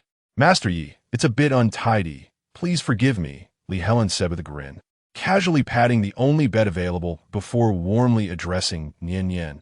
Little junior sister, please have a seat. The little girl, with her large, dark eyes fixed upon the white-bearded elder, smiled brightly, modestly leaning against Yi Feng. Although Nian Yin was precocious, she did not grasp the significance of being called little junior sister. However, Yang Zelin and Zhou Yuqing, having just finished unpacking, were taken aback, their eyes widening in surprise. Outsiders might be unaware of Li Helen's standing in the martial arts community, but they understood perfectly. The Yang family had gone to great lengths to engage Li Helen for the sake of old Master Yang's illness. The excitement that rippled through the family upon learning they had secured the services of the esteemed healer was indescribable. Zhou Yuqing had even more reason to be awed. Her grandfather, Zhou Daoming, was a disciple of Li Helen, and his reverence for his teacher was beyond words, treating him as a senior. Even Zhou Yuqing, upon meeting Li Helen, would respectfully address him as grandmaster. Now, her esteemed master unexpectedly referred to a little girl as senior sister, which was utterly absurd. As the distinguished young lady of the Zhou family, Zhou Yuqing felt inexplicably belittled, having to bow to a younger generation without recourse for justification. She was consumed by a sense of frustration. You two little girls, hurry and prepare a meal. Master Yi and our junior sister must be famished after their long journey. Ordered Li Helen, indifferent to the thoughts of Yang Zelin and the others. Yang Zelin, without hesitation, approached a fire pit at the door to gather firewood. Zhou Yuqing, though fearful of Li Helen, reluctantly complied and set off to fetch water and wash the vegetables. Fortunately, they had brought a considerable amount of food, requiring only to boil water for heating. As for Alice, she was currently in discussion with several bodyguards she had hired regarding their upcoming itinerary. Share your findings, she prompted. As everyone busied themselves, Yi Feng remarked, you were vague on the phone. Is there some unforeseen development? When it came to serious matters, Li Helen's demeanor turned grave. In response to Master Yi, the situation is as follows. I stumbled upon that spirit stone while gathering medicinal herbs in the Yundian region. He continued, in fact, to acquire that spirit stone, I had a dispute with someone. Although I ultimately succeeded, it did create a significant enmity. However, that is a matter for the disciples and does not concern you, Master Yi. Realizing he had misspoken, Li Helen quickly returned to the main topic, stating, the spirit stone was indeed sourced from here, which led me to believe that if one exists, there must be another. Thus, I ventured here in hopes of fortune, and, unexpectedly, I discovered a spirit stone pit. A spirit stone pit? Yi Feng raised an eyebrow, regarding Li Helen intently. Indeed, it is a spirit stone pit, Li Helen confirmed. I spent several days within Gunyo Mountain and inadvertently unearthed a cavern deep within, filled with countless spirit stones, identical to the ones I provided to you, Master Yi. Yi Feng frowned slightly. If that were the case, Li Helen had indeed discovered a site for spirit stone extraction. Naturally, individuals with discerning eyes would recognize the Earth's spiritual veins and engage in mining. However, in today's world, those aware of such matters were likely few. It was also possible that certain mortals mistook spirit stones for common minerals, exploiting them as natural resources. As anticipated, Li Helen's subsequent words confirmed Yi Feng's suspicions. Yet, that spirit stone pit belonged to someone. Ironically, Lialin Siga. The owner of that spirit stone pit happens to be the very individual with whom I have a history of enmity. Oh, that is quite a coincidence. Yi Feng replied with a slight smile. Have you investigated the other party's identity? Given the importance of the spirit stones, Yi Feng was prepared to go to great lengths to acquire them, even if they were owned. However, He preferred to avoid unnecessary conflicts if a peaceful exchange were possible. I have already conducted an investigation. Li Helen continued. The spiritual stone pit in Gunyashan belongs to a prominent family from Yundi. This family excels in stone carving, frequently creating and selling artistic pieces crafted from spiritual stones. However, very few are privy to this secret, not even the Zheng family, unaware that the materials they employ are indeed spiritual stones. Crafting art from spiritual stones? Yifeng found himself at a loss for words. Is anyone guarding the spiritual stone pit? He inquired. Indeed, Li Helen replied with a wry smile. The Zheng family regards that spiritual stone pit as the foundation of their wealth, so they naturally take great care to protect it. I have observed them secretly. They have at least 3 martial arts masters stationed there, along with no fewer than 20 security personnel. 3 martial arts masters and 20 security personnel? Such a force is not excessive for a spiritual vein.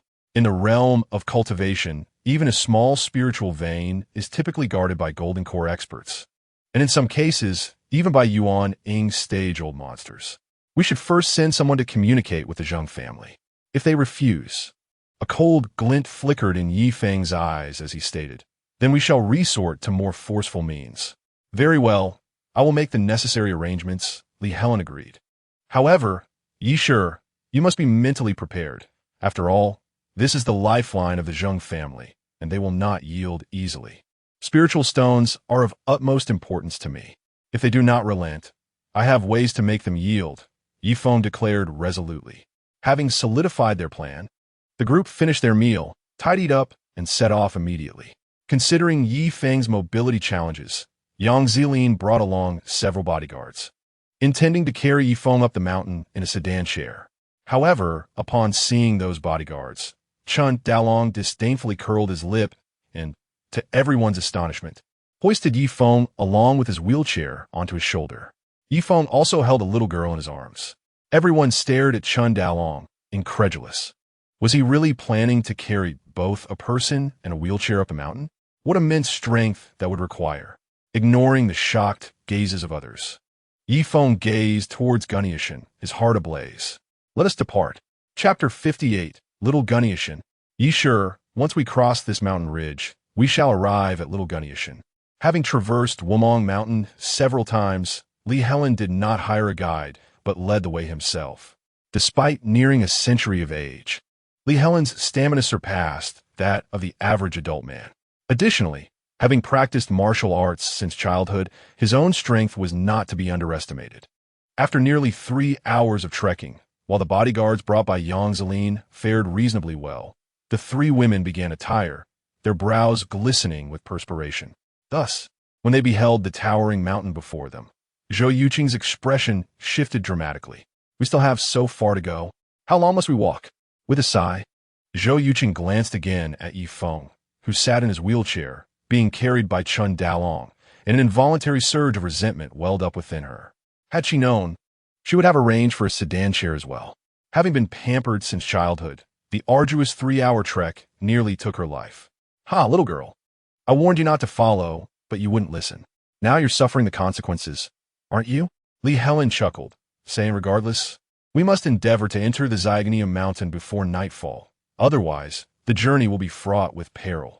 The Wuming mountain range spans 3 provinces in the southern part of Tian, and their destination lies deep within, specifically at the Dagon Yoshan. This area is notorious for its miasma and fierce beasts and venomous creatures, making travel at night especially treacherous. Consequently, according to their established plan, they intended to enter Zygoniu, rest for the night, and set off again at dawn. Coincidentally, Alice's great-grandfather was buried in Dagon Yoshan, so their paths aligned, eliminating the need for any detours. Dressed in athletic attire that hugged her form, Alice not only conserved energy, but also showcased her alluring figure. Upon hearing Zhou Yuqing's complaints, she wiped the sweat from her brow and remarked, occasionally stepping out into nature is quite pleasant, and the majestic landscapes of your homeland are sights we seldom encounter. She turned to Mr. Yi, adding, wouldn't you agree? I hope you still possess the leisure to enjoy the moment. Even as she engaged in conversation with Alice, Yifeng remained undistracted, drawing upon the celestial energies around him. The Wuming Mountains, towering and lush, were well preserved due to protection from relevant authorities, resulting in an exceptionally rich spiritual aura compared to other locales. However, that was the extent of it. Using his celestial techniques to perceive the environment, Yifeng discovered a sparse, spiritual vein hidden within the ancient mountain range. Although scattered and not concentrated, he was certain that spiritual stones could indeed be found here, albeit in limited quantities. Regardless of the challenges, I am determined to return my great-grandfather's ashes and lay them to rest alongside my great-grandmother, Alice declared resolutely. Thus, I shall not waver, no matter how arduous the mountain path may be. Master Yu, I will rely on you to locate my great-grandfather's grave. Alice cast her gaze towards an imposing elder within the group, her demeanor noticeably more respectful than it had been towards Yifeng. This elder, known as Master Yu, was a renowned feng shui master hire by Alice's family, holding considerable prestige in the feng shui community of Hong Kong. Before Master Yu could speak, a young man beside him smiled and said, "Miss Alice, rest assured, no matter how vast the Wuming Mountains may be, my master's skills will surely guide you to your great-grandfather's resting place." Although Master Yu remained silent, a hint of pride was evident in his expression. Locating dragons and identifying burial sites were his specialties. If that were not the case, Alice's family would not have invested significantly in securing his services. Noticing Alice's lack of interest in him, as she conversed with a companion on a wheelchair being carried by others, the young man's gaze darkened momentarily. "Miss Alice, should you require assistance, do not hesitate to ask," he said, gesturing to several bodyguards clad in camouflage behind him. "I have brought along several skilled individuals. While they may lack other talents, ensuring your safety within Wuming Mountain will be no problem at all." "Thank you, young Master Huang," Alice replied graciously. Alice did not refuse the young man's overtures. Instead, she smiled radiantly and remarked, "If there is a need, I shall not be modest. Miss Alice, please do not feel obliged to be courteous with me." Young Master Huang cast a glance at Yifeng and chuckled.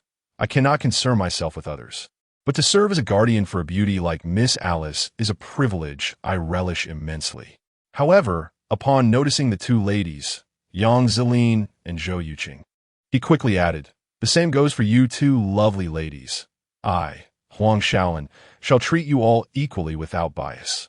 "Thank you, but it is unnecessary," Yang Zilin replied, appearing polite, yet offering no concession to Huang Shaolin. This individual had been insufferably sarcastic towards their teacher throughout their journey, and Yang Zilin harbored a profound aversion to him, entirely disregarding his overtures. Her frosty demeanor, which rebuffed him from afar, left Huang Shaolin, accustomed to women's affections, feeling slightly irked. In contrast, Zhou Yuqing, with a beaming smile, remarked, "Is that so, young Master Huang? Then I shall rely on you when the time comes." Regardless of Zhou Yuqing's true nature, she possessed a striking appearance. Her form-fitting athletic attire showcased her elegance, provoking the imagination. Hence, upon hearing her delicate response, Huang Shaolin's earlier irritation dissipated, replaced by a self-satisfied expression. Casting another glance at the even more alluring Yang Zilin, Huang Shaolin sneered inwardly. The journey ahead was still long, and there would come a time when she would seek his assistance. There was no woman in this world whom Huang Shaolin could not obtain. Master Yu, discerning his disciple's thoughts, chose not to voice his concerns. After all, taking Huang Shaolin as a disciple was merely a gesture of goodwill in return for the favors received from the Huang family before his rise to prominence. Moreover, given Huang Shaolin's status, his attempts to engage a few women were inconsequential. As long as it was consensual, Master Yu would not interfere. Should any trouble arise, would he, ranked third among the feng shui masters in Hong Kong, be rendered a mere decoration?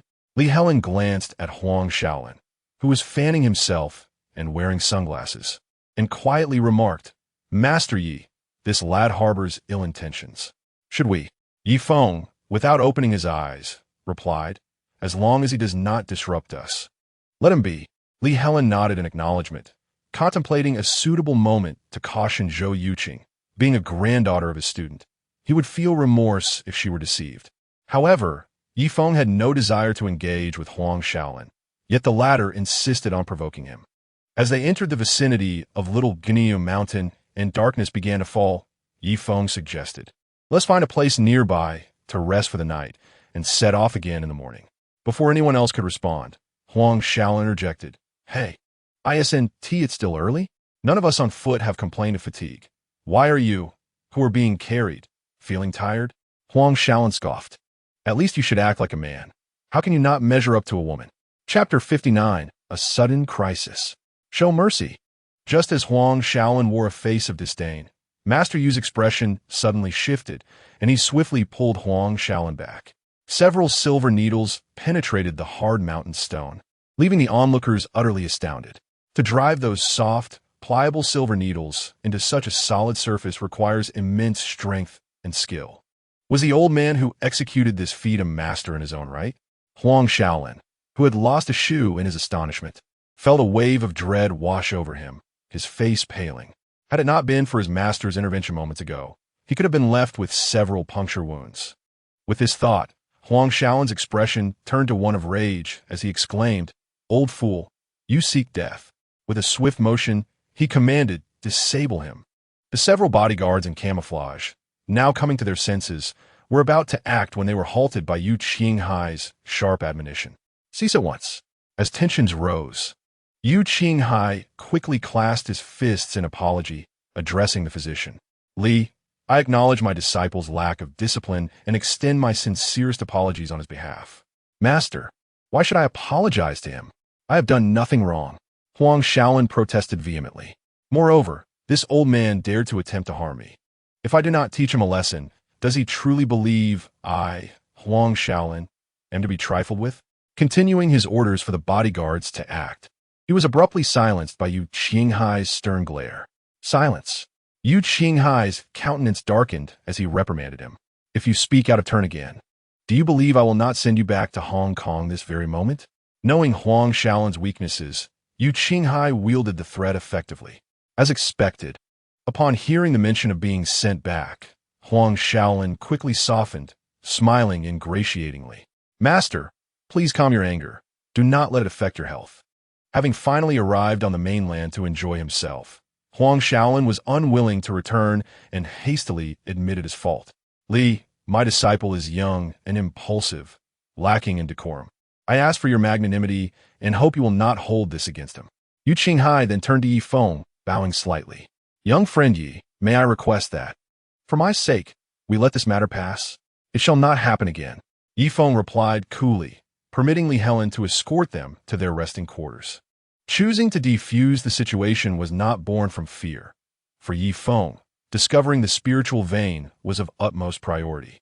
He held no concern for a trivial character like Huang Xiao. A true dragon soaring in the skies would not stoop to contend with an insignificant ant. What a facade! If not for seeing Yi Feng's pretentious demeanor, Huang Xiao would have been exceedingly displeased. However, a glance from Yu Qinghai silenced him. "Xiao, heed my advice. Do not provoke that young man unnecessarily," Yu Qinghai cautioned. "Master, could he truly be a concealed expert?" Huang Xiao scoffed. "If that were the case, would I not be a reincarnated deity?" Despite his derision, Huang Xiao had indeed learned something from following Yu Qinghai. "Not quite," Yu Qinghai pondered before continuing. "That young man eludes my understanding. He may merely be an ordinary individual. However, he must possess some other identity, for even Li Helen, a paragon in the medical field, shows him great respect." Yu Qinghai recognized the name Li Helen, a luminary in the medical community, ranked among the top 10 physicians. Moreover, the feat of driving needles into stone was clearly the work of a martial arts expert. They are not from the mainland. In this land of hidden talents, it is prudent to remain discreet. After all, the primary objective for Yu Qinghai and his companions is to assist Alice in locating her ancestral grave, without wishing to stir up unnecessary trouble. As for the youth who persistently carried a wheelchair while climbing, Yu Qinghai cast a distant glance at Chen Dalong. Throughout their journey, they had taken countless breaks, yet this young man, even during their moments of respite, bore the wheelchair upon his shoulders. His breath was steady, and his stance unwavering. To traverse such arduous mountain paths while carrying a burden of over 100 pounds and maintain such composure is no ordinary feat, however. Yu Qinghai thought little of it, attributing the youth's strength merely to natural endowment. Oh, I see. Then there's nothing to worry about. Huang Shaolin immediately resumed his flamboyant demeanor, dismissing Yu Qinghai's words entirely. Other identities? Could there be anyone of higher standing than a scion of the Huang family? As a distinguished heir of the Huang clan, he would never endure disgrace without recompense. Casting a glance at the man who seemed to have the leisure to amuse his daughter, a cruel smile crept upon his lips. How dare he cause me such embarrassment before several beautiful ladies? He shall not escape my retribution. Before nightfall, Li Helen finally led the group to a cave. This location was suggested by an old hunter, noted for its safety and ample space, accommodating their numbers without concern. Li Helen rubbed his somewhat sore legs and whispered to Yi Feng beside him. At our current pace, we should reach Mount Daniu by noon tomorrow. It is also where the Spirit Stone pit resides. Yi Feng nodded in agreement, remarking, "It is indeed no small feat for the Zheng family to discover a spiritual vein deep within the Wuming Mountains." Li Helen chuckled. "What you may not know, Master Yi, is that the Wuming Mountains were briefly visited by our ancestors before their rise, leaving behind a verse about the grandeur of Wuming. The guide back then was surnamed Zheng. Moreover, this region is home to various ethnic groups who have relied on the mountains for countless generations. Thus, it is entirely plausible for them to make such a discovery." He continued, "The Zheng family, having accompanied our forebear into Wuming, undeniably shares in the glory and is regarded as a prominent family in southern Yunnan. Consequently, acquiring the Spirit Stone pit from them will not be an easy endeavor." This was a concern that weighed heavily on Li Helen's mind. Yi Feng responded with a calm smile, "No need to worry. Yi sag no anamies. But should anyone impede my quest for treasure?" Before he could finish, ominous clouds gathered on the horizon, obscuring the last vestiges of twilight. In an instant, the world was shrouded in darkness. The group felt a sudden discomfort and hurriedly gathered wood to kindle a fire for warmth. With the flickering flames, their spirits lifted considerably. However, Li Helen noticed that Yi Feng had abruptly closed his eyes, emanating an imperceptible aura of power. This presence was subtle. Had Li Helen not been so close, he might have overlooked it entirely. Yet, inexplicably, the chill that had previously enveloped him vanished, replaced by a warm and comforting sensation.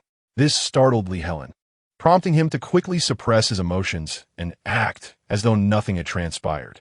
Yu Qinghai seemed to sense something unusual, yet upon closer inspection, nothing appeared to have transpired. However, he had distinctly felt a palpable shift in the cosmic energies, as if something inexplicable had emerged. It was difficult to articulate, plunging him into contemplation. Yi Feng, with eyes tightly shut and undistracted, activated the heaven and earth transformation, attuning himself to the cosmic energies and absorbing the spiritual essence of the universe. Nian Nian let out a yawn and then found Yang Zelin, whispering something to her, after which she was led out of the cave. Huang Shaolin, munching on bread and fruit, slightly altered his expression and nodded to a bodyguard beside him. The latter silently acknowledged and rose to follow. Under the nocturnal embrace of the mountains, a cacophony of beastly cries resounded. In the vast expanse of Wuming Mountain, an aura of profundity and mystery prevailed, as if the heavens were issuing a deathly challenge. Chapter 60, Mercenary Master? A single punch to the ground. "I shall step away for a moment," Huang Shaolin said, slowly rising and brushing crumbs from his hands, casting a glance at Yi Feng, who appeared to be in a state of deep meditation before exiting the cave. "Be cautious. The nocturnal wilderness of Wuming is teeming with beasts," Yu Qinghai cautioned. "Haha, if I do encounter any, I might as well bring one back to improve our dinner," Huang Shaolin remarked dismissively. "Besides, didn't Miss Yang take a child with her? She can look after them as well." Yu Qinghai chose not to elaborate further. After all, though his disciple had not learned much from him, he was still capable of self-preservation. Coupled with several formidable bodyguards, he was unlikely to be harmed by ordinary beasts. Chen Dalong glanced at Yu Qinghai and then at Yi Feng, remaining still. Though he longed to venture out, He was concerned for Yi Feng's safety. Despite Li Helen's considerable strength, Chen Dalong harbored doubts about him. Presently, Uncle Yi seemed to be at a pivotal juncture, and with Nian Yin under Yang Zilin's watch, he should be safe.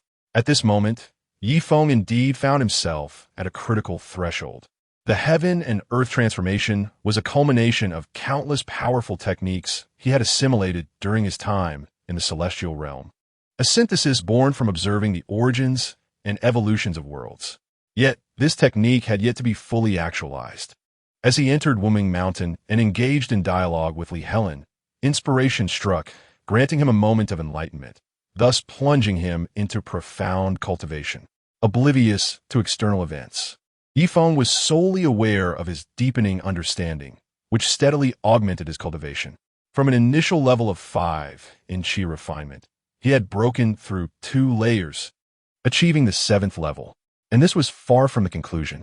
His cultivation was advancing at a pace that appeared slow, yet was, in truth, remarkably stable.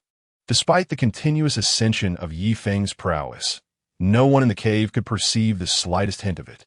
Even Yu Qinghai, the feng shui master from Port Island, despite his keen sensitivity to cosmic energies, could only discern the vast fluctuations of the universe.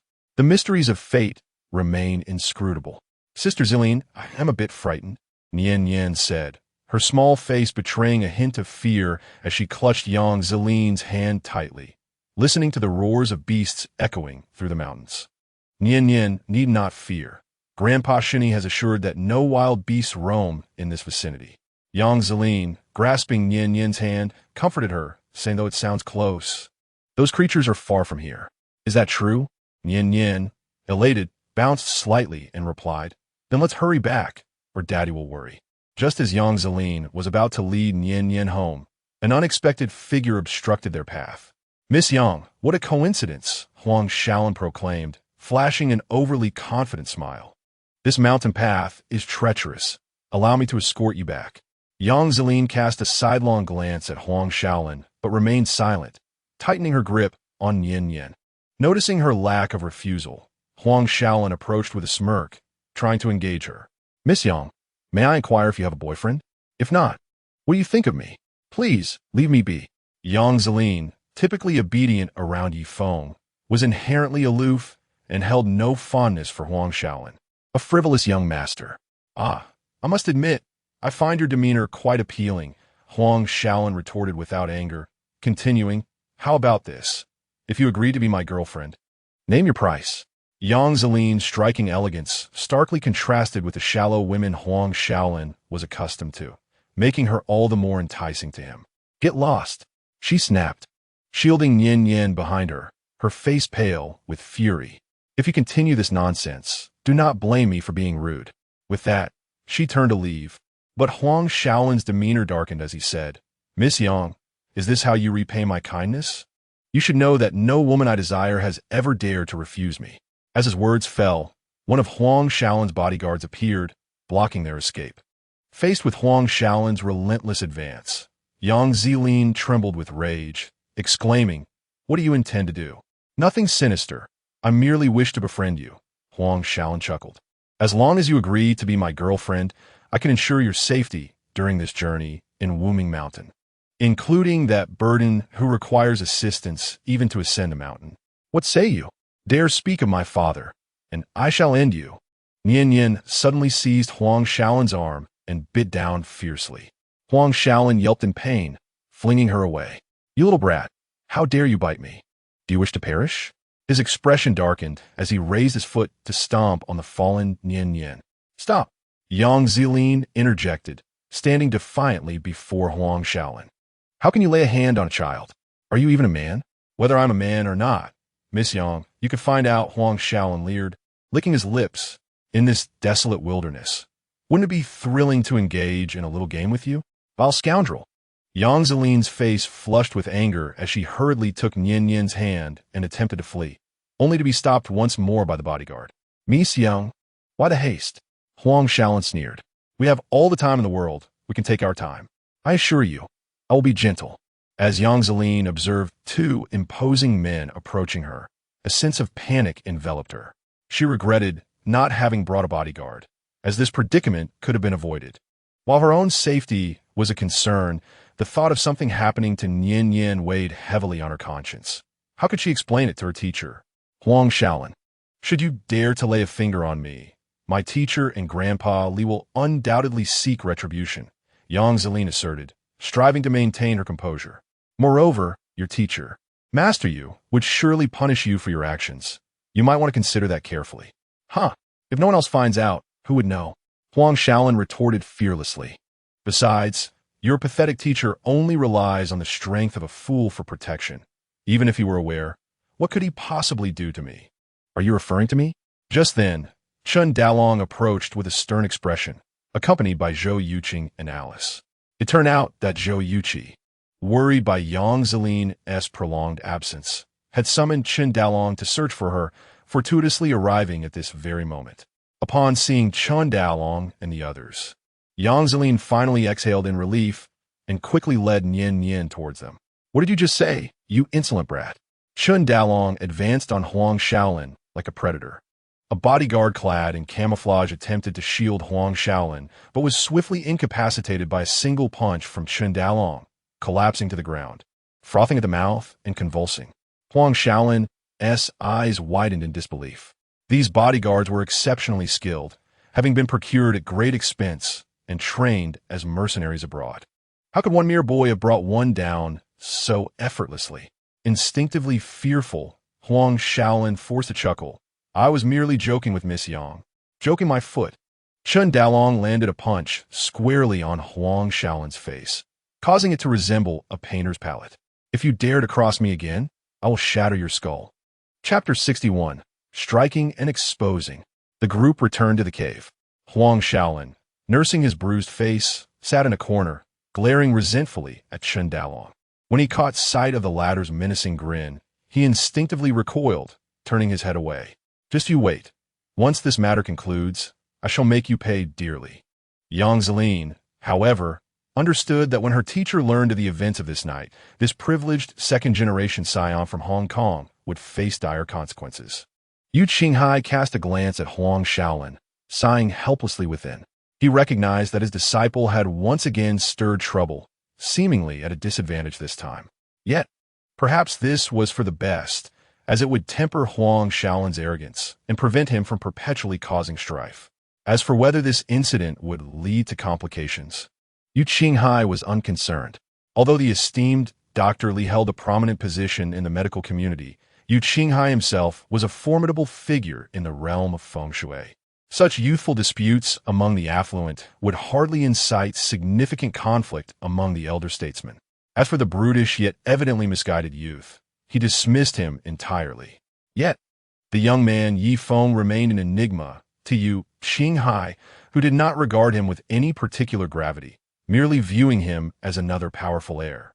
On this journey into the mountains, accompanied by the medical practitioner Li Helen, it is likely that the intention is to seek remedies for a leg injury.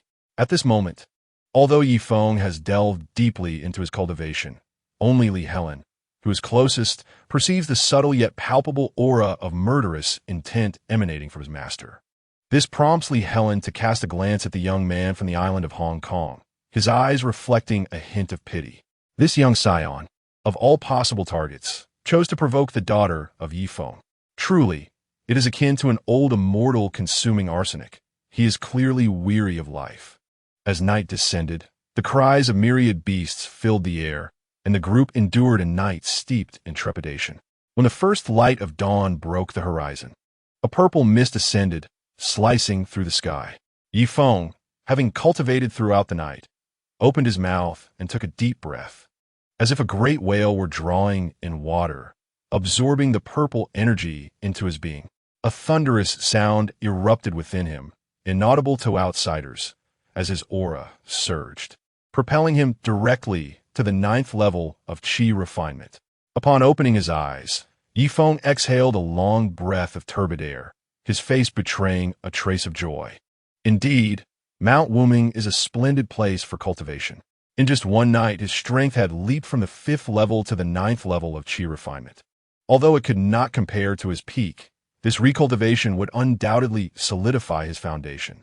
In this age of diminished martial arts on Earth, achieving the ninth level of Qi refinement, albeit a mere beginner's realm in the cultivation world, finally bestowed Yi Feng with a basic capacity for self-defense. As Yi Feng opened his eyes, Chun Dalong was the second to awaken, followed closely by Yu Qinghai. Yu Qinghai glanced at Yi Feng and subtly shook his head. This young man had indeed slept soundly the previous night. Yi uncle, Chun Dalong began, casting a glance at the blanket-wrapped Huang Shaolin, but before he could finish, Yu Qinghai stepped forward. Young friend Yi, my unruly disciple had a minor altercation with your friend last night, and I hope you will not take it to heart. In Yu Qinghai's view, his willingness to lower his status and apologize to Yi Feng should have sufficed. However, Yi Feng merely replied, I am aware. Yu Qinghai's brow furrowed at the lack of further discourse, and with a cold snort, he approached Huang Shaolin and kicked him awake. It is time to depart. Huang Shaolin, still groggy from sleep, was about to unleash a stream of invective when he recognized Yu Qinghai and reluctantly rose, yawning repeatedly. As a distinguished heir of the Huang family, it was his first time slumbering in such a wretched place, and his discontent brewed within him, leading to a restless night that only ended when dawn was near. Filled with resentment, Huang Shaolin shot an intense glare at Chun Dalong, the corners of his mouth curling into a cold smirk. Having already inquired about the bodyguard who had been sent flying by a single punch, he learned that, while the man possessed great brute strength, he was no match for him in a real fight. His misstep from the previous night was merely due to carelessness. Thus, Huang Shaolin insisted that the next time he confronted his adversary, he must ensure that the opponent is rendered utterly incapacitated.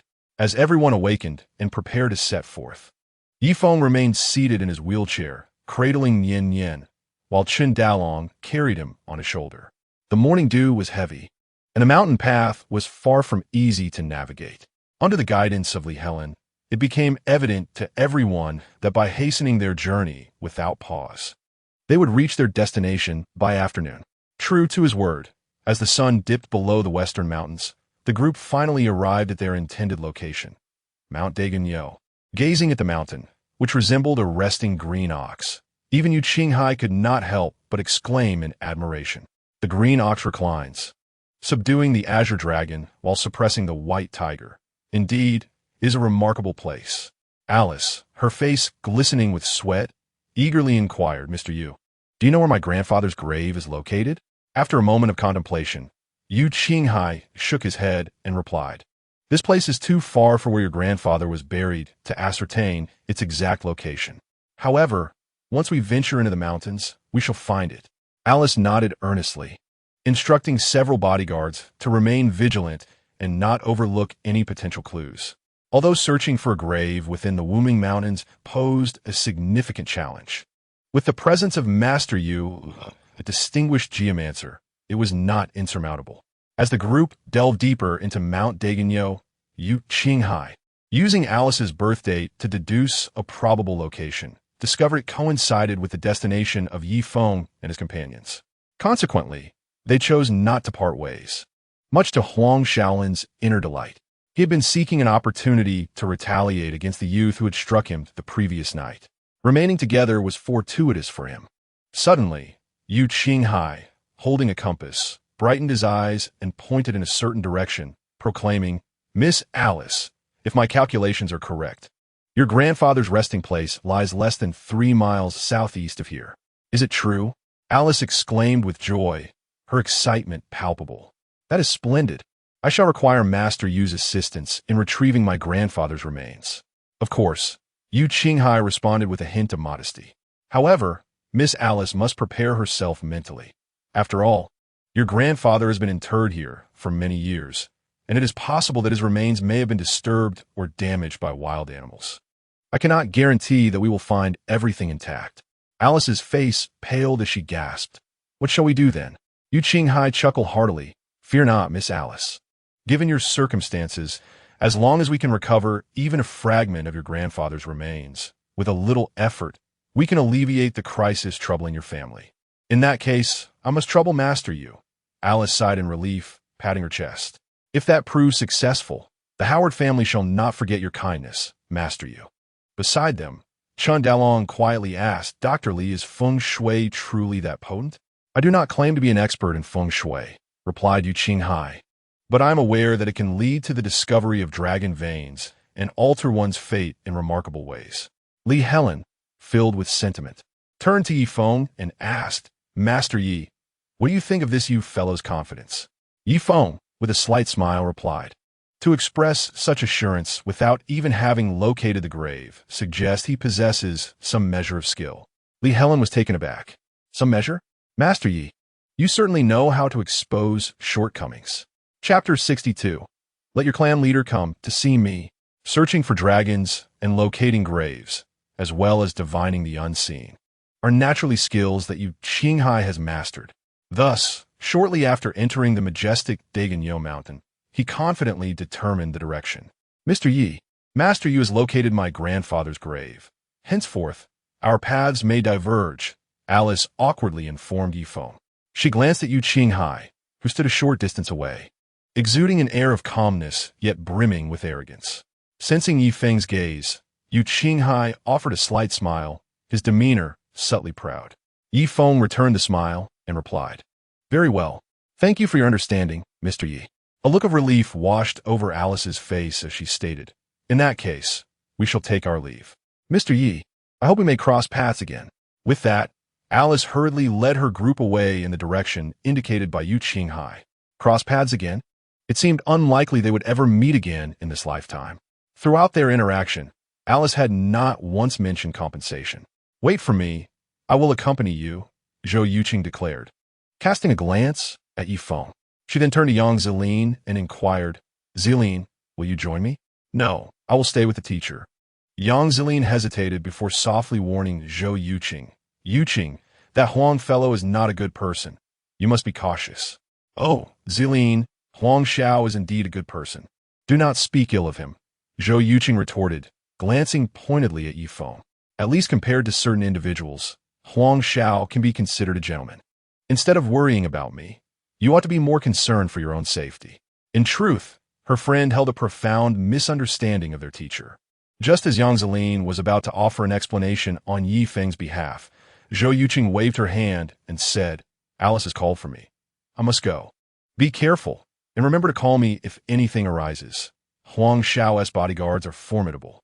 Yang Zilin felt Somohat speak less. Formidable? Wasn't he one of them sent flying by Chun Dalong with a single punch? However, Zhou Yuqing was resolute, leaving Yang Zilin with no choice but to watch her depart. Concern etched upon her face. Uncle Yi, that foreign girl. Once Alice and her companions had left, Chun Dalong could no longer contain himself. Yi Feng, seemingly aware of Chun Dalong's intent to speak, interjected, Enough. We should set off. It will soon be dark. Master Yi, the direction those individuals are heading aligns with ours. Lialin Grammatica. Do you think the place discovered by you, Qinghai, is the spirit stone pit we intend to visit? And if it is, whether they can enter remains a different matter, Yi Feng replied with indifference. Moreover, who dares to obstruct what I desire? Lialin stud, momentarily stunnat. Chen Dalong, however, gave a thumbs up in admiration. Yin Yin clapped her small hands and chirped, Daddy is amazing. Yi Feng affectionately ruffled the little girl's hair, soothingly assuring her, Do not worry, Daddy will take care of it. Yang Zilin felt a shiver down her spine. In that instant, she distinctly sensed a chilling aura of menace emanating from her teacher. It appeared that, although he had said nothing, the events of the previous night were deeply etched in his memory. Yang Zilin harbored deeper resentment towards the teacher, her mood growing increasingly somber. Let us proceed into the mountains. The group advanced slowly into the woodland. Although twilight was not far off, Yi Feng and the others did not hasten their pace. They moved leisurely, as if enjoying a scenic excursion. Yet, despite this leisurely approach, they drew ever closer to the location that might be the Spirit Stone Pit. Teacher, if we walk for another half hour, we shall reach the Spirit Stone Pit, Li Helen observed cautiously, glancing around before speaking in a hushed tone. However, according to the terrain, we are encroaching upon the Zheng family's territory, so we must exercise caution. The Zheng family, a native clan of southern Yunnan and of Miao descent, was known for their fierce nature and extreme exclusivity. A misstep could provoke the wrath of the entire Miao lineage. No sooner had Li Helen finished speaking than a sudden whistling sound pierced the air. Whoosh! Several arrows, propelled at remarkable speed, hurtled towards Yi Feng and his companions. Without the need for Yi Feng to intervene, Li Helen swiftly moved forward, deftly catching the arrows with a flick of his hand and carelessly discarding them onto the ground. Release! A deep voice resonated from within the mountains, followed by another volley of arrows flying towards them. This time, the number of arrows was even greater. Although Li Helen was formidable, he found himself somewhat overwhelmed by the arrows coming from multiple directions. One arrow, in particular, was aimed directly at Yang Zeline's face, seemingly intent on taking her life.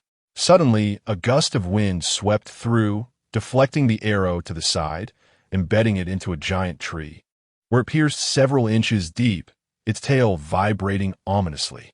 Yang Zeline turned pale with fright, her heart racing in terror. Yet, more arrows continued to rain down upon them. Seeing this, Yi Feng let out a cold snort, and with a sweeping motion of his hand, all the arrows inexplicably halted midair before slowly turning around and pointing towards the dense forest. Go! With those words, all the arrows shot forth at a speed even greater than before, creating a sonic boom as they soared through the air, leaving behind countless afterimages. All the arrows plunged into the thicket, and soon after, anguished cries filled the air, a faint scent of blood wafting from the depths of the forest. Shall we continue?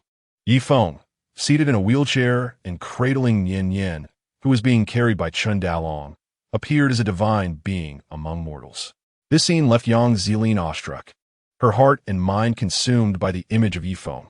Moments later, the sparse sounds from the forest revealed a dozen or so lightly injured individuals dressed in Miao attire, armed with bows and knives. They glared at Yi Feng with a mixture of anger and astonishment, their bodies bearing the marks of arrows. You are from the Zheng family, are you not? Li Helen remarked upon seeing their attire. Why have you attacked us? Among the Miao, a short yet muscular youth scoffed, responding in broken Mandarin. You despicable Han people dare to covet what belongs to the Zheng family? According to our clan's laws, such thievery is punishable by death. Li Helen cast a glance at Yi Feng, observing his lack of reaction, and spoke up. Have you perhaps misunderstood?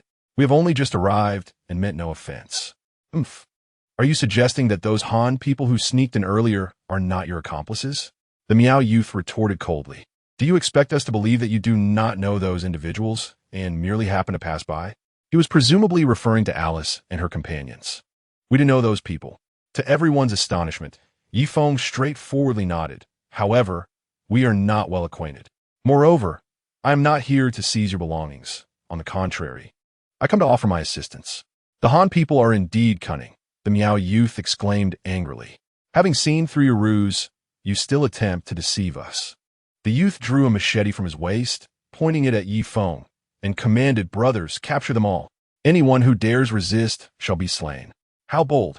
Yi Feng remarked, narrowing his eyes as he continued.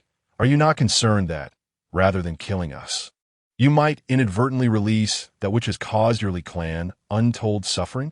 At his words, the expressions of the Miao family members shifted dramatically, fear evident in their eyes as they regarded Yi Feng. Who are you? How did you know we are? Ye Feng coldly interjected. If you wish to avoid the annihilation of your entire clan, summon your chieftain to meet me. Chapter 63. He is a messenger sent by the Miao king. Fu Lisan. Who do you think you are to meet our chieftain at your whim?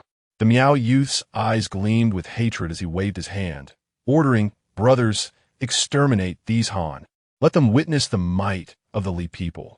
As the Miao prepared to strike, Yang Zeline's face turned pale with fear. Li Helen and Chun Dalong braced themselves for action.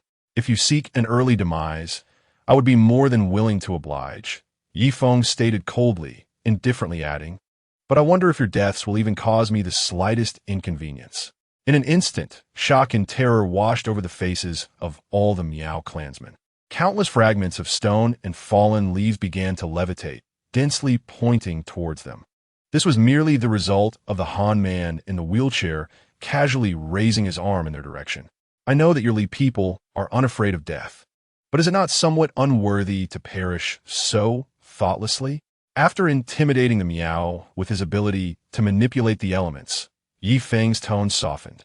I harbor no desire to become enemies with your clan. In fact, what I said earlier is the truth. I can't assist you in resolving that matter. Along, should we not agree to his proposal? One of the Li clansmen behind the leading youth swallowed nervously, his legs trembling slightly. The mere flick of a finger could cause stones and leaves to levitate as weapons, a power even their clan's high priest could not wield. This was truly a being beyond mere mortals. Along, the Miao youth furrowed his brow, instinctively swallowing hard. To be honest, this Han carried an immense weight of pressure. However, my patience is limited. Yi Feng's spirit stirred, and the floating debris and fallen leaves descended like an advancing army, causing all the Li people to take a step back. If I wished to slay you, it would be as effortless as a mere flick of the wrist, Yi Feng remarked indifferently. Moreover, had I truly desired your demise, I would have acted on it earlier rather than allowing you to linger until now. Lang wore a conflicted expression. According to the rules, he was indeed prohibited from allowing these Han people entry. However, if he persisted, he would not mind his own demise, but his brothers behind him would also perish. The prowess of that Han individual was truly terrifying. Furthermore, as the Han had stated, had he harbored murderous intent earlier, they would have all perished rather than merely sustaining minor injuries. I can escort you inside, but you must swear not to harm my kin. Lang inhaled deeply, making his decision. Additionally, you must adhere to the customs of our Li people. That is acceptable, Yi Feng replied with a faint smile, casually gesturing. The suspended debris and leaves transformed into a shadow that swept aside, violently shattering a patch of dense forest. Witnessing this spectacle, all the Li people trembled in astonishment. Lang was particularly relieved that this individual had refrained from violence earlier. Lead the way. Yi Feng directed Lang, his smile gentle. Lang did not set off immediately.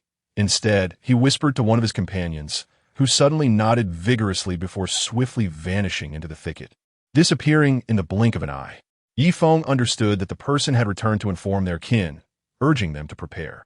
Nevertheless, he feigned ignorance and allowed Chun Daolong and the others to accompany the Li people. Half an hour later, the group arrived at a village concealed deep within the mountains.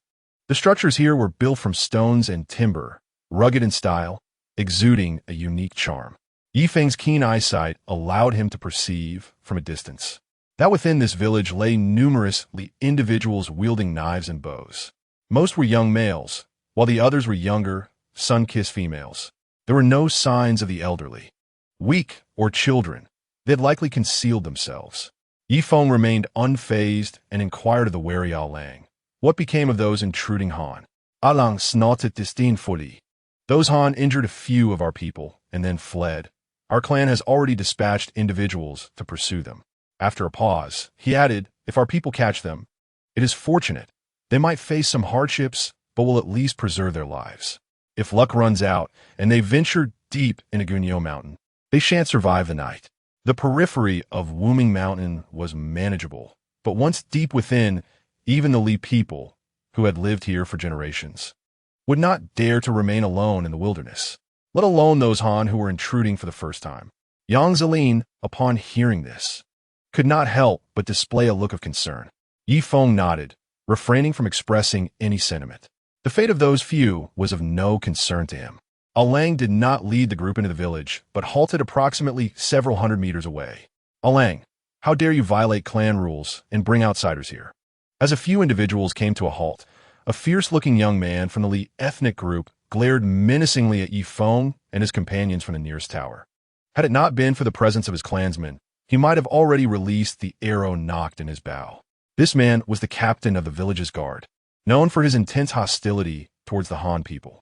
Do not speak for now. I shall converse with him, Lang advised Yi Feng, then stepped forward to initiate dialogue. Suddenly, whoosh, an arrow shot through the air, embedding itself at Lang's feet. What is your intention, King Amy? Lang's expression turned icy as he grasped his bow. What do you mean? The man referred to as King Amy retorted angrily. You have violated the rules of the village by bringing outsiders in, which is tantamount to betraying the Miao King. You are forbidden from entering the village. The Miao King was the supreme entity revered by the Li people, ruling over all descendants of the Miao lineage. Do not threaten me with the Miao King, Along shot back, equally provoked. I have not betrayed him. On the contrary, this Han is a messenger sent by the Miao King to rescue us Li descendants. Nonsense. King Amy's eyes glowed crimson as he exclaimed. Have you forgotten the traitor Li Hui? He brought those Han into our midst under similar pretenses. What was the outcome? How many of our people perished? Your sister, too, was ruthlessly violated to death by that beast named Zhao, was she not? How long has it been since that debt was incurred? And you have already forgotten? Even if the Miao King truly wished to send a messenger, it would be one of our own, not a Han. Alung trembled with rage, clenching his teeth in silence. Yi Feng glanced at Alung, surprised to learn of his painful past. He had not anticipated that the man who once entered Wuming Mountain with the support of the Li people would now harbor such animosity towards the Han. This surely must be related to the matter King Amy had mentioned. I have not forgotten this grudge, yet these Han are truly different, especially Mr. Yi. Before Alung could complete his thought, a flurry of arrows whistled through the air, aimed directly at Yi Feng and the others, including Alung. You refer to a Han as Mr. You have indeed betrayed the Miao King. King Amy, with tears in his eyes, shot an arrow at Alung, filled with anguish. Since you have betrayed the Miao King, let me personally end your life, sparing you from the torment of our harsh tribal laws. Chapter 64. Do you wish to die? The speed of the arrow was astonishing, arriving in the blink of an eye. Furthermore, Alung was caught completely off guard by King Amy's sudden aggression. It was only when the arrow was mere meters away that Alung realized the imminent danger. However, by then, it was too late for any reaction. Just as the arrow was poised to pierce Alung's throat, it inexplicably halted mid-air, hovering ominously at his neck. The arrowhead broke the skin, drawing forth a drop of crimson blood. Startled, Alung stumbled back a few paces, his face a mask of shock. King Amy, do you intend to kill me? Alung glared at King Amy, his eyes aflame with disbelief and rage. However, in comparison to Alung, the sight of Amy Wong, still holding his bow, was even more astonishing. He gazed in disbelief at the arrows suspended in mid-air, as if witnessing a supernatural phenomenon. Amy Wong wondered if he could truly be a messenger sent by the Miao King. A young man from the Li tribe, standing behind Amy, Wong swallowed hard, his hand trembling around the bowstring. Just moments ago, they had released a dozen arrows, which now inexplicably hovered as if enchanted. Impossible. Amy Wong, filled with rage and humiliation, exclaimed, how could the Miao King possibly choose a Han as his envoy? Surely, this boy has employed some dark sorcery. His ire was largely a facade to conceal the fear that lurked within him. After all, in the face of such an unknown power, one could hardly remain unafraid. Yet when the Li youth attempted to speak further, he was abruptly cut off by Amy Wong. Quickly summon the high priest. This individual wields such sorcery that we cannot contend with him. Amy Wong's expression was grave as he continued. Moreover, I suspect that Alung has fallen under this man's control. These Han intruders must have a purpose. We cannot allow them to succeed. Indeed, you are astute, Amy Wong. Otherwise, we would never have contemplated this. The young man from the Li tribe cast a fearful glance at Yi Feng before hastily descending the tower, racing back to the village. Thank you, Mr. Yi. Were it not for your intervention, Alung's life would have been lost. Alung wiped the sweat from his brow, pressed his hand against his chest, and bowed to Yi Feng in gratitude. Yi Feng glanced at Amy Wong atop the tower, but refrained from further action, merely waving his hand to let the arrows fall to the ground, which filled Alung's eyes with awe and admiration. Observing this, Amy Wong's countenance darkened, his gravity intensifying. This Han had indeed seized control of Alung. Do you harbor a grudge against that man? Yi Feng inquired casually, noting the bloodstain on Alung's throat. Alung offered a bittersweet smile. I wouldn't call it hatred, merely a slight enmity. He continued, however, I trust that Amy Wong would not resort to violence over such personal grievances. He should. Alung abruptly fell silent, a shadow of apprehension crossing his face as he seemed reluctant to elaborate. Is your high priest the most formidable figure in the village? Yifeng shifted the topic without pressing further. Yes, the high priest is the mightiest among our Li tribe, second only to the Miao King. Alung's admiration for the high priest was palpable, his fervor evident as he spoke. Our tribe has not seen a Miao King for nearly a century. All matters have been managed by the high priest. Suddenly recalling something, Alung's expression turned anxious.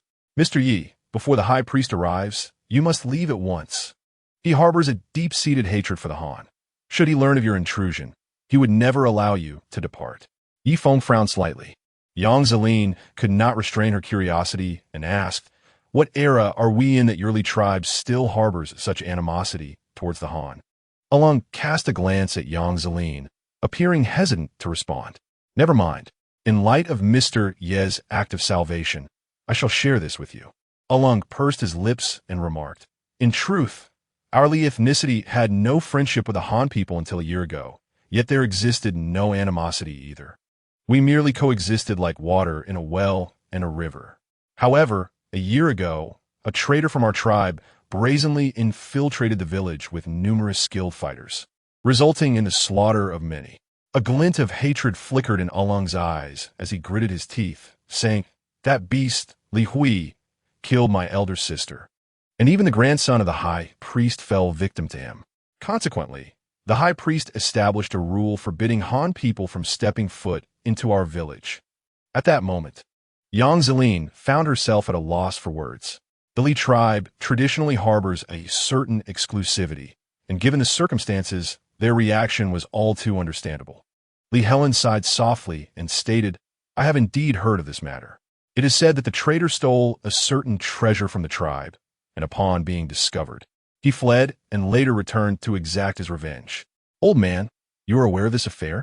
Alung cast a wary glance at Li Helen, suddenly realizing, so it was you. I have seen you before. Ha! I did not expect anyone to remember this old man. Li Helen chuckled. I wonder if Zheng Xiushui is still in the village. You mean the chief? Alung quickly shook his head. The chief is not here. His response was so definitive that everyone recognized his attempt to conceal the truth, yet they chose not to confront him. In the brief moment that followed, a commotion arose from the direction of the village. A bald elder clad in a black robe strode forth with an imposing demeanor.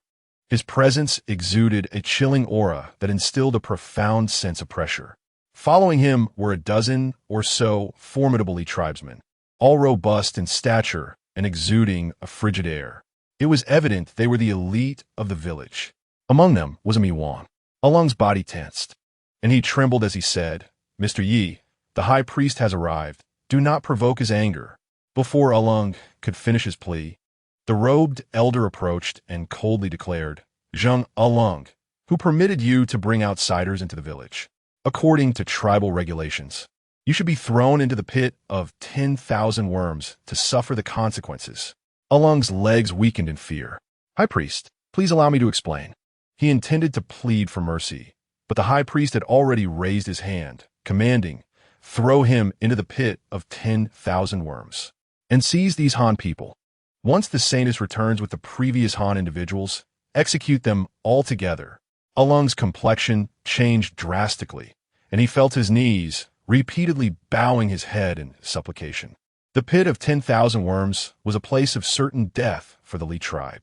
Hey, you wicked old man, on what grounds do you detain us? Nian Yin, sitting in Yi Feng's arms, shook her little fist indignantly and exclaimed, do you believe I can have my daddy beat you up? Nian Yin's words instantly widened the high priest's eyes, who sternly retorted, little girl, what did you just say? The high priest's already fearsome visage became even more menacing, causing Nian Yin to retreat into Yi Feng's embrace. Meanwhile, Yi Feng narrowed his eyes slightly and remarked in a dispassionate tone, are you seeking death? Chapter 65. Chun Dalong goes berserk. Yi Feng designates the Gu King. You insolent child. Han people, you are the ones courting death. Kill these Han individuals for daring to offend our high priest. As Yi Feng's voice faded, it incited the furious reprimands of the Li people, with some even drawing their machetes, eager to resort to violence. The Li people truly relish the advantage of numbers to bully others, they remain incorrigible in their ways. Li Helen offered a faint smile and addressed the high priest. Do you not find merit in my words? Impudence. Slay them. These Han deserve death. High priest, give the order. Let these Han know that we, the Li, are not to be trifled with. Ami Wang and others seethed with rage, wishing to personally rend the Han before them into mincemeat. Who are you? Do you not realize that such an affront to the Li is considered a provocation? Even if we were to spare your lives here, no one among the Han would dare utter a word. The high priest regarded Li Helen with a slight furrow of his brow, hesitating to act. Li Helen emanated an aura that suggested he was not to be underestimated. I am Li Helen, unchanging in name and character, he stated calmly. Do you truly dare to act against me, high priest? Are you referring to the Han physician, Li Helen, as mentioned by Zhang Qiushui? The high priest's gaze sharpened, and he retorted coldly, do not presume that invoking Zhang Qiushui grants you any favor in my presence. He is of no consequence. Nevertheless, the high priest felt a flicker of apprehension. He had heard of Li Helen's exceptional medical skills and his favor among the powerful, regarded as a distinguished guest. While Li Helen himself might not pose a threat, his formidable connections were not to be trifled with. I certainly do not believe that a high priest, whose allegiance lies with the descendants of the Miao King, would show me any courtesy merely because of Zhang Qiushui. Li Helen replied with a smile. However, should you truly dare to act, I do possess a modicum of influence in the outside world, and such actions could lead to unnecessary complications. Are you threatening me? The high priest's expression darkened as he replied coldly. Do you believe that even if you remain here, the outside world would learn anything? The Wuming Mountains are vast. Who could discern whether you fell from a cliff or were devoured by a beast? Unfortunately, upon entering the mountains, I had mentioned my destination to a few old friends. Li Helen maintained a smile, replying, and do you truly believe that with your meager numbers, you could attain us? Li Helen, do not think I am unaware that you are afflicted by our Li tribe's poison. You have ventured into the mountains seeking a remedy, have you not? The high priest suddenly grinned broadly and proposed, let's make a deal. Hand over that little girl in Yi Feng's arms, and you may take the others out of the mountains. With a tone rich in temptation, the high priest continued, not only that, but I can also personally assist in alleviating your poison. Expecting that Li Helen would surely accept such an enticing offer, the high priest was taken aback when, instead, Li Helen slightly shook his head and stepped back. Just as the high priest pondered Li Helen's actions, his expression abruptly shifted, and he barked, retreat. The high priest suddenly unleashed a chilling and potent aura, forcing the tribesmen behind him to stagger back. As he was about to react, he was suddenly struck down, flying through the air as if severely injured. In the spot where the high priest had once stood, a youthful figure emerged, none other than Chun Dalong. Retracting his fist, a flicker of malice appeared in Chun Dalong's eyes as he charged forward once more, aiming a punch at the high priest, who had yet to touch the ground. Anyone who dared to bully his sister would face his wrath, and he would not hesitate to eliminate them. Whoosh! Although Chun Dalong's speed was not particularly swift, the force behind his punch was terrifying, creating a sonic boom that echoed through the air. Seeking death. The high priest's eyes glinted coldly as he waved a hand in front of him, summoning a swarm of small red insects that coalesced into a protective armor. Crack! Just as the armor formed, Chun Dalong's fist, filled with murderous intent, came crashing down, shattering the armor into pieces. The force of the blow sent the high priest himself flying, crashing into a tree as thick as a thigh and breaking it in half. For a moment, the high priest was taken aback. This man possesses an astonishing strength. The Miao King, witnessing the mightiest high priest of the Li tribe being sent flying by Han, was instantly consumed with rage. He bellowed, raising his spear to strike fiercely at Chun Dalong. However, Chun Dalong merely sneered, standing his ground as he launched a powerful punch in retaliation. The Miao King smirked, thinking this foolish Han dared to meet his spear with his bare fists. Was it not akin to courting death? Just as he believed the opponent would be cleaved in two, a shocking scene unfolded. Not only did Chun Dalong not evade, but he also accelerated, his speed increasing threefold. Roar! A strange beast's roar seemed to emanate from within Chun Dalong. Bang! With a force akin to a dragon, his punch struck the sharp spear, bending it downwards. The momentum did not wane. Chun Dalong, with the ferocity of a tiger, thrust his fist forward. The rebounding spear crashed into the Amiyu King's chest. The Amiyu King's eyes bulged in shock. With a splatter, he coughed forth a mouthful of blood, and he himself was sent flying, landing dozens of meters away, lifeless. The Li tribe members stood in stunned silence, unable to comprehend the spectacle before them. The Amiyu King, renowned as the strongest warrior of the Li tribe, wielding a spear that amplified his strength, had been struck down by a single punch. Li tribe, heed my command, exterminate these Han. A voice filled with vengeance issued from the high priest, who then opened his mouth to expel a vibrant red centipede, measuring the length of a chopstick. This centipede possessed dozens of legs, covered with menacing barbs and exceptionally sharp. Moreover, it sported 3 pairs of wings on its back. Chanting incantations in a language unfamiliar to outsiders, the high priest commanded the centipede, which suddenly took flight towards Chun Dalong, its demeanor transforming into one of sheer ferocity. Just as Chun Dalong smirked and prepared to obliterate the centipede, Yi Feng, observing from a distance, raised an arm slightly and pointed with a finger. As the centipede was poised to collide with Chun Dalong, it unexpectedly hovered in midair, unable to move even the slightest bit, as if ensnared by a binding spell. Hiss! The high priest, observing the centipede suspended in the air, attempted to summon and control it several times, yet to no avail, his pupils involuntarily narrowing. What kind of technique did that young man just employ? How utterly bizarre.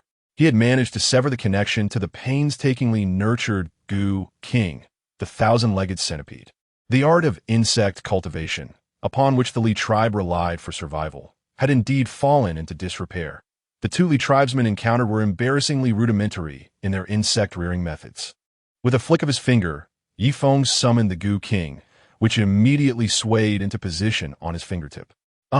It appears that you are still reliant on the method of feeding insects with your own body.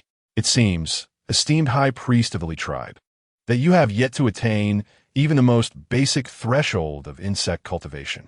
Chapter 66. A Pause in Conflict. Who exactly are you? The high priest, initially stunned by Yi Feng's command over the Gu King, grew even more astonished, his face a mask of horror. Furthermore, the high priest had resolved that regardless of the cost, he would ensure this individual was detained, whether through death or imprisonment. This person could not be allowed to leave alive. Pondering how to keep me here? Yi Feng replied with a calm smile. I advise you to merely contemplate it. It will be best not to act on it. Otherwise, even if your entire village were to perish, you would not succeed. The high priest's expression darkened as he coldly retorted, Han, do you overestimate yourself too much? Whether I overestimate myself or not will soon be evident.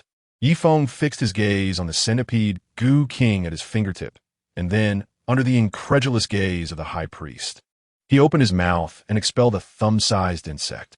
The creature was a vivid crimson, yet in appearance, it was significantly weaker than the centipede Gu King. However, the aura emanating from this insect was exponentially more potent. The 7-star illusionary king. How did this thing come to be in your possession? The high priest exclaimed angrily. Han, hand over that item to me, and I will overlook your brazen intrusion into our village. I may even allow you to depart. Otherwise, even at the cost of every Li tribesman's life, you shall not escape. Not only the high priest, but also Alung and all the Li tribespeople recoiled in terror upon witnessing the insect Yi Feng had expelled, as if confronted by a demon. Yi Feng raised an eyebrow and inquired, Do you recognize this creature? Hearing Yi Feng's question, the high priest sneered coldly and retorted, Han, are you still attempting to act before this high priest? The 7-star illusionary king is, after all, the sacred totem of my Li tribe, originally taken by Li Hui. Suddenly, the high priest's pupils constricted, and he gasped, Is it possible that Li Hui betrayed the Li tribe and stole this item under your instigation? So that is the case. The high priest's aura surged dramatically, ultimately exceeding its previous intensity by more than double. I wondered how Li Hui dared to defy the Miao King and betray the bloodline of my Li tribe. It turns out it was you, this Han, who orchestrated it. The high priest roared. All Li warriors, heed my command. At any cost, capture these Han individuals. Not a single one must escape. Kill the Han and reclaim our sacred relic. Countless Li tribesmen roared in fury, showing signs of imminent violence at the slightest provocation. Wait! Just as the Li clan was about to take action, Li Helen suddenly turned to the high priest and said, "On what grounds do you claim that this object belongs to your Li clan? If that were indeed the case, I must ask how it could possibly be nurtured within the bodies of Han people. Is this the doing of your Li clan? Nonsense.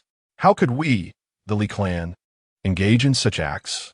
These Han people are truly despicable, stealing from us and then accusing us of wrongdoing.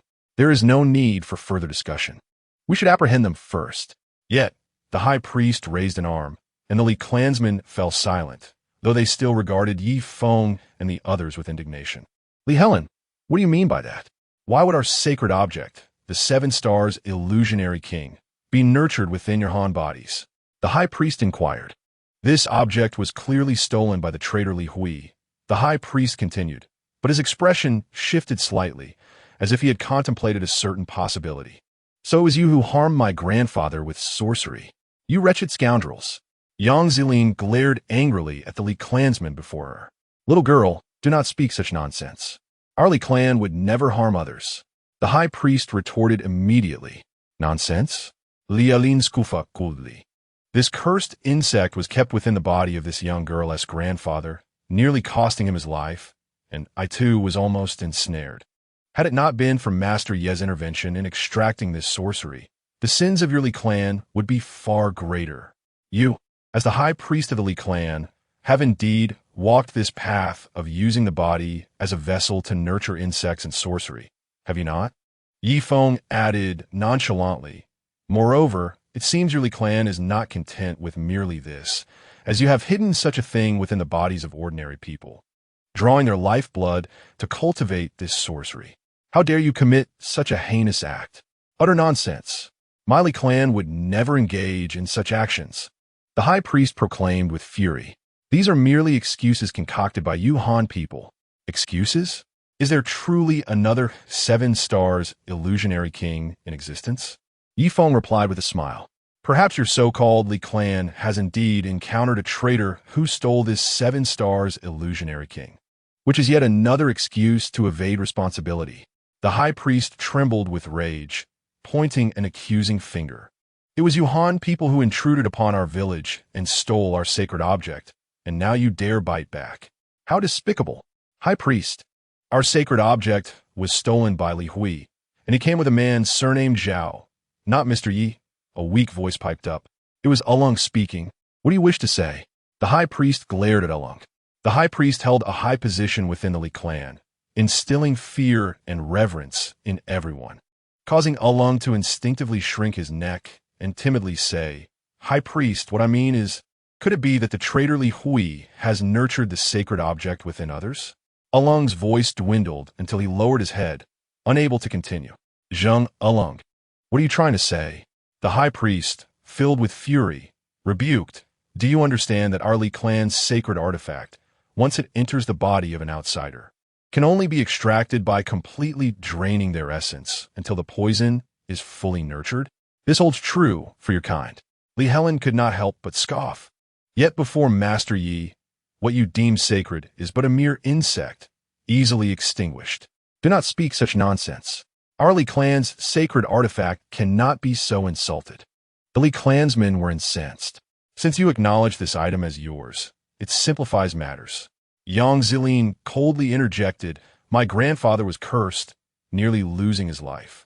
Now that it is established that it was your Li clan's doing, I shall immediately summon my father to bring people here and arrest all of you." The Yang family, being a prominent force, had instilled in Yang Zilin a grace and presence far superior to those of the Li clan, who resided in the mountains. Upon hearing her intent to bring reinforcements, the Li clansmen turned pale with fear. You think you can capture us? You lack the capability. Indeed, even finding this place is a question in itself. However, the high priest regarded Yang Zilin and inquired, "Little girl, do you comprehend what you are saying?" "What do you mean?" "Your Li clan sought to harm my grandfather. Does my Yang family need further justification for vengeance? Yang Zilin retorted as she pulled out her phone, only to find there was no signal. Her spirits sank. Miss Yang, we have no signal here, Lang stated, taking a deep breath. High Priest, I find this matter rather suspicious.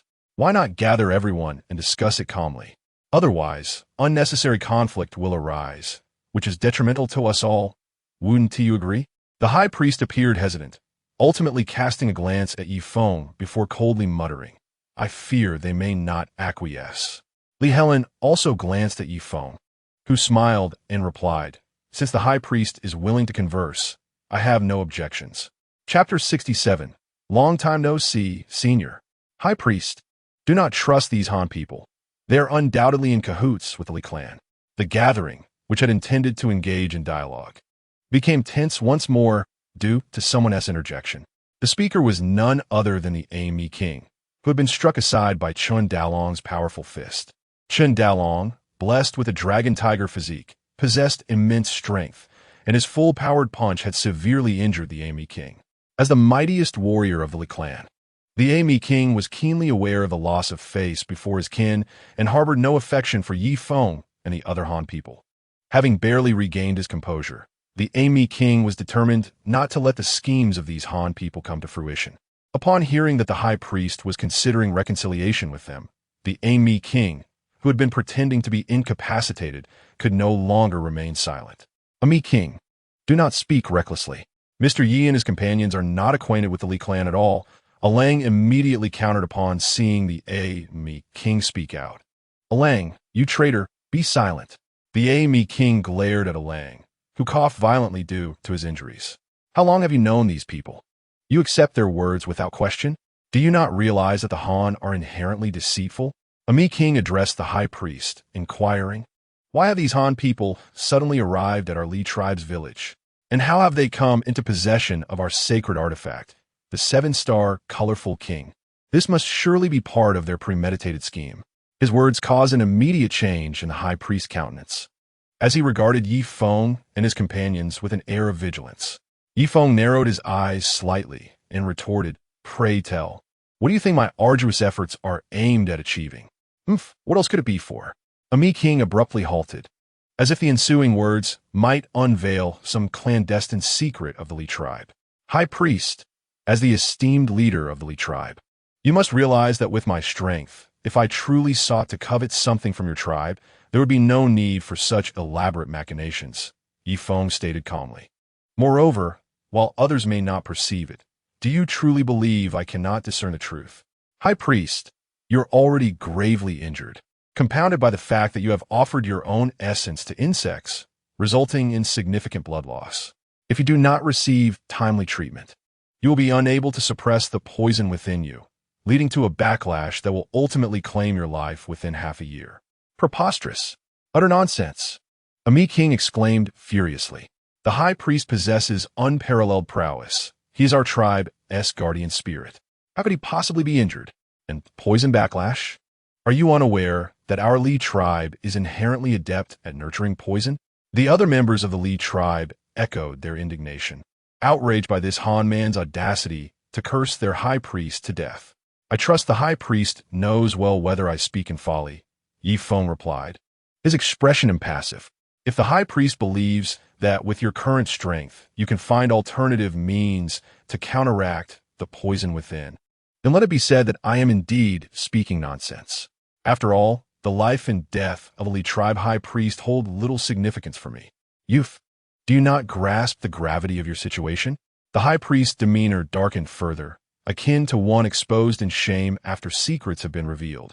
Even if I am as injured as you claim, do you truly believe your nefarious schemes can succeed? It was evident that the High Priest was unwilling to accept Yifeng's assertions. Amy King, secretly pleased, harbored a deep-seated animosity towards the Han, for they had caused the demise of his kin, and thus he could not bring himself to believe Yifeng's words. High Priest, I am convinced he speaks the truth, he said just as a melodious sound echoed through the forest.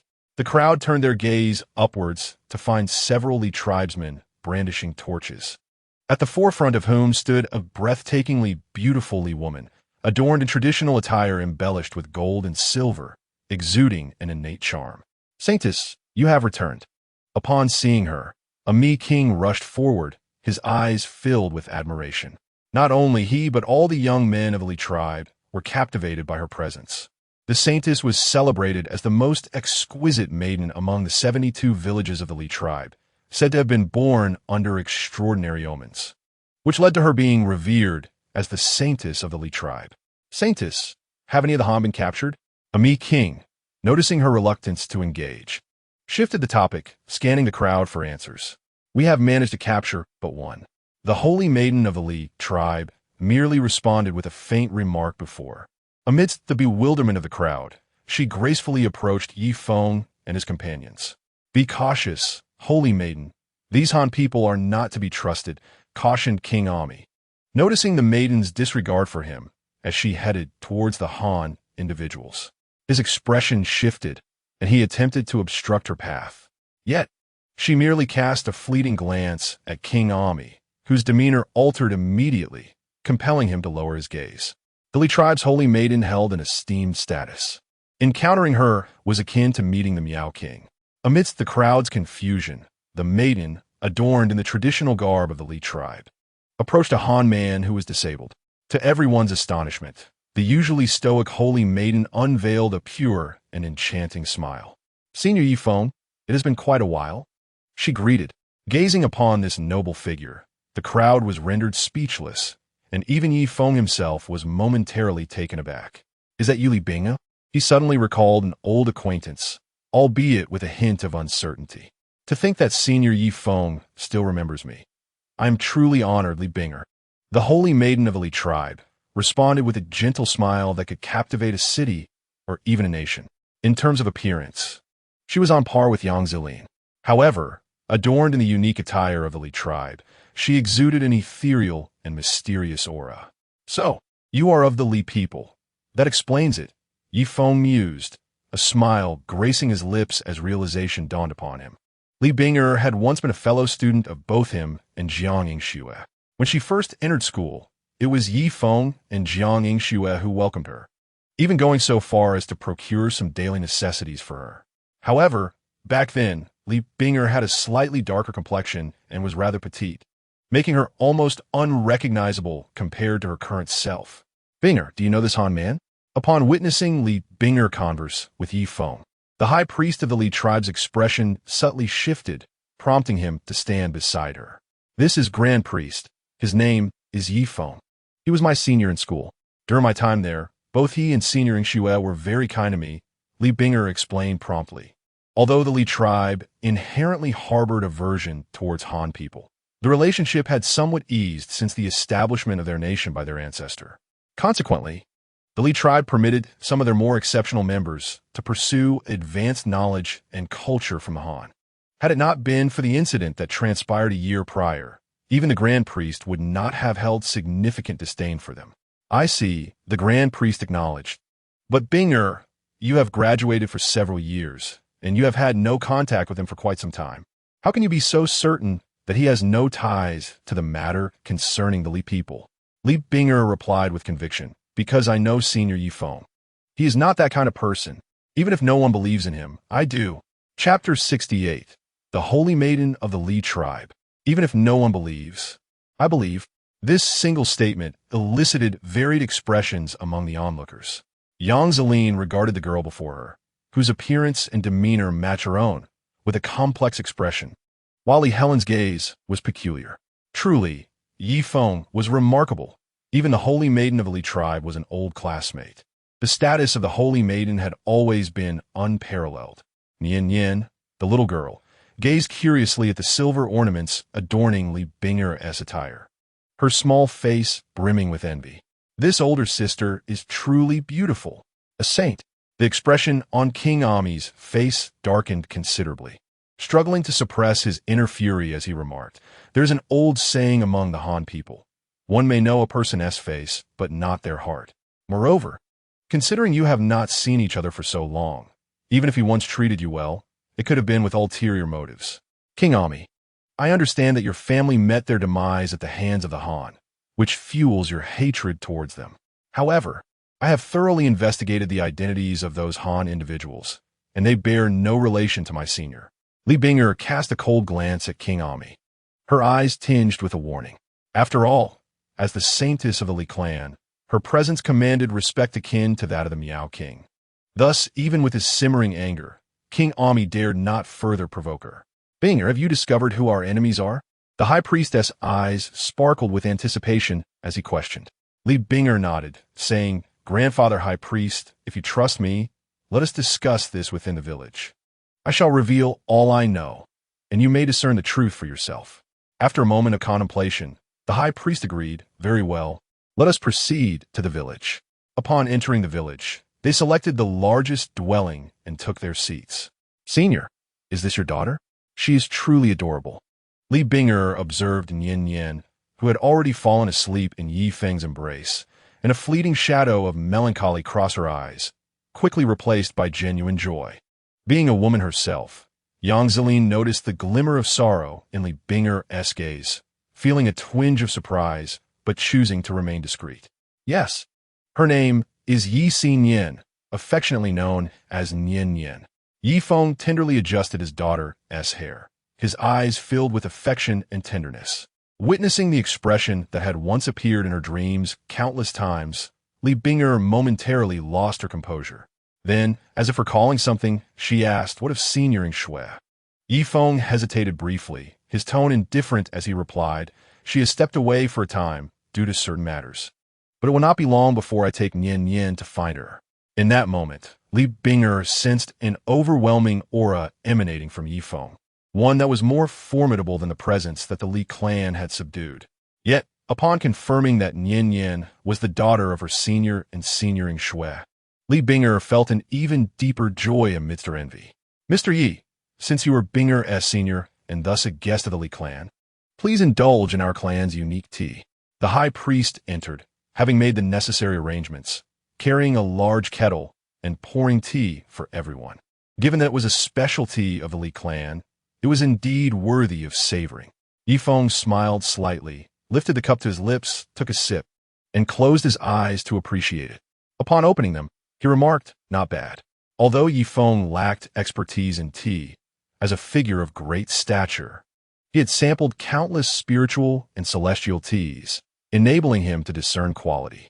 While the Li clan's tea may not compare to the spiritual teas of the celestial realm, it possessed its own distinctive flavor.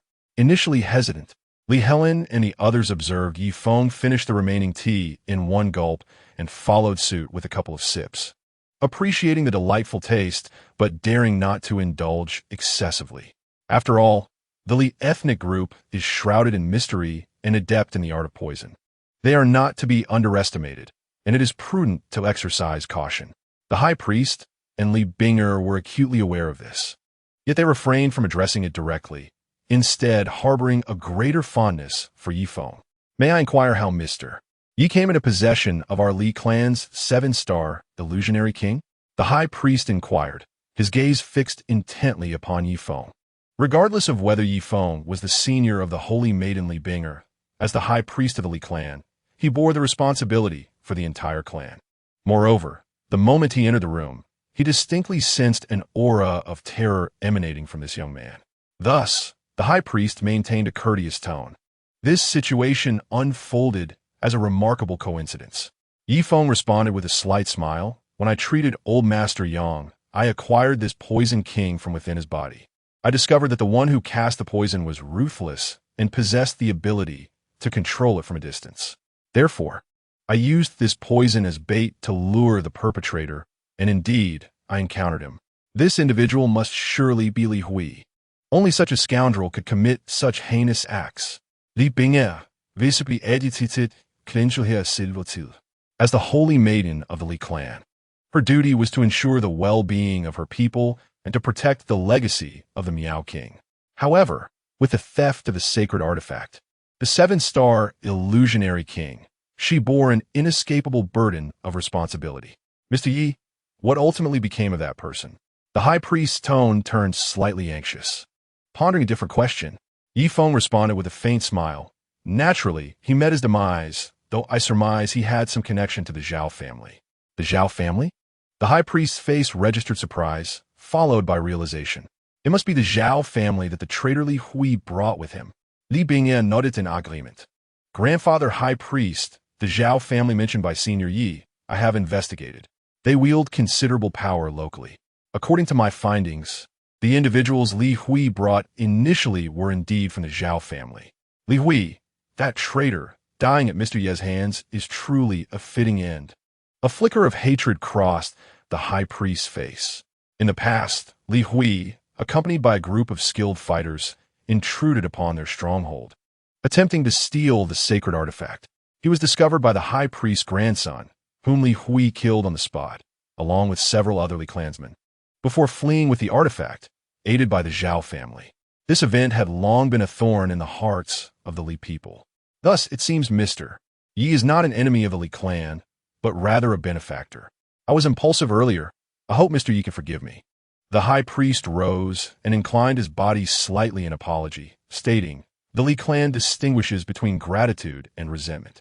Should you require anything in the future, please do not hesitate to seek assistance from us. In that case, I shall not hold back, Yi Feng replied with a subtle smile. I happen to have a modest request. Might the high priest be so kind as to grant it? A look of surprise appeared on the high priest's face. You, young man, are indeed quite forthright. Noticing her grandfather's slight vexation, Li Bingye stifled a smile and said, Senior Yi, please, what is it you wish to ask? Yi Feng replied, I have heard that your Li clan possesses a spirit stone pit. Might you be able to take me to see it? Upon hearing these words, the high priest, who had just moments ago appeared eager to repay a debt of gratitude, suddenly changed countenance and rose abruptly, fixating his gaze upon Yi Feng. Mr. Yi, how did you come to know that our Li clan possesses a spirit stone pit? This time, even Li Bingye looked at Yi Feng with incredulity, her large, watery eyes brimming with disappointment and sorrow. Chapter 69, A Catastrophe.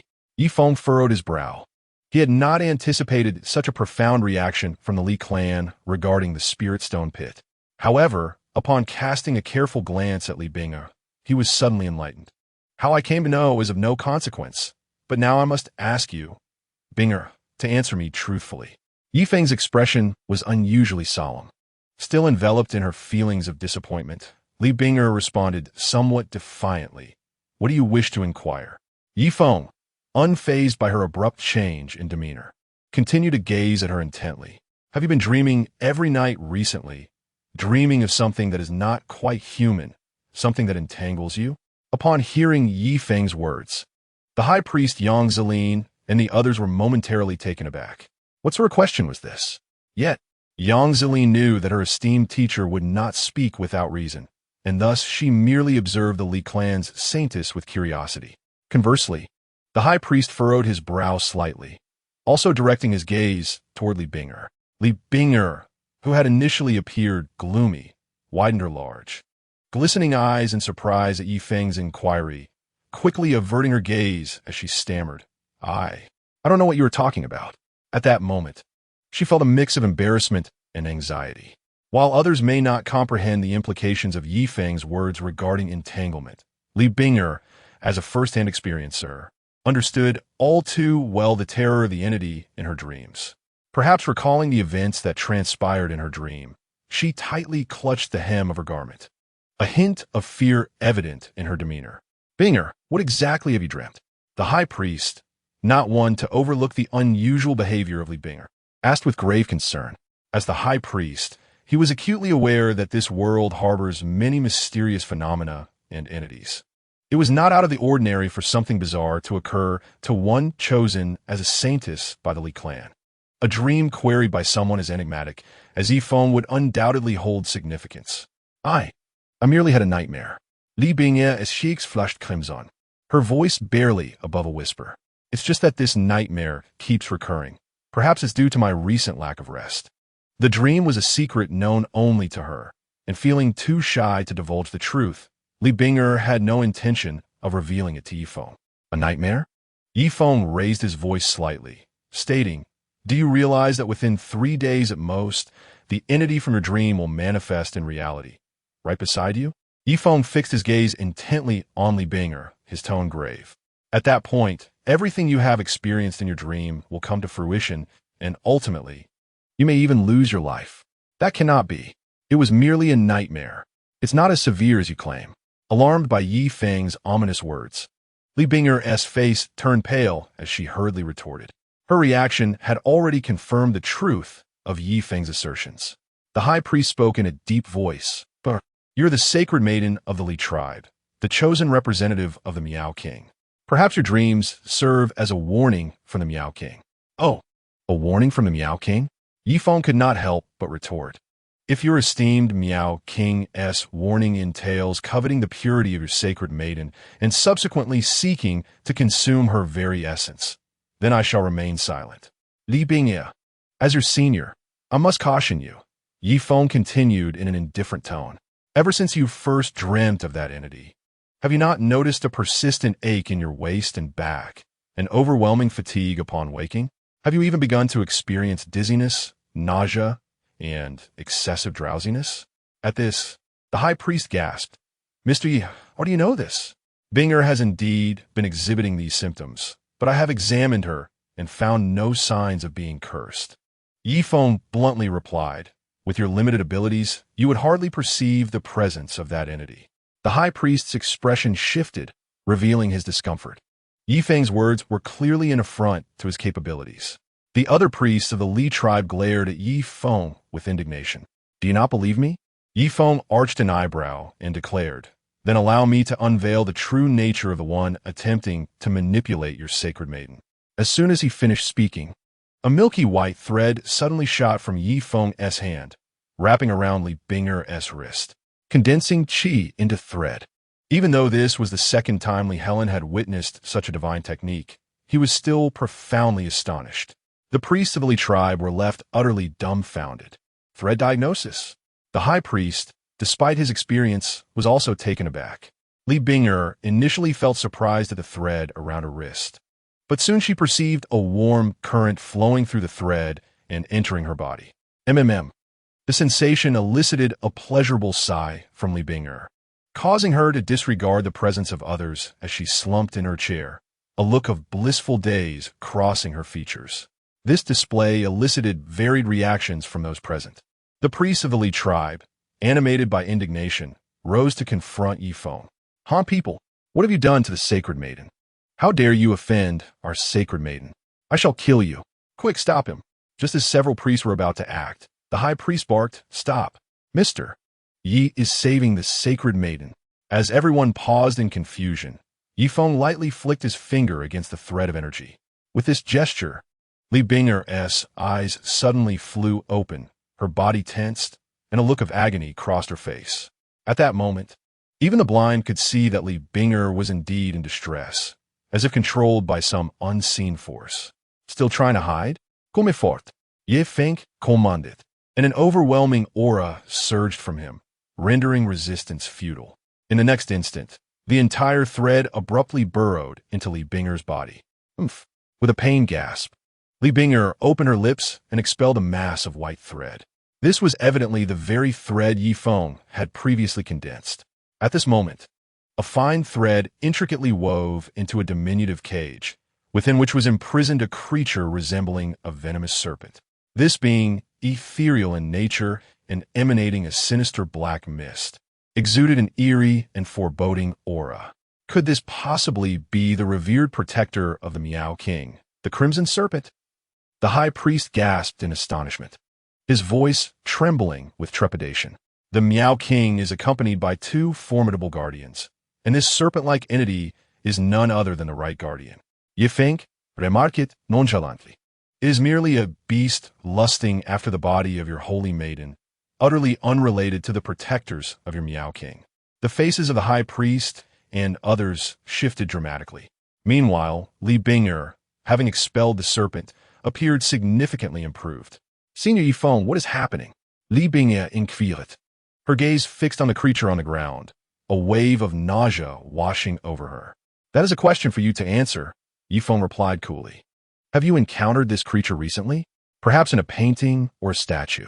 Upon hearing his words, all members of the Li clan in the room gasped in unison. Deep within the Li clan's sacred grounds, lies a statue of the Crimson Guardian, accessible only to the High Priest and the Holy Maiden for worship. Is there a problem with Senior Yifeng's statement?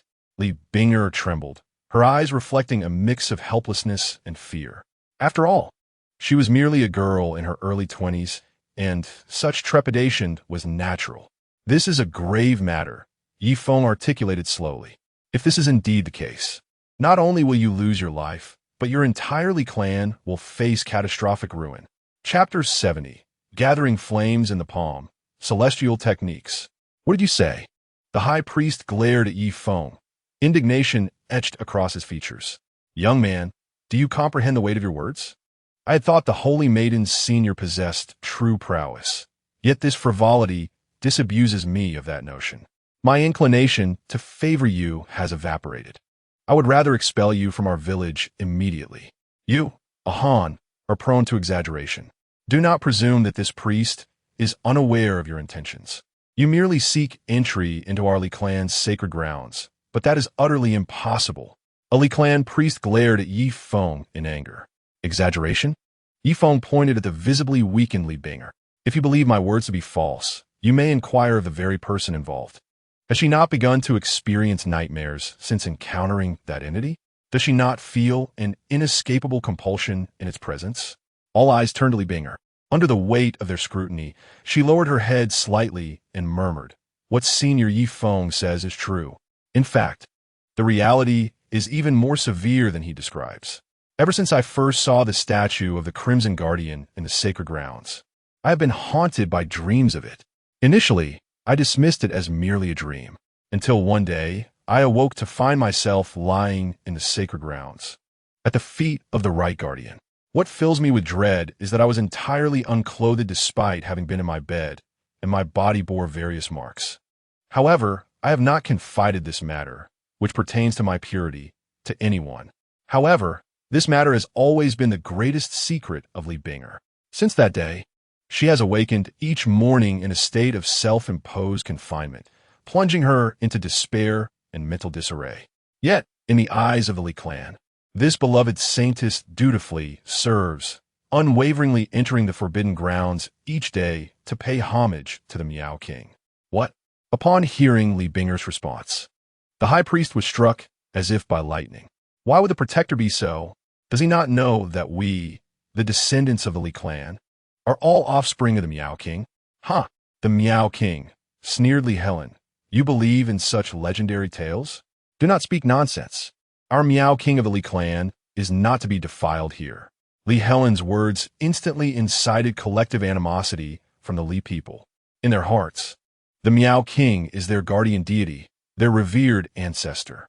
Yifeng remarked calmly, if I were you, I would not be discussing the existence of the Miao King, but rather addressing the current predicament. Mr. Yi, you claim that the Li clan faces an imminent calamity, yet that is merely your assertion. You must provide evidence. The High Priest maintained a semblance of composure, for the matter concerned the survival of the Li clan and allowed for no missteps. Evidence? Is this not sufficient? Yifeng manifested the ethereal image of a crimson serpent in his grasp. If this is not enough, then everyone should enter the so-called forbidden grounds to see for themselves. Absolutely not. The forbidden grounds of the Li clan are off-limits to outsiders. That is our tradition. Only the saintess and the High Priest may enter, and even we cannot do so except on the Miao King's birthday. How could a mere outsider like you be permitted entry? Confronted with such obstinacy from the Li clan, Yifeng responded coolly, with the Li clan on the brink of annihilation. Do you still concern yourselves with such antiquated customs? As other priests began to speak, the High Priest raised a hand and declared, let us proceed to the forbidden grounds.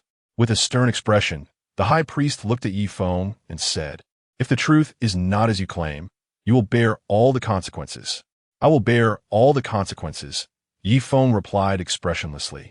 But if I resolve this crisis for your Li clan, what then?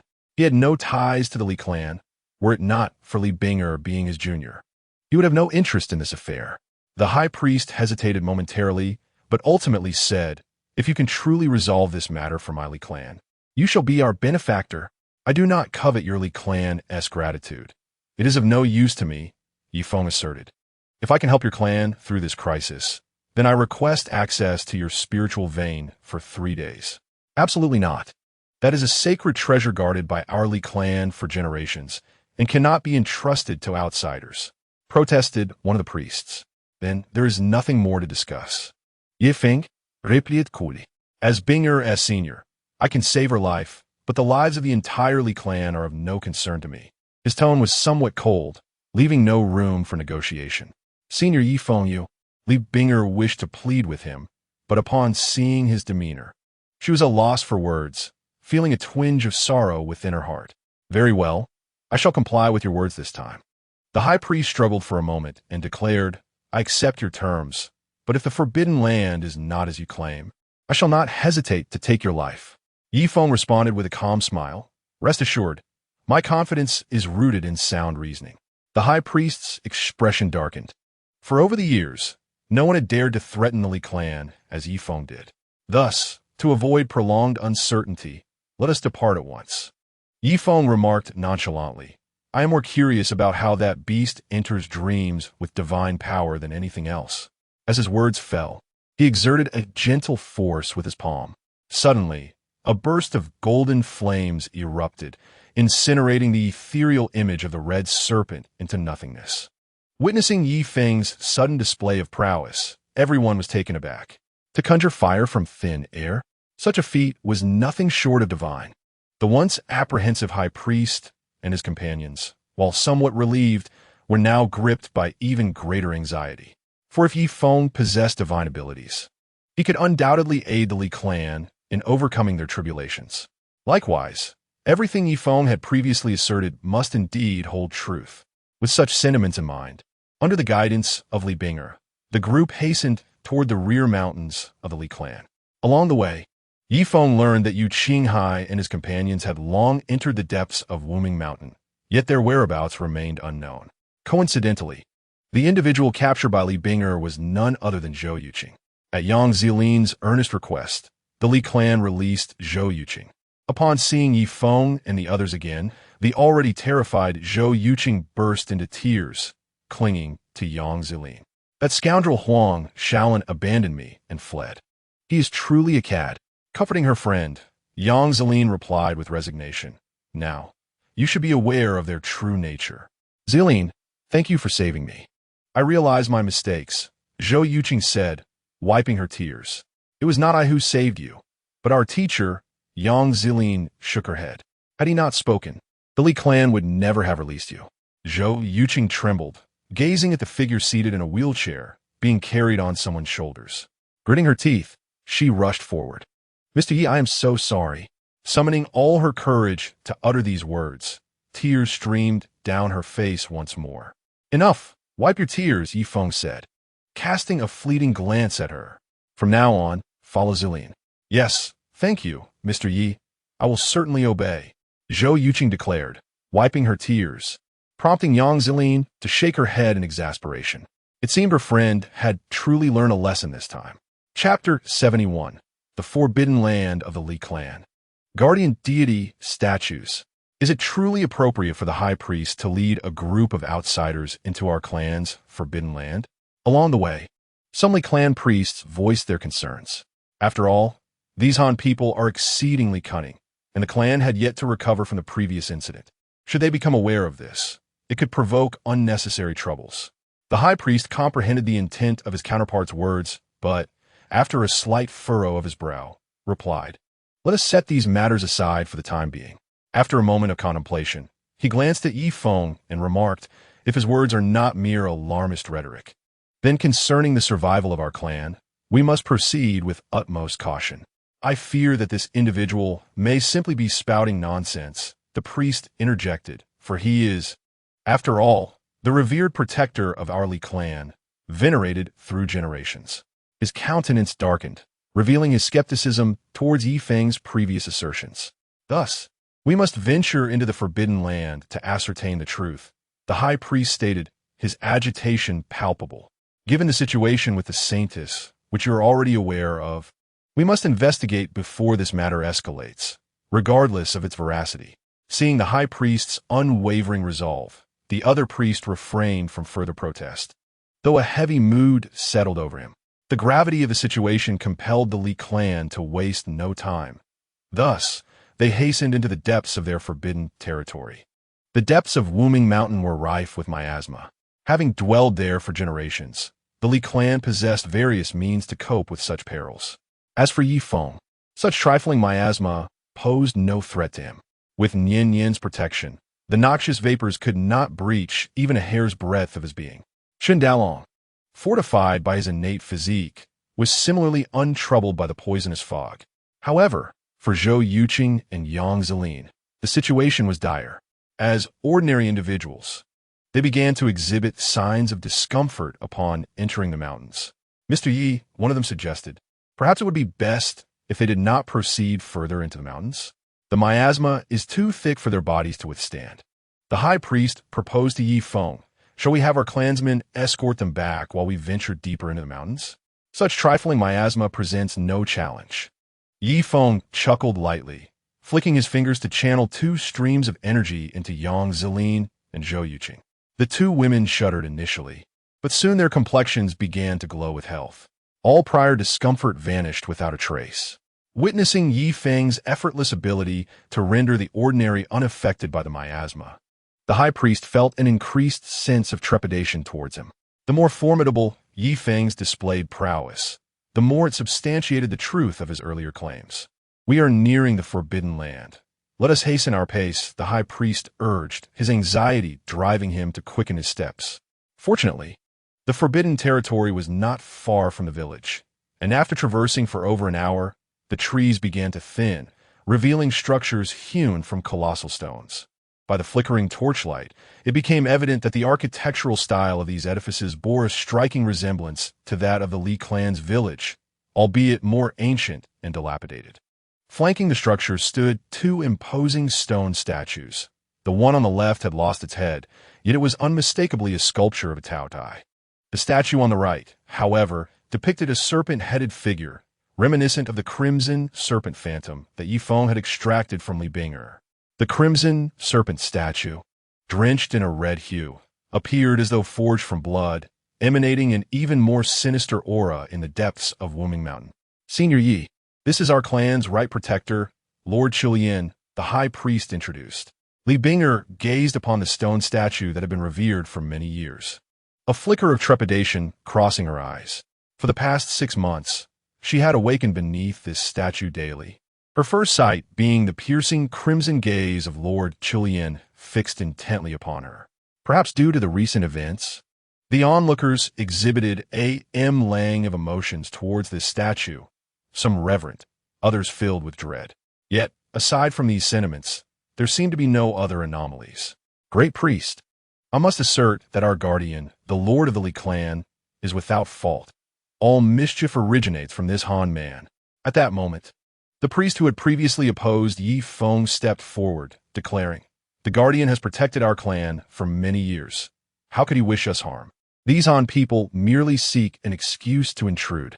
The great priest turned his gaze towards the seemingly unblemished statue, his expression darkening. Upon hearing these words, the glances directed at Yi Feng shifted noticeably. "Bring forth these Han intruders. Bind them," the priest commanded with a grim countenance, "spreading falsehoods to mislead our clan. The sin is irredeemable." Just as several robust men of the Li clan prepared to act, Yi Feng's eyes flashed as he looked toward the crimson serpent statue. "What? Do you still wish to maintain the charade? Do you not fear that I shall shatter your sanctuary?" As Yi Feng's words fell, the Li clan collectively paled. "You dare!" the great priest thundered. "Yi Feng, to deceive us is one thing, but to destroy our guardian statue is to challenge my patience. I have long suspected your ill intentions. Back in the village, I contemplated ending your lives, but now seems fitting. To insult our guardian is to forfeit your existence as a tribute to him." A priest, who had long harbored disdain for Yi Feng, surged forward, ready to attack. "Second priest, please wait." Li Binger interposed before the priest, pleading, perhaps Yi Feng merely misinterpreted. He certainly did not act with malice. Yet, despite her words, doubt began to creep into her heart, questioning whether Yi Feng might indeed have ulterior motives. "Saintess, do you still fail to perceive the truth?" the second priest urged. His words and actions are mere stratagems to instill disbelief in our guardian's protection. But look now, the statue remains unscathed. Before the second priest could finish, a sudden scream pierced the air. Lowering his gaze, he discovered a crimson tongue protruding from his chest, having pierced through his back and ensnared his heart. With a swift motion, the tongue coiled, and he collapsed slowly to the ground. Turning his head, he beheld the guardian statue, now thrumming violently. The very tongue that had ensnared him had issued forth from the statue's mouth, its visage stained with the blood of his heart. "Guardian, how could you?" The second priest's expression twisted into a ghastly grin before he succumbed, eyes closing in agony and disbelief. The remaining members of the Li clan, witnessing this harrowing spectacle, found their legs trembling in terror. The guardian deity, which has been venerated for generations, has unexpectedly come to life. It even devoured the heart of the second priest.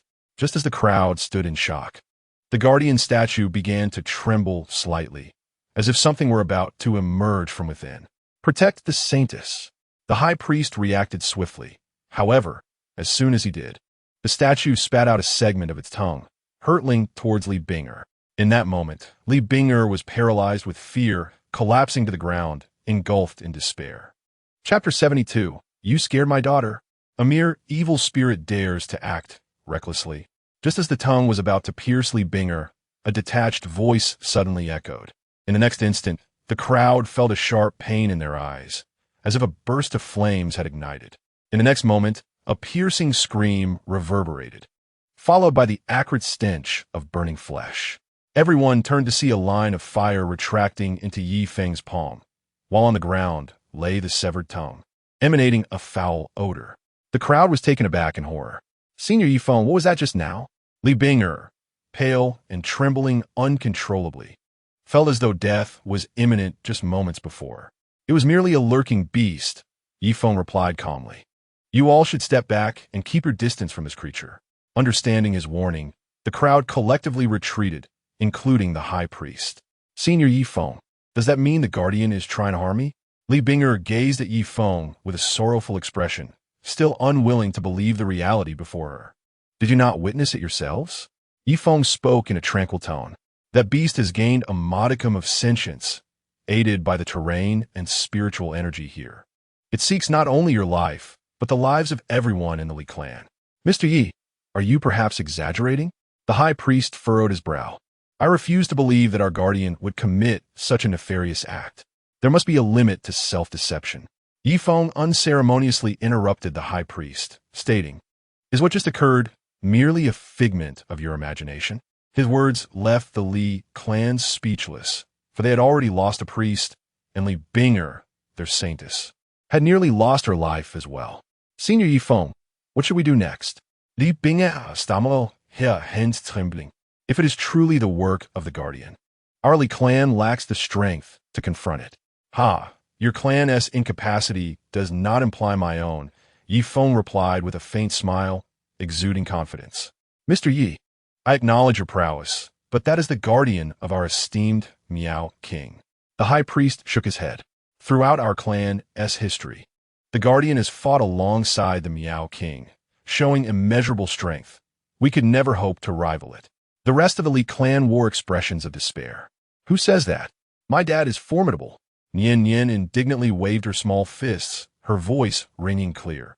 "My dad could defeat that wicked creature with a single punch."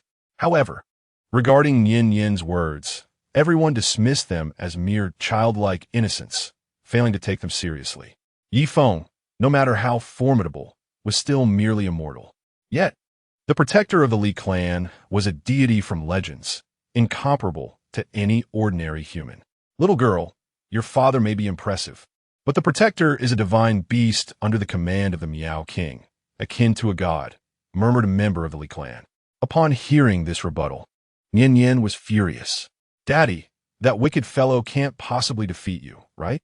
Observing the unbridled anticipation in his daughter's eyes, Yi Feng smiled gently. "Of course." Nian Yin's face broke into a radiant smile. Witnessing this, the others could only shake their heads slightly. "The high priest, the protector statue, is exhibiting anomalies.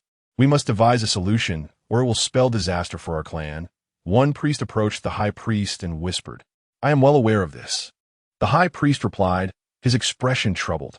"Perhaps we should seek assistance from the Black Meow village?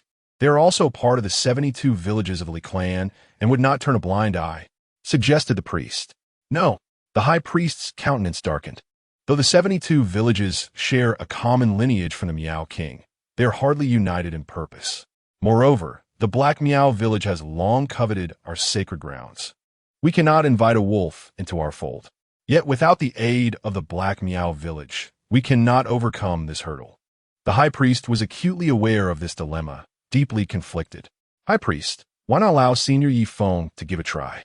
Proposed Li Bingye. "Saintus, do you genuinely believe he possesses the means?" The priest's face betrayed urgency. "But without him, I would have perished just now."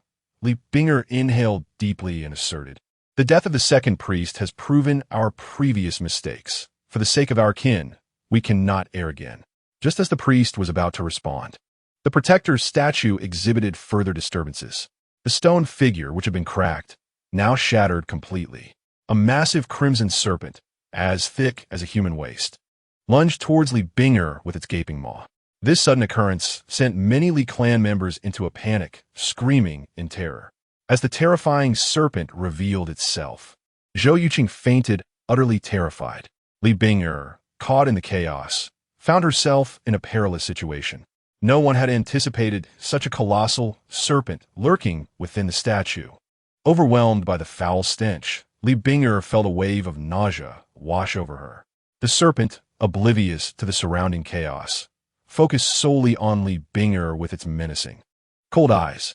"Daddy," Nian Yan, having never encountered such a horrific creature, turned pale with fright and clung to Yifeng. "You have frightened my daughter." Yifeng's calm voice resonated, and before anyone could react, he conjured a thread of magical force and thrust it forward. With a swift thrust, the magical thread pierced through the serpent's head. The creature convulsed violently before crashing to the ground. The earth trembled, leaving everyone astonished. Such a colossal beast had perished so easily. However, before anyone could react, a shadow as dark as night glided across the ground, vanishing deeper into the forest. "Still wishing to escape?" Yifeng scoffed, extending his finger once more. A thread of fire blossomed at his fingertip, slicing through the woodland and accurately striking its target. Hiss! With a piercing wail echoing through the trees, the flame extinguished and all fell silent. "Is it over?" The onlookers stared blankly at Yifeng, momentarily rendered speechless. "Senior brother Yifeng, is that creature dead?" Li Bingye asked, her delicate face streaked with tears, trembling as she gazed at him. "Rest assured, it is thoroughly deceased." Yifeng replied with a slight smile. "Yay, Daddy is amazing." Nian Yan raised her hand in celebration, her pure and clear laughter infectious to all present. "Mr. Yi, what exactly was that creature?" Even the high priest found it hard to believe that it had been transformed from the guardian of the Li clan. Yifeng squinted and said, "It was merely a beast that had transformed by absorbing spiritual energy, but unfortunately, it took a wrong turn. While humans can cultivate and seek enlightenment, even birds and beasts can attain spirit. However, after that individual established the nation, animals could only pursue alternate paths. Achieving such a transformation is no easy feat. Both timing and circumstances must align perfectly. Thus, it is evident that within the Wuming Mountains lies what Yifeng seeks." Chapter 73. "If you seek death, I shall grant it." Are you referring to a monster? Li Bingye gasped, her face paling with fear as she instinctively moved closer to Yifeng, her voice trembling. "Senior, do monsters truly exist in this world?" Before Yifeng could respond, a derisive laugh interrupted. "Monsters? Holy maiden, have you been brainwashed by this fellow? What era are we in? Monsters? That is laughable." The Ami king approached with several clan members, a cold smile on his face. Having sustained injuries from Chun Dalong's earlier blow, the Ami king had only just begun to recover, and though he could move, he appeared quite weakened. "Ami king, who permitted your arrival, are you not aware that this is the sacred ground of my clan?" Upon witnessing the Ami king mock Yifeng, Li Bingye's expression turned frigid. "Holy maiden, you are aware that this is the forbidden area of my Li clan. How could you bring outsiders here?" although she did not state it explicitly. The Ami king interpreted her words as a defense of Yi Feng, further darkening his expression. My Li clan has a rule. No outsiders are permitted to enter the sacred ground, and those who do are considered enemies of the clan. The Ami king glared at Yi Feng, his tone unfriendly. I do not care what enchantments you have cast on the holy maiden, but I advise you to surrender immediately and return with me to face judgment. Ami king, do not go too far. Li Binger's expression shifted, showing no respect for the Ami king, as she publicly chastised him. I am the captain of the Li clan's enforcement team and have the authority to apprehend those who intrude upon our sacred ground. The Ami king waved his hand, commanding, bind them and take them back for interrogation. I suspect they are spies sent by that traitor Li Hui. The individuals brought by the Ami king were his most trusted subordinates, naturally obeying his orders. Regardless of the predatory gaze of Li Binger, she boldly approached Yi Feng and the others. On what grounds do you apprehend my father? He's a good man. Nian Nian spread her tiny hands protectively around Yi Feng. A good man? Little girl, the distinction between good and evil is not for you to determine. The AMU king scoffed, commanding, take action. Just as several members of the Li clan were about to act, the high priest intervened. Stop. The crowd glanced at the AMU king, then at the high priest, displaying hesitation. The AMU king spoke in a deep voice. High priest, do you truly believe these Han people's words? They are enough. The high priest interjected calmly. AMU king, I understand your concern for the Li clan, but Yi Feng is not one of the Li Hui. On the contrary, he just saved us. What? I don't believe it. The AMU king's expression shifted dramatically. Incredulity etched on his face. High priest, perhaps this is part of his scheme. Whether you believe it or not, this is what I witnessed with my own eyes. The high priest sighed. Therefore, AMU king, I hope you can show some respect to Mr. Yi. After all, he just rescued the saintess. Seeing the high priest defend Yi Feng, the AMU king's gaze turned increasingly hostile, filled with animosity. That useless along was one thing, but even the high priest and the saintess staunchly defended this outsider, igniting a pang of jealousy within the AMU king. Curse you, Yi Feng. When has the high priest and the saintess ever shown such allegiance to an outsider? They're disregarding our clan's rules. The AMU king, unwilling to accept this, glanced at a clan member who had accompanied the high priest. The clan member cast a furtive glance at the high priest before leaning toward the AMU king's ear to recount previous events. AMU king, you cannot fathom it. Had it not been for that Han man, we might have perished here. It was utterly terrifying. The Li clansman spoke with a face still pale from the ordeal, clearly bearing the weight of a profound psychological impact. Yi Feng, you truly deceive the masses, intending to harm our Li clan. Unbeknownst to him, the AMU king became even more incensed after hearing this, pointing at Yi Feng and rebuking loudly. I always knew you outsiders harbored ill intentions, but I never imagined you would be so treacherous, not only aiming to harm our Li clan, but also desecrating our guardian deity statue. This is unforgivable. High priest, I implore you to apprehend these Han people immediately, especially this Yi Feng, who should be thrown into the pit of 10,000 worms to suffer the torment of 1,000 bites. The AMU king fell to his knees, his words fervent. Li Binger's expression hardened as she scolded. AMU king, what nonsense are you spouting? Nonsense? The AMU king replied coldly. Saintess, let me ask you, if this Han man had such good intentions, why did he stand by and watch as the second priest perished without intervening? His actions are aimed at witnessing our Li clan's demise. Upon hearing the AMU king's words, the crowd's gaze toward Yi Feng shifted, including that of Li Binger. Yi Feng regarded the AMU king with indifference, stating flatly, if he sought death, why should I save him? High priest, saintess, you have all heard it, haven't you? Amidst the tension, King Ami's expression brightened as he declared, this Yi Feng harbors a deep-seated disdain for our Li clan, valuing our lives as mere trifles. His previous actions were merely a ruse to deceive you into granting him entry into the forbidden grounds. Now that he has achieved his objective, he intends to show his true colors. How shameless! Yang Zeline, revolted by King Ami's words, retorted loudly, it was your Li clan's guardian that killed your own priest.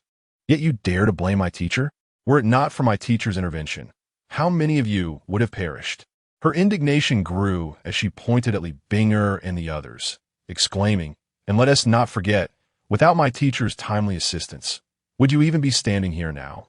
It is truly absurd to not only dismiss my teacher's life-saving grace, but to also harbor suspicions against him. What a betrayal!" Yang Zilin's words caused the high priest and others to change their expressions. The Li clan was known for their ferocity, yet they were ultimately bound by loyalty. Regardless of the circumstances, Yi Feng had indeed saved them. With this in mind, the Li clan members, including Li Bing'er, displayed signs of shame. "Zilin, enough," Yi Feng said calmly, turning to the high priest. "To speak frankly, I harbor no enmity towards the Li clan, nor do I owe you anything. My prior actions were solely in consideration of Bing'er being my junior. Since you hold disdain for outsiders like us, I am not one to overstay my welcome. Yea, are we truly to depart just like this? Lialin whispered, "You have yet to obtain what you need. If we leave now, wouldn't it have all been for naught?" Yifeng smirked slightly and replied, "I have my own means. The Li clan has always held prejudice against Han people. Their presence only invites trouble. If not for Li Bing'er being a holy maiden of the Li clan, I wouldn't concern myself with such matters. Anyone who obstructs my path to regaining my strength shall be eliminated. Yet, given my past ties with Bing'er, resorting to such extremes would be uncharacteristic of me. Stop." However, as Yi Feng and his companions prepared to leave, King Ami interjected, pointing at them, "You come to my Li clan and create such turmoil, only to think you can leave unscathed? Does the world operate so favorably for you?" Long Yi Feng's eyes turned cold, a chilling aura flashing through them. "You insolent wretch, it seems the previous lesson was insufficient, is it?" Chen Long grinned menacingly. "If you wish to die, I shall grant you that wish." Chapter 74. The Assault of Haimiao Zai. "You dare!" King Ami's eyes widened in fear, his voice laced with fury. "This is the territory of my Li clan. How dare you act with such impudence repeatedly?" He longed to dismember Chen Long right then and there. Turning to the high priest, he urged, "High priest, see how these Han people are utterly insufferable. If we do not punish them severely, our Li clan's dignity will be undermined." Despite King Ami's prior humiliation, he now audaciously accused them, causing Yang Zilin to tremble with anger. Meanwhile, Chen Long's grin revealed a glint of ferocity. It seemed that Ami Wang had perceived Chen Dalong's intent to strike. Despite his inner trepidation, he stubbornly fixed his gaze on Chen Dalong. He could not fathom that these Han people would truly dare to act before the high priest. If word spread, it would tarnish their lineage's reputation, and the high priest's authority would be called into question. Indeed, just as Chen Dalong was about to make his move, the high priest sighed and said, "Mr. Yi, let him be. You old fool, do you wish to obstruct me?" Chen Dalong shot a fierce glance at the high priest, his eyes gleaming with ferocity. In that moment, he resembled a furious tiger, ready to rend anyone who dared to provoke him. "Young man, temper your rage," the high priest retorted coldly, casting a stern look at Chen Dalong. "This is the territory of the Li tribe. Should a conflict arise, neither side can expect to emerge unscathed." "Grandfather High Priest." Upon hearing the high priest's words, Li Bing'er's expression turned anxious. Such remarks could genuinely exacerbate the conflict between the two parties. On one hand was Yi Feng, who had saved her life, and on the other were her own kin, placing her in a precarious position, unsure of how to mediate. The high priest's warning gaze made her pale. She lowered her head, unable to face Yi Feng. Meanwhile, Ami Wang, witnessing the scene, clenched his fists tightly, his heart swelling with delight. With venomous eyes, he glared at Yi Feng and the others, internally raging, "You damned Han people have offended the great Li tribe. You shall pay a heavy price for this."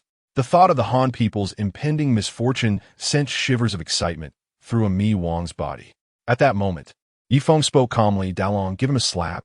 As Ami Wang remained lost in his ecstatic thoughts, a figure appeared before him. Smack! The sharp sound of a slap echoed through the sacred ground of the Li tribe. Ami Wang felt a thunderous ringing in his head, and an unbearable pain caused him to lose consciousness. Thud! It was only when Ami Wang collapsed heavily amidst the weeds and stones that the Li tribespeople reacted. Damn Han people, what are you doing? Bastards! You Han people deserve to die. Seize them and avenge Ami Wang. Seeing Ami Wang twitching on the ground, the Li tribespeople were incensed. Just as the conflict was on the verge of erupting, Li Bing'er stepped forward. Everyone stop. She stood in the middle, arms outstretched, declaring, "None of you are to move. Saintess, did you not witness their humiliation of our Li tribe? Can you endure this? Indeed, Ami Wang is our village's most valiant warrior. He has been struck by the Han, and we cannot stand idly by." Li Bing'er's actions only fueled the anger of the Li tribespeople further. Humiliation? How dare you utter such words? Taking a deep breath, Li Bing'er exclaimed, "It was Senior Yi Feng who saved us and has shown great kindness to our Li tribe. Ami Wang's disrespectful words and actions are his own doing. Who could be blamed for that? You are the saintess of our Li tribe. Why do you speak in defense of these outsiders?" Li Bing'er's words pierced the hearts of the Li people, rendering their eyes red with unshed tears, as they struggled to accept the reality before them. "It is precisely because I am the holy maiden of the Li that I cannot allow you to repay kindness with enmity," Li Bing'er asserted, casting a solemn glance at the high priest. "You witnessed the events that transpired. Do you truly believe that Senior Yi Feng and his companions would wish us harm? If that were the case, they could have easily turned a blind eye and allowed us all to perish." Her words evoked a flicker of shame across the faces of many present. The high priest hesitated, torn in his decision. Indeed, it was an undeniable fact that Yi Feng had saved them previously, yet they could not reconcile their minds to accept him as an outsider. "Inuk, Bing'er," Yi Feng interjected, his demeanor indifferent as he regarded the high priest. "I am not one to disregard the gravity of the situation. If you find this matter troublesome, let it be settled here. However, I am not a fool who extends goodwill without reason. My previous act of saving you was merely in consideration of Bing'er. Should your Li tribe overstep its bounds, the consequences will extend far beyond mere reprimands." The weight of his warning hung heavily in the air, leaving the Li people trembling with trepidation, having witnessed Yi Feng's capabilities. The high priest scoffed. "Are you implying that I should perceive this as a threat to the Li tribe?" "You may interpret as you wish," Yi Feng replied bluntly. "But the high priest ought to ponder carefully. Should conflict arise, how many of your people do you think will remain?" The high priest's eyes flared with anger, yet he stifled it. The recent incident involving the protective deity's statue loomed large in his mind, leaving him reluctant to provoke Yi Feng further. Thus, with a heart filled with rage, the high priest could only watch helplessly as Yi Feng and his companions departed. "You will come to regret the decisions made today," Li Bing'er remarked, her gaze filled with resignation as she regarded the high priest. Although she held the esteemed title of Holy Maiden, her stature was largely symbolic. "Holy Maiden, you should recognize your position," the high priest retorted impatiently, his frustration boiling over. "They are ultimately outsiders, and perhaps the recent events were orchestrated by that individual alone." Li Bing'er's disappointment deepened, prompting her to forego further debate. "Immediately search the forbidden grounds. Report any anomalies at once," the high priest commanded, disregarding Li Bing'er. Regardless of his obstinate words, deep down, he recognized that the events that had unfolded could not have been the machinations of an ordinary outsider. Gazing at the shattered remains of the collapsed statue, he sighed inwardly. Could it be that I am truly mistaken? In that moment of distraction, the entire forbidden area on the back mountain suddenly trembled, reminiscent of an earthquake. "What is happening?" The high priest's expression shifted dramatically, his voice betraying his alarm. "High priest, it is dire. The people of Heimiao village have breached the forbidden grounds." Even the grand priest, renowned for his strength, could not help but stagger at the words, his face a canvas of horror. Chapter 75. The Necromancer Priest. The Li ethnic group divided into two main branches, the White Miao and the Black Miao. While the White Miao may be insular, they at least maintain some contact with the outside world. In stark contrast, the Black Miao have never engaged with outsiders. Individuals like Yi Feng, who venture into White Miao territory, are typically only driven away. Violence is reserved for the most extreme situations. However, the Black Miao are different. when they encounter Han people, there is but one outcome: conflict. Even within the Li ethnic group, the Black Miao harbor an unyielding animosity towards the White Miao. The root of this animosity lies in the Black Miao's relentless ambition to dominate all of the Li people and establish themselves as the sovereigns of the Wuming Mountains. This was also the reason the Grand Priest had previously declined to summon the Li ethnic group's 72 villages, fully aware of the Black Miao Grand Priest's overwhelming ambition. How did they breach the Forbidden Grounds, and why had we not discovered it sooner? The Grand Priest, suppressing his fury, felt that today was indeed a tumultuous day for the Li people. We discovered the presence of Black Miao villagers while probing the Forbidden Grounds, and they have now entered the sacred site. We fled quickly and were not detected, but several tribesmen have already been slain by the Black Miao. The Grand Priest's wrath intensified. How dare they? Do the Black Miao wish to incite civil strife among the Li? All Li people fell silent, their eyes filled with a mix of anger and fear, for the strength of the Black Miao far surpassed their own. Grand Priest, we must send someone back to the village to gather reinforcements and thwart the Black Miao. Otherwise, our tribe is doomed, proposed one of the priests. There is no time. The Grand Priest's eyes were clouded with despair. The Black Miao had undoubtedly come prepared, and returning to summon help would be futile. Are we to merely watch as the Black Miao invade the sacred site? One priest remarked. After all, it is the place of worship for the Miao King. Apart from our faction, no other Li people are permitted entry. This is our ancestral decree. Do you think I am unaware? The Grand Priest, feeling increasingly agitated, could not contain his outburst. But what alternative do we have now? Grand Priest, we have a considerable number of people here. Even if the Black Miao breach the sacred site, they cannot outnumber us, and we can slay them all. A Li tribesman declared fiercely, his eyes gleaming with ferocity. The enmity between the White Miao and the Black Miao is profound. The Black Miao's treacherous incursion into the sacred site of the White Miao is an affront to the entire Li people. We must not act rashly. The Grand Priest glanced at those beside him. There were scarcely a dozen Li warriors present, and they stood no chance against the well-prepared Black Miao. Thus, you shall immediately return to the village to notify the others.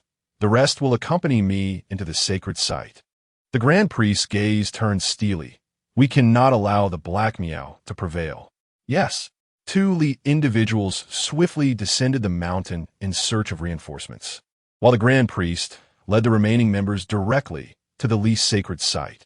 The sacred site lay within their territory, serving as a sanctuary for the spiritual leader of the Li, the Miao King.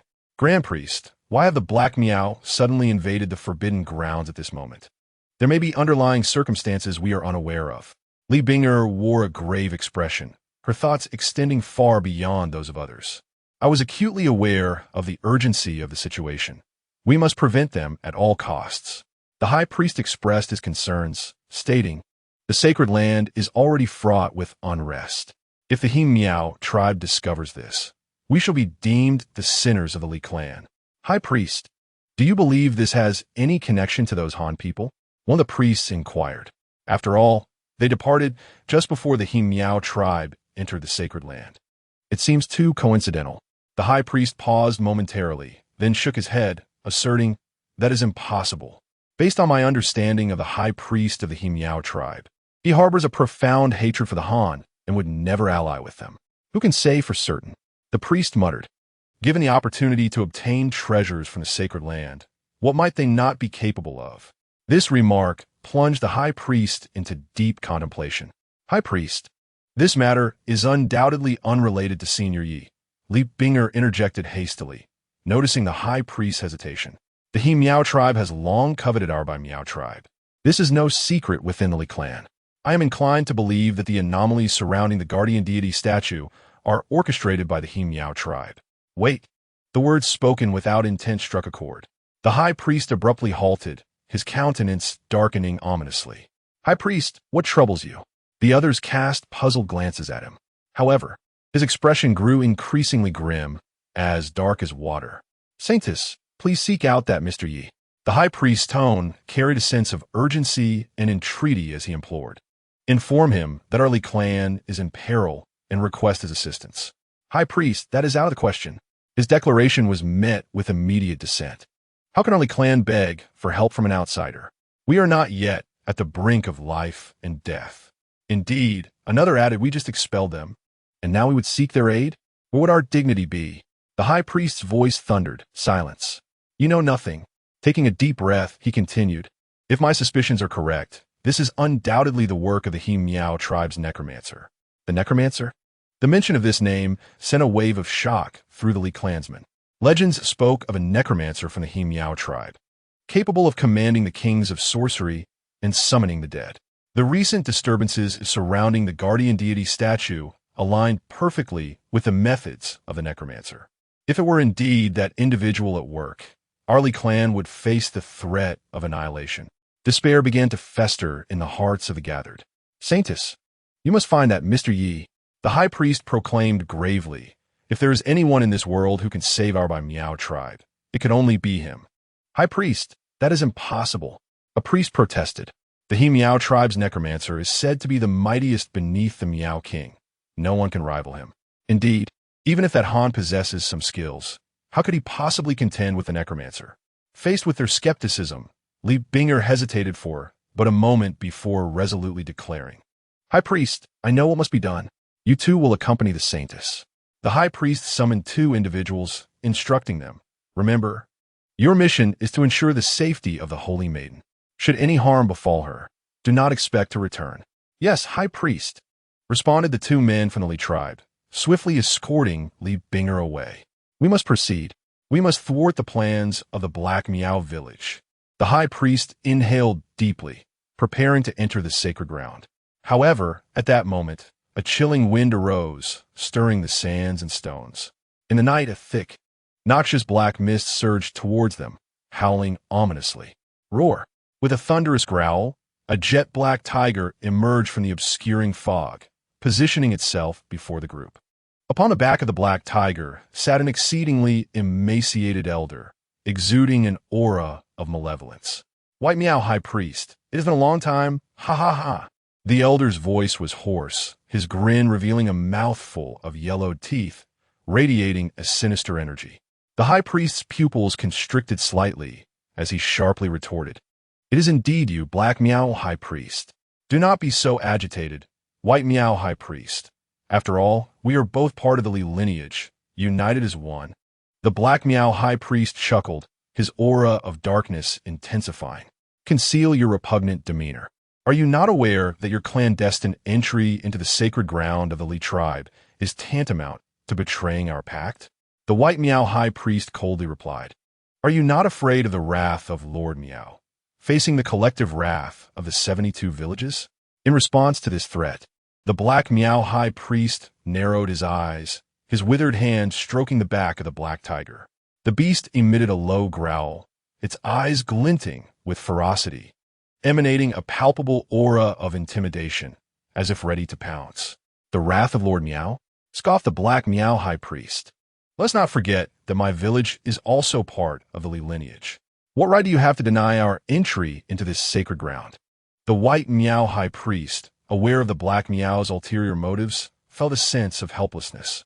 He understood all too well that the Black Miao had stealthily infiltrated the sacred land due to their own lingering injuries. Moreover, despite being the smallest in number among the 72 villages, the Black Miao possessed formidable strength. Otherwise, such audacity would not have been tolerated. High Priest, we have merely come to pay homage to Lord Miao.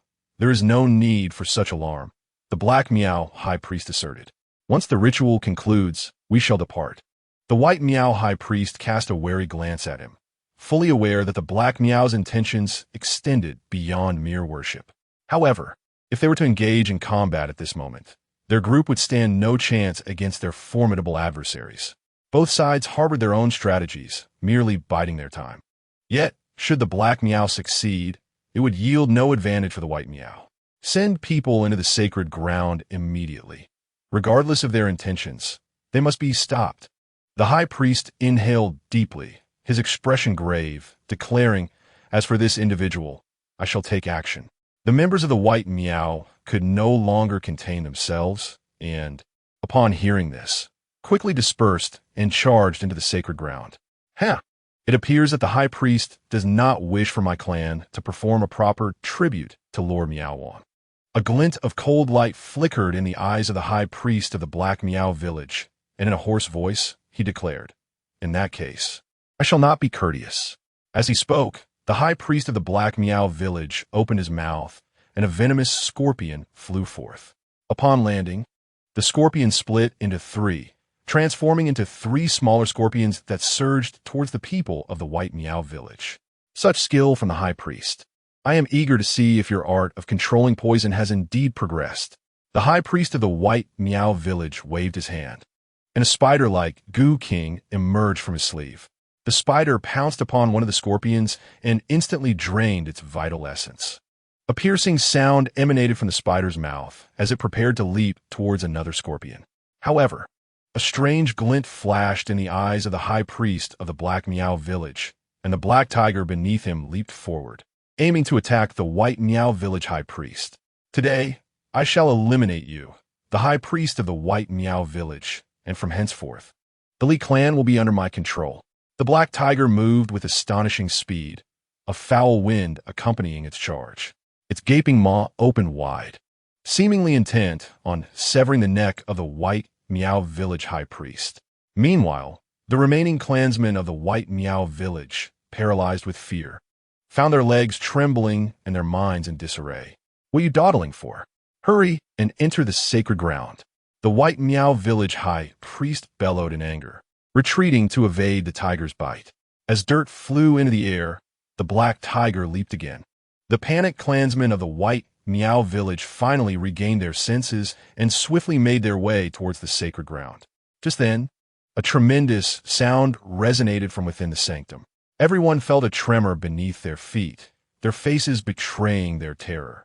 At that moment, a clansman clad in the garb of the Black Meow village rushed forth, kneeling on the ground, and respectfully announced, reporting to the high priest, "The sacred ground has been opened.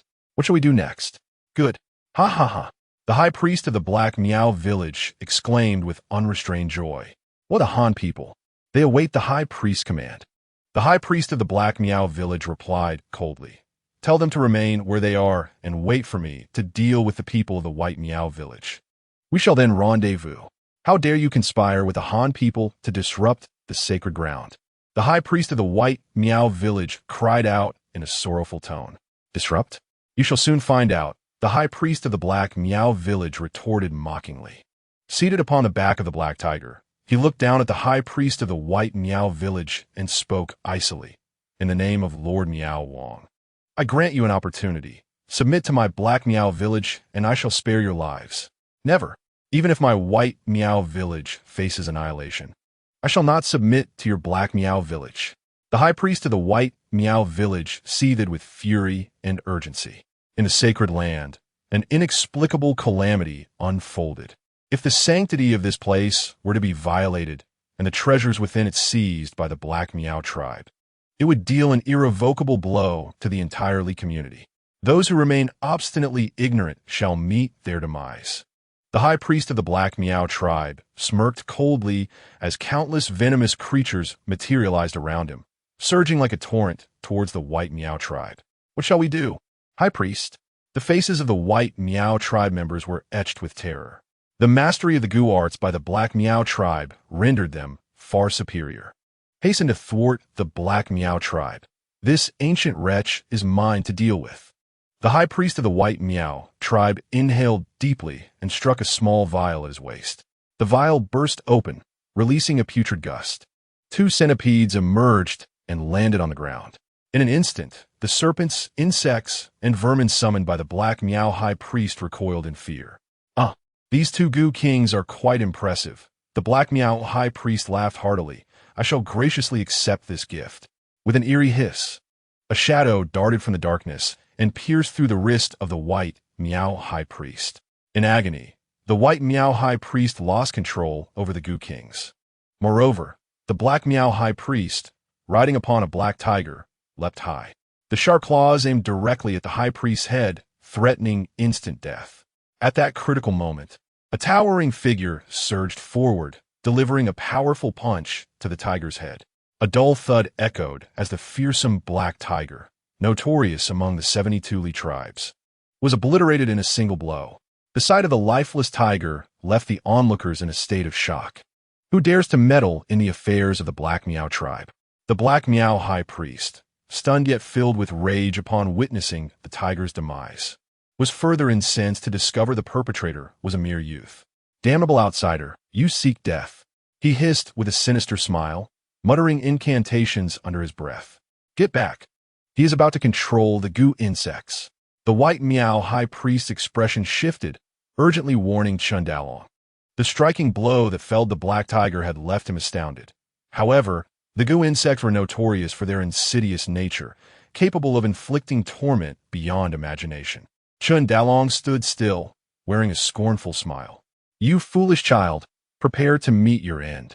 The Black Miao high priest's murderous intent intensified as thousands of venomous insects surged forth like a deluge towards Chun Dalong. Despite the white Miao high priest's desire to intervene, it was too late. In the realm of goo manipulation, the Black Miao high priest reigned supreme. Yet, just as all the people anticipated that Chun Dalong would be consumed by the relentless swarm of venomous creatures, an extraordinary scene unfolded. Those insects halted abruptly, mere inches from Chun Dalong. As if encountering an insurmountable nemesis, they retreated in a frenzy. What is happening? Both the Black Miao high priest and the members of the White Miao tribe were left in utter disbelief. Devour him! The high priest of the Black Miao was consumed by fury as he witnessed the venomous insect retreating half a meter, and he spat a mouthful of blood that fell upon the creature.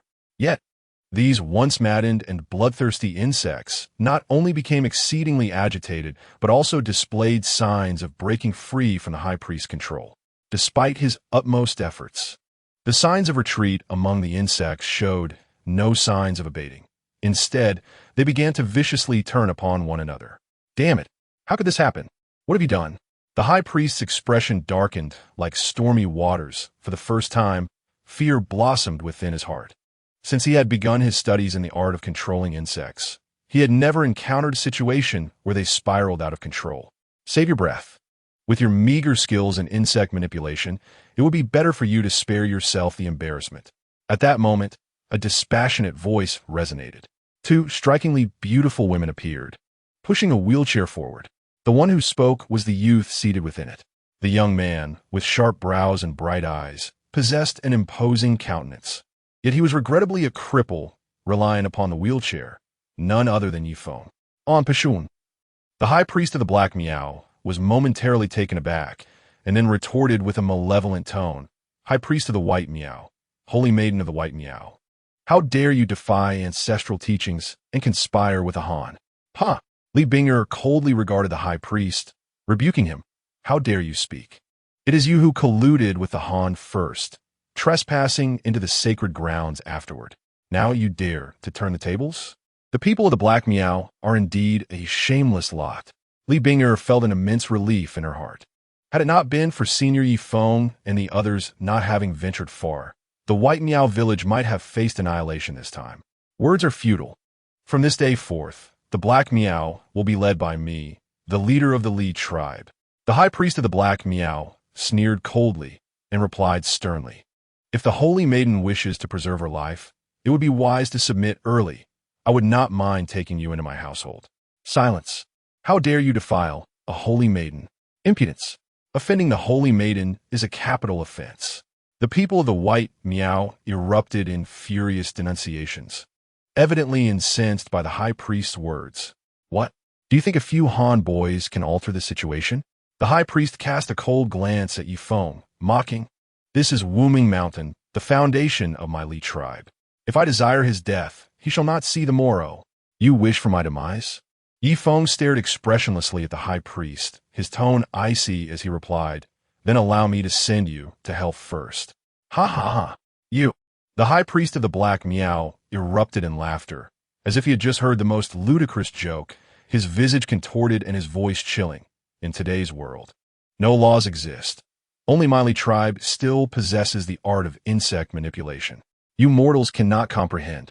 Regardless of how much you say, You mere ants will never understand. Let me show you the prowess of my Lee tribe. As the high priest's words fell, he suddenly dropped to all fours, his cheeks bulging. Quack!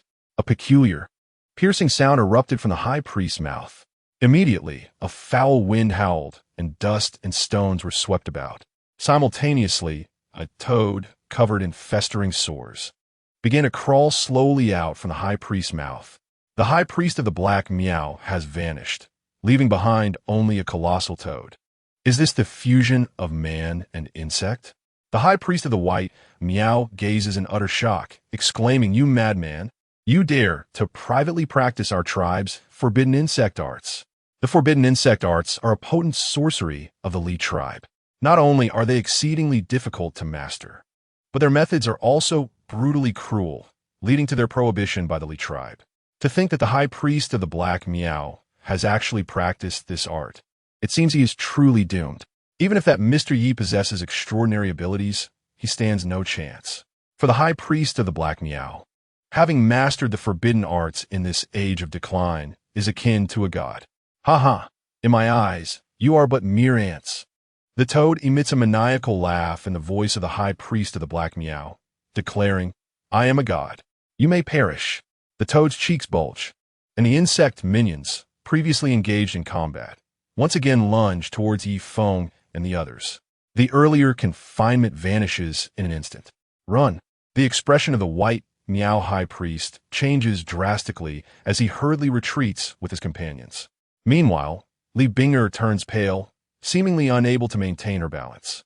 Fear also grips the faces of Yang Zeline, Li Helen, and the others. After all, having lived in a modern metropolis, they have never witnessed such a scene. Only Yi Feng remains indifferent. "Daddy, it's so ugly." Nian Nian, nestled in Yi Feng's arms, pipes up, "Are you scared, Nian Nian?" Yi Feng glances down with a smile and asks, "Shall I make it disappear?"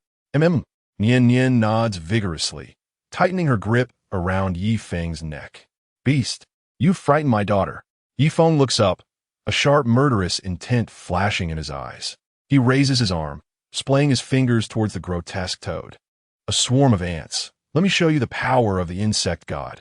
The voice of the high priest of the black meow, filled with madness and cruelty, erupts from the toad as it leaps into the air, its massive body plummeting towards Yi Feng. The high priest of the black meow aims to crush this human ant. Yi Feng's gaze grows even colder, his tone devoid of any emotion. The word falls like a decree from the heavens. In the next moment, the space seems to be confined and the toad halts midair. Then, everyone witnesses a breathtaking sight. In the night, a gigantic hand materializes, descending from the heavens like a deity. This hand strikes the suspended toad. With a thunderous roar, a massive pit forms in the ground. Within the pit lies not the toad, but the bloodied and mangled body of the high priest of the black meow, his eyes forever unclosed. Outside the pit, Yi Feng sits in his wheelchair, his expression indifferent, akin to a celestial emperor surveying the skies, transcendent and supreme. Chapter 78. I am not negotiating with you. Did you just kill the high priest of the black meow? The white meow high priest stares at Yi Feng, his face a canvas of uncontrollable astonishment, his voice trembling slightly. "What? Is the high priest questioning me?" Yi Feng casts a detached glance at the white meow high priest and replies in a cool tone, "Or do you wish to avenge him?" Upon uttering these words, the high priest of the white meow abruptly trembled, rendered speechless. It was absurd. The actions of the black meow today had irrevocably severed ties with the white meow. The demise of the adversary was a cause for celebration. Yet Mr. Yi, to speak candidly, the individual in question is the high priest of the black meow, whose prowess is not to be underestimated, but more significantly, his status within the black meow is exceedingly elevated. The high priest of the white meow spoke with deep concern. The gravest issue lies in the fact that this person's mentor, the spirit priest, possesses terrifying strength and is undoubtedly the most formidable among the Li clan. Should you eliminate the high priest of the black meow, retribution will surely follow. This, however, was not the greatest worry of the white meow high priest. His true apprehension stemmed from the potential troubles that the spirit priest might bring upon the white meow upon learning of these events, placing them in dire jeopardy. "Oh, Let him come then, Yi Feng replied nonchalantly. Do not forget, your lives were saved by me. The high priest felt a shiver run down his spine, realizing that Mr. Yi was now somewhat displeased with him. He immediately bowed his head and said, The grace and virtue of Mr. Yi shall forever be remembered by the white Miao. Understanding that all of this was the machinations of the black Miao, the high priest felt a twinge of guilt for having misunderstood Yi Feng earlier. Yet, his position required him to be accountable for the thousands of souls in the white Miao. At this moment, it was evident that the black Miao was targeting the white Miao. Mere capitulation would not resolve the issue. It was far wiser to cultivate a favorable relationship with Mr. Yi. With this thought, the high priest set aside his last vestige of hesitation and resolutely stated, Mr. Yi, the Black Miao has allied with several Han individuals in an attempt to desecrate our sacred lands. I earnestly implore you to assist the Li clan in overcoming this crisis. The high priest adopted a remarkably humble stance, disregarding the ancestral teachings of the Li clan. Observing Yi Feng's silence, the high priest continued, Rest assured, Mr. Yi, your efforts will not go unrewarded. I accept your previous proposal. Nonetheless, Yi Feng remained unresponsive, causing the high priest to feel an overwhelming sense of unease. Regretting his earlier demeanor that had displeased Mr. Yi, he needed to find a way to remedy this situation. With that in mind, the high priest signaled to Li Bing'er. Although Li Bing'er was also quite displeased with the high priest's earlier attitude, the gravity of the situation concerning the survival of the Li clan compelled her to approach Yi Feng. Senior Yi Feng, we were in the wrong before and misunderstood you. I hope you can forgive us. While Yi Feng harbored dissatisfaction with the high priest's actions, his primary concern was the spiritual vein. Seeing Li Bing'er take this step softened his expression. There is no need for such formality. After all, you are my junior. Upon hearing Yi Feng's words, Li Bing'er felt a wave of relief wash over her and said, Senior Yi Feng, might I beseech you to save my kin, as they are, after all, innocent. Aware that her request was somewhat audacious, she felt compelled to seek Yi Feng's assistance for the sake of her people's safety. I may be willing to lend my aid, but I have a condition, Yi Feng asserted firmly, not yielding simply due to his relationship with Li Bing'er. He was no saint. The previous attitude of the White Miao village towards him had greatly displeased him. Mr. Yi, however, remained unfazed, asserting that as long as the White Miao village could fulfill its obligations, he would not decline. The high priest, displaying a certain boldness, readily agreed. Now, the only one capable of saving the Li tribe was Yi Feng. Even a high priest of the Black Miao village was no match for this Mr. Yi. In comparison to that necromancer, he should possess sufficient strength for a confrontation. Though deep down, the high priest held reservations about Yi Feng. This was already the Li tribe's last glimmer of hope. Thus, regardless of the conditions Yi Feng proposed, they would agree to them for the time being. As for the final arrangements, they could discuss it later. Yi is not here to negotiate with you. Yi Feng discerned the high priest's thoughts at a glance and replied coldly, What I intend to accomplish does not require your consent. A hint of impatience had crept into Yi Feng's tone. Were it not for the pressing need to elevate his cultivation, he would not waste time in conversation. What the Li tribe's claim to 72 villages? Should he be truly provoked, he could easily annihilate them and seize the spiritual veins. However, Yi Feng preferred not to squander time here. Sensing Yi Feng's growing impatience, the high priest hastily acquiesced, exclaiming, Yes, yes, we will follow Mr. Ye's arrangements. He could hardly restrain his frustration, knowing full well that the man before him was not one to be trifled with. Yet he had repeatedly tested the limits of his patience. If Yi Feng could eliminate a high priest of the Black Miao village, dispatching him would be a trivial matter. With this thought, the high priest abandoned any remaining hopes and sincerely declared, As long as Mr. Yi is willing to act, the Li tribe will relinquish everything you desire. Please take what you deem fit. After observing the high priest for several seconds, noting his bowed head and refusal to meet his gaze, Yi Feng nodded in agreement. With that, the high priest felt a tremendous weight lift from his heart. If that is the case, let us depart, Yi Feng signaled to Chun Dalong, who then lifted the wheelchair and ventured deeper into the mountains. Mr. Yi, are you heading to the sacred ground now? The high priest momentarily hesitated before quickly adding, Mr. The Black Miao village is currently at the sacred ground, along with those Han people. Their numbers are overwhelming. We should deliberate further. I have no time to waste here. Yi Feng's cold voice cut through, disregarding the high priest's counsel. He needed to restore his strength swiftly. After all, the matter of taking Yin Yin to find her mother could not be delayed much longer. Moreover, it was time to address the Zhao family as well. Before the high priest could voice further objections, Li Bing'er, with a frigid tone, interjected, "High priest, our time is running out. Do you wish to watch idly as the Black Miao village ravages the sacred ground?" With that, she hastily followed suit, growing increasingly disillusioned with the high priest. The high priest of the Black Miao village contemplated for a moment before gritting his teeth and declaring, "The sons of the White Miao village. The Black Miao village seeks to seize our sacred ground and slay our kin, which is a betrayal of the Li tribe. Therefore, we shall fight. Fight! I have long harbored disdain for the Black Miao village. Had it not been for Mr. Yi today, we would have perished here. Forward! At worst, I would rather perish alongside those scoundrels from the Black Miao village than tarnish the reputation of my Li ethnicity." A throng of individuals surged into the sacred land. Meanwhile, deep within the Wuming Mountains, within an ancient relic, Yu Qinghai gazed at the pitch-black passage that had just been blasted open, exclaiming with delight, "Miss Alice, I am relieved to announce that I have finally located your grandfather's tomb." Chapter 79. The Betrayal of the Zheng Family. "Really? That's wonderful," Alice responded, her initial excitement fading as she regarded the dark passage with growing concern. "Master Yu, should we proceed inside now?" Yu Qinghai glanced at a group of Li people nearby, nodded, and replied, entering his imperative. However, after a moment's contemplation, he added, "I fear these savages might engage in underhanded tactics against us." "What's there to be afraid of?" Huang Shaolin scoffed. "They are merely a band of uncivilized brutes. If they dare to stir trouble, we shall eliminate them without hesitation." "What nonsense are you spouting?" Yu Qinghai retorted, his eyes widening in dismay. "These barbarians are not to be underestimated.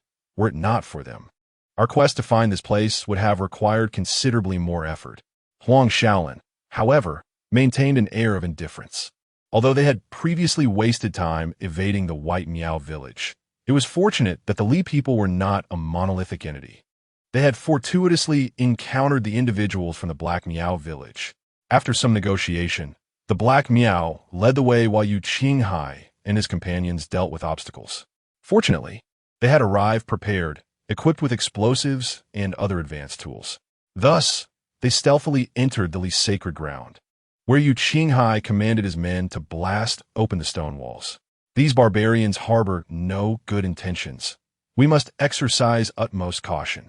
After a moment of reflection, Yu Qinghai proposed, "I will take a portion of the group inside, while you guard the entrance with the others.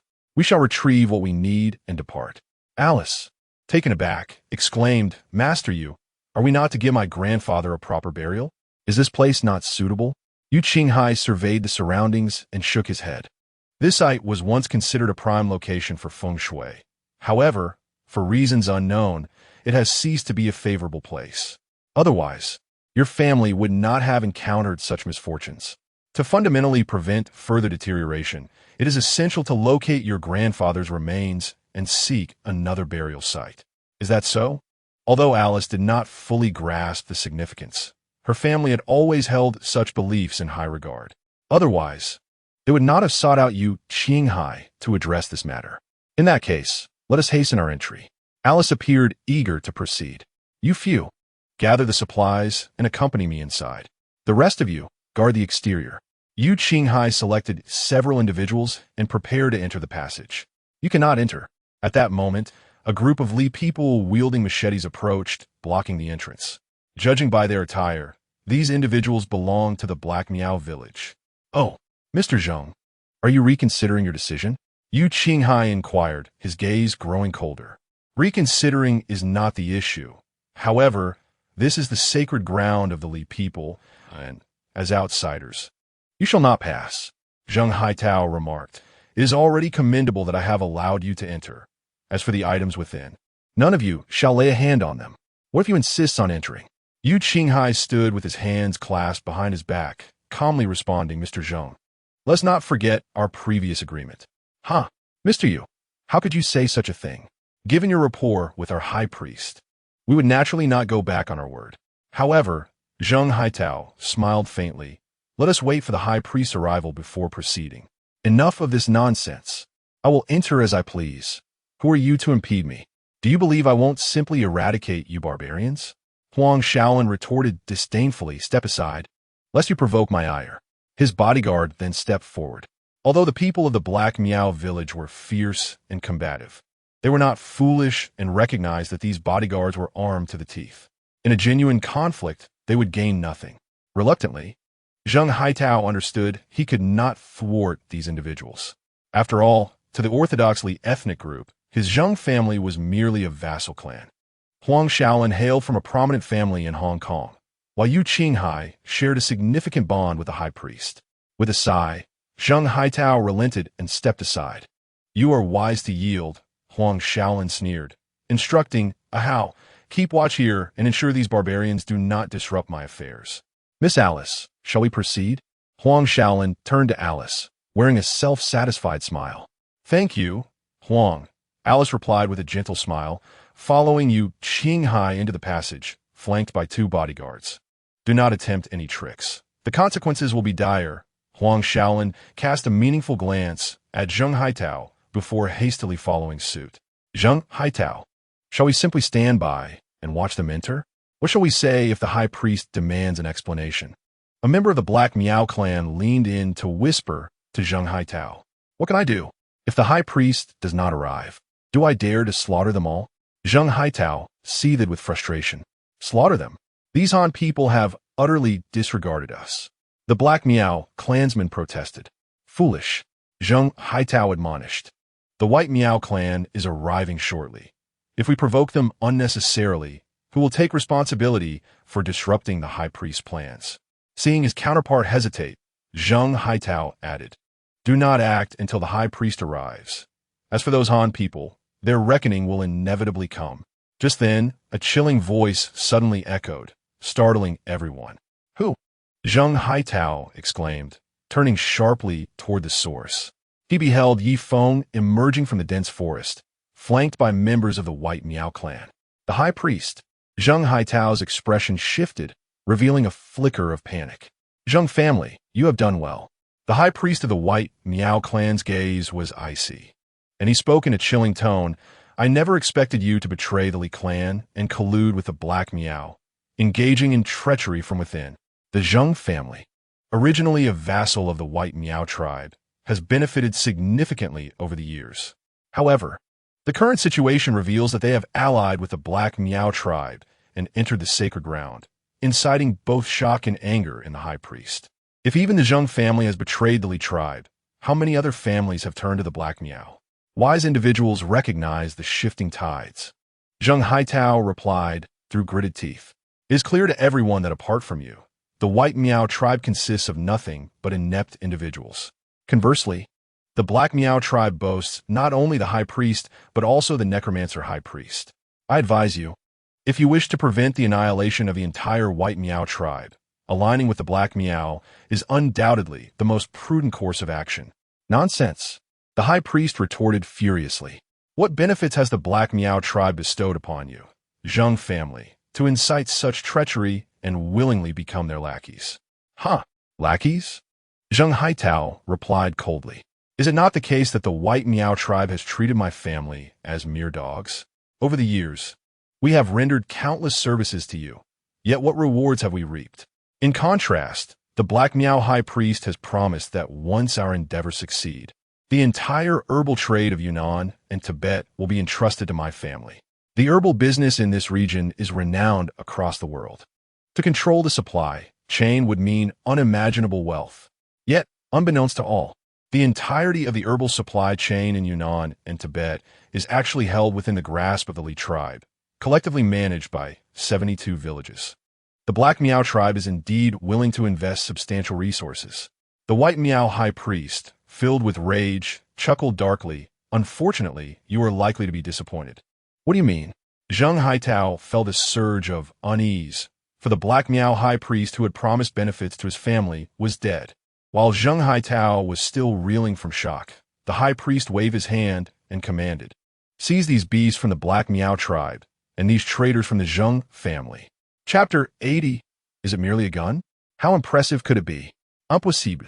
Upon seeing the White Miao tribe members charge forward, Zheng Haitao was taken aback, exclaiming, "How could the high priest, who commands several powerful Gu kings, possibly be dead?"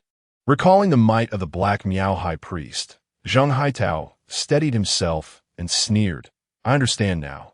You are merely attempting to intimidate me. This must be the case. Trying to seize control of the sacred ground before the high priest arrives? Do you really think I am easily frightened?" The White Miao high priest shook his head, gesturing, "Arrest him." Zheng Haitao was seized by two young members of the White Miao tribe, struggling fiercely as he shouted, "Let go of me. On what grounds do you apprehend me? Do you believe that once the high priest arrives, you will fare well?" The White Miao high priest raised an eyebrow, a flash of malice crossing his eyes. However, Zheng Haitao interpreted this as fear on the part of the high priest. Thus he began to smirk, saying, "High priest, if you know what is good for you, I advise against taking reckless actions. Perhaps I might even speak a few kind words on behalf of your White Miao tribe. Surely, considering our shared lineage in the Li tribe, you would not want to make things difficult for you. Otherwise, you know very well the high priest's temperament. Do not say I did not give you a chance. Indeed, you make a valid point." The high priest of the White Miao village cast a glance at Yi Feng, whose face betrayed no emotion, and a cold smile crept onto his lips. Stepping closer, he struck Zheng Haitao's face twice, deftly placing a cursed insect into his mouth. "Return and inform Zheng Qiushui of this betrayal against the Miao king, and let him contemplate how to provide an explanation." Zheng Haitao collapsed to the ground, clutching his throat in terror, and cried out in horror, "What have you done to me?" The Li people have long excelled in controlling curses, especially the high priest of the White Miao village. At that moment, fear finally gripped Zheng Haitao. Contact the Zheng family and summon Zheng Qiushui to come personally. The high priest, as a head of a clan, was no fool, comparable to the prominent families of the secular world. With the death of the high priest of the Black Miao village, the animosity between them had become irreconcilable. They regarded the sacred land as a spiritual belief, intolerant of any desecration. The treachery of the Zheng family was unforgivable to him, and even less so for the Miao king. Thus, the high priest intended to make it clear to all that those who dared to betray the Li people should prepare to face the consequences. His audacity in doing so stemmed entirely from the man seated in the wheelchair, who might indeed be an envoy sent by the Miao king. Contemplating this, the high priest turned to the members of the Black Miao village and coldly declared, "The Black Miao village's unauthorized intrusion into the sacred land is tantamount to betraying the Miao king, a crime that cannot be forgiven. Seize them all." The clansmen of the White Miao village immediately sprang into action. Naturally, the people of the Black Miao village would not surrender easily. Amidst shouts and curses, they attempted to resist, even injuring several members of the White Miao village. How outrageous! The high priest glanced at a priest behind him and commanded, "Sanzu Lao, let these brats witness the might of the White Miao village."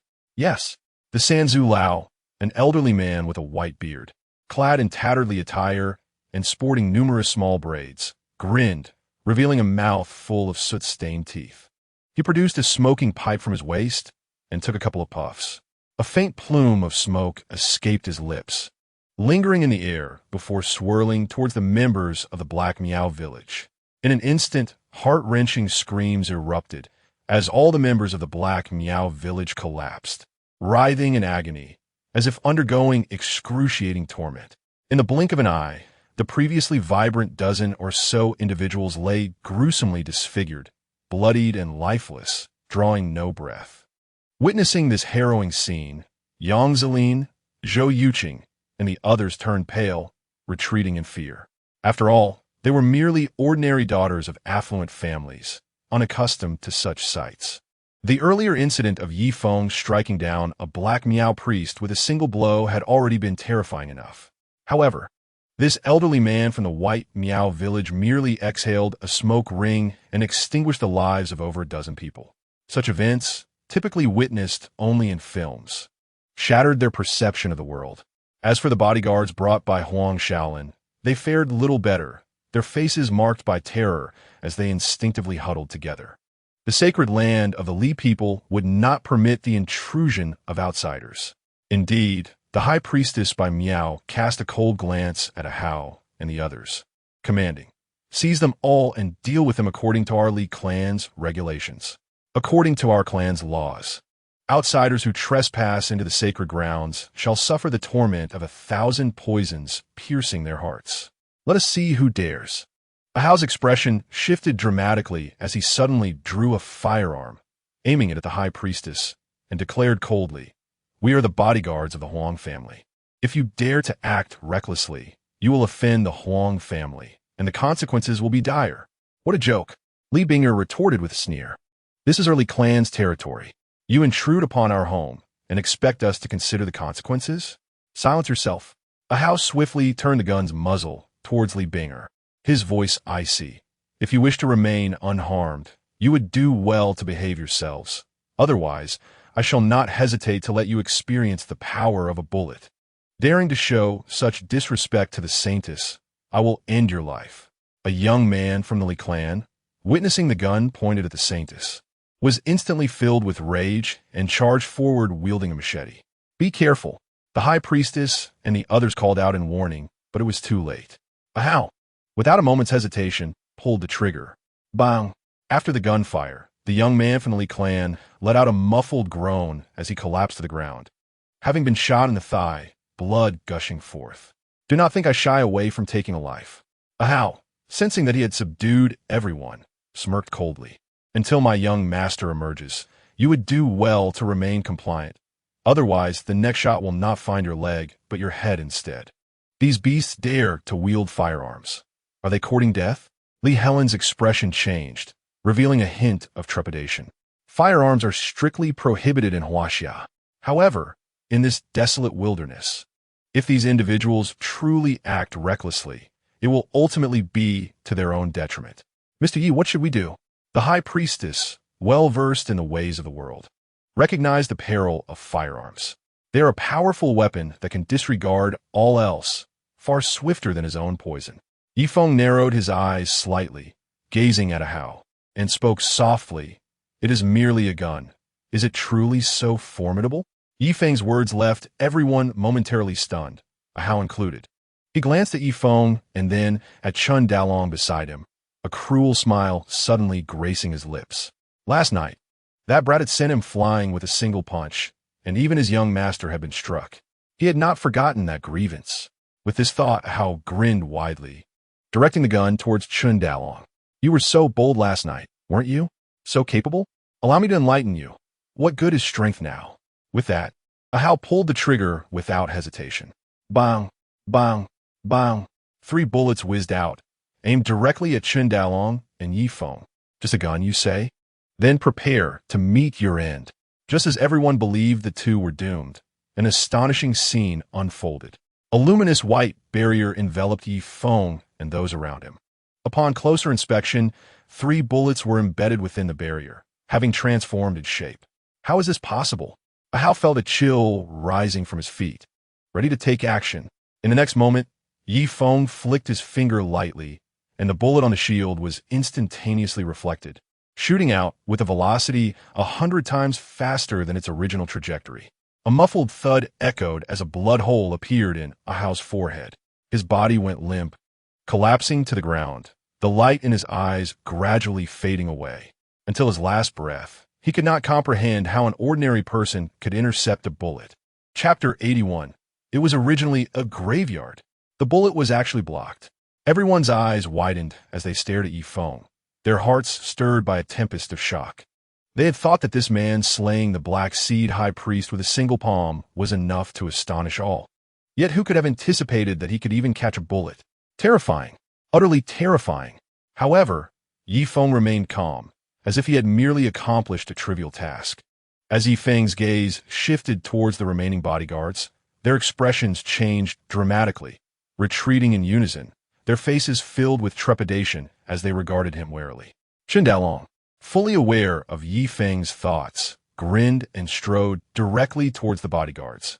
Anyone who dares to flee, I'll crush their skull. Seeing the bodyguards attempt to escape, Chen Dalong's eyes widened, his expression becoming somewhat ferocious. Brothers, let us fight him. A few bodyguards exchanged glances, fueled by determination, charging towards Chen Dalong. A bunch of rubbish. Chen Dalong scoffed coldly, raising his palm and slapping down. Crack! The sound of the slap coincided with the sound of bones breaking. As two formidable bodyguards collapsed to the ground, their faces severely caved in. Chen Dalong transformed into a human-shaped tyrant, charging into the midst of the bodyguards like a tiger unleashed. With a series of muffled thuds, Huang Shaolin's bodyguards all fell to the ground, looking utterly miserable, their cries for help weak and feeble. Having awakened the dragon and tiger divine body, Chen Dalong's physical strength was comparable to those so-called martial arts experts. The White Seed village members watched the bodyguards lying on the ground, unable to suppress their gulping. Too violent, too cruel.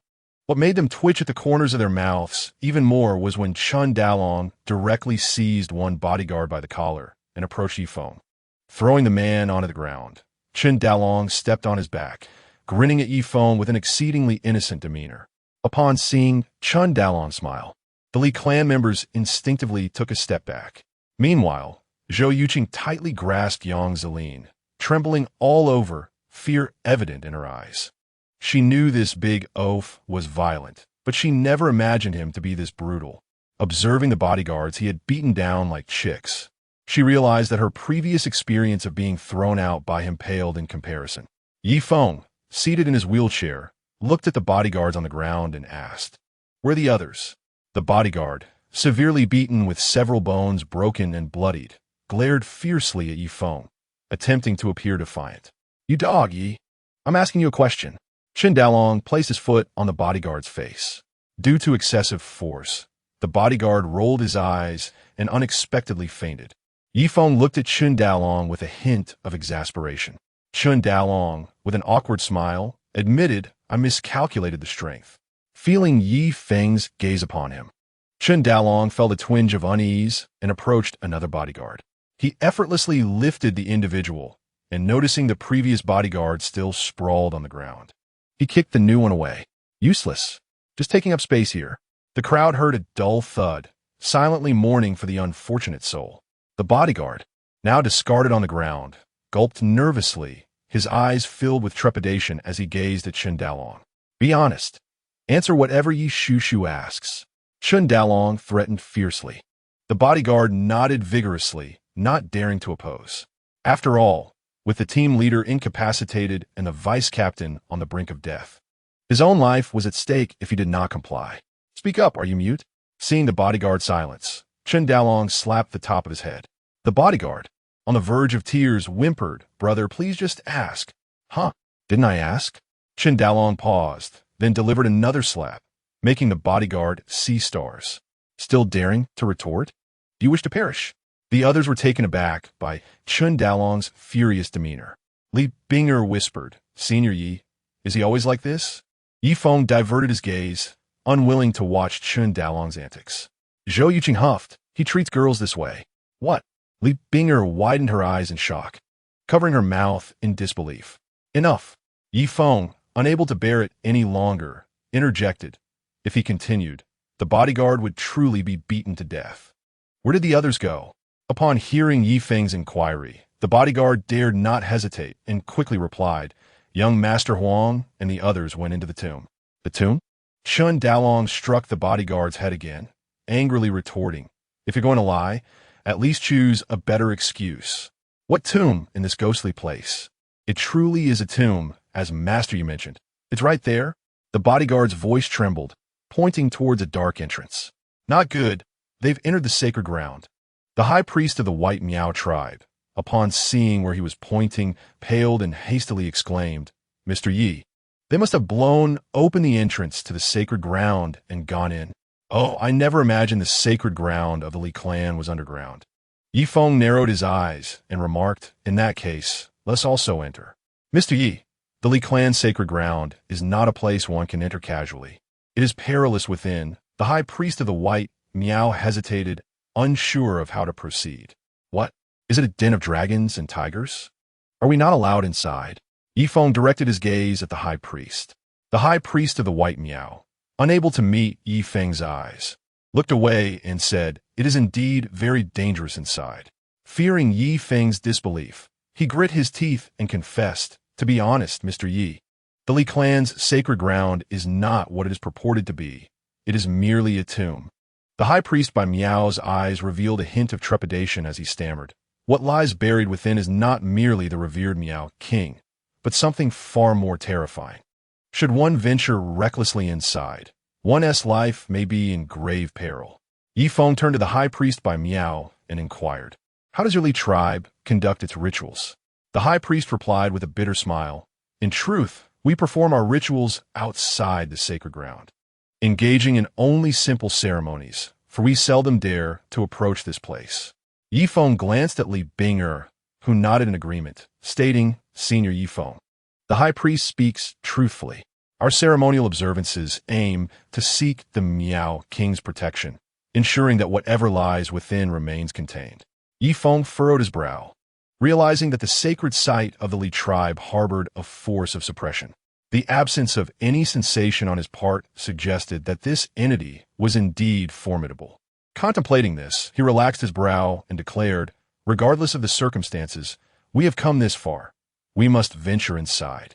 The high priest hastily gestured, "Mr. Yi, it is not that I wish to deter you, but the He Miao village and those outsiders have breached the forbidden ground. We may have already roused the presence within. We should leave swiftly, or we may find ourselves in grave trouble." Yifeng merely responded with a calm smile. If that were the case, it only fueled his desire to investigate further. Chapter 82. Are we practicing martial arts? Let us go into the depths, Yifeng commanded, his tone brooking no argument. Chen Dalong pushed the wheelchair directly toward the passage. Li Helen glanced at Yang Zilin and Zhou Yuqing. Zhou Yuqing grasped Yang Zilin's arm, her voice trembling. "Zilin, are we truly going in? What is there to fear?"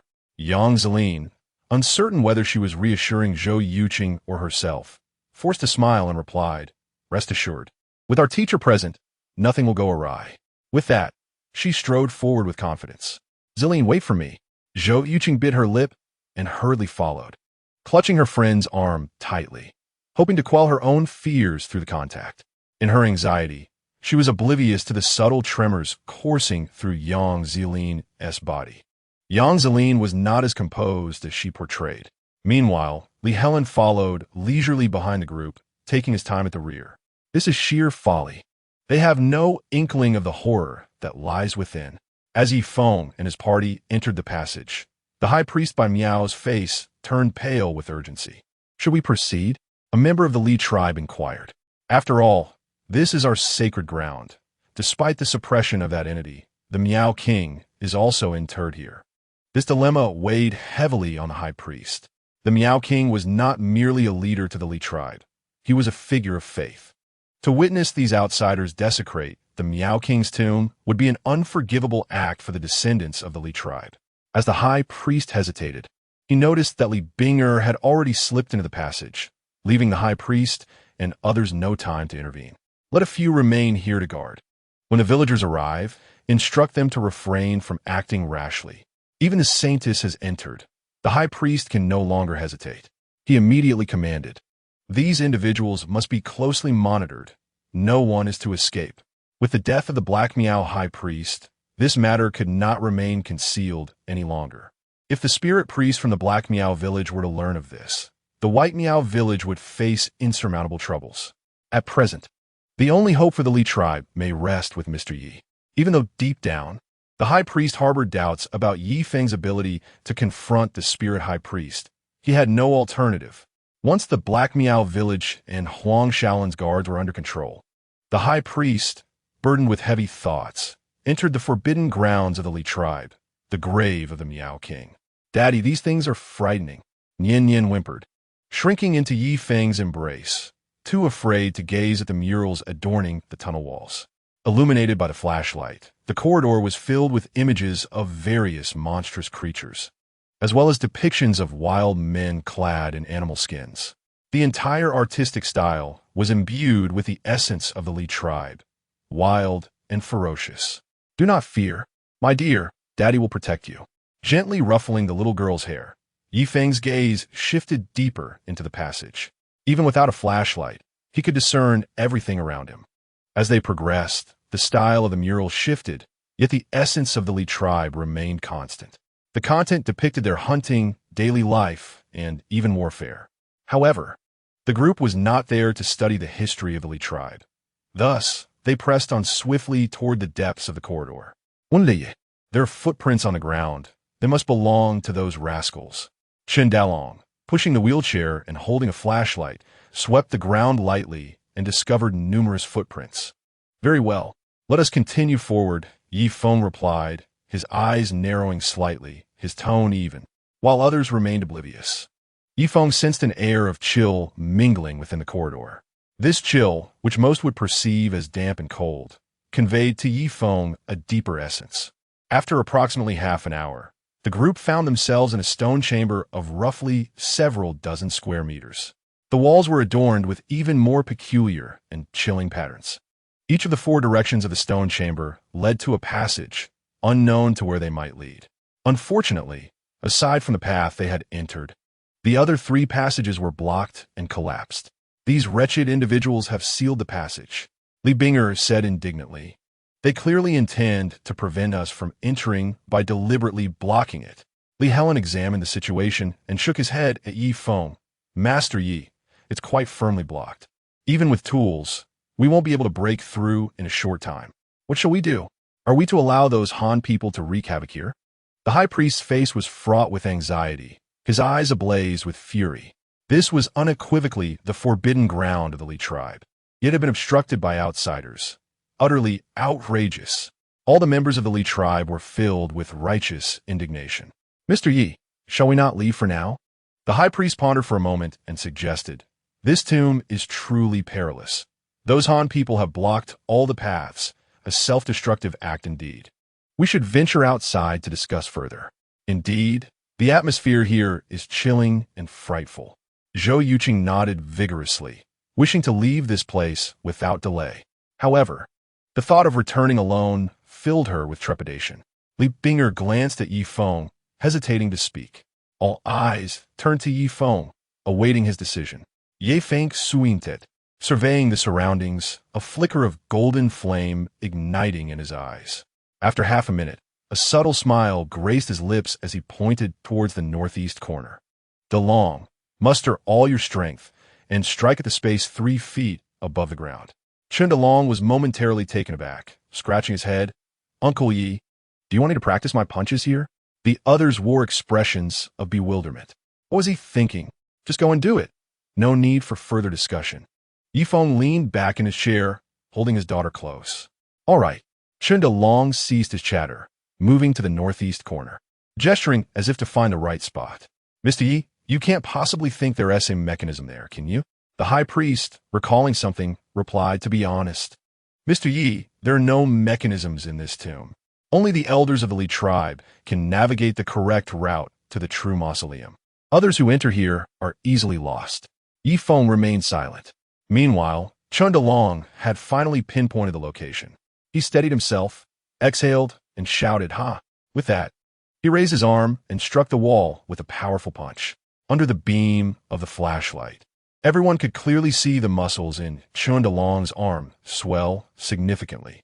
Without a doubt, he had summoned all his strength for this blow. Such a punch could easily shatter an iron door, especially for those who had witnessed Chen DeLong slay a ferocious tiger with a single punch. Their hearts raced with a mix of tension and excitement. Bang! Crack!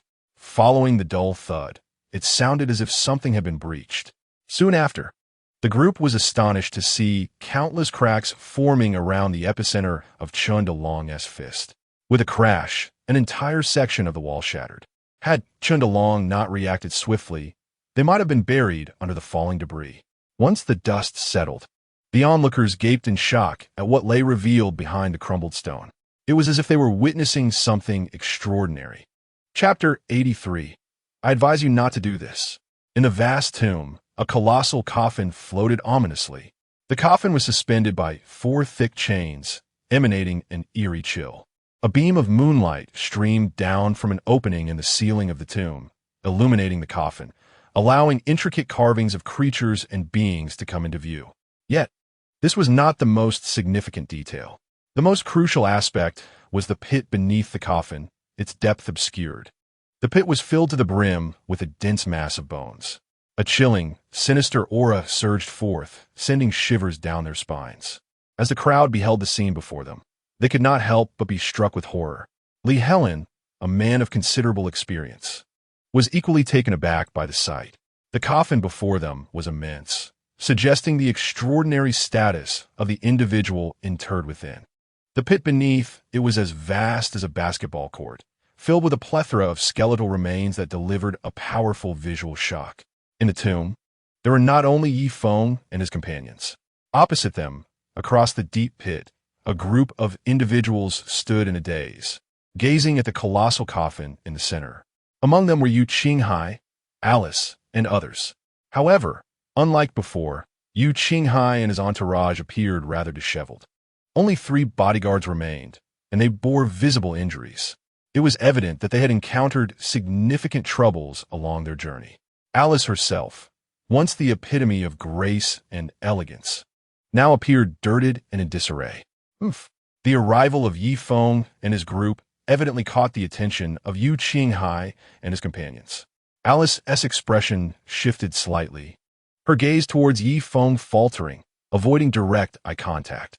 In contrast, Huang Shaolin, noticing Alice's reaction, let out a cold snort, casting a menacing look at Yi Feng, brimming with threats. "I never expected you to find this place, which is quite surprising," Huang Shaolin remarked flippantly. "But judging by your appearance, it seems you are rather frightened. Aren't you? After all, a group of Navi bumpkins like you must find such a modest scene quite terrifying. Are you seeking death?" Chun Dalong retorted, glaring at the young master from Hong Kong, harboring no fondness for him. At this moment, the outcome of their fates remained uncertain. Huang Shaolin seemed to recall something, a sinister smile creeping across his face. "You had better not fall into my hands, or you will regret it." His words were clearly directed at Chun Dalong. Huang Shaolin had long held a grudge against Chun Dalong for a previous incident and was now presented with an opportune moment for revenge. Despicable, shameless, vile, Zhou Yuqing exclaimed upon seeing Huang Shaolin, as if confronting an old enemy, unable to restrain her vitriol. Previously, she had been with Alice and the others, but they had encountered a pursuit by the Li clan. In an attempt to avoid conflict, Yu Qinghai had led them into the mountains. Little did she expect that the rogue Huang Shaolin, finding her slow, would abandon her and even give her a shove. Had it not been for this, Zhou Yuqing would not have been captured by the Li clan and taken back to their village. Fortunately, she encountered Yi Feng and his group. Otherwise, she could not fathom what might have transpired. Thus, upon seeing Huang Shaolin, Zhou Yuqing unleashed her anger without reserve. "Alice, I once considered you a friend, yet you turned a blind eye to my plight. You have utterly disappointed me." Zhou Yuqing looked at Alice, her eyes filled with disappointment and regret, lamenting her trust in Alice's words, nearly costing her life in the treacherous Wumong Mountains. "Yuqing, allow me to elucidate my perspective." Upon hearing Zhou Yuqing's words, Miss Alice appeared slightly embarrassed, eager to clarify her stance. "Alice, what is there to elucidate with such a person?" Huang Shaolin gently draped his arm around Alice's shoulder, asserting, "Her capture was merely a stroke of misfortune. It bears no connection to you." Huang's assertion resonated with truth. Alice hesitated for a moment, gazing intently at Zhou Yuqing, and stated, "Yuqing, you mustn't blame me. I had intended to take you along, but your pace was simply too slow." "Ha! Alice, you are utterly shameless," Zhou Yuqing retorted furiously. "Had that scoundrel Huang not pushed me, would I have fallen? Would I have been captured? If not for Zeline, I might have lost my life." The thought of such a dire consequence, despite her rebellious and audacious nature, sent a shiver of fear through Zhou Yuqing's heart. "Impudent wretch, speak with evidence. But witness me push you." Huang Shaolin's eyes narrowed slightly as he warned, "Some words should not be uttered lightly. Otherwise, you may find yourself facing dire repercussions." You cur. Repeat that if you dare. Haven't you had enough? Chun Dalong rolled up his sleeves, glaring menacingly at Huang Shaolin. As Chun Dalong exposed Huang Shaolin as shortcoming, the latter's expression darkened, and he retorted fiercely, "Fine, let us see how this unfolds. I fear you not, you worthless fool." Chun Dalong remained undaunted, unabashedly taunting him. Just as Huang Shaolin was about to respond, Yu Qinghai interjected, "Enough. Do you desire further humiliation?"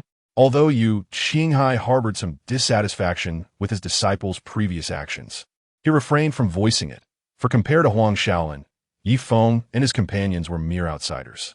Furthermore, he had pressing matters to attend to. A flicker of resentment crossed Huang Shaolin's eyes as he whispered a few words to a nearby bodyguard. The bodyguard cast a chilling glance at Yi Feng and the others, nodding solemnly. "Master Yu, is my grandfather truly here?" Alice inquired, her expression tinged with anxiety. "He wouldn't be inside, would he?" Following Alice's gesture, they noticed the coffin suspended mid-air. Yu Qinghai shook his head, "Though I cannot ascertain who lies within. It is undoubtedly not your grandfather. But did you not previously claim that my grandfather's tomb was here?" "This place is the only one where a body could be interred," Alice urged, her urgency palpable, as this matter evidently held great significance for her. Nonetheless, Yu Qinghai regarded the multitude of bones in the deep pit below with a profound gaze and slowly remarked, "Perhaps your grandfather rests beneath." "Impossible. Absolutely not," Alice exclaimed in shock. "How could my grandfather be among those grotesque remains?" Indeed, the sight of the densely packed bones in the pit was utterly repugnant. Whether it is true will soon be revealed. Holding a compass in one hand, Yu Qinghai appeared ethereal and otherworldly. He continued, "Miss Alice, may I trouble you for a drop of your blood? We shall soon ascertain whether your grandfather resides within." Although Alice was perplexed, she nonetheless pricked her finger with a small knife and extended it towards Yu Qinghai. He dabbed a drop of blood with his finger, inhaled deeply, and was about to shoot into the deep pit. At that moment, a detached voice unexpectedly resonated within the tomb. "If you wish to live, I strongly advise against proceeding with that action." Chapter 84. Living Burial, Borrowing a Corpse to Return to Life. As Yi Feng's words fell, an immediate silence enveloped the entire tomb chamber. All gazes turned toward Yi Feng, utterly bewildered by his meaning. Yu Qinghai's brow furrowed slightly, and his actions halted as he fixed his gaze on Yi Feng, evidently awaiting clarification. However, after Yi Feng spoke, he leaned back in his chair, adopting an air of disinterest. "Such theatrics," Huang Shaolin scoffed, remarking, "Master, this fellow is but a cripple. His words are nothing but nonsense. Do not heed him." Observing Yi Feng's continued silence, Huang Shaolin, convinced of his own insight, continued to mock, "Master, look at him. What does he understand? Perhaps he is merely saying this to sabotage our efforts and curry favor with those brutes. Young man, mind your words, otherwise I shall smash your head." As Huang Shaolin relentlessly belittled Yi Feng, Chun Dalong shook his fist, radiating a clear intent to threaten. Yet, Huang Shaolin dismissed Chun Dalong's menace entirely, even sneering. "You wretched creature, just wait. You will soon regret it. Enough with your prattle." Yu Qinghai interjected, casting a glance at Yi Feng and slightly shaking his head, evidently dismissing Yi Feng's prior words. In his view, the youth appeared enigmatic, yet as his apprentice suggested, he was merely engaging in illusionary antics. Considering this, Yu Qinghai collected his thoughts and directed his attention toward the skeletal pit below. He began to chant incantations, and his robes stirred as if caught by an unseen wind. Everyone in the tomb sensed an elusive breeze sweeping past them. Just as the onlookers were enveloped in confusion, Yu Qinghai halted his chanting, flicked his finger, and a droplet of blood promptly shot forth. As the blood traversed the air, it astonishingly split into three, cascading down into the abyss. However, everything appeared normal. "No enamelis transpireth." At that moment, Yi Feng's voice gently urged, "Leave this place at once." This command resonated clearly only with Li Helen and his companions, while Yu Qinghai and the others remained oblivious. Although Li Helen and his group were perplexed, they dared not hesitate, and promptly retreated along their path. "Oh, are you frightened? What a bunch of cowards!" Huang Shaolin sneered upon witnessing Yi Feng and his group retreat into the tomb behind them, his expression dripping with disdain. Only the Li people remained unmoved, their anger directed towards Yu Qinghai and his companions. "Yuhan people truly deserve to perish. Not only have you trespassed upon our sacred grounds, but you also wreak havoc here. How utterly outrageous!" The high priest of the Li tribe exclaimed with fury. "I advise you to surrender immediately. Otherwise, my tribe will not show you any mercy." Yu Qinghai, however, chose to ignore this warning, furrowing his brow as he gazed down into the abyss. Huang Shaolin smirked, slowly uttering two words, "Foolish." Instantly, several members of the Li tribe glared at him, hurling curses in his direction. This reaction caused Huang Shaolin's expression to sour, prompting him to gesture for his bodyguards to step forward, reaching for something at their waists. At that moment, an unexpected change occurred. Crack! Crack! The bones within the pit began to move ominously, as if something was emerging from their depths, prying them apart. Some of the ancient, decayed bones shattered under this disturbance, producing a series of cracking sounds. "Master Yu, what is happening?" Alice, witnessing this spectacle for the first time, was instantly gripped by fear, her skin prickling with goosebumps. "Fear not, Miss Alice. They are merely bones and pose no threat," Huang Shaolin reassured her, embodying a gentlemanly demeanor as he stood protectively in front of her, a faint smile adorning his face. "It seems my master has located your grandfather's remains," Huang Shaolin declared confidently. "My master is one of the foremost geomancers in the field. When he takes action, success is assured." "Is that true?" Alice's face brightened with hope. "What purpose would I have to deceive you?" Huang Shaolin replied earnestly. "When my master intervenes, results are guaranteed. You may rest assured." His words conveyed an unmistakable air of pride and self-importance, as he deliberately sought to impress Alice. After all, with his status, he had encountered numerous women, including many exotic beauties, but Alice, being a distinguished member of the Howard family, intrigued him in a way that was different. Yu Qinghai, discerning his disciple's intentions, chose not to intervene, recognizing this as a matter for the young. Nevertheless, Huang Shaolin had indeed spoken the truth. Yu Qinghai's prowess was well known, even beyond borders. The Howard family would not have sought him out otherwise. "Rest easy, Miss Alice. The technique I employed earlier is a unique skill in my geomancy school," Yu Qinghai stated with a hint of modesty. "It involves using the blood of a close relative to locate the remains of one's kin. As long as your grandfather's bones are present, they can be found." Observing the trembling bones within the pit, Yu Qinghai contemplated before long. "You shall see your grandfather's remains. We will send someone down to retrieve them and conduct a proper reburial." He exuded confidence in his abilities, knowing full well that this geomantic technique had proven successful countless times. "That is wonderful," Alice exclaimed, her spirits lifted. "Once the task is accomplished, I assure you, Master Yu, the promised reward will be fulfilled without fail." "Agreed, agreed," Yu Qinghai responded amiably. Although Yu Qinghai is not lacking in wealth, gaining the favor of the Howard family holds far greater significance for him than any monetary sum. At his level, the allure of wealth and power has diminished considerably. Instead, it is the myriad connections and resources that truly captivate his interest. And there it was, as Yu Qinghai had anticipated, within the deep pit. Several fragments of bones emitted a blood-red glow. "Miss Alice, those bones are indeed the remains of your grandfather," Yu Qinghai remarked. "I never imagined that your grandfather's remains would be interred in such a place. It is no wonder that the Howard family has faced misfortune over the years. When the deceased are laid to rest, a favorable burial site is essential. Even if a prime location cannot be found, precautions are typically taken to avoid particularly ominous grounds based on astrological considerations.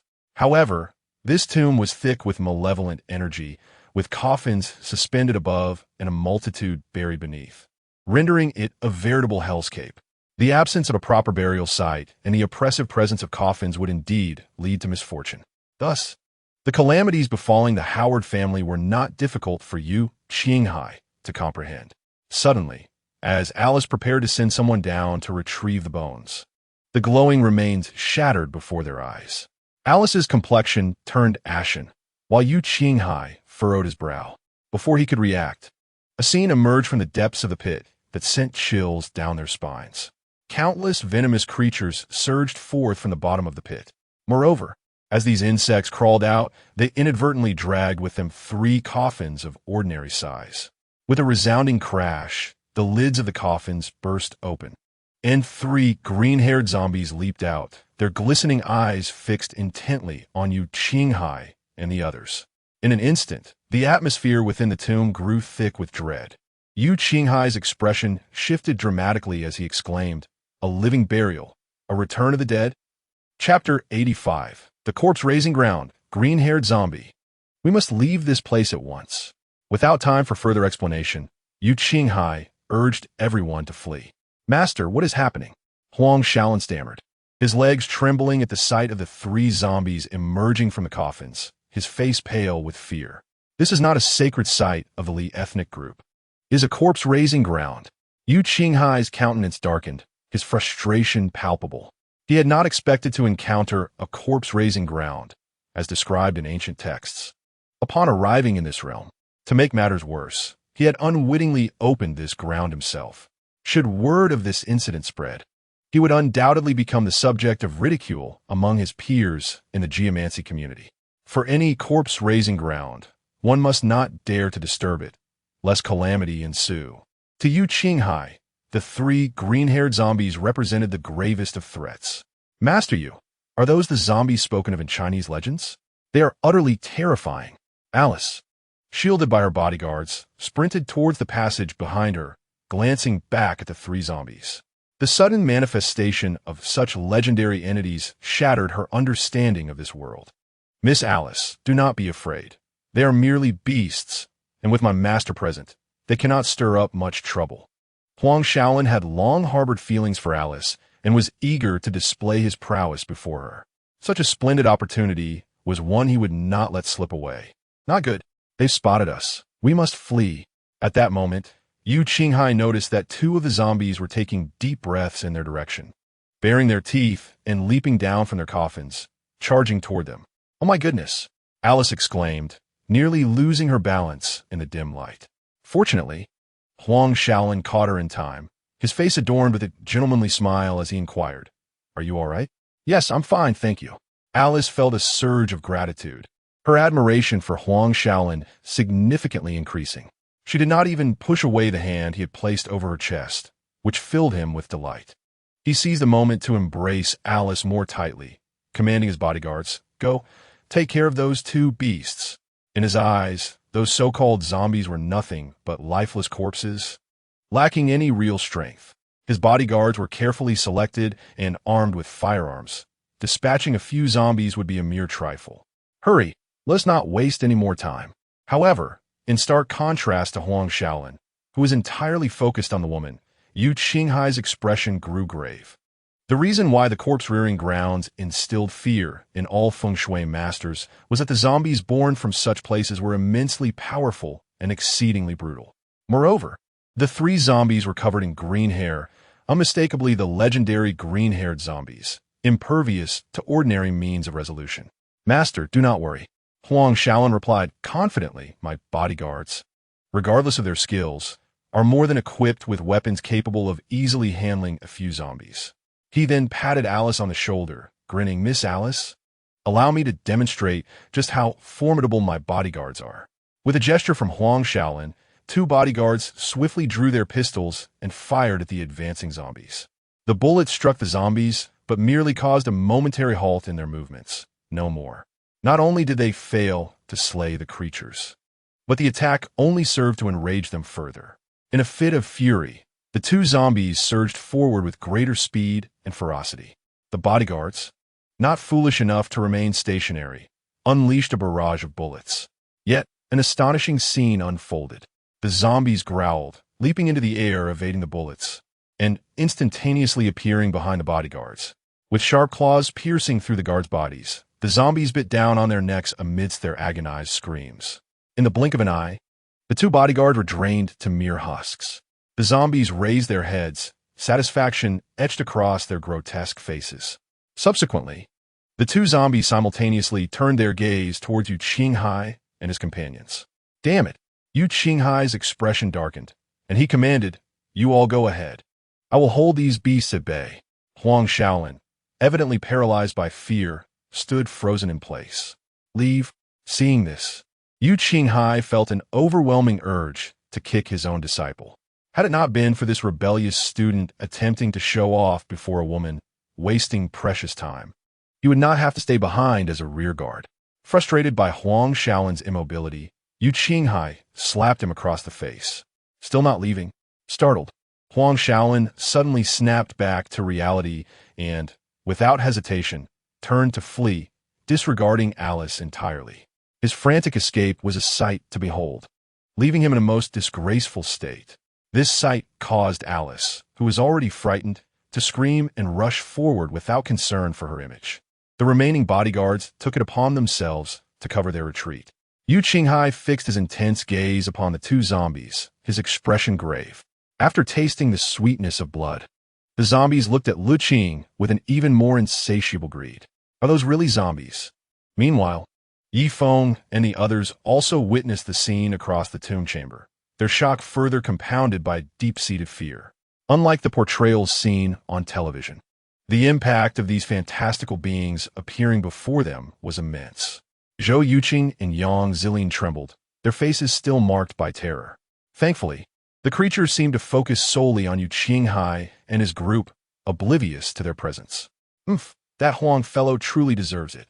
The thought of Huang Shaolin being chased by zombies brought Zhou Yuqing a strange sense of satisfaction. Little did they expect such horrors to exist within the sacred land of the Li tribe. It was utterly terrifying. Yang Yuqing also felt a lingering dread.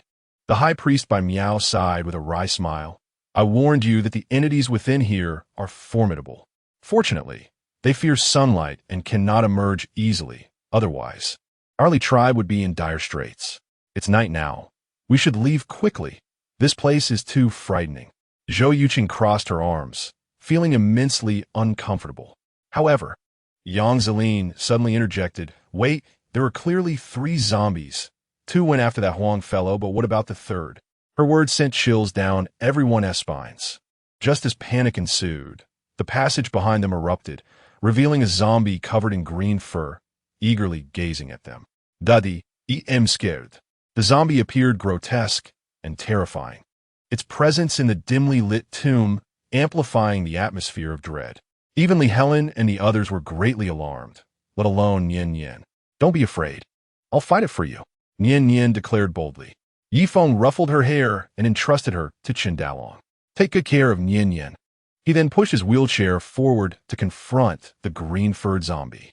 Seeing this, Li Helen and the others sighed in relief, yet worry crept back in. Across the tomb chamber, Yu Qinghai, who had just repelled a zombie, witnessed this scene and couldn't he help but sneer. Young man, you are rather unaware of your own limitations. Chapter 86, Diverting the Calamity. Uncle Yi, this creature is formidable. Shall I take over? Not only does Yu Qinghai hold little faith in Yi Feng, but others share the same skepticism.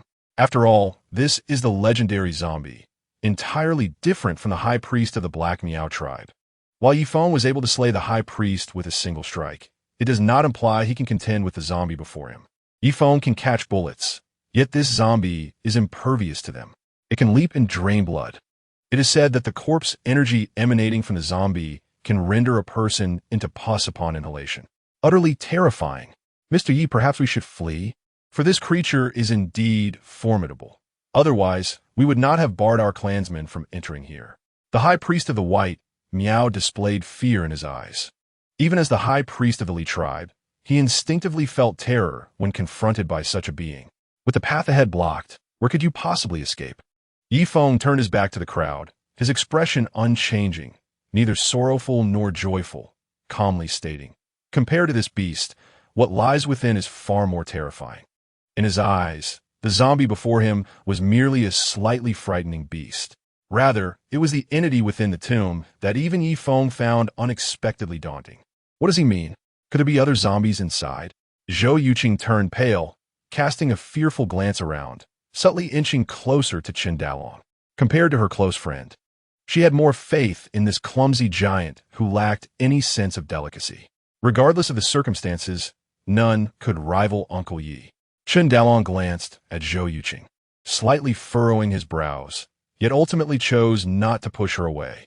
Daddy is the strongest person in the world. Nian Nian, held in Chen Dalong's embrace, raised her tiny fists in encouragement for Yifeng.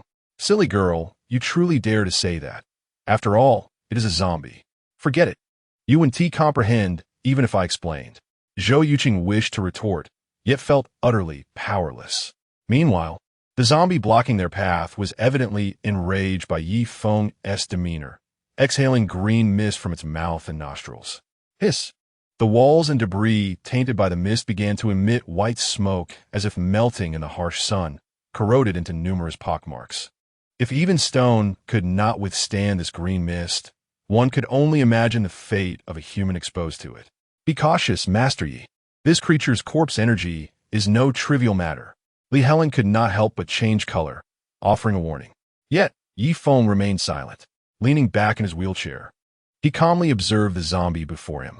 The zombie was thoroughly incensed, letting out a low growl from its throat as it sprang towards Yifeng with remarkable speed, closing the distance in the blink of an eye. Moreover, its sharp claws glimmered ominously, evidently imbued with the terrifying corpse energy. Why isn't he dodging? Has he been stunned with fear? As the zombie approached, Yifeng remained motionless, prompting Zhou Yuqing to express her frustration. Her anxiousness was partly genuine concern for Yifeng, but the greater part stemmed from the fear that without him, she would be next. Chen Dalong cast a fierce glare at Zhou Yuqing, his voice low and menacing. If you do not cease your incessant chatter, do you dare to believe I will cast you into that pit of countless bones? The mere thought of the innumerable corpses and the writhing insects within that abyss sent a chill down Zhou Yuqing's spine, prompting her to hastily cover her mouth, silencing her. Meanwhile, Nian Nian shot Zhou Yuqing an angry look, scoffing, "You are the foolish one, deceived by others. How shameful." As she spoke, she playfully traced her finger across her small face, igniting a flush of anger in Zhou Yuqing, who found herself unable to retort. After all, it was indeed true that she had been misled by Alice and her companions. At that moment, the zombie loomed perilously close to Yifeng, its claws almost brushing against the tip of his nose. The stench was overwhelming, yet Yifeng remained unfazed. Just as the zombie was about to pierce its claws into his shoulder and feast upon his blood, Yifeng finally reacted. Without any visible movement, he merely shifted his throat and opened his mouth to expel a breath. In an instant, the dimly lit tomb chamber was illuminated with brilliance. A golden streak shot through like a meteor, vanishing just as swiftly. However, Li Helen and the others bore witness to a remarkable sight. The zombie, which had been mere inches from Yifeng, froze midair as if ensnared by an unseen force. As they pondered this phenomenon, a beam of golden light erupted from the zombie's brow, enveloping its entire being. With a gentle breeze, the hideously green-haired zombie disintegrated into ashes, leaving no trace behind, a complete annihilation. Even those who were already aware of Yifeng's prowess were taken aback by the extent of his abilities. The priests of the Li clan, who observed this spectacle, were left utterly astonished, their faces a tableau of disbelief. Why had this place become a forbidden ground for the Li clan? It was due to these ghastly creatures, impervious to blades and flames, exceedingly difficult to vanquish. Coupled with their immense strength and the toxic mists they emitted, many clan members had perished here over the years. Yet now, these once nightmarish beings were effortlessly dispatched before Mr. Yi, unable even to endure a fleeting encounter. With a single strike, the Black Miao High Priest was vanquished. Bullets were caught midair. Zombies were obliterated in an instant. Each of these feats would have been sufficient to elevate an individual to unparalleled heights, let alone the simultaneous occurrence of all three in the hands of one man. Contemplating this, several priests of the Li clan exchanged glances, seemingly reaching a tacit understanding. Yay, I knew Daddy was the strongest. Nian Nian, the most exhilarated by Yifeng's triumph over the zombie, rolled in Chen Dalong's embrace, cheering with delight. The reactions of Li Binger, Yang Zilin, and Zhou Yuqing mirrored her own, eyes wide, hands covering their mouths, faces painted with incredulity. In contrast, Yu Qinghai, who was continuously evading the zombies' attacks, stole a glance at the unfolding scene. In that fleeting moment, he witnessed the zombies' utter dissolution into ash, sending a jolt of disbelief through him. How could this be possible? That lad had actually destroyed a zombie? Unthinkable. It must have been those Li people who helped him.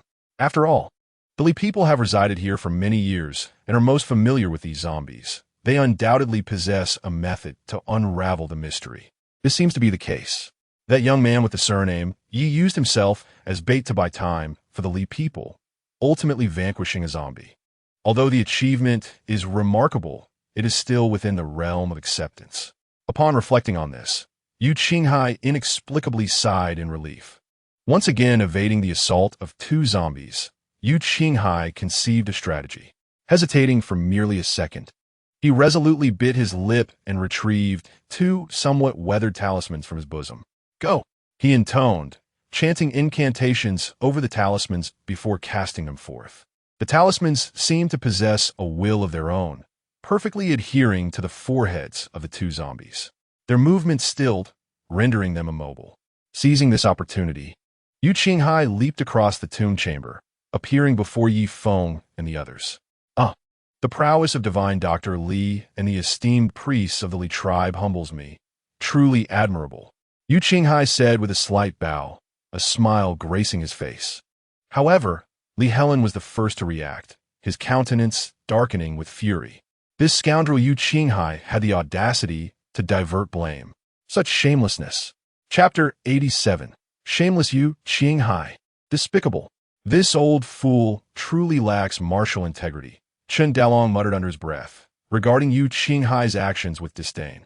Who would have thought that under the combined efforts of divine Dr. Li and the high priest, a zombie could be dealt with? It truly makes me feel ashamed, Yu Qinghai remarked as he landed gracefully, offering a slight bow to Li Helen and the others, his demeanor unperturbed by his own actions. Yu Qinghai, what purpose do you serve by coming here without dealing with those two zombies? Li Helen furrowed his brow, displeased with Yu Qinghai's conduct. What are you saying, divine Dr. Li? As fellow citizens of the Huaxia, we should unite against our common foes and eliminate these beasts first, Yu Qinghai asserted with a serious expression. Such eloquent words, Yang Zilin exclaimed, unable to contain her derision. Your teacher warned you before, yet you refused to listen. Now that trouble has arisen, you seek to cast blame elsewhere? Such a fortunate situation. Young lady, has your family not taught you that one should not interrupt when elders speak? Yu Qinghai retorted, displaying his displeasure. Such a lack of decorum may lead to great misfortune. How I choose to educate my family is not for you to criticize. Yang Zilin shot back, a cold smile on her lips. Indeed, you, who clearly fears for your own life, come seeking help and yet maintain such a grandiose facade. What utter shamelessness. Yu Qinghai's expression soured as he coldly chuckled. What a sharp-tongued girl you are. I shall not stoop to engage in a war of words with you, lowering myself unnecessarily. With that, Yu Qinghai turned to Li Helen, stating, Divine Dr. Li, we are all in this together. It is imperative that we devise a means to eliminate those two beasts. Noticing Li Helen's indifference to him, Yu Qinghai felt a twinge of awkwardness. However, he was acutely aware that single-handedly confronting two zombies was beyond his capabilities. He turned to the high priest of the Bai Miao and inquired, Esteemed priest, it seems that your Li clan's sacred grounds harbor this menace. If left unresolved, it poses a ticking time bomb for your people. Why not join forces to eradicate it completely? The high priest cast a glance at Yi Feng, appearing somewhat hesitant. He was well aware that Yu Qinghai harbored ulterior motives, deliberately luring the two zombies to this location. Nevertheless, the existence of these zombies undeniably threatened the survival and prosperity of the Li clan. If they could be dealt with entirely, it would indeed be advantageous for the Li people. However, this matter was not one that he could unilaterally decide. Contemplating this, the high priest turned to Yi Feng, awkwardly remarking, Mr. Yi, what do you think? Esteemed priest, this is a matter concerning your Li clan. Why seek the opinion of an outsider? Can he truly resolve the predicament of those two zombies? Yu Qinghai noted the high priest's demeanor, his brows knitting together in displeasure. The expressions of Chun Dalong and others shifted as well. This old man Yu, not only shameless, but also excessively presumptuous. Yu Qinghai, should you continue with your nonsensical tirades? Do you believe I would hesitate to risk my life to ensure you face the consequences? Li Helen interjected with a cold snort, saying, "You old fool, may lack shame. But to disrespect Mr. Yi in such a manner is appalling. At your age, have you not matured at all? What do you mean by that, Dr. Li? Am I mistaken in my assertions?" Yu Qinghai retorted, equally dissatisfied with Li Helen's words, sneering. "Or do you suggest that the beast just now was dealt with by this young man?" He gestured dismissively towards Yi Feng, his face betraying disdain. Deep down, he had already harbored some resentment towards Yi Feng's earlier warning. Coupled with the subsequent events, he felt a stinging sense of humiliation, which soured his perception of Yi Feng even further. Hearing Li Helen defend Yi Feng so vehemently only intensified Yu Qinghai's irritation. Just as the atmosphere grew increasingly tense and the high priest was about to interject to ease the situation, Zhou Yuqing suddenly exclaimed, "Oh no, the two monsters are coming." As the group turned, they beheld the two zombies across the chamber. With a mere flicker of movement, the talismans emblazoned on their foreheads ignited spontaneously. In an instant, the talismans disintegrated into fine ash. The zombies turned their gazes towards them, emitting a low growl as they raised their arms and leapt towards them with alarming swiftness. Although they were separated by dozens of meters, the distance was trivial for the zombies, as they traversed it effortlessly. Damn it, they have broken free from the talismans. Yu Qinghai cursed, declaring, "Everyone, now is not the time to argue over who is right or wrong. We must find a way to eliminate these creatures." "Oof. This is of your own making. It has nothing to do with us." Yang Zilin retort angrily. "Let us leave, teacher. To stir up trouble and expect everyone to share the burden is utterly shameless." Zhou Yuqing did not attempt to disguise her contempt. Yu Qinghai was subjected to relentless mockery from several individuals, his heart seething with rage. However, the two zombies inexplicably focused their attention on him, plunging him into a state of alarm and urgency. Metal, wood, water, fire, earth, unite and retreat. In a moment of desperation, Yu Qinghai uttered a sharp command, biting his finger to let a drop of blood fall onto the compass. The compass needle spun rapidly before settling on a specific direction. Yu Qinghai's expression brightened. He swiftly dashed toward the indicated path. As soon as he steadied himself, the two zombies crashed to the ground, sending dust and a foul stench wafting into the air. With newfound determination, Yu Qinghai retrieved a small dagger from his robe. This dagger, carved from peach wood, was a precious gift from an elder of his sect, known to possess a natural ability to counteract malevolent entities. It was something he cherished greatly and rarely used. Yet, with the two zombies clearly targeting him, he could no longer afford to hesitate. He resolved to deal with the creatures first. "Go!" He swiped his finger along the blade, and the peach wood dagger, now imbued with his blood, emanated a faint crimson glow as it soared toward one of the zombies. Crack! To his astonishment, the seemingly powerful strike shattered upon contact with the zombie, splitting the dagger in two. How could this be? Yu Qinghai's pupils constricted, and just as he prepared to react, he witnessed the zombie, which had been pierced by the dagger, break into a grin and lunge towards him with alarming speed. In the face of imminent peril, Yu Qinghai barely had time to raise his arm in defense. Thud! The sharp claws dug into Yu Qinghai's arm, sending a jolt of pain through him, awakening him to the dire situation. He cried out in terror, "Help! Save me!" Meanwhile, Li Helen and the others were also preoccupied with another zombie, oblivious to Yu Qinghai's plight.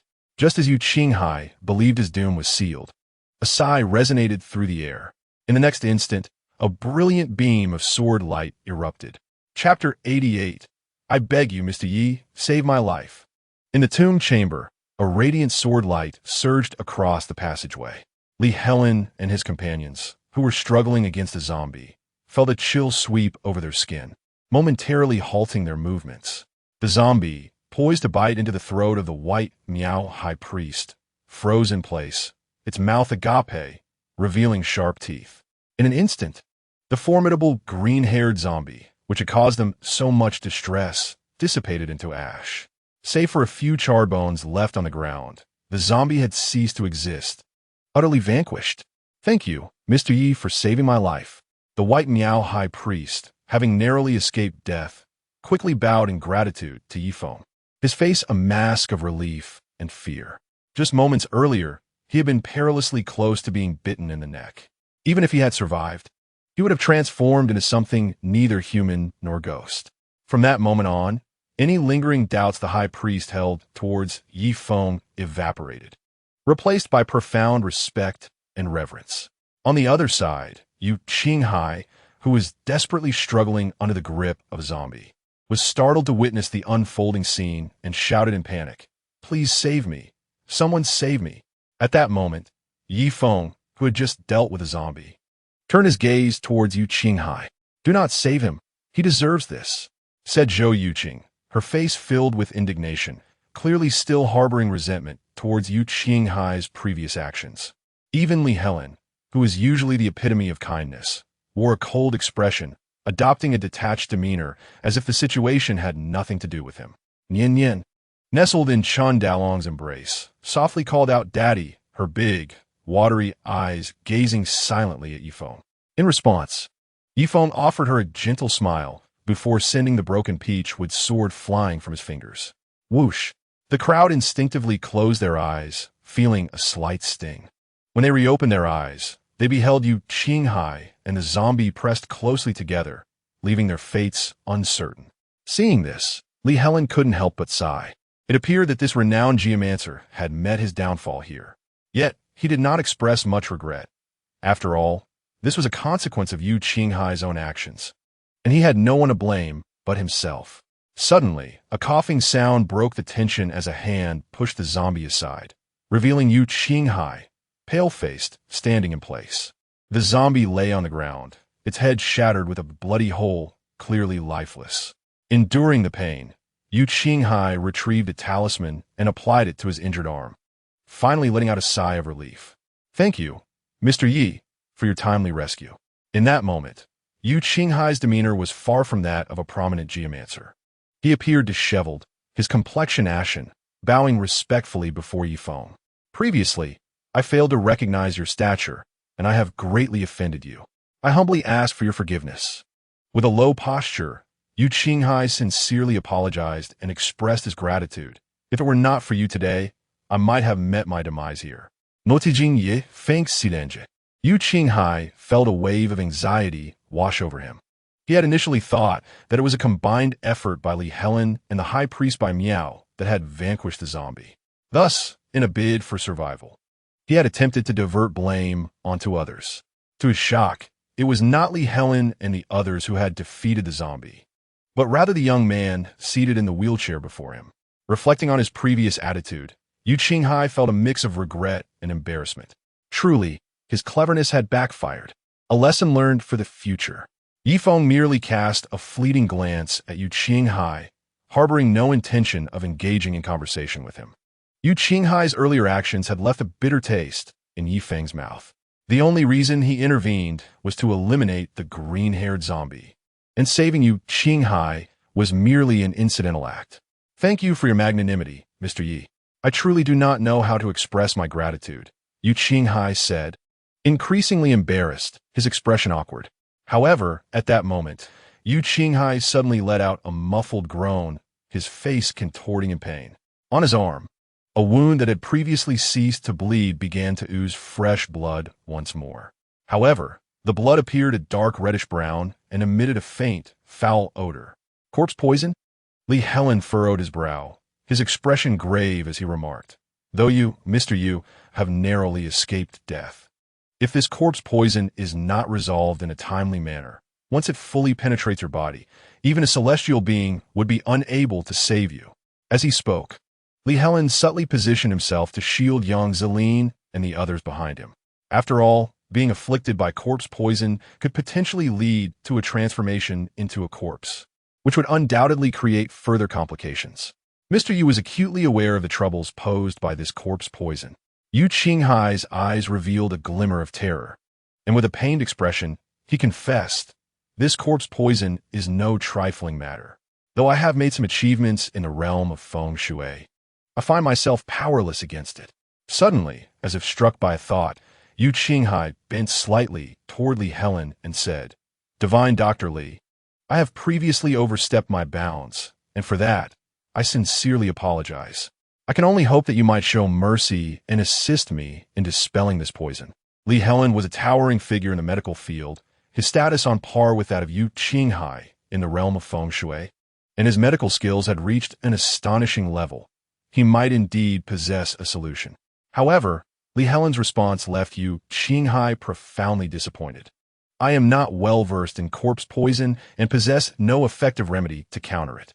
Just as despair began to take root in Yu Qinghai's heart, and he contemplated departing to seek other means, Li Helen's subsequent words ignited a spark of hope within him. "However, I do know of an individual whose medical prowess is unparalleled, transcending the ordinary. Should he agree to assist, this minor corpse poison would surely be no challenge." Li Helen's tone was calm, yet his words astonished everyone present, including the high priestess of the Bai Miao tribe. It is well known that even those among the Li ethnic group who dwell deep within the Wuming Mountains are aware of Li Helen's medical expertise. He is a descendant of the revered lineage of the medicine sage and one of the 10 greatest doctors in the realm of Chinese medicine. If he speaks of another's medical skills reaching such heights, who could this extraordinary figure be? While the high priestess and others were taken aback, Yu Qinghai was ecstatic. "Pray tell, esteemed elder, what is this individual's name? I beseech you, divine Dr. Li, to introduce me. I shall express my profound gratitude." Observing Yu Qinghai bowing deeply, Li Helen smirked slightly and replied, "Though far away, this person is closer than you think. If you wish to preserve your life, the only one in this world who might save you is Master Yi. Ye Feng." The high priestess of Bai Miao, Li Binger, and Yu Qinghai were all astonished, their eyes filled with disbelief. They could hardly fathom that the person Li Helen referred to was, in fact, Yi Feng. The high priestess was particularly shaken. This individual not only possesses unparalleled strength, but also possesses extraordinary medical skills. Who exactly is he?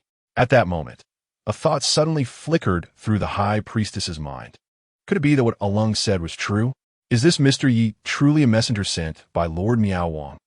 After recovering from his shock, Yu Qinghai promptly knelt before Yi Feng, his forehead touching the ground. "I implore you, Mr. Yi, grant me the gift of life."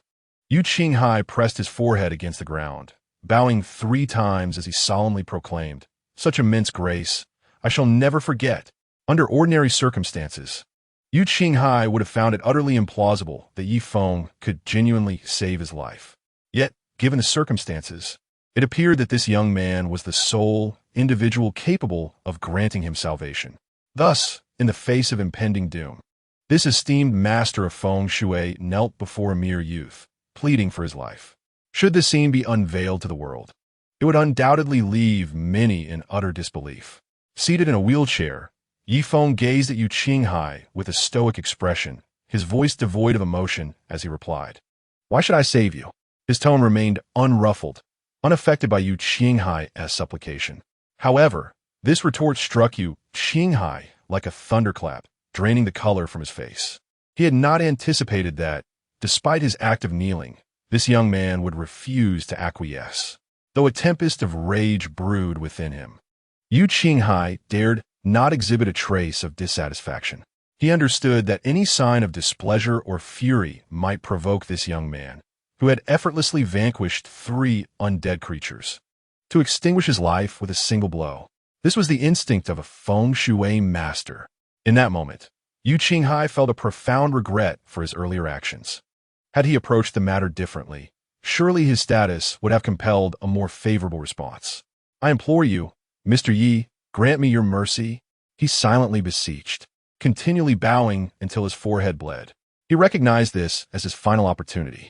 The venom of the undead was coursing through his veins, clouding his consciousness and igniting a ravenous urge within him.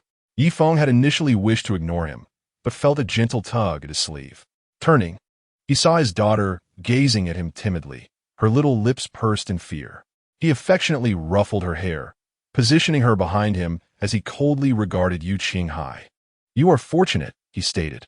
As soon as the words left his lips, Yi Feng's hand sliced downwards towards Yu Qinghai's shoulder with surgical precision. A sickening sound accompanied by a piercing scream filled the air as Yu Qinghai's arm fell away, severed at the shoulder. The onlookers were left in a state of shock. Rather than extending a lifeline to Yu Qinghai, Yi Feng had seemingly delivered a death blow. Even Yu Qinghai himself shared this sentiment, staring blankly at Yi Feng while cradling his severed limb. Pain, fury, and regret swirled within him. Yet before he could fully comprehend the situation, Yi Feng struck with lightning speed, pressing his fingers into several acupressure points on Yu Qinghai's body. Miraculously, the profuse bleeding from his shoulder came to an abrupt halt. "The poison has thoroughly consumed your arm," Yi Feng explained. "To preserve your life, you must sacrifice the limb. There is no alternative." With his fingers retracting, he continued with an impassive demeanor. "Though you have lost an arm, you have preserved your life. A considerable stroke of fortune, indeed." Initially believing that Yi Feng sought vengeance, Yu Qinghai's countenance transformed into one of unbridled elation upon hearing these words. "Thank you, Mr. Yi, for your life-saving grace. Such immense kindness, I shall never forget." Yu Qinghai bowed deeply to Yi Feng once more, his demeanor even more reverent than before, embodying a profound sense of awe. He sensed that, despite having lost an arm, the miasma of corpse poison within him had seemingly been eradicated. Moreover, the astonishing technique Yi Feng had just demonstrated, severing an arm and staunching the flow of blood with bare hands, left Yu Qinghai utterly astounded. He had encountered formidable martial artists before, yet none could wield their energy with such precision as to excise a limb. Such feats were exceedingly rare, typically reserved for legendary figures. The mastery displayed in sealing the wound not only halted his bleeding, but also expelled the lingering toxins from his body. Truly an extraordinary skill. Though I have employed my sealing technique to stem your blood loss and expel the corpse poison, a thorough recovery will necessitate meticulous care," Yi Feng remarked with a calm demeanor. "Given your stature, procuring the necessary medicinal resources should pose no challenge." Indeed. I am profoundly grateful, Mr. Yi." Yu Qinghai nodded